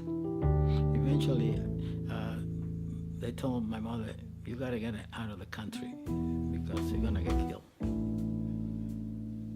I wanted to integrate into the society here. I wanted to learn from it. I want to be part of it. I moved to Greenwich Village. I was in the West Village on McDougall Street in the early 60s, mid-60s. And it was great because I met a lot of artists, I met poets, I met musicians.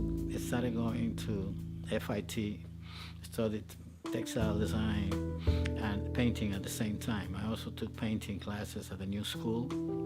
It helped me in many ways because I was really affected emotionally being here by myself with no relatives. My mother passed away 9 months after I arrived here. I started doing geometric art, and to do geometric art you need to be really thoughtful and sober. It was a big jump because I never saw art, abstract art in the Dominican Republic. There were no museums there when I came here. I think part of being free to me was not working for somebody, not having people to tell you what to do. So that also played a part in my becoming a full-time artist.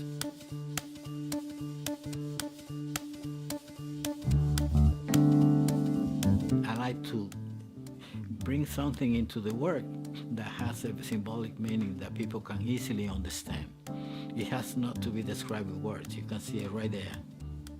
The root is the yuca, which was a staple of the Taino Indians at the time that the Spanish came to the island. And they used to make this cassave out of it. It's a kind of bread. And they had some kind of religious approach. They only needed to have something for the soul, but they also, the food was important, and they really cared for it. The bigger painting that is called Cimarrón Pintor, which is like a self-portrait, because I consider myself a cimarrón, a runaway slave, pursuing freedom. I'm always pursuing freedom. I use a leg as a symbol in which they chop the toes of the runaway slave to prevent them from running. The first slaves that came to the continent came to the Hispaniola island where I was born. And this one has a vinyl cross and surrounded by brown sugar, which in Dominican we call azúcar prieta, meaning black. And when they couldn't find enough gold in the island, they started bringing the slaves to work in the sugar industry. So there is all this connection in history. Today, I started actually working with gold paint as a color. With time, I started using it as a symbol.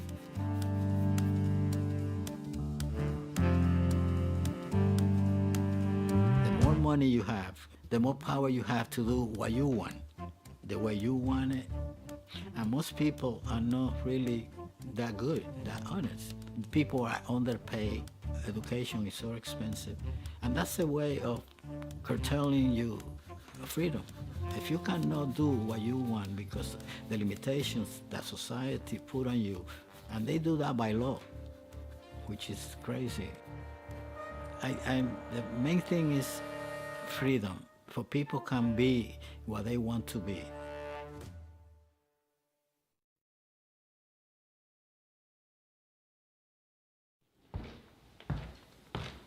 It's very satisfying living a life that adheres ethically as much as possible to the beliefs I have about equality. And so that's really what keeps me in the studio all the time. I'm Ken Seth Armstead, and I've been making art in New York City since 1990.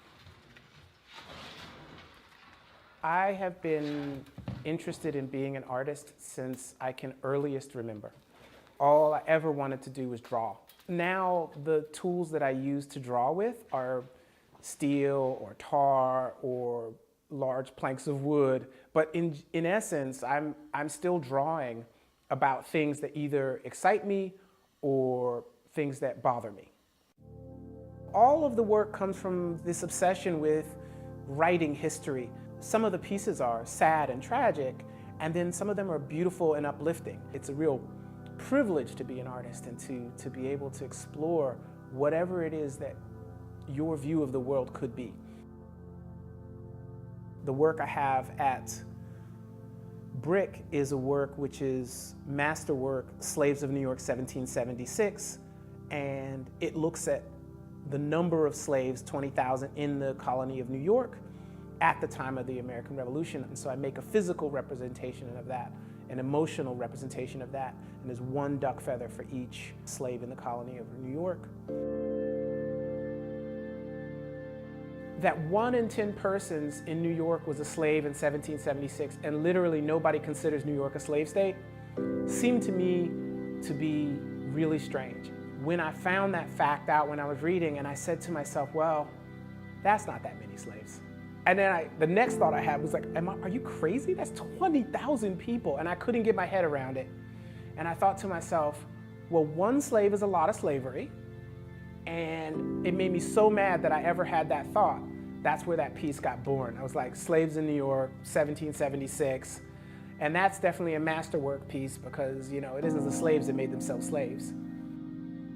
People always ask me about the feathers. Why feathers? Obviously there's like birds of a feather flock together, bird in the hand is worth 2 in the bush, all these things like a feather in the cap that talk about value or hope or groups of people. And then I heard this one phrase, it's Emily Dickinson, which is that hope is the thing with feathers that perches in the soul and sings the tunes without knowing the words and never stops at all. And when I made the piece for Bric, I really just didn't know why I picked feathers to stand in for people. And I had to look backwards to sort of think about why I had done that, why that seemed natural, uncomfortable, but also very useful and emotional. Because it has to be emotional, it has to be something you respond to. But I hadn't made a statement myself as an artist emotionally, like how I felt. Masterwork, Slaves of New York, 1776, allowed a dialogue about the legacy of slavery in New York, but also about the legacy of the hypocrisy of our idea that New York is somehow, you know, this bastion of liberal intellectualism.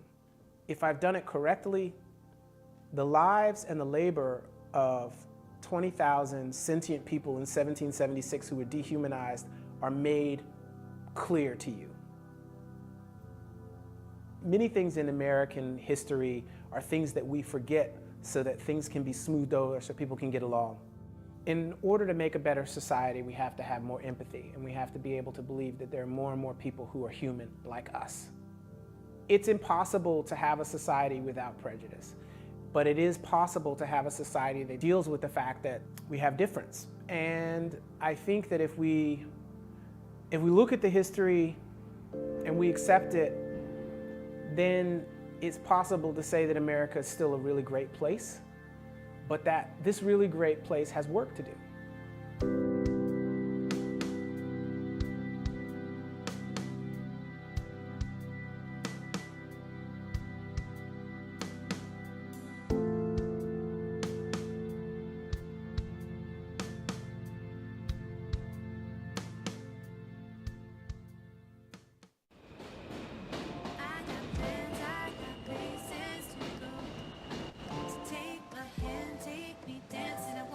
If you know your value, no matter where you're from, no matter seemingly if it's the poorest in the world, the richest in the world, it doesn't matter. You can achieve what you set your mind to. And that's how you create success, always. You're listening to music and you're really enjoying it, you love it, And at the same time, you're aware that like this is made from a community. This is made from people who care and love for each other. And that right there is like magical. Brooklyn is like now my new home, and it's like such a super cool city. All kinds of cultures and music, and it's a really good vibe. And it feels inspirational. Like it just, every time I came here I made a new song. It was crazy.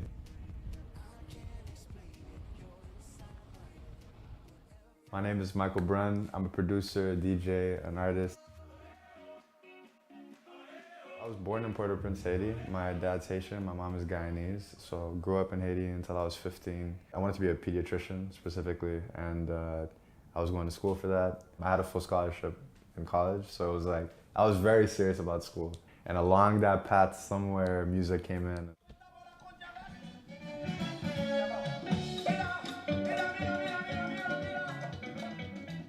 My dad had his band Scandale, which was a really influential band for compa in Haiti, and we had a studio in the house.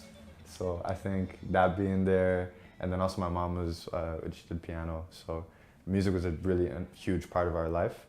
Eventually I found out about DJing, which is a really easy at that point to just like get software online and be able to like do your own production. I would start putting it online, put it on SoundCloud, which is like the first way I shared my music. It was that moment where I was like, there's 25,000 people that have heard this. Like, that's a big thing. Like, I never imagined that many people could interact with something that I created. Even though I was in Haiti, when I discovered electronic music, there was a whole community online, and even other Haitians at the time that were really into it. It's a whole thing of combining basically all the resources around you to make songs. It feels raw. Almost all these tracks recorded a lot of stuff on my phone because we didn't have a studio, or we were like on the move, or whatever the case was. So that was so much fun to get to work with very minimal gear and to just like create from the environment.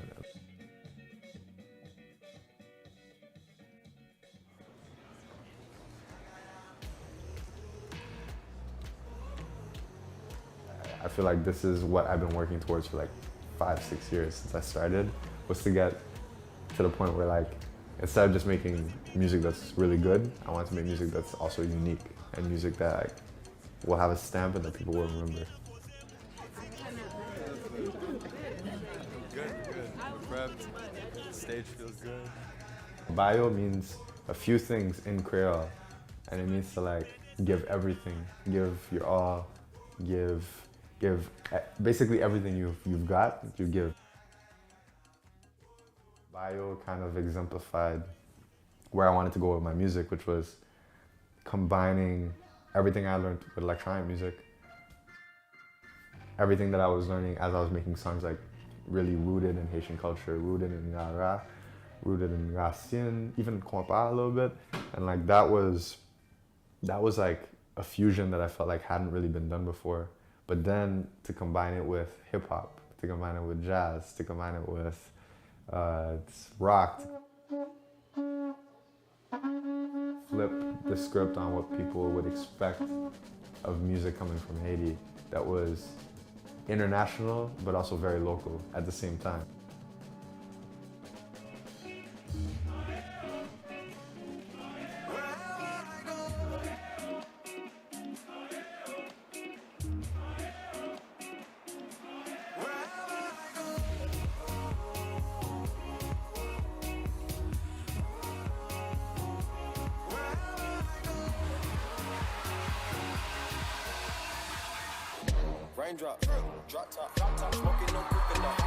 I think there is one thing that Haiti has an abundance of, like, and always has, and that's art.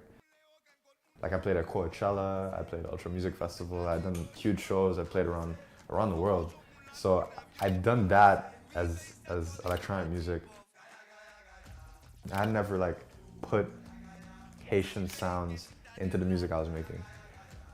Kind of deliberately, because I felt like Haitian culture and Haitian music because it's such a rich, beautiful sound, and it's not something that you can just like tack on. I didn't want to do it cheaply. I didn't want to do it like as a gimmick. I really wanted to get it right. So I waited.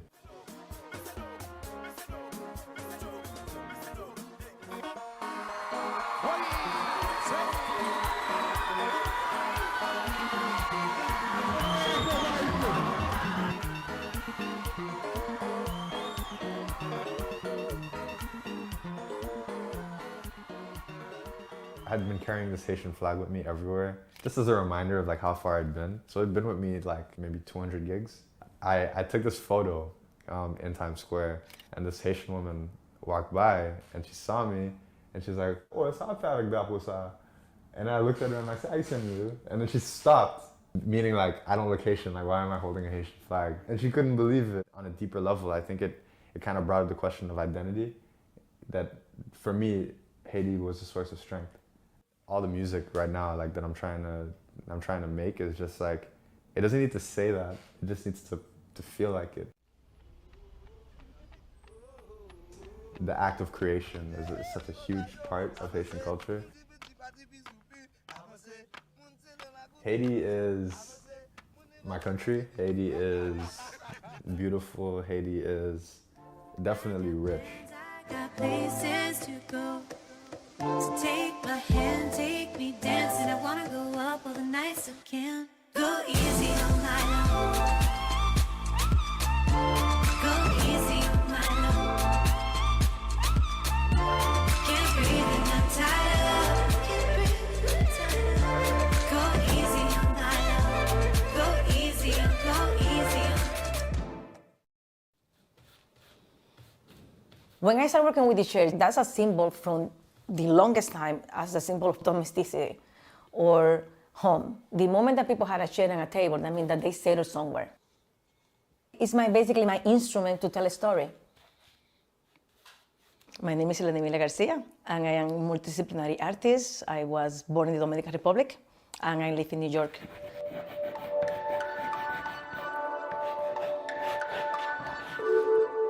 I come from a family of artists and writers.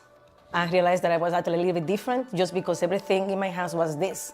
This was like the normal.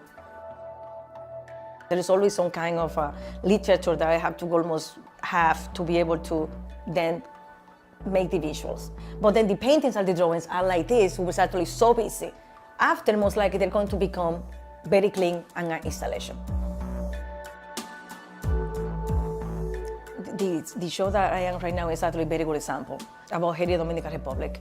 It's a subject that has been with us most of our life.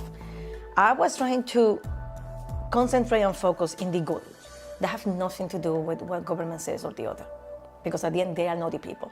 We have been doing that for 500 years.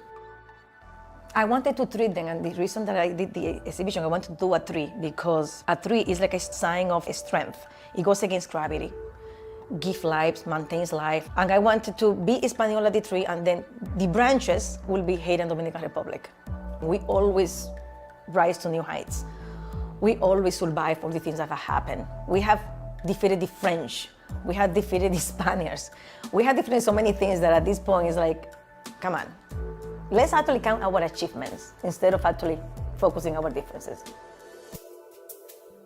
To the Caribbean, you will actually be walking around and see those chairs everywhere. In the last maybe 10 years, they disappeared completely. And you don't realize that they disappear until you start looking for them, and then realize that it's cheaper to have the plastic ones made in China because they don't get dirty. If they get wet, nothing happens. You can stack them together. Everybody gave me all these functional reasons. And that's when I realized we have a bigger problem right now than, the plastic and the environment, because it's like you stop making these chairs that are actually a tradition. You are losing history then. You are completely losing something, and people are not noticing. So I finally, after years, found someone, and he was so surprised when I asked him, "Can you please make me this chair?" And I was like, "Why?" Because number one, I need to make an installation. I love them, and I really need someone to make it. And he said, "I haven't made a chair in years." And I was like, "Well, I need 40.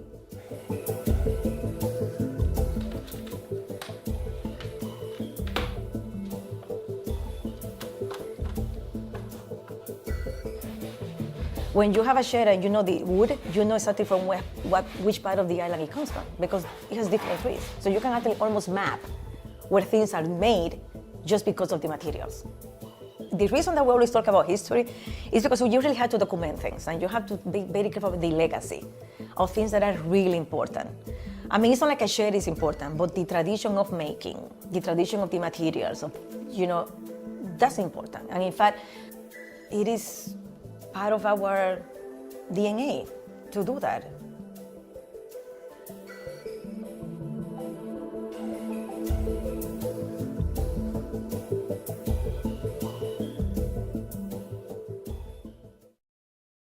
Traditionally, there's rhythm that we're taught, that are played. If there's a wedding, a funeral, you play this. If there's a marriage, or if there's the full moon. So for starters, you learn the traditional rhythms. You learn, okay, one, there's 3 sounds, so you got bass, tone, slap. From that, then you start learning rhythms within context of the bass, tone, slap. Once you become really aware of what these rhythms are, now you can then reverse them, or you can, embellish on these rhythms and make them your own. So that's what happens over time. I mean, the more and more I'm just, honing the craft and taking these rhythms that I learned from a young age, that I've, from studying and just from traveling, just from just hearing, and just making it my own. So these rhythms, yeah, maybe they do just pop up in my head. I mean, just walking down the street is a rhythm. You create that rhythm. So if I'm just in stride sometimes, I sing on top of that. And then I can take that, and then now when I sit down at my instrument, those same rhythms that I was kind of just going through just on a basic walking down the street, it becomes now something melodic.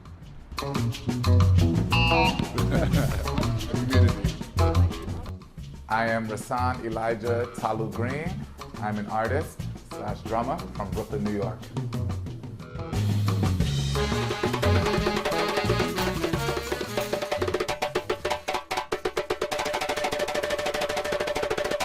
The instrument itself is a spiritual instrument as well.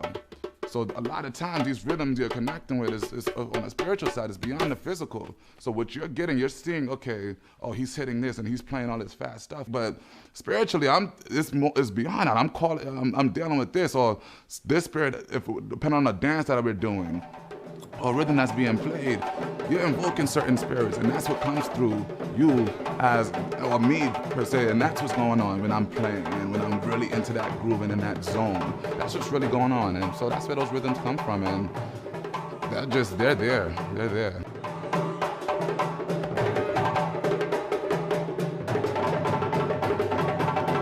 My father, back in the late 70s, he sought out to start his own community-based situation called the Crown Heights Youth Collective.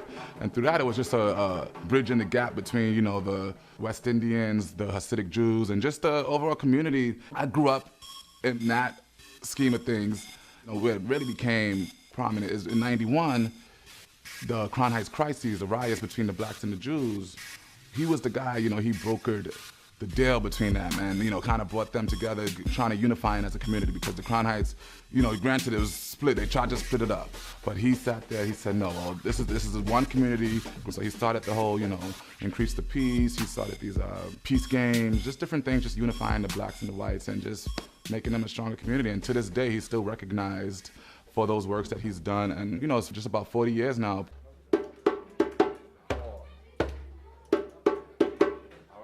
Together.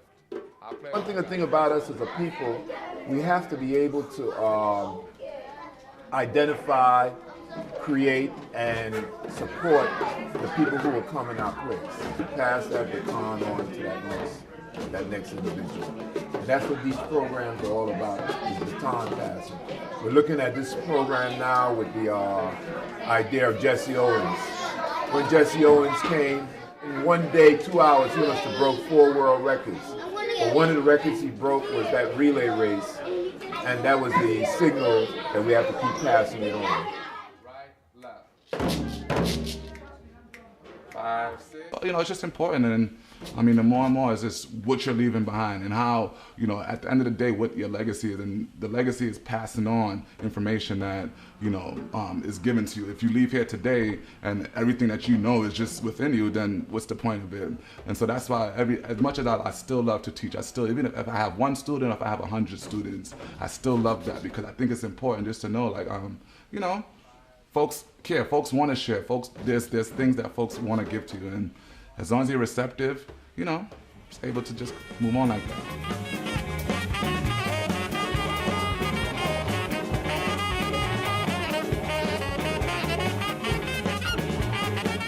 The director of the Arts and Ed program from Creative Outlet just randomly sends me an email. This email was the casting call for this new workshop fail. Description read, you know, just looking for a male musician, athletic, maybe that can, you know, dance, move a little bit. And that was kind of, oh, let me go in here and let me try this out. Never auditioned in my life.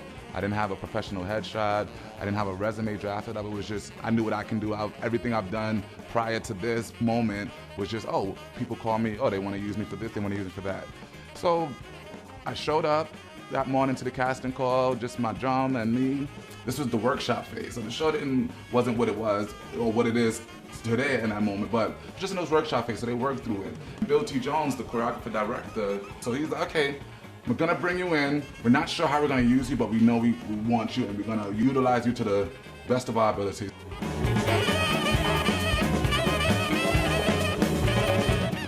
My preparation for Fairlight is very intense in the sense of, I mean, you can't just do the show.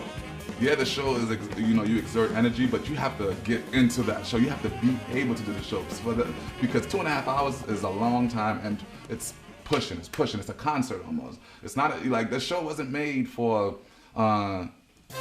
musical theater. Like, it wasn't your average Broadway show, no. We was kind of like set a precedent doing that show. It came to a point where you do the show so much, it becomes, you know, it's second nature. It becomes like the back of your hand. When my mom was pregnant with me, about 7 months pregnant, her and my father took a trip over to West Africa. One of the elders in the village told my mom if she tapped a 6/8 rhythm, which is a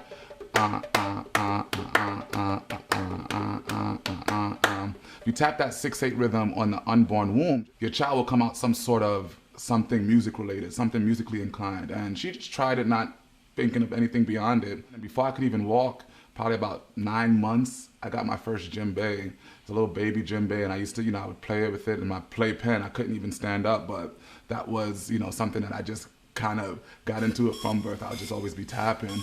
You know, I grew into it. That's kind of been how I grew up, and just it's taken me, and, you know, just more and more. You never forget where you come from, and a lot of times, like, I traveled a lot. I've traveled places, and I've been able to share, and it's like, without knowing my home base and knowing what I've come from, those other opportunities probably would have never come.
Hey, thanks so much for tuning in.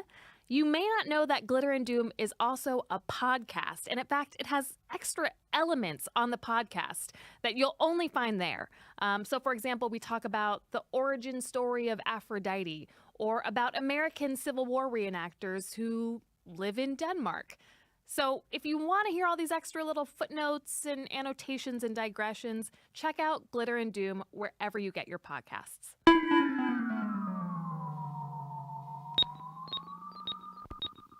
From Bric in downtown Brooklyn, I'm Mackenzie Fagan, and this is Glitter and Doom, a show about artists and cultural creators who are responding to the most pressing issues of our times.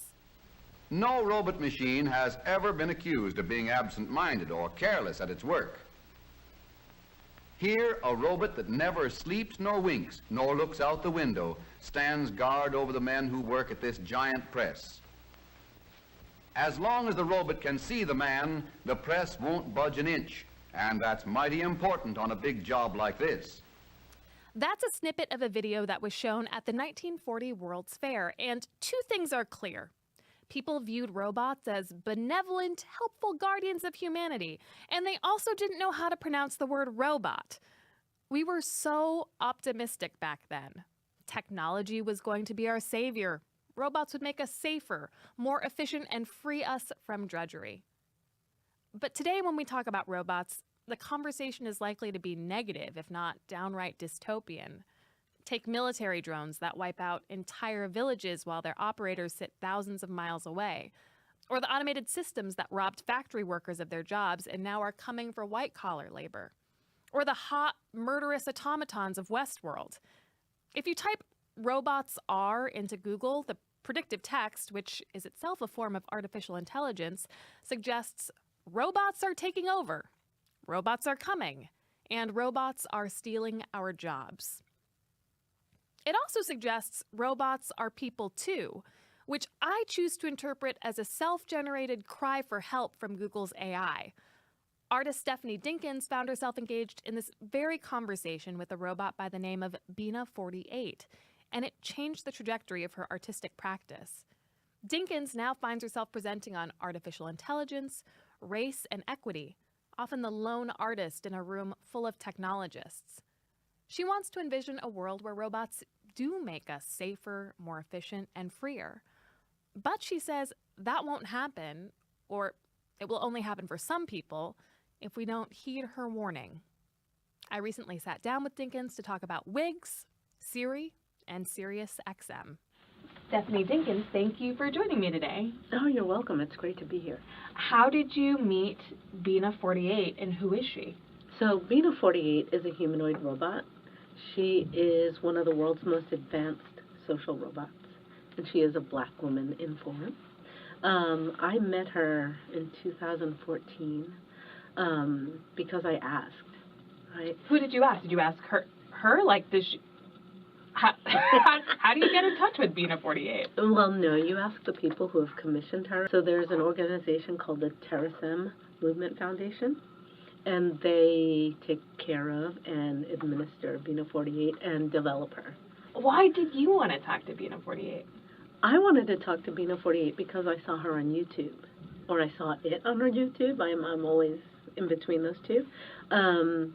And I was wondering what it meant for a black woman to be the foremost example of a technology, especially in the United States. How did this robot take the form of blackness in America, when I'm pretty sure it probably costs a lot of money to do and the technology is new? So who's doing it? Where did it come from? Why does it exist? Had you seen a black female humanoid robot before? Oh gosh, no. Right? When you check out robots, it's usually Japanese or Asian robots, white women robots, a few males here and there, but black woman was very, very unusual.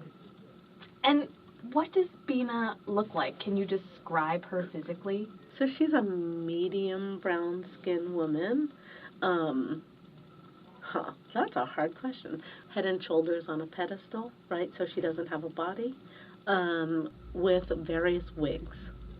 Right? Like she always has different hair, different outfits. What hair options does she come with?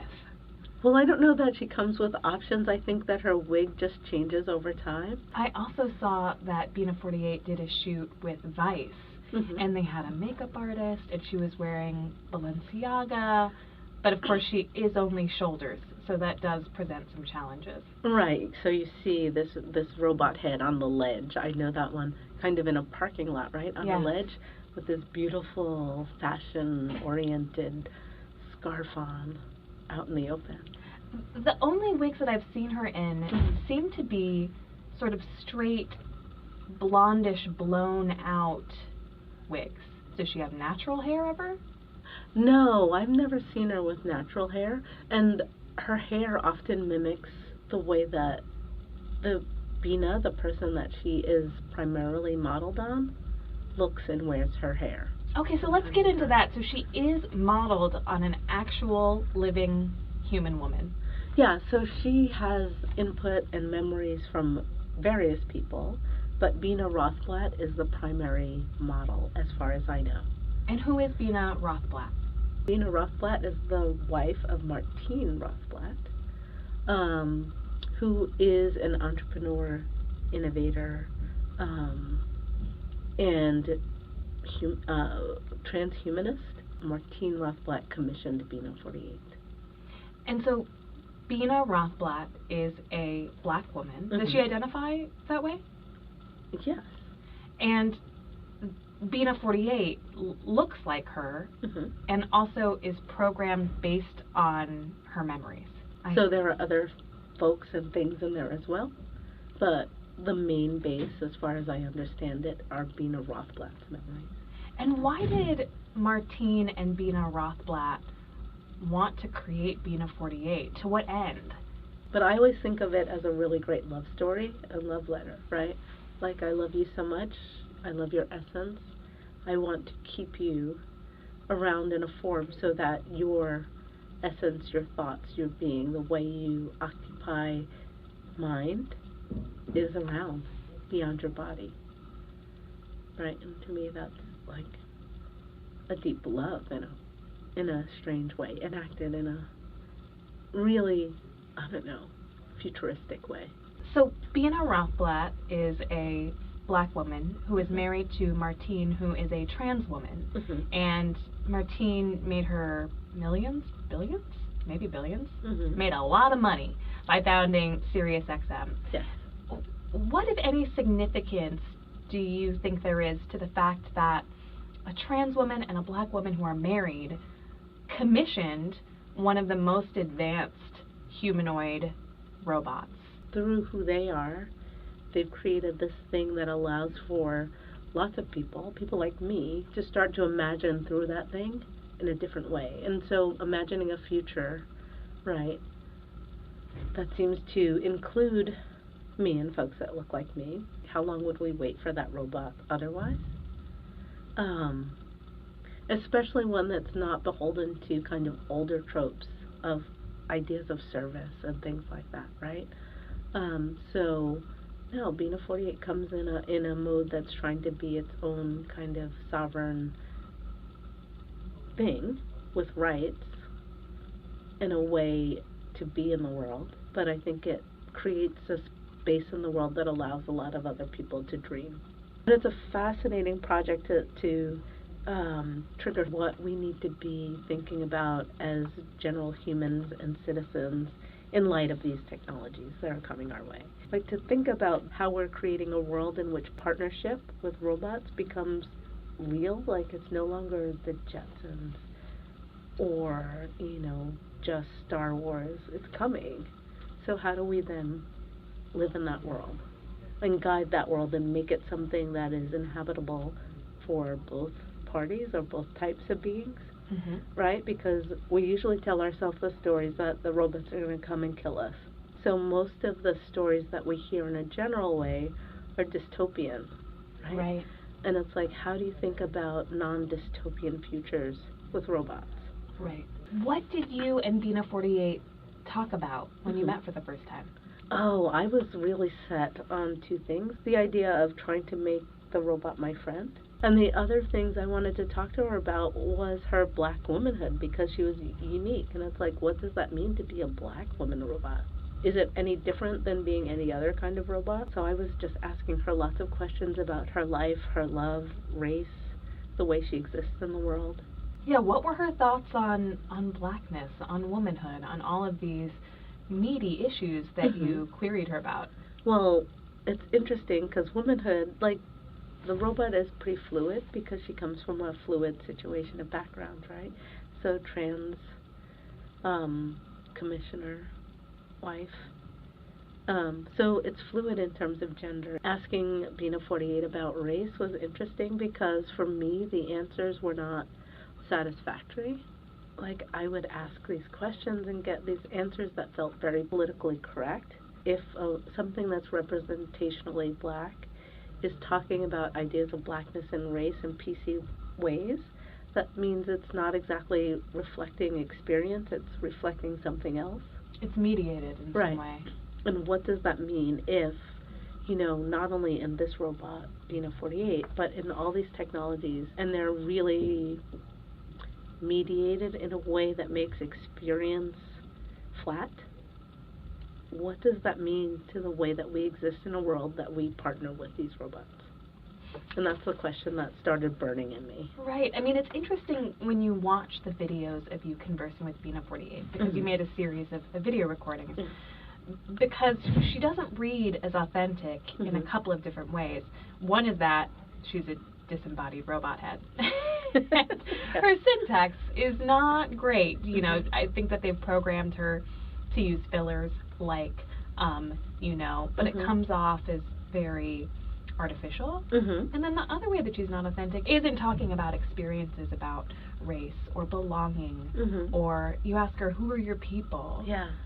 I mean, Uncanny Valley doesn't even describe it. It feels off. It just feels incredibly off. For me, as the person sitting there with it, it felt very much like there's a miscommunication, right? There's something missing in the way that we're trying to examine the world. You have to communicate with it in very specific ways.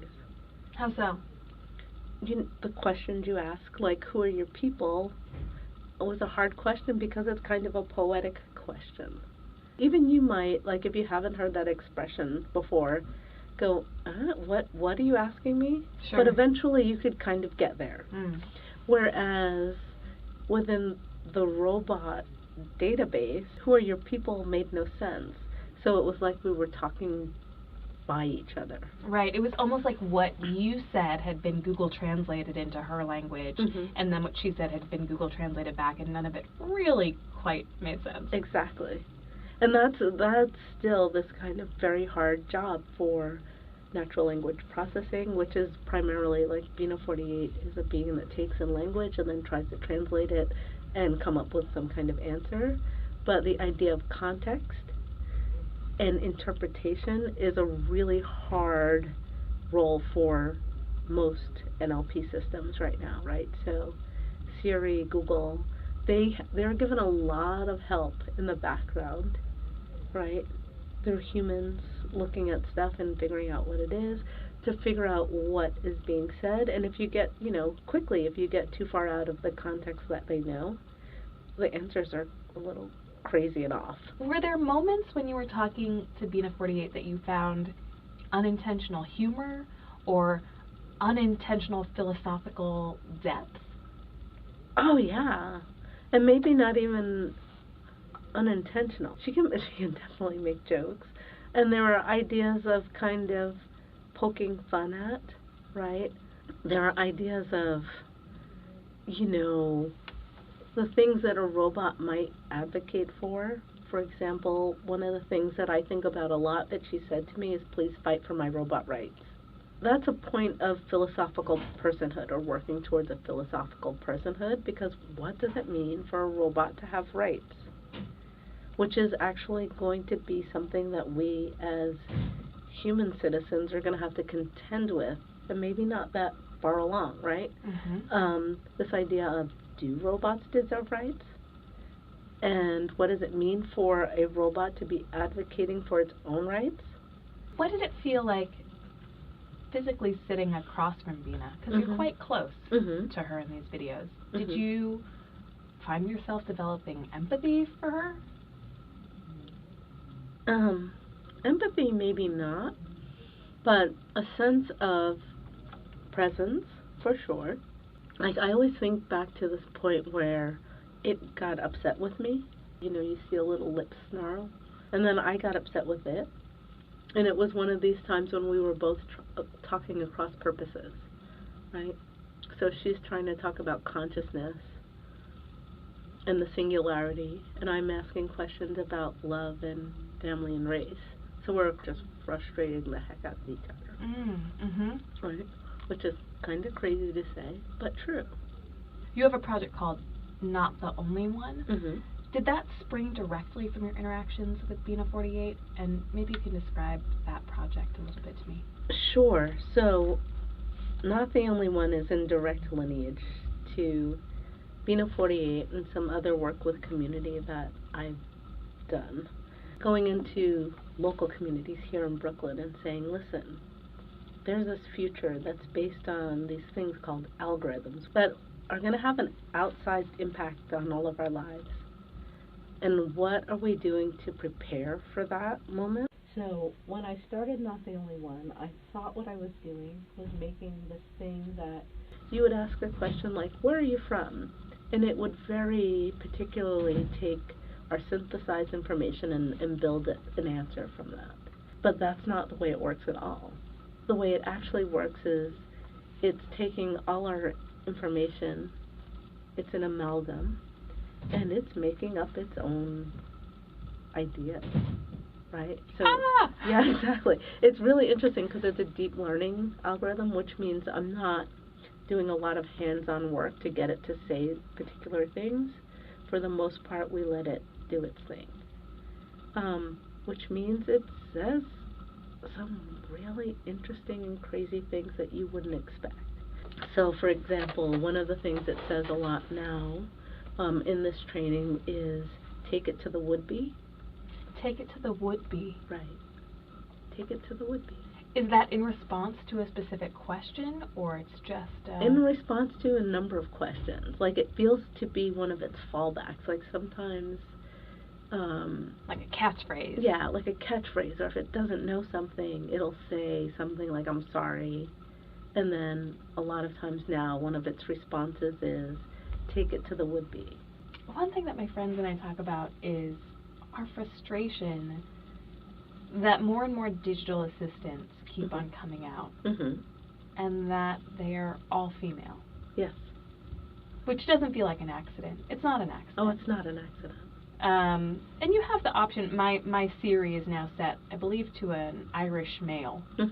But the default is always a woman, and they always have female voices. Yes. Because I think people are more comfortable with the idea of a female digital assistant. But then you hear a man, you know, yelling, Alexa, shut up! And it, you know, it puts your teeth on edge. Yeah. Do you have fears about the ways in which gender and race, sexual orientation, any of these things, how our current biases might play out as we develop more and more AI technology and slot these different types of people into AI roles? Yeah, I have ideas. I'm not going to say fears, right? I try to stay away from the fears. Right, in this realm. we're not in a dystopian realm. Exactly. We are protopian. But the idea of, right, so often when you think of robots, we're thinking about things that serve us, and who's mostly creating these things? So men, right? Really white men who are mostly creating these things.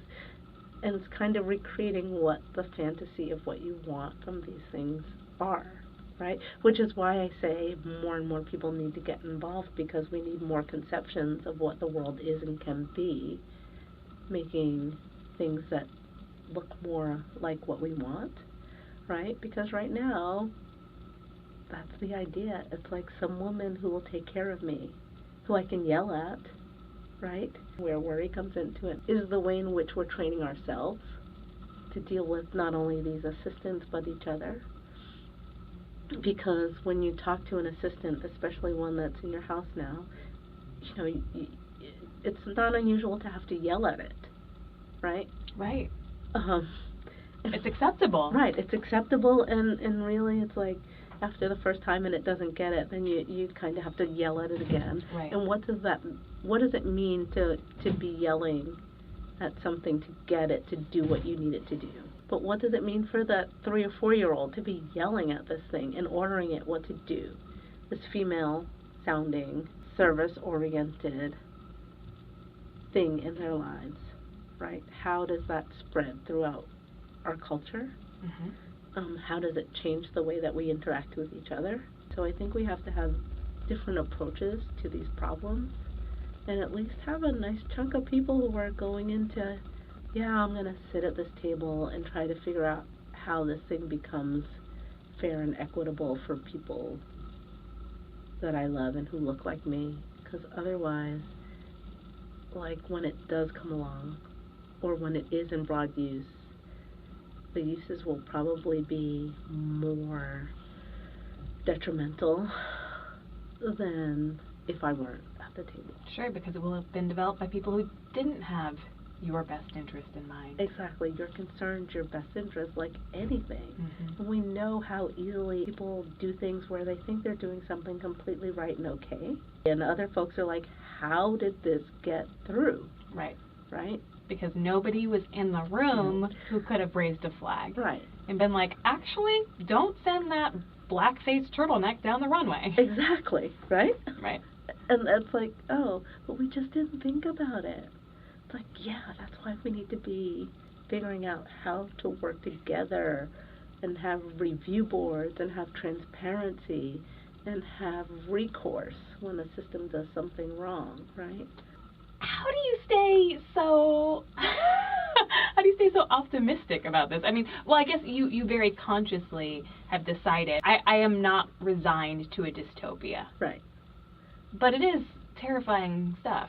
It's totally terrifying, but the other thing is, I think this is the biggest opportunity ever.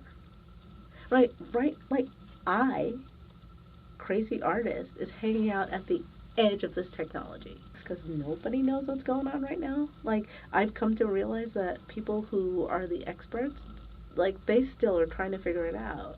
Which means there's just a lot of space for people to come in and start figuring out, well, this is the way it's being used right now. How do we want to use it? What can we really do with it? And how are we going to help it make society better, more open, more fair? Right? And that's a little Pollyanna, I get it. But it's also like, come on, people. I don't know. I hope that maybe we can see more now. We'll see. Thank you. You're welcome. So much. Stephanie Dinkins, appreciate your time. Yeah, this was great. Thank you. That is our show for today. Thank you so much for watching, and remember to check out Glitter and Doom, the podcast, wherever you listen.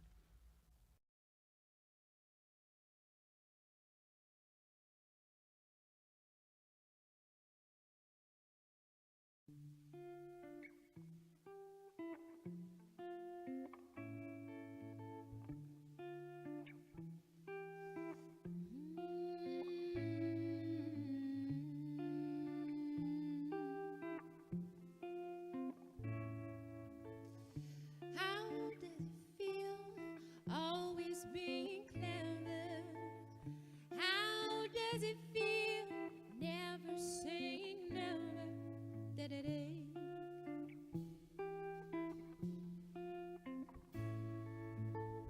What does the eagle see when he flies? What did Da Vinci say when he died? How does it feel always growing older? How does it feel resting your head on my shoulder?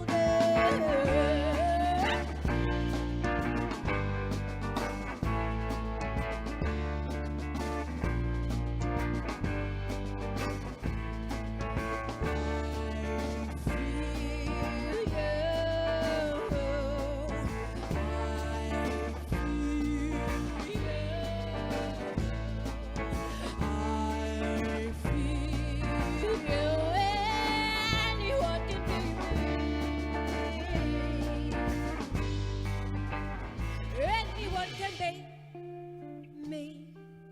What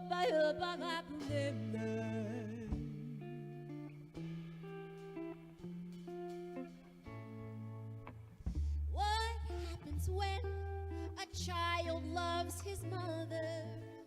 What happens when I leave you for another? Da-da-day.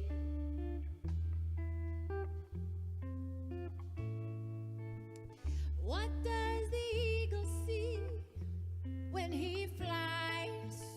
What did Da Vinci say when he died? What happens when you wallow in the mire? What happens when someone sets that heart on fire?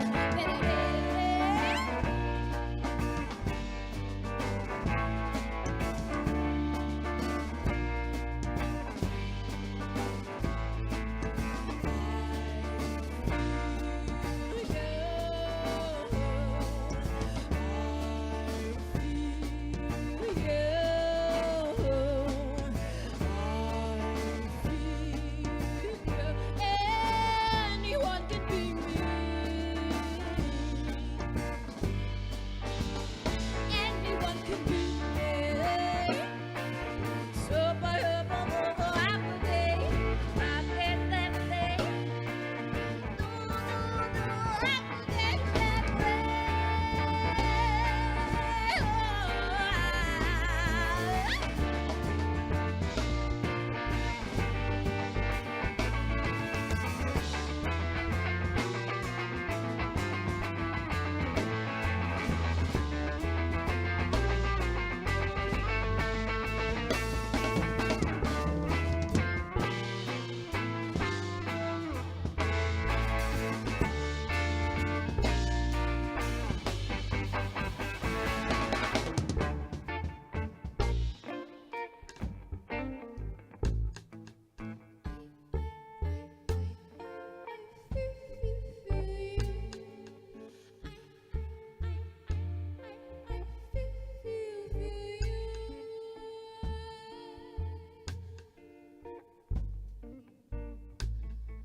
Well, I've been teaching game design at NYU for many years in a kind of part-time way. I'm Frank Lance. I'm the director of the NYU Game Center. I'm a game designer, but I really enjoyed teaching. And at a certain point, there was an opportunity to set up a program specifically in game design. It was that we got a donation from an anonymous person who wanted to help us start something devoted to game design. And so they asked me to help out, set that up, and I stepped in and became the director of this new initiative. We started out teaching classes for undergrads, and we created a minor in game design at the undergrad level. And then the next step was creating a graduate program, 2-year MFA in game design. and then after that we had a full 4-year undergrad BFA program, so that's where we are now. What we try to do is create a particular kind of context. One of the most important ingredients is community, that you are doing work surrounded by people that are your peers, that support you, that respect you. You don't see eye to eye with all of them. There's differences of opinion, there's differences of taste. You're not necessarily friends with all of them, but there is a sense in which you are part of this shared project. You want to make great games. And just knowing that you are together in this kind of shared project, moving towards this kind of shared purpose, I think just, I don't know, it's a great motivator. For me, I love the idea of game culture on society and at large, you know, that's an important thing. The accessibility issues of the game industry, the diversity issues in the game industry. It's very difficult to be a woman in the game industry. They face extra challenges, and that's a major concern. Right now I'm working on Tuned Out, which is a 2 to 4 player local multiplayer game where you switch between games like you would a channel on your TV. My name's Michelle Centio, and I'm a game designer as well as an adjunct at NYU. A block for me in entering games was, or even conceiving that I could become a game designer, a game developer, was that I didn't know anyone that looked like me or came from my background that made games, or even conceived of it as a possibility, of an occupation for themselves. One of my goals was to make myself visible to other girls. You know, I have nieces that play video games all the time, and they're super excited that I make games. And I know that that's opening up in their worlds and their brains the possibility that they might be able to go make games, even if they don't want to make it as a, you know, they don't want to be a game designer, that they even have the possibility to just make a game like you would make a painting, you know, is something that I want to advocate for. I want more Black women or Latinos to feel like, oh, I can do this. I can make games, you know. My job here comprises of 2 main things, which is running our library. So we have the NYU Game Center Open Library, which is a collection of around 3,000 digital and non-digital games, as well as some books and other sort of like hardware and different peripherals from game history. So I manage that, and we have a conference called Practice. So those are kind of like our main events, and I manage like a bunch of those. So I'm Gwen Fortune Thrift. I'm the assistant program coordinator at the NYU Game Center. I mean, I think the most common thing we get from parents is like the, oh, you guys just like sit around and play video games, and just kind of this like more traditional idea that like video games are all Call of Duty and they're all kind of this one thing that's made for a specific type of person. So we also teach like sports and big games and games with weird controllers and things like that. The like wide range of stuff people do in the program. It like opens up their idea of what they thought games were. The network that you can build here, I think that's like the biggest thing, of network with our faculty and network with our fellow students. And as we continue to have more and more graduating classes, we're seeing the benefits. It's always good just to have like a strong resource like the Game Center to kind of support me and help me to become the best game designer I can be. My name's Isaiah Rosa. I'm a student here at the NYU Game Center, and I'm also an NYU Game Center librarian. We have a course called Games 101 for all students in NYU, and that's where people come here and learn about specific genres of games and like the history of games as a whole. So usually a few days during the week we have tons of people in here just playing like different types of games. For my Intro to Games Development class, I'm building a top-down puzzle game where you play as a little ball and you have to navigate around certain mazes and collect items along the way. It's called Bounce Adventure. I guess for potential students like looking into the Game Center, I would strongly encourage applying for the NYU Future Game Designers program if possible. Like if you're in New York, it's a no-brainer. I really enjoy that the Game Center is here in Brooklyn just because every now and then I just get to visit home every once in a while, and it feels like a little bit more cozy than being in Manhattan. We want people from different backgrounds, from different socioeconomic levels, but who are interested in games, fascinated by games. We want a much more broad and diverse set of people. I think downtown Brooklyn is gonna flourish. I'm excited for NYU to be here, part of this community, and we want to be a positive force for having this part of Brooklyn grow and evolve.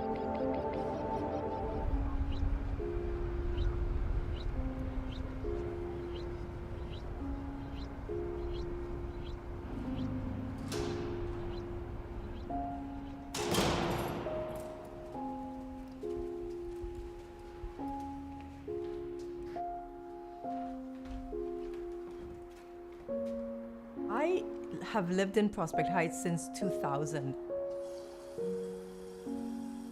The neighborhood wasn't doing so great at the time, but with the presence of a museum, Prospect Park, and a public library, I figured this has got to be a good place to be.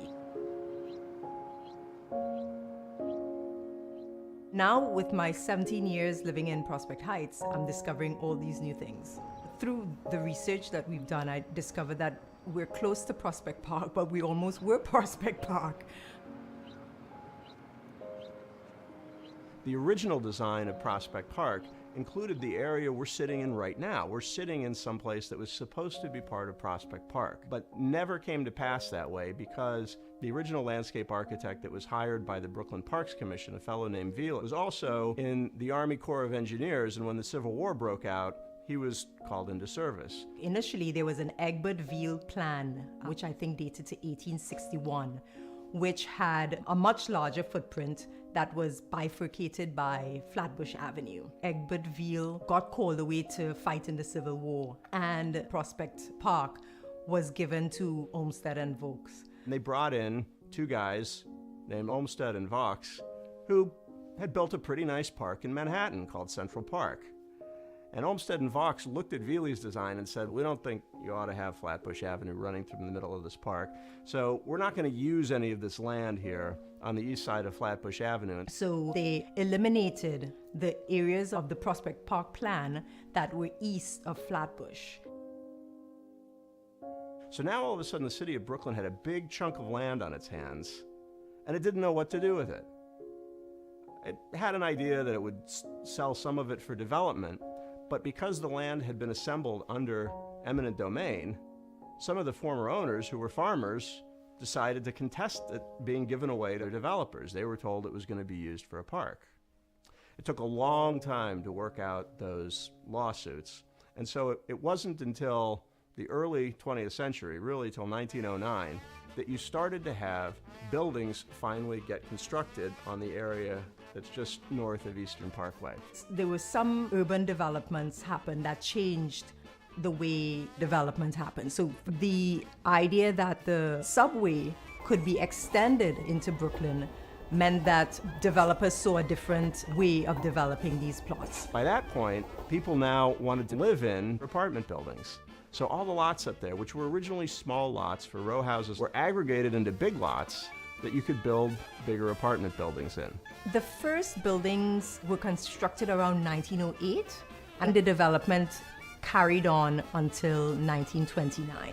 So we have like around 20 years of development of apartment buildings. The interesting thing about the Prospect Heights apartment house district is that this was a real cultural boulevard in Brooklyn that had a dense residential neighborhood developed right alongside it to encourage people from Manhattan to move to Brooklyn.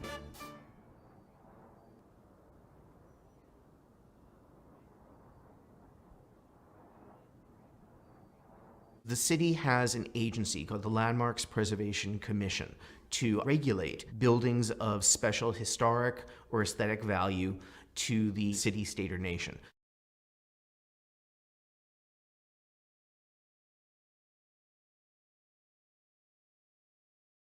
The chances that the Lincoln Place people got the postcards are very small.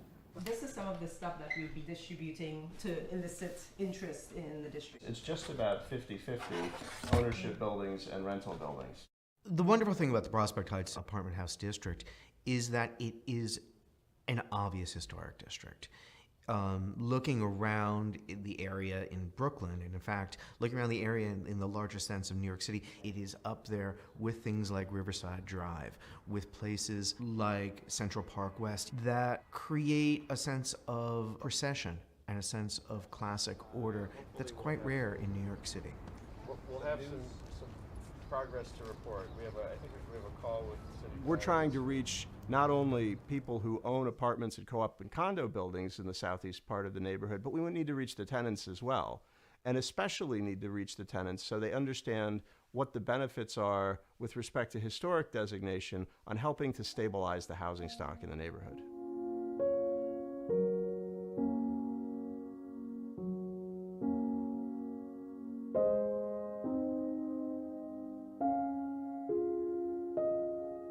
You have a lot of families who live here, a lot of stakeholders who really believe their homes are worth preserving. The neighborhood is changing fast. We find ourselves at a fork in the road right now. One pathway is preservation, where we can maintain not only the richness of architecture, but the richness, the diversity of the community that we have.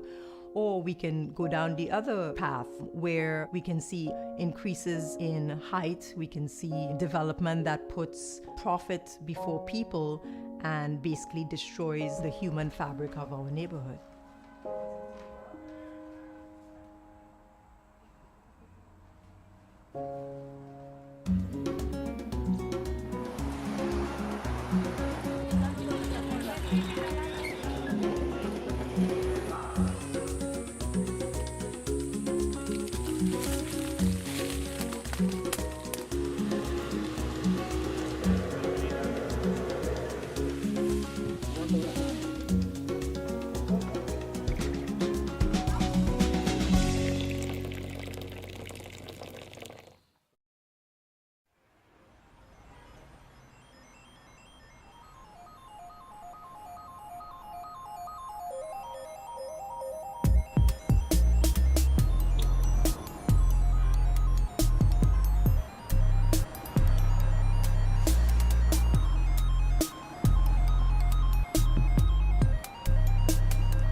Kind of a community coffee shop, you know. It's just it's a place where people come to relax, to know their environment, to know their baristas.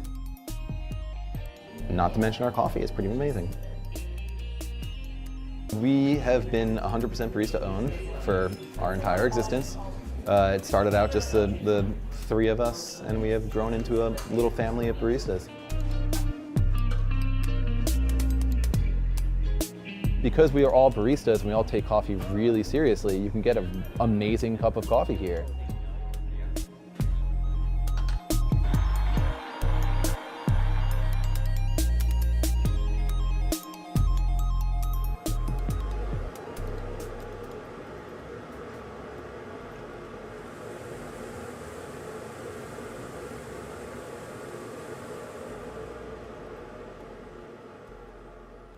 A lot of what it comes down to in coffee is curation. We try to give the best service we can for our clients. I have no doubt that our coffee is great. We source well.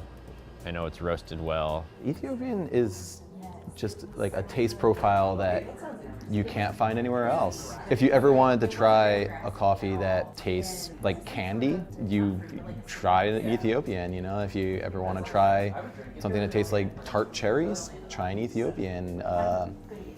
Yeah, I mean, it's kind of like no other coffee experience.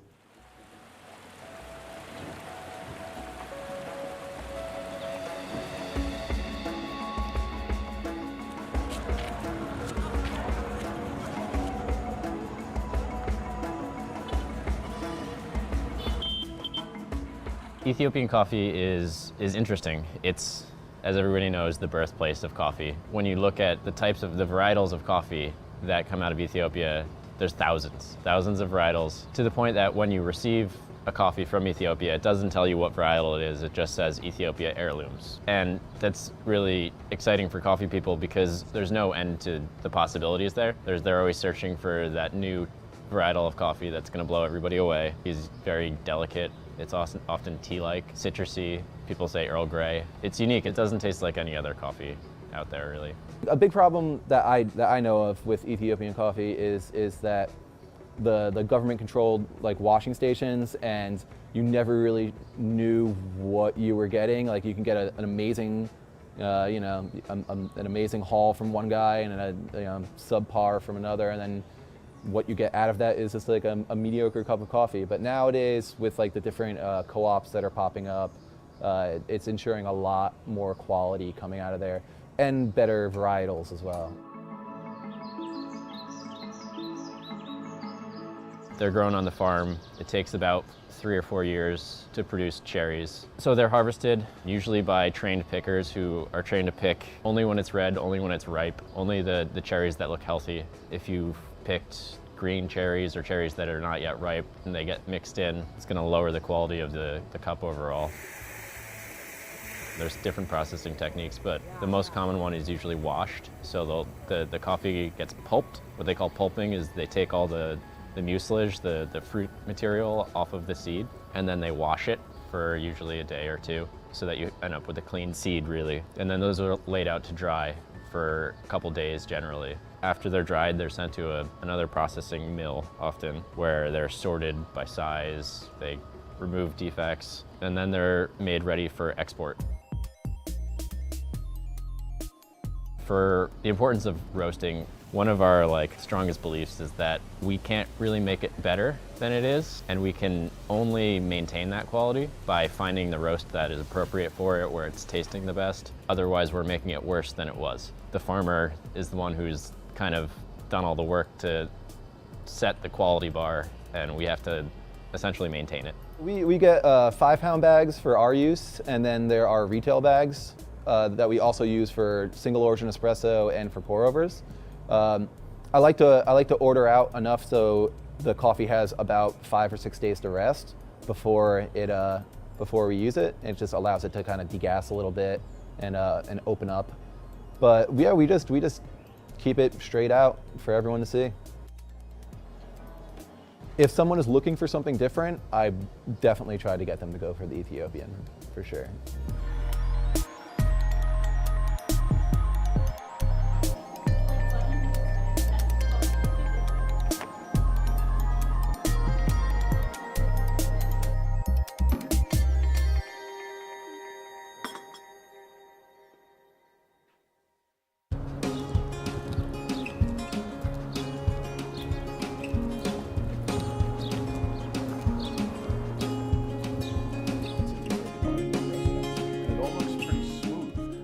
Joe Maggio. I work in a bookstore and I'm a huge astrology enthusiast. My sign is Scorpio. I grew up not far from here. This is Bensonhurst. I moved here a while ago. I grew up in Gravesend. I had my family, a lot of relatives in the neighborhood. As far back as I can remember, I was always attracted to any astrological paraphernalia. Anything that had my birth sign on it was very attractive to me. I often ask people, and I often guess upon meeting them for a moment, oh, you're a Gemini, how did you know? Well, I'm an astrologer, it's, a sideline of mine, a hobby.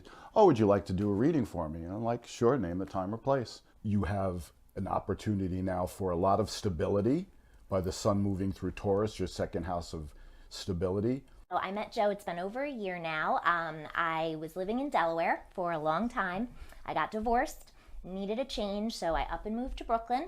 I was a little scared of what he might say because I was at a pivotal point in my life. But he gave me the advice and told me things that did wind up happening and enabled me to make decisions and really let me feel like I was on the right path. The sun is in Taurus now. Everyone is experiencing the sun in Taurus. But each sign, each of the 12 signs, experiences the sun in Taurus in a different area of a chart, a different house of a chart. And a house is an area of life activity, like a house of initiative, a house of income, a house of communication, a house of love. And I was recently divorced and, I was scared to kind of get back out into the dating world. But I did. I put myself out there and I started to meet people, and I'm now dating a wonderful guy who's a Pisces. So Joe talked to me about the alignment between Pisces and Aries, and Joe really helped guide me and make me feel confident in trusting him. There's a great compassion to receive and give love. It's very true. It's something I see that's anyone can see by looking at an astrological calendar. It's just and a particular person's ability to interpret that astrological calendar. Joe likes to use an analogy about, being a travel agent and helping us open doors or take flights we might not to or leave certain baggage behind. And that's absolutely what his readings have done for me. My style is to uplift people and include the good and the bad. My style upon the darker side of life is to just try to alert the person that this may be a time when your fortitude is tested. The truth is that you just have to stare at it squarely and face it for what it is so that you can appropriately make the right decisions. Joe's a wonderful person, but he really has a passion for this too. Truly passionate about astrology and about the things that he tells you and helping people. Well, it's helping other people through giving them an accurate reading about themselves or about things that might be around the corner. It's a great reward to share with people. It makes me feel that there's something that we all share.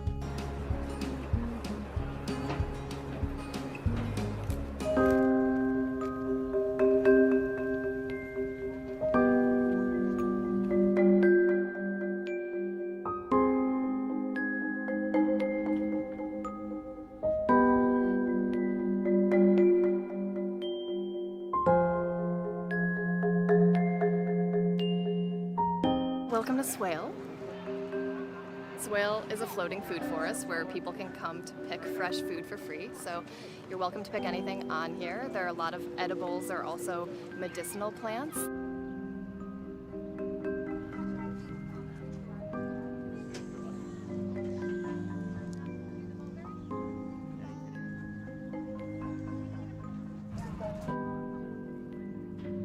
Part of the point of Swale is to get onto the water, to get people onto the water, to get excited about the watery space of New York City and also the plant life and the soil, what goes into making an ecosystem work, and how we could have edible spaces like this in New York City in public parks.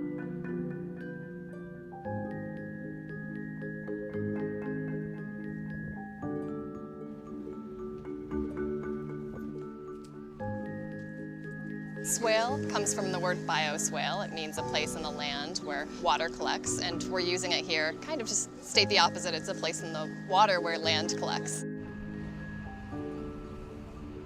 We're on a barge. It's a 5,000 square foot barge. It's 140 by 30 feet, and it moves all of the time. Right now we're moving because of all the boat action at the Brooklyn Army Terminal. There are cruise ships that come in here. There are day cruises. The New York City Ferry comes in through here, so we're rocking all the time. That's part of the experiential piece of Swale. It's not only that you're able to come to floating land on the water, but that you really experience it moving. And I think that the experiential part is twofold. It's you're picking plants, you're eating plants from a moving structure. It's like an architectural folly. It's out of place in the city in so many ways, and to be here is to experience something different. It's been illegal to grow and pick food in public spaces in New York City, and part of the reason we did this on the water was so we could get around that law. This is lovage, and you can eat it. Sort of like celery. Baby grapes. This is in the onion family. Becomes a beautiful flower, and you can also eat the stem. This one's smokable. It's mullein. It's supposed to be good for your lungs, actually. These are sunchokes. These are a type of artichoke, a wild artichoke.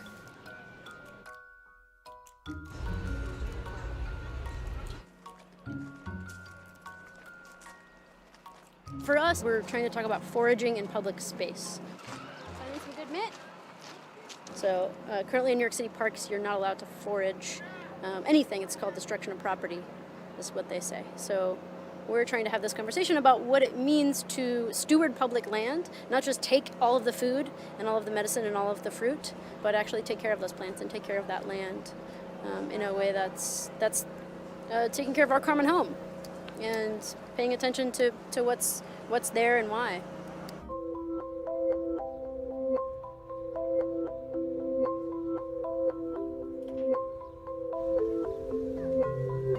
Hey, do you want to come up to see the apple orchard?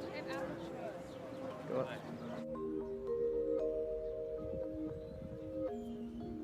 The difference between this kind of art and gallery art is that this is a public art installation. Right? And Mary has a studio practice. She does exhibit in galleries. I've in fact curated exhibitions of her work in gallery spaces too. But often in a context where she's also working in public. So you could see it as public art, so it is a big public sculpture. You could also see it as, you know, what we currently call social practice, where it's a project that she invites her audiences in to engage with the project in very real and dynamic ways too. When we first started, we asked people to sign their name as part of a petition for public food that we would present to the city, and also what they wanted to see growing in their parks. So when we had that information, we started to plant some of those plants on swale to make it a more usable space. What we had in the beginning was what we could gather for free from partners, and when we had been around for a little bit longer, we had some funding from smaller grants, and we were able to actually buy some plants that people really wanted, and that made this place a lot richer. Swale is really about public food, and thinking about what New York could look like with a public food initiative, our ideal is that there would be lots of forageable spaces all around New York City. So you could be on your lunch break and you could pick apples from a tree, and the health that is in that apple that's fresh off of the tree, as opposed to being in a supermarket and sitting on a shelf for weeks, is just enormous.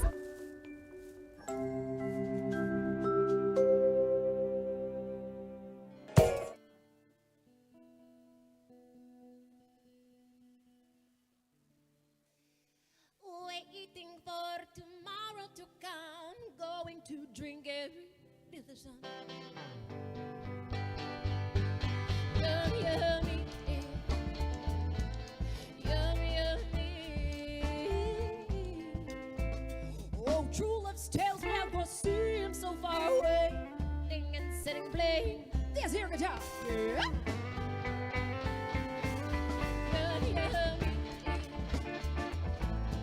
Yum, yummy.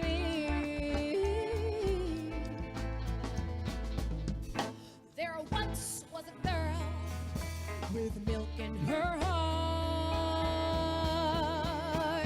The fellow she loved would drown in the dark.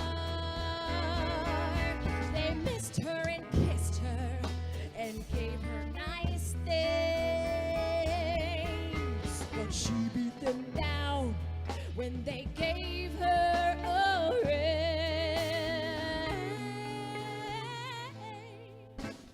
Waiting for tomorrow to come, going to drink every bit of the sun. All right.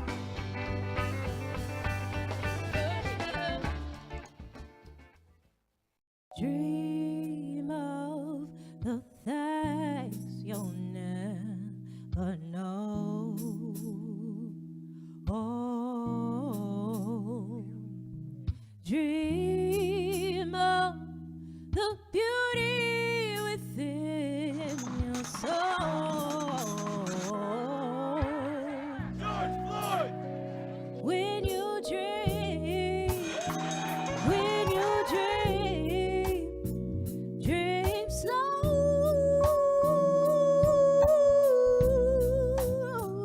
Take the time to let dreams grow.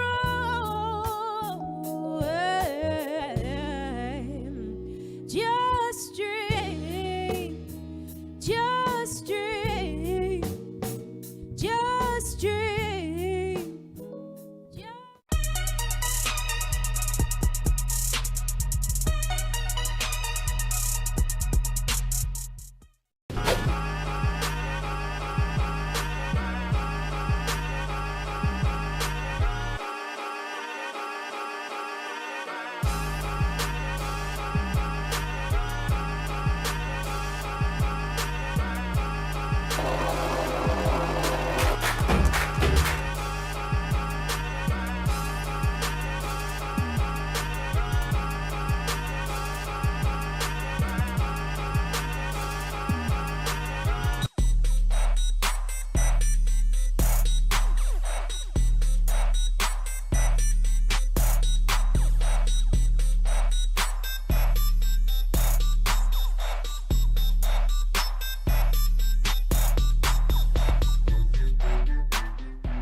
From New York, this is Democracy Now!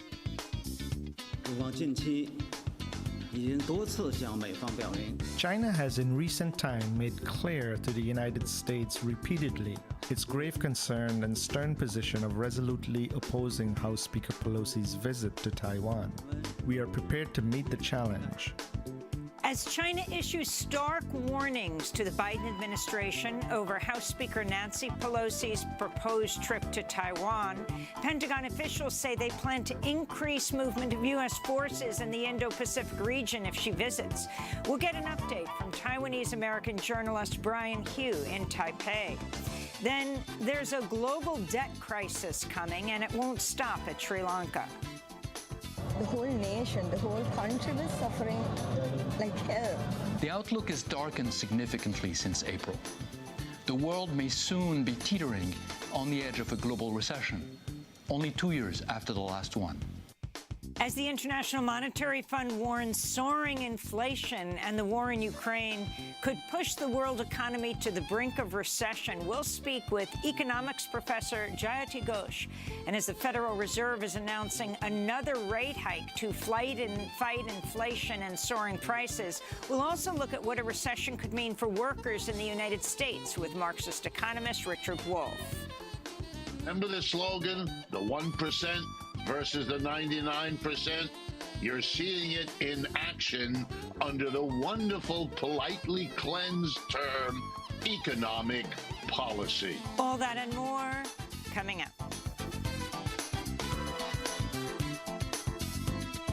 Welcome to Democracy Now!, democracynow.org, The War and Peace Report. I'm Amy Goodman.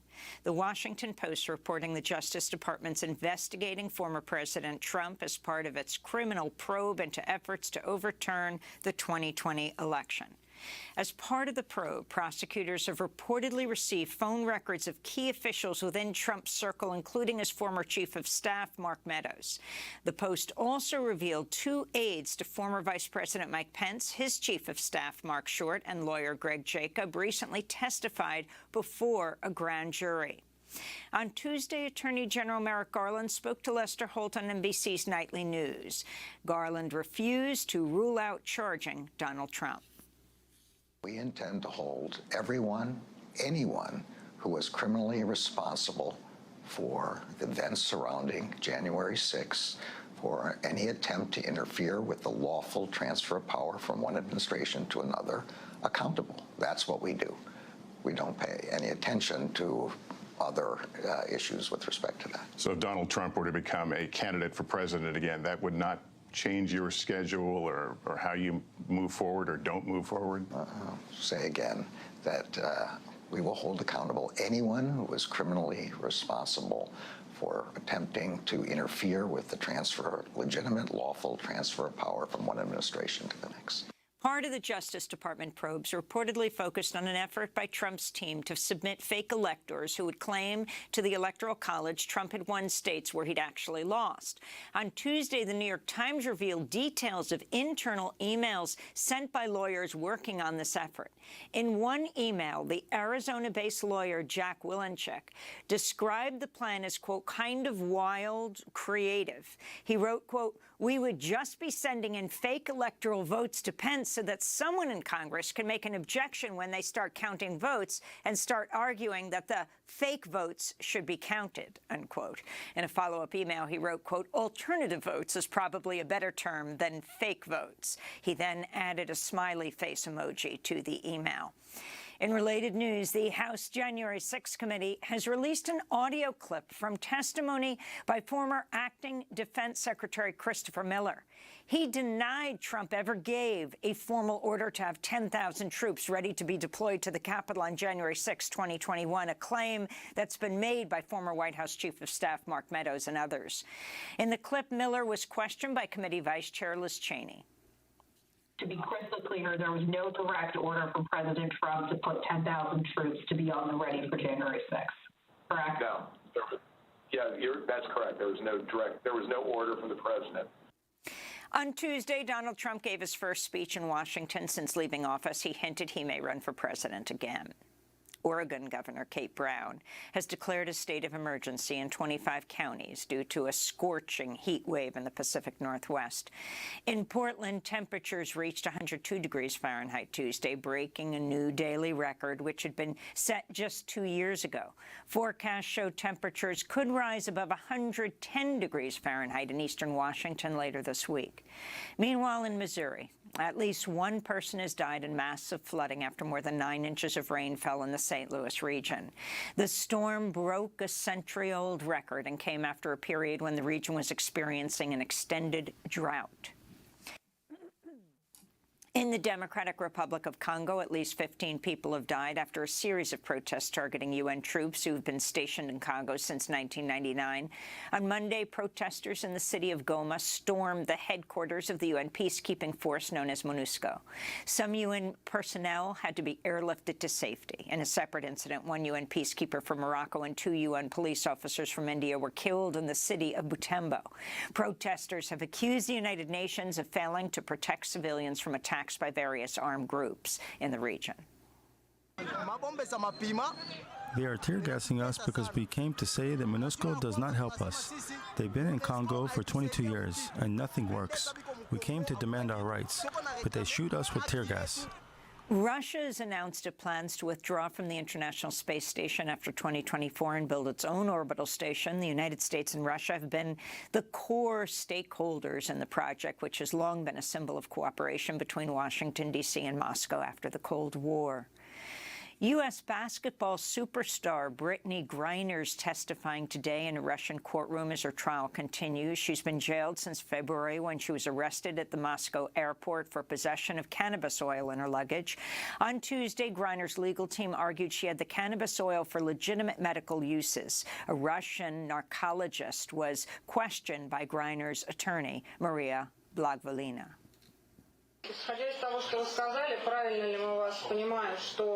Based on what you just have said, did we understand you correctly that a professional athlete suffering from chronic pain could have been prescribed medical cannabis in the U.S., for example, in the U.S. as a therapy?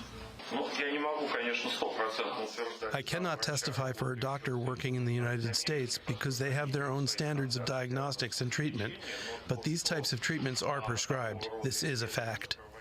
The family of slain Palestinian-American journalist Shireen Abu Akleh is calling on the United States to launch an independent investigation into her killing. On Tuesday, 3 members of her family met with Secretary of State Tony Blinken at the State Department.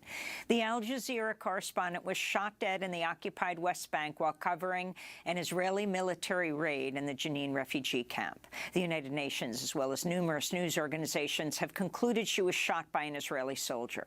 Earlier this month, the U.S. said the bullet that killed her likely came from Israeli military gunfire, but stopped short of saying investigators had reached a definitive conclusion in her killing. The U.S. said her death was, quote, the result of tragic circumstances, unquote. Abu Akleh's family criticized the Biden administration's statement, saying, quote, for far too long, the United States has enabled Israel to kill with impunity by providing weapons immunity and diplomatic cover. Impunity leads to repetition. We're here to do our part to ensure that this cycle ends, they said. The director of the Federal Bureau of Prisons, Michael Carvajal, came under intense criticism during a Senate subcommittee hearing Tuesday examining the horrific conditions inside the federal penitentiary in Atlanta, Georgia, where at least 13 people have died by suicide since 2012. Georgia Senator John Ossoff, who chairs the Permanent Subcommittee on Investigation, said the conditions inside the prison were, quote, abusive and inhumane. Inmates hanging themselves in federal prisons, addicted to and high on drugs that flow into the facilities virtually openly. And as they hang and suffocate in the custody of the U.S. government, there's no urgent response from members of the staff. Year after year after year. A former administrator at the Atlanta Federal Penitentiary, Terry Whitehead, also testified at Tuesday's Senate subcommittee hearing on conditions at the prison. I was shocked and appalled by the USP Atlanta big picture. On a daily basis, There were numerous policy violations which put the staff, inmates, and the local community in danger. For example, there were so many rats inside the facility dining hall and food preparation areas that staff intentionally left doors open so the many stray cats that hung around the prison could catch the rats. It is never a good idea to leave prison doors open.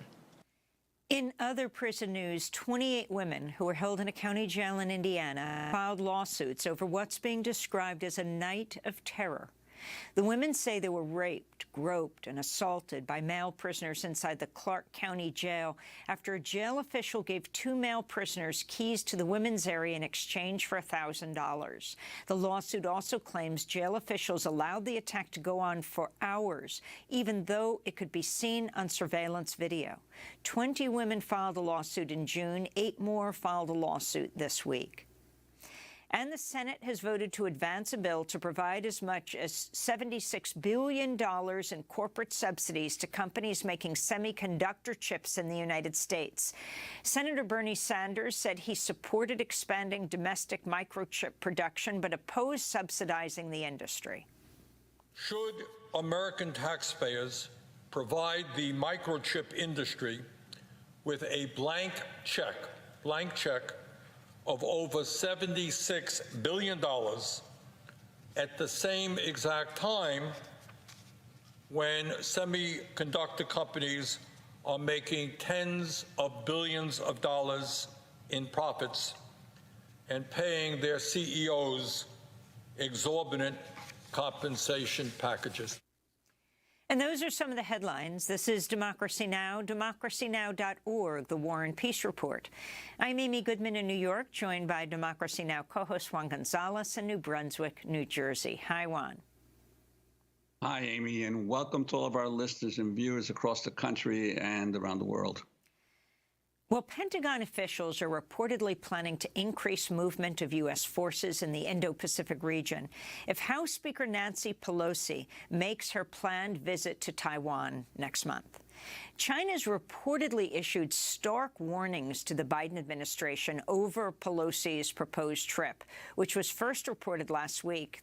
China's threatening to take strong measures if Pelosi travels to Taiwan.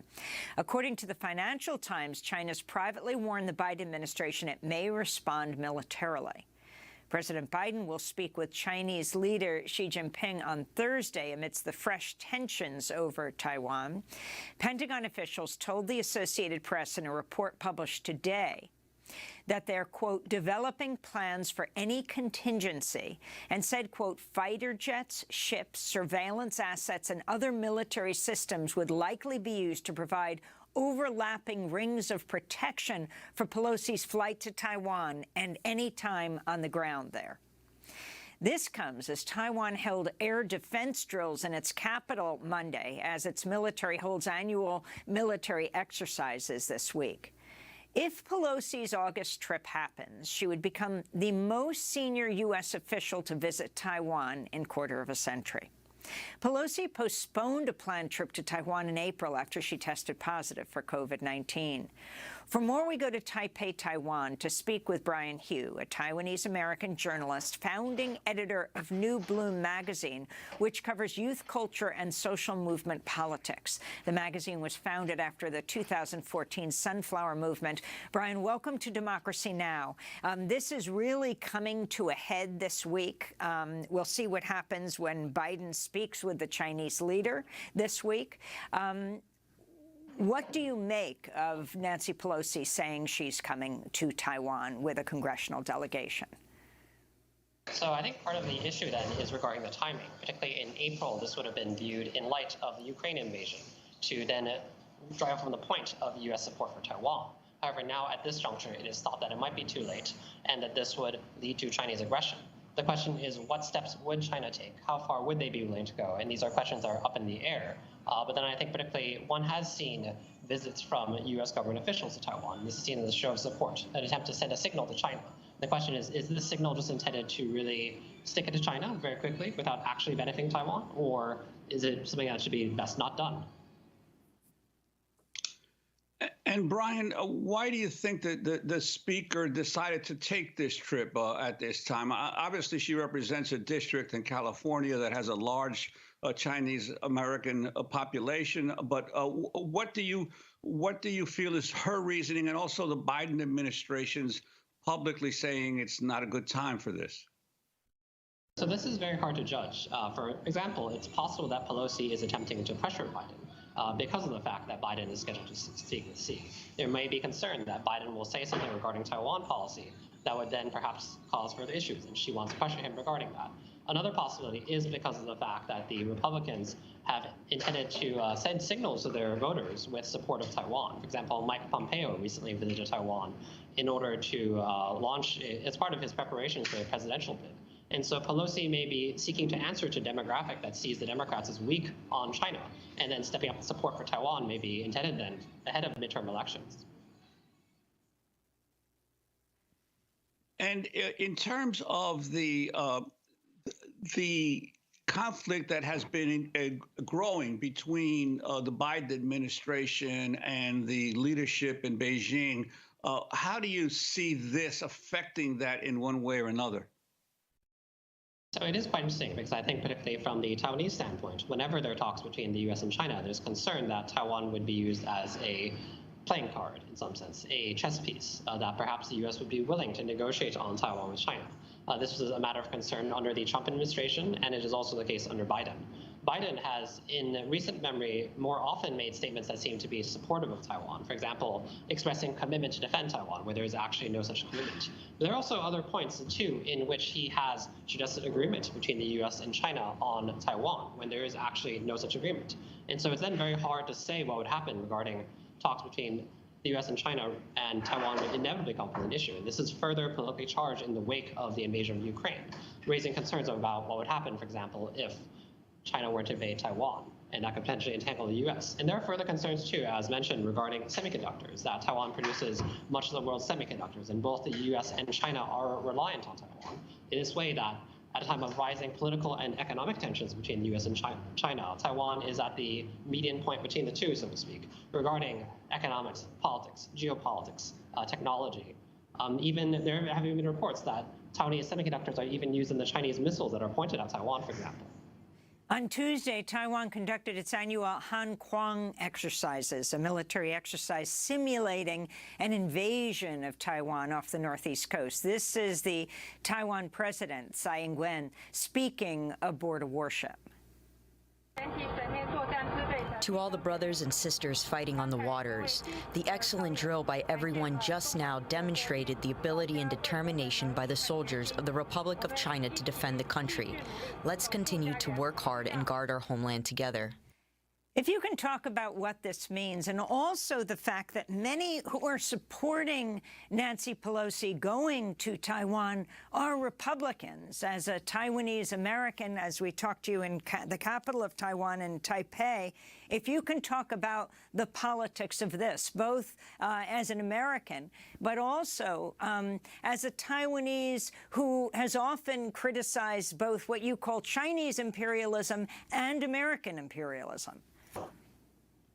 Right, and so it has long-standing been the case that Taiwan more often backs on Republicans who are seen as stronger on China, more willing to support Taiwan because they are tougher on China, whereas Democrats are perceived in a view that I think is a bit dated, that they are soft on China, they're willing to accommodate China. For example, the Asia pivot sometimes is misinterpreted as not an attempt to pressure China by containing it because of the fact that Taiwan was not always included in those plans, but just as an attempt to, for example, build stronger economic relations with China. There's even this kind of misinterpretation.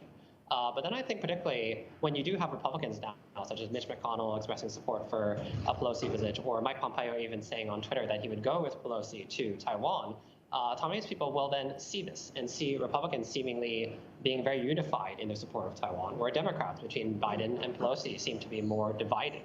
And so in this sense, I think what is also worth noting is that if there are military threats from China, this will be directed at Taiwan. Taiwan is the one that stands to be caught in the crossfire between the U.S. and China. However, this is discussed not in terms of the damage to Taiwan or the threat Taiwan faces, the losses of Taiwanese lives, but in terms of the potential to embroil the U.S. in conflict, which is definitely a concern. At the same time, Chinese military drills have continued for some time, and even when reported on internationally, they're not usually perceived as a threat in Taiwan. Life goes on. Chinese military threats occur with such frequency, on a near daily frequency, it becomes background noise. And so I think people don't actually perceive necessarily that the stakes that a Pelosi visit could have for geopolitics, because things seem as though they might just go on as usual. And there have been diplomatic visits from the U.S. recently. And you mentioned Chinese military exercises. There have been, on occasion, also periodically U.S. warships that have gone through the Taiwan Straits. And obviously, China has protested on numerous occasions that if you believe in a one China policy, then it argues that the Taiwan Straits are not international waters. Of course, the U.S. and some other countries differ on that. And so there have been periodic military ships of the U.S. that have gone through the Straits. Could you comment on that as well? So I think the danger, particularly with the U.S. and China, is that they're caught in a pattern of tit-for-tat escalation. Whenever one side makes a move, the other feels it necessary then to reciprocate with a move of equal measure as a show of strength. And Taiwan then, particularly caught between the two, faces risks on both sides, faces risks from this escalation from both the U.S. and China. But I think what's important to note is that both the U.S. and China do not perceive themselves as acting as the aggressor, but only responding to the other. And so then the question is then regarding diplomatic signaling, what would China then interpret as a threat? And I think that there are other also regional considerations to keep in mind. For example, after the death of former Japanese Prime Minister Shinzo Abe, William Lai, the vice president, visited Japan to mourn Abe. And this was the highest ranking visit by a Taiwanese official in 50 years. And so I think China particularly also does want to send a signal regarding other regional alignments, particularly regarding Taiwan, the U.S., and Japan. What about a blockade scenario? And also, because there's what they call a CODEL, a congressional delegation going, and it's the highest level person leading it, House Speaker Nancy Pelosi in 25 years, the Pentagon will be forced to deploy more weapons to the region, more military equipment or ships. This just increasing the tension naturally in that region and could lead to some kind of mishap. So this is kind of interesting as well, because one of the considerations regarding how much security to send for a Pelosi visit is that you don't then want to scare China into thinking this is pretext for conflict or intimidating force in that sense. I think another part of the politics is regarding how this is perceived. There have been delegations that are sent that seem much more strongly Republican than Democrat. And so then framing the visit as bipartisan is something that could occur, particularly after McConnell's recent comments. But then with regards to Pelosi visiting, that I think is particularly charged before elections are coming up later this year. It's a question, though, regarding how China would react, particularly because of the fact that Chinese President Xi Jinping is expected to obtain a third term in office, which is unprecedented, at the 20th National Congress later this year. And so, for example, would he want stability from not having a conflict break out in order to secure that? Or would he want something to happen that he can, for example, claim as an accomplishment, or even a distraction from his efforts at expanding power? I think that's also another factor in this. And also, could you talk about how the government in Taiwan is going to be reacting to the visit? Will she be received by official government leaders other than the parliamentary equivalent in Taiwan?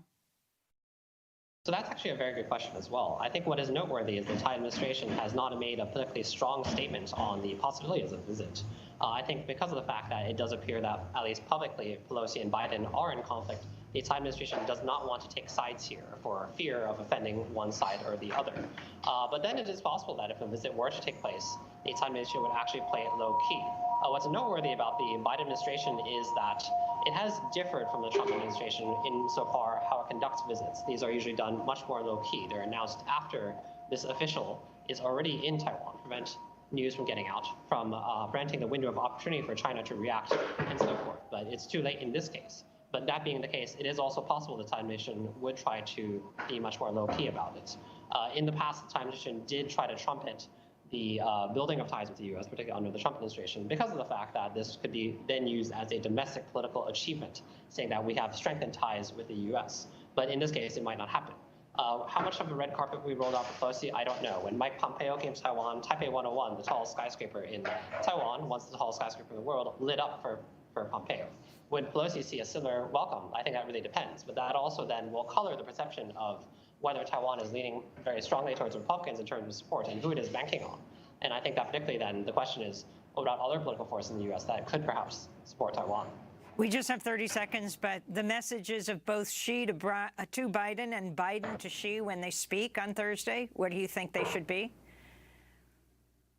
So Taiwan will definitely come up as an issue, but I think then it's still an opaque question. Particularly Biden has a history of misstatements on Taiwan or other key issues afterwards. I think Biden will probably try to play down tensions, but it's also possible that talks will break down. And so I think this is really remains to be seen. Brian Hugh, I want to thank you for being with us, Taiwanese-American journalist, founding editor of New Bloom magazine, speaking to us from Taipei, Taiwan. Next up, there is a global debt crisis coming, and it won't stop at Sri Lanka. We'll speak with economics professor Jayati Ghosh, and then with Marxist economist Richard Wolff about inflation, about recession, what all this means for workers in the United States. Stay with us. Lightning in my bones. It pushed me to the edge, but my will is stone. 'Cause I believe in a better way. Fools will be fools and wise will be wise. But I will look this world straight in the eyes. 'Cause I believe in a better way.